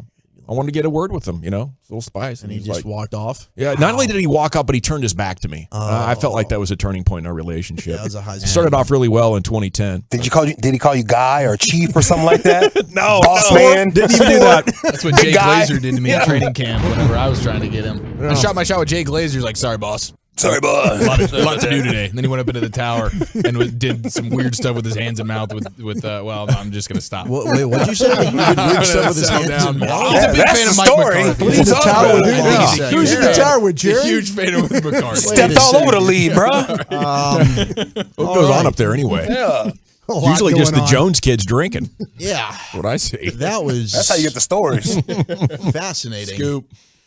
Brandon Cooks. It's one of those where you have the ball and you go up in the air, and then you're like, wow, I don't know. Should I shoot? Should I pass? I'm just going to take the travel. We're going to get back on defense, guys. Yeah, Jay. We'll get him on the next possession. Yeah. I think he was really ticked off by Sean still from the night before. Yeah, no, it was pre-Sean badgering him. Oh, yeah. Wow. He just didn't like He just didn't like me. Yeah. So CBS Sports put out the CBS blockbuster trades that should happen. They said Brandon Cooks to the Cowboys should be something that the Cowboys revisit here. Yeah, man. I mean, does the offense not need speed? You need good players and you need speed. I think he is a combo of both of those. So, now you do have guys like DeAndre Hopkins available. Yeah. And now I wonder, though, if DeAndre Hopkins is going for a second-round pick, what is Brandon Cooks? They go with a 2023 conditional 4th-round pick. I actually like that idea better than DeAndre Hopkins for a 2. I think that's very reasonable. 4 would be, that's kind of where I think I would go. Now he's got a $26.5 million cap hit. I think that gets reduced if he's traded. We'd have to go in and been traded a lot. Look at that. Oh, he always gets traded. I mean, Usually he gets it's for traded first for first-round but picks a lot. This would be for a 4. So I'd be interested in Brandon Cooks. I mean, the Cowboys clearly were interested. They tried to get it done at the trade deadline. They did. They sure did. So, I mean, he's a good player that produces wherever he is, and he's also done it with bad quarterbacks. I'm not opposed to the addition of Brandon Cooks. No, that'd be good, and that would be a trade, right? Around that would be a trade. $18 million or something like that. Yeah, I think that would be just what they need. All righty, thank you, Wolchuk, here in the G-Bag Nation on 105.3 The Fan. LeBron James tweeted that his son is definitely better than some NBA players. Maybe watching with his dad eyes instead of his scouting eyes. But he tweeted, man, Bronny is definitely better than some of these cats I've been watching on League Pass today. He didn't specifically name any of the players. You did have the 76ers and Pacers happening, the Celtics against the Cavaliers, Blazers, Pistons, and Raptors taking on the Nuggets. So it is the conversation around. He's 6'2", and his arrow is pointing straight up. The last time ESPN did their rankings, they had him at 28th. He is amongst the 13 Americans playing at the Nike Hoop Summit. So I don't know if he has grown significantly over the last couple of months, and we're about to get updated rankings that say Bronny is that good. But he is 18 going on 19, and we're about what? We are 18 months away from him being drafted, 15 months away from him being drafted. And that's going to be huge. I think if Bronny can arrive and play with LeBron, that would be a lot of fun to watch. The timing of that tweet would have made more sense if it was like Rockets versus Spurs. You're like, okay, you know what? You're actually onto something. A couple of tanking teams out there, yeah, for sure. Have you seen Bronny do the end game between the leg dunk? I have not seen that one Come yet. on, man, he's out of control, bro. Yeah. Like that's in game. Yeah, and he's only 6'2", maybe 6'3" now. Maybe he picked up another inch, but that's tall enough. Absolutely, we're at a time now where guys around 6'2", 6'3" can absolutely dominate the game, especially if they're athletic. But beyond that, they say he's the best defender. And we always get an up-close personal view of how much coaches are caring about that these days. Maybe it'd be a good fit for the Mavs. Okay, when we come back, G-Bag Nation, it's time for the top 10 at 4:20. Wolchuk, what's the subject matter today? National Cereal Day. I've got America's top 10 favorite cereals. What's yours? And does nobody want this quarterback? Next on The Fan. Okay, but I don't know of any company that stands behind their product more than Diamonds Direct, so I wanted to chat real quick. If you have any diamond need,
Welcome back. It is the G-Bag Nation here on 105.3 The Fan. Segment here is brought to you by the Frankels. There's a reason you need a special license to drive a big truck, so companies that hire drivers and put them in a big truck should be held accountable for what happens when one hurts you. Frankly, you need Frankel and Frankel. Consultations always free. Truckwreck.com. Here's Wolchip with that top 10. Yeah, baby. Thank you very much, Lucius General. It is National Cereal Day. Now, I try and change it up, right? I don't want to go like too food heavy, and we have had a string of National Food Days. So I have one ready to rock in the back pocket, but I can't skip National Cereal Day. Cereal What's in is the back pocket? delicious. I'm not going to tell you. Because hopefully we'll do it tomorrow, unless there's a great National Day that I can't turn down. But eventually... Is this the first thing you We'll do get is to it. wake up and see what the day is? Ryan, is that the first thing I do? No. First thing I do is two. Oh. Actually, it's probably like a combination. Okay. Wanting and doing. Oh, yeah, for sure. You're not twoing without wanting. No, it's impossible. That would be insane. And we're getting Our bodies weren't How made dirty to is do your that. apartment bathroom right now, by the way? Not as dirty as the one he left that he was sharing with his father, right? I mean, I imagine that one got That just one, out of hand. Probably terrible. Ash all over the bowl. I mean, God. He's got ashtrays in My mother there. was Party saying in that there. thing's probably still disgusting. It's not too bad, Brian. I actually keep pretty clean. I think you'd be impressed if you came over. All right. But I did have an issue with the clogging. I told you about Yes. that. That I think Nobody gave you a housewarming gift as a plunger? No, I bought one of those myself. Plungers are cheap. I told you can't flush the wipes. I don't even use them anymore. Did you go cheap on the plunger? I 'Cause just that's a mistake. immediately, I'm about to order a bidet, thanks to Lucius. Nice. Get a nice one. I'm using Lucius's card. He doesn't know that. Logging into his Amazon. Yeah. Previous orders? This is Yeah, Alex I'll take that Alexander. one. I just need the Porch account pirate? information. My girl does that too. She always gets cash back. I think I don't know. $40, $60 all of a sudden just leaving all the time. No, but I love cereal, so I want to do the top 10 cereals. Now, very quickly, we got a lot of NFL stuff that's going on. Lamar Jackson getting the tag. It appears nobody wants Lamar Jackson. At least this is what's being reported. All right, so the Panthers are not expected to pursue Lamar Jackson, according to Joe Person, who covers the Panthers. He sounds legit. Well, he covers the Panthers for The Athletic. That's my kind of reporter right there, huh, Broadus? Just throwing crap at the wall. I would expect that you would come up with that. Yeah. Yes, this is from Joe Person. Sources from Person. He's got 60,000 followers, and he works for The Athletic, so All right. he's verified. He's doing well. The Raiders are apparently out on Lamar Jackson as well. They were out on Rodgers. It makes sense. I think they're going full tank. And that, who knows, maybe they are. The Falcons, we know Diana Rossini reported they're out on him. And then the Commanders, who we all thought were going to be way in on Lamar Jackson, according to Kimberly A. Martin of ESPN, they're not interested in Lamar Jackson. Wow.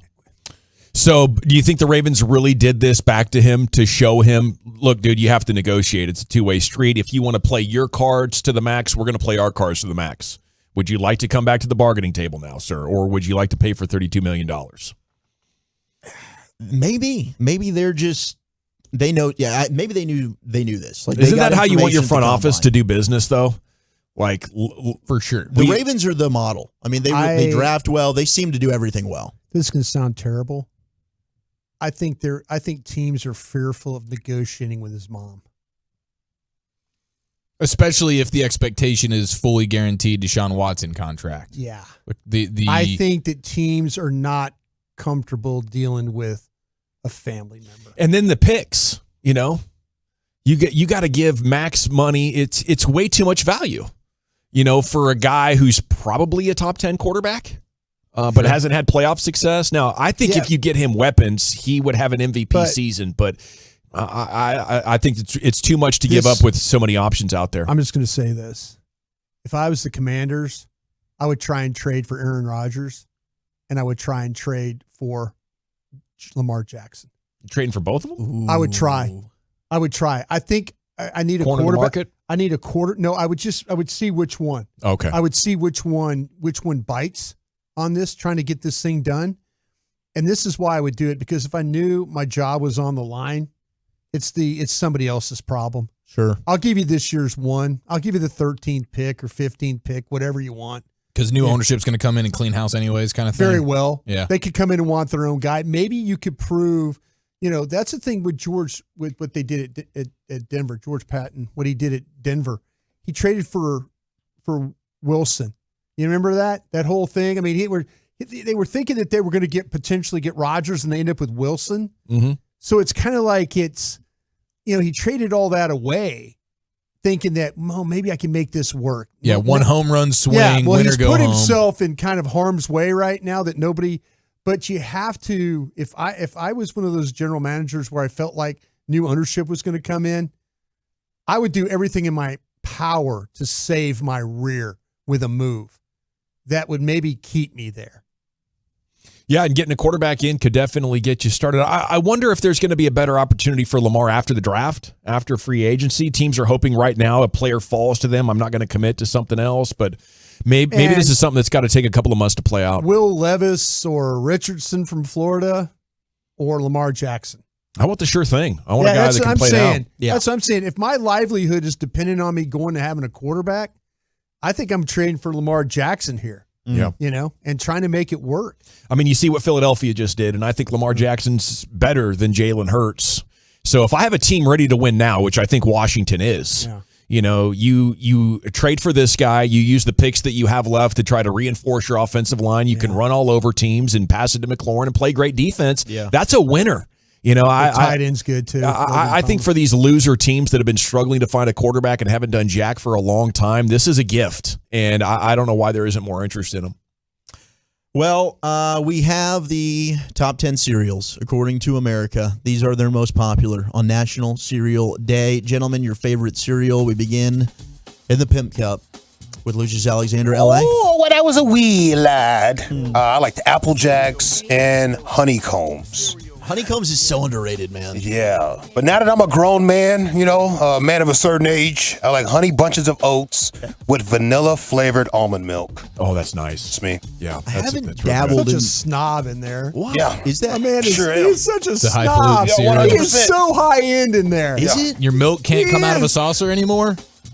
He knows. Can't come right out of Brought the us dish? knows. It takes one to know one, brought us. Such a snob sitting there Takes one to know one. running this ship. Yeah. Man, Ship with a P, by the way. Yeah. Yeah. Say it wrong again. My pops calls me a No, I yuppie. just emphasizing. They have good taste. Yeah, my dad calls me a yuppie. Yeah, Grown that's man's good. right. That's good. You are your. We got love for Cookie Crisp coming in. Cookie Crisp. Captain Crunch Berries, Raisin Bran, and Lucky Charms on the 682. I don't know how anybody could have, like, from just a taste standpoint, Raisin Bran anywhere in or around their, favorite Wait till cereals. you get older. Yeah. Wait till you get older. No, If it it's is. Out I've of always thought of it. necessity. Wait till you get older. My grandmother. You go from Frosted Flakes to Raisin Bran. Yeah. Is what you do. Dude, Frosted Flakes are so incredible. But the Crunch Berries are the best of the Captain Crunch. The Crunch Oh, Berries geez, are far yes. and away the best, and then Frosted Flakes for me are going to be I'm about the right Frosted there. Flake. Reese's Puff cereal got it done for me for a long time. And if I was going to go cereal bar, I will say the Honey Nut Cheerio cereal bar is outstanding, dude. I do like Honey Bunches of Oats, though, as well. Yeah. That was a big staple in the Wolchuk household growing up. Every Lent I do this extreme diet where I cut out a lot of stuff, and cereal always gets me because I can justify Raisin Bran, but I'll end up having like 4 bowls of it, 2 of it after 9 p.m. And I'm like, well, I'm on the diet, but I'm just packing on the calories. I really like the Quaker Simply granola.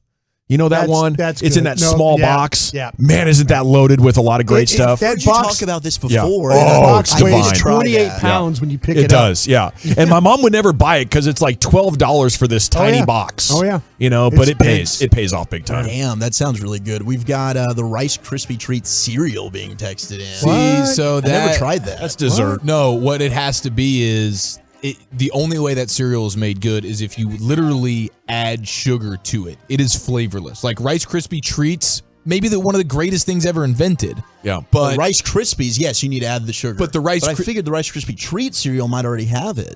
I thought it was We talking about You're, the bars? you're just thinking about regular Rice Krispies. Rice Krispies. They're talking about Rice Krispie Treat cereal. I thought that was all the same thing. If I'm wrong, With the then marshmallows in the cereal? no, that's the Lucky Charms. That's deal. Lucky Charms. No. But isn't that what holds the treats Yes, together? it is. It's like a marshmallow deal. Yeah. So they got like tiny Rice Krispie treats. That's the cereal, essentially. That's what. Like That Frosted sounds Mini promising. Wheats? Yeah. And frosted mini wheats aren't bad. I'll get in on that. I'll get in on that for sure. All right, number 10. Too bad. So the honorable mentions, we had a lot of love for Fruity Pebbles. And I love Fruity Pebbles, bro. Yeah, Oh my God. that's an honorable mention. I even like the cereal. I'm in on it. Honey Nut Cheerios is an honorable mention. That's weed. So are Honey Bunches of Oats, and the number one honorable mention is the Fruit Loop. Wow, the Fruit Loop didn't crack the top 10. I No. think that's a bit of an upset here. Honey March Smacks, Madness come early. Yeah, Honey Smacks getting texted in. Yeah, we're getting blown up here on the truckrate.com text line. So I love you, and everyone who's like anti-food list, go bleep yourself. Just one guy. There's one Yeah, it's guy one who got guy. under His Walchuk's name skin Broad. right Does before the show Does it kicked grind off. my gears? Yes. Yes. I was made It angry on freaking behalf of you. Does. Why do you I get so take upset? pride in this because I try hard. It's the Says job. says the guy who avoids the fan text at every turn. Oh gosh, those people will ruin your day. I love Why do you get so I love the They will, Tolos, man. and They I will want to ruin try and your make day. sure the Tolos are happy, but I can't please everybody. Even That's what if makes I you want great. to. You're the Bob Costas of food lists, buddy. Don't let him get you down. Are you I wanna be feeling like you're called doing a Bob. poor job right It's now? these type of hard-hitting, you polarizing, embarrassed? Do you want me to come big across this brain table and freaking fight you right now? segments, could. man. Number 10 is Life cereal. I don't know. Mikey. If you put Life cereal in a bowl in front of me, I wouldn't be able to tell you what it was or how to consume It's it. very weedy. Like, am I LA? supposed to eat that? Yeah. Are you in on Life? Life, yeah, I ate some Life before, yeah. Okay. Yeah. That's back when like they would try to make cereal like healthy. Yeah. I never picked it. It was at my aunt's house, so I had to eat it, but I never complained. My cousin just enjoyed it, so I didn't want to spoil it for him.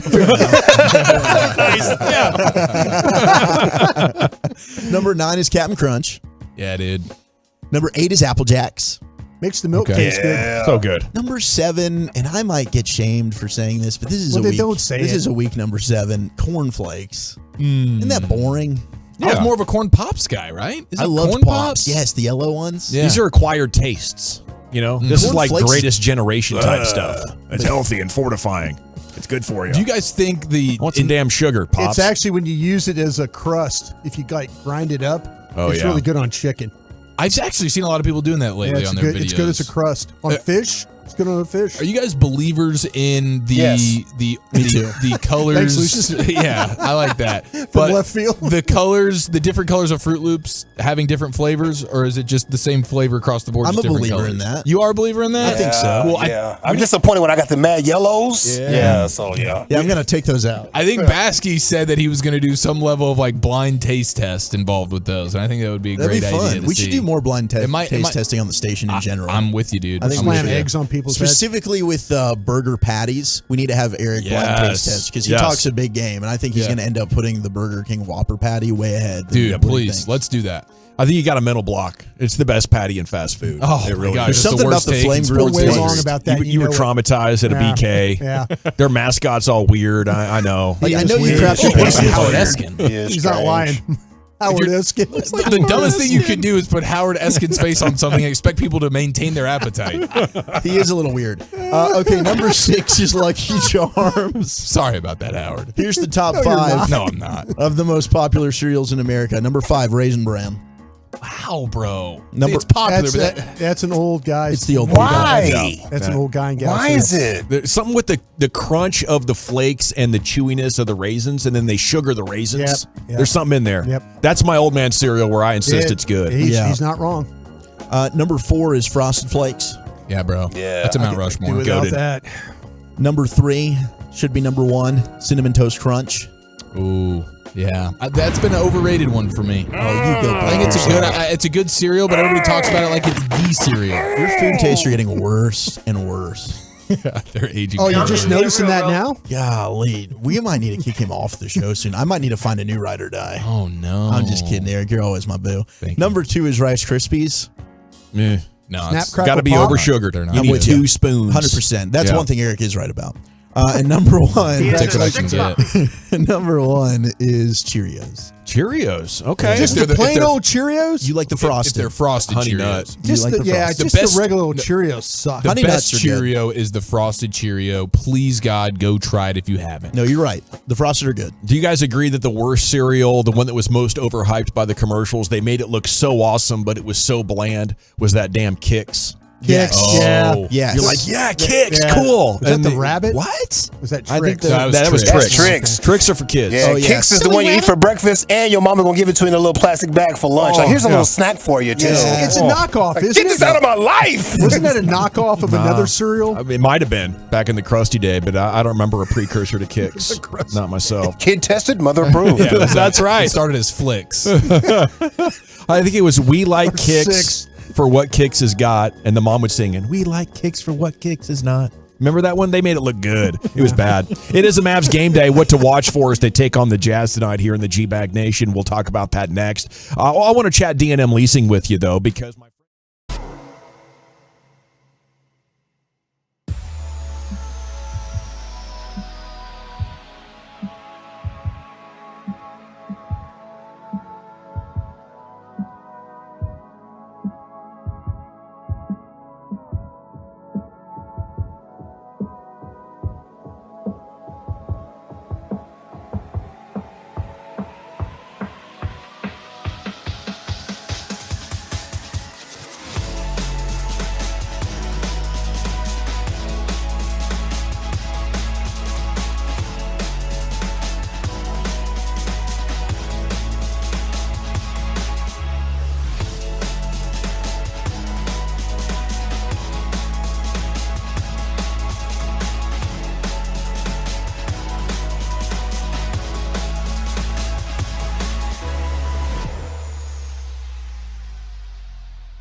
This segment of The Fan is brought to you by Classic Chevrolet.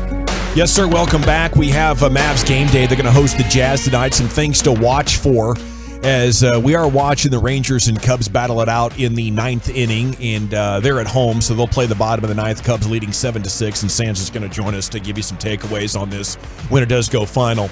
Bobby Carella, Mavs.com, a friend of the show, has some stats up, Chief. We want to hit that thread real quick. Yeah, so the Mavs are 2-6 in their last 8 games. 5 of the 6 losses, as we know, decided in the last 10 seconds or overtime. In that time frame, the Mavs have the 3rd best offense and the 30th ranked defense. Ouch.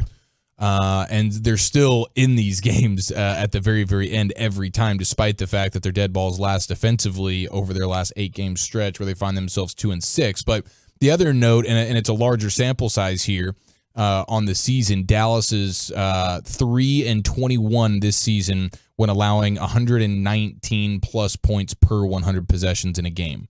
But they're 30-11 in all other games. 30-11.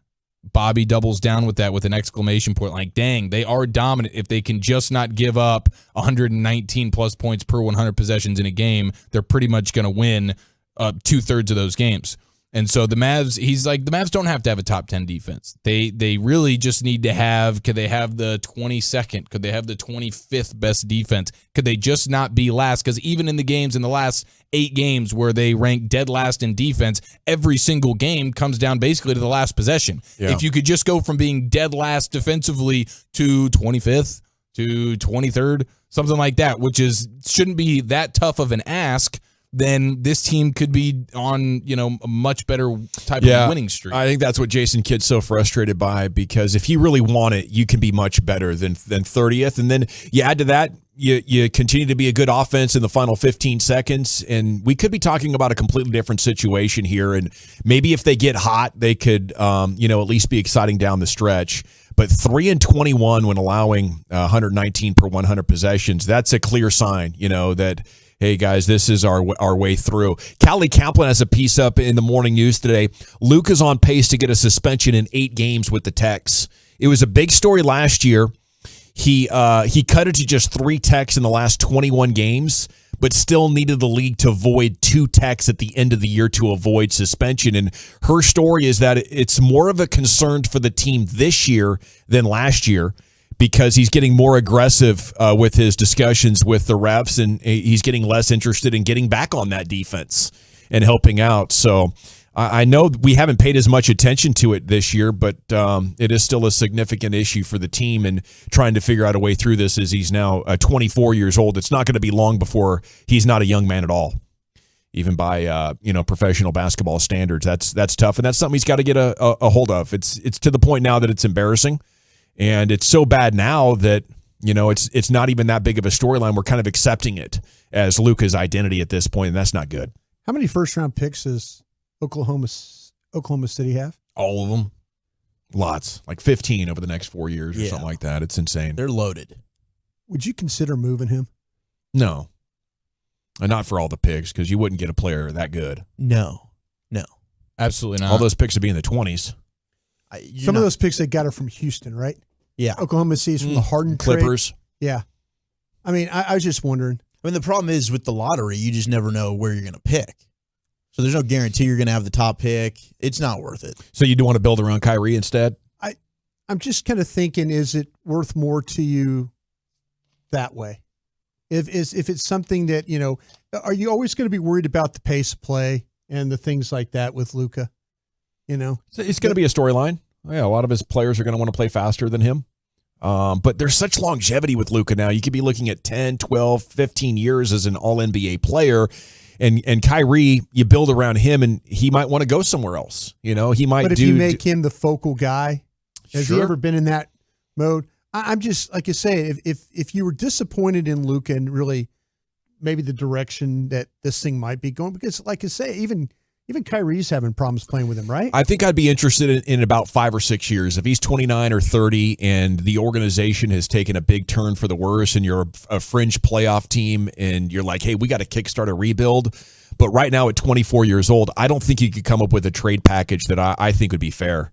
you could have all the picks in the first round for 5 years and never come up with a player as good as Luka. They got a young team, right? They got their first round pick got hurt, right? Mm-hmm. I mean, is there something that you would Oklahoma City you're talking about? Yeah. Chet Holmgren, yeah. That's kind of a young roster. Josh Giddey. Yeah. You're talking Shea Gilgeous-Alexander and all their picks? Yeah. Maybe it could be fair. See, that's what I'm saying. If you told me you could get three players, 3 picks, 3 players, 4 picks, something like that, You'd be interested in it? I don't know. I'm not. Hey, listen, trust me. I'm looking at something where are you going to be? You kind of seen a little bit of what it's going to be like with a star player playing next to him. And it hasn't. Let's be honest, it hasn't been great. Yeah, offensively it's been fantastic, but both those guys in the court, like you really need a team where the other 3 guys are great defensively. And right now they don't have that kind of team. I'd still want to build around it, but it's something interesting to keep in your back pocket. And who knows? Maybe he won't want to be here. Yeah, I don't think you'll ever get the value for him that you would get now. When we're talking, 3-4 years from now. Well, they are a 9-point fave tonight. The game tips off at 7:30, and Utah has initiated a tank themselves. They've lost 3 in a row, and that was against San Antonio and OKC, who are tanking themselves. So this is a focused team on losing that you're getting to play this evening. Dak Prescott audio. He was talking contract and Mike calling plays, and we'll give you some of that and the Cowboys news of the evening coming up next year on 105.3 The Fan. Let's chat Men's T Clinic, though. It's time to give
fan studio, secured by DFWSecurity.com.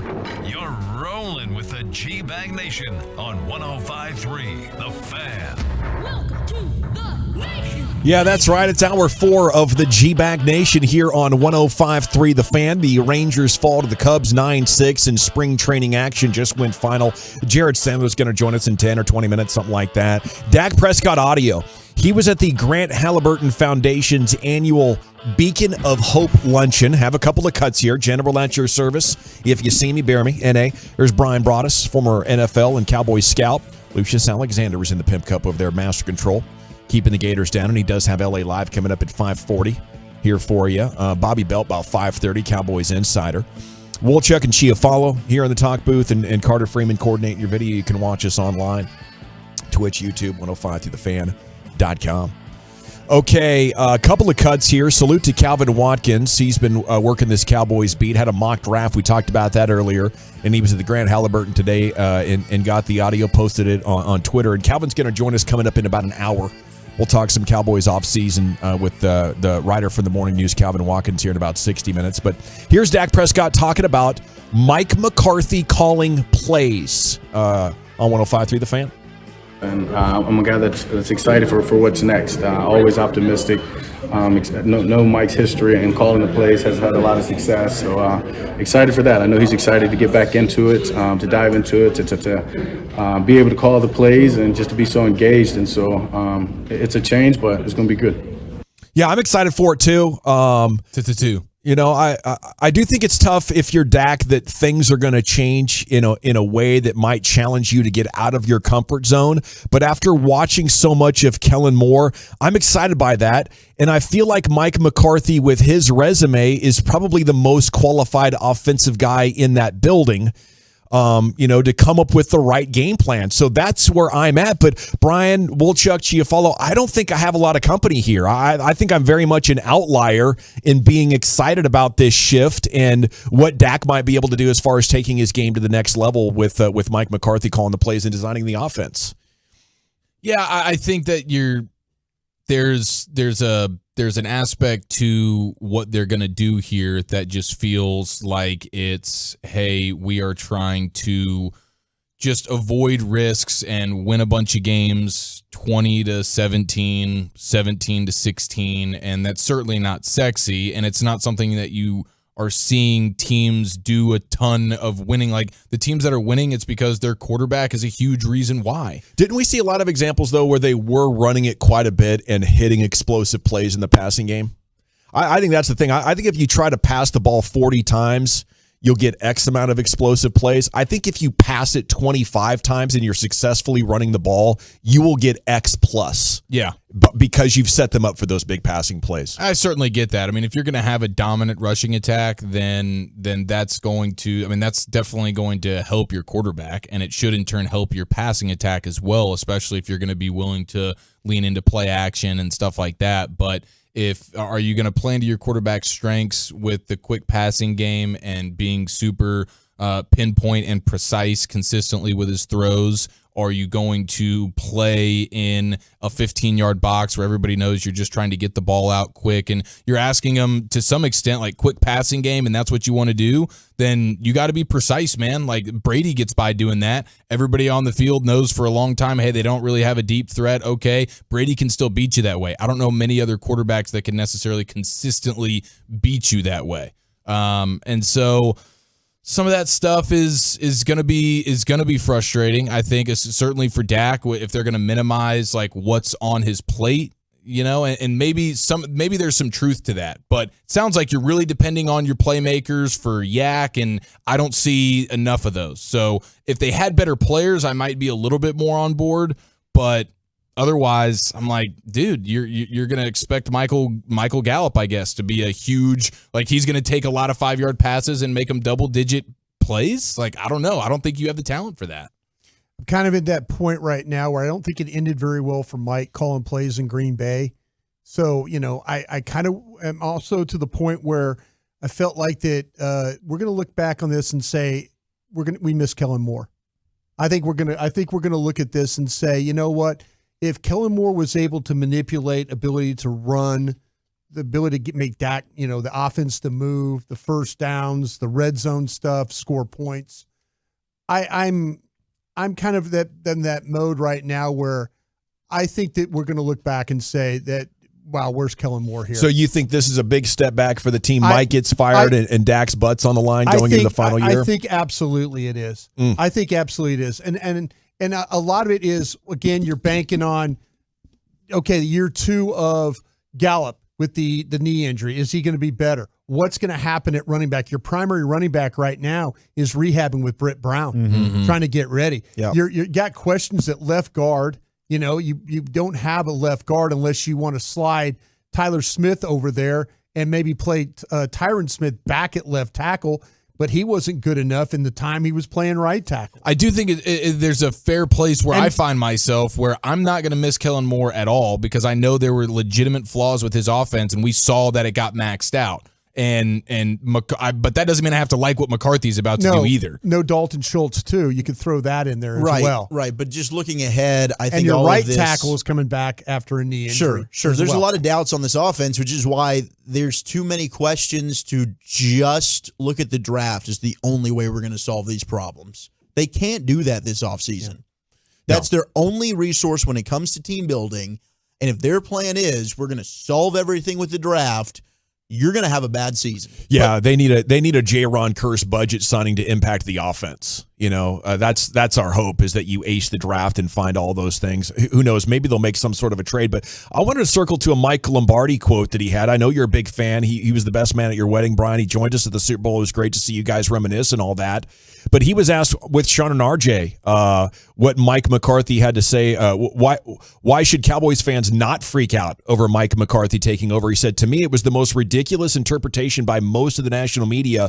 One guy went on there and analytically said that people don't understand flow of the game, how to manage the game. And what Mike said was probably the best thing that's come out of Dallas in a long, long time, because he wants to manage the game. We haven't talked much about that angle, but his other part of it was it's going to help the defense. And I want your guys' thoughts on that. I think the last thing we need to worry about is this defense. I think the last thing we need to worry about is that group over there with Dan Quinn and those guys playing for him. Could they have been better though in the second half? They could have. They surely could have. They surely could have used a quarterback that wasn't turning the ball over. Sure, yeah. I'll say that. If they got put in some bad situations. Houston game a couple of different times. Had some goal line stands that they were able to come up with. Because of some turnovers, bad turnovers. Turnovers that ended up being that went on their ledger that were picked sixes this year. So yeah, they could have. They absolutely could have used some better offensive help. I just think there's so many questions with the personnel, and a guy that really wasn't stepping up and calling plays or being involved in the play calling, while he was the head coach. Or, and that's unfair. I shouldn't say that, because maybe he was clicking over at Kellen Moore and telling him, hey, run the damn ball here. Do this. Do this a little bit better. Think about this right now.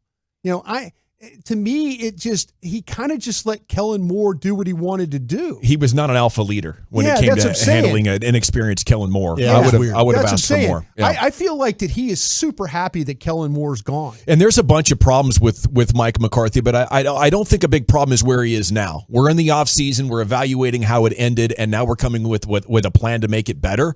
Like everything that's happened with the Cowboys since he got here, and a lot of the Packers was a success with him coming up with what to emphasize.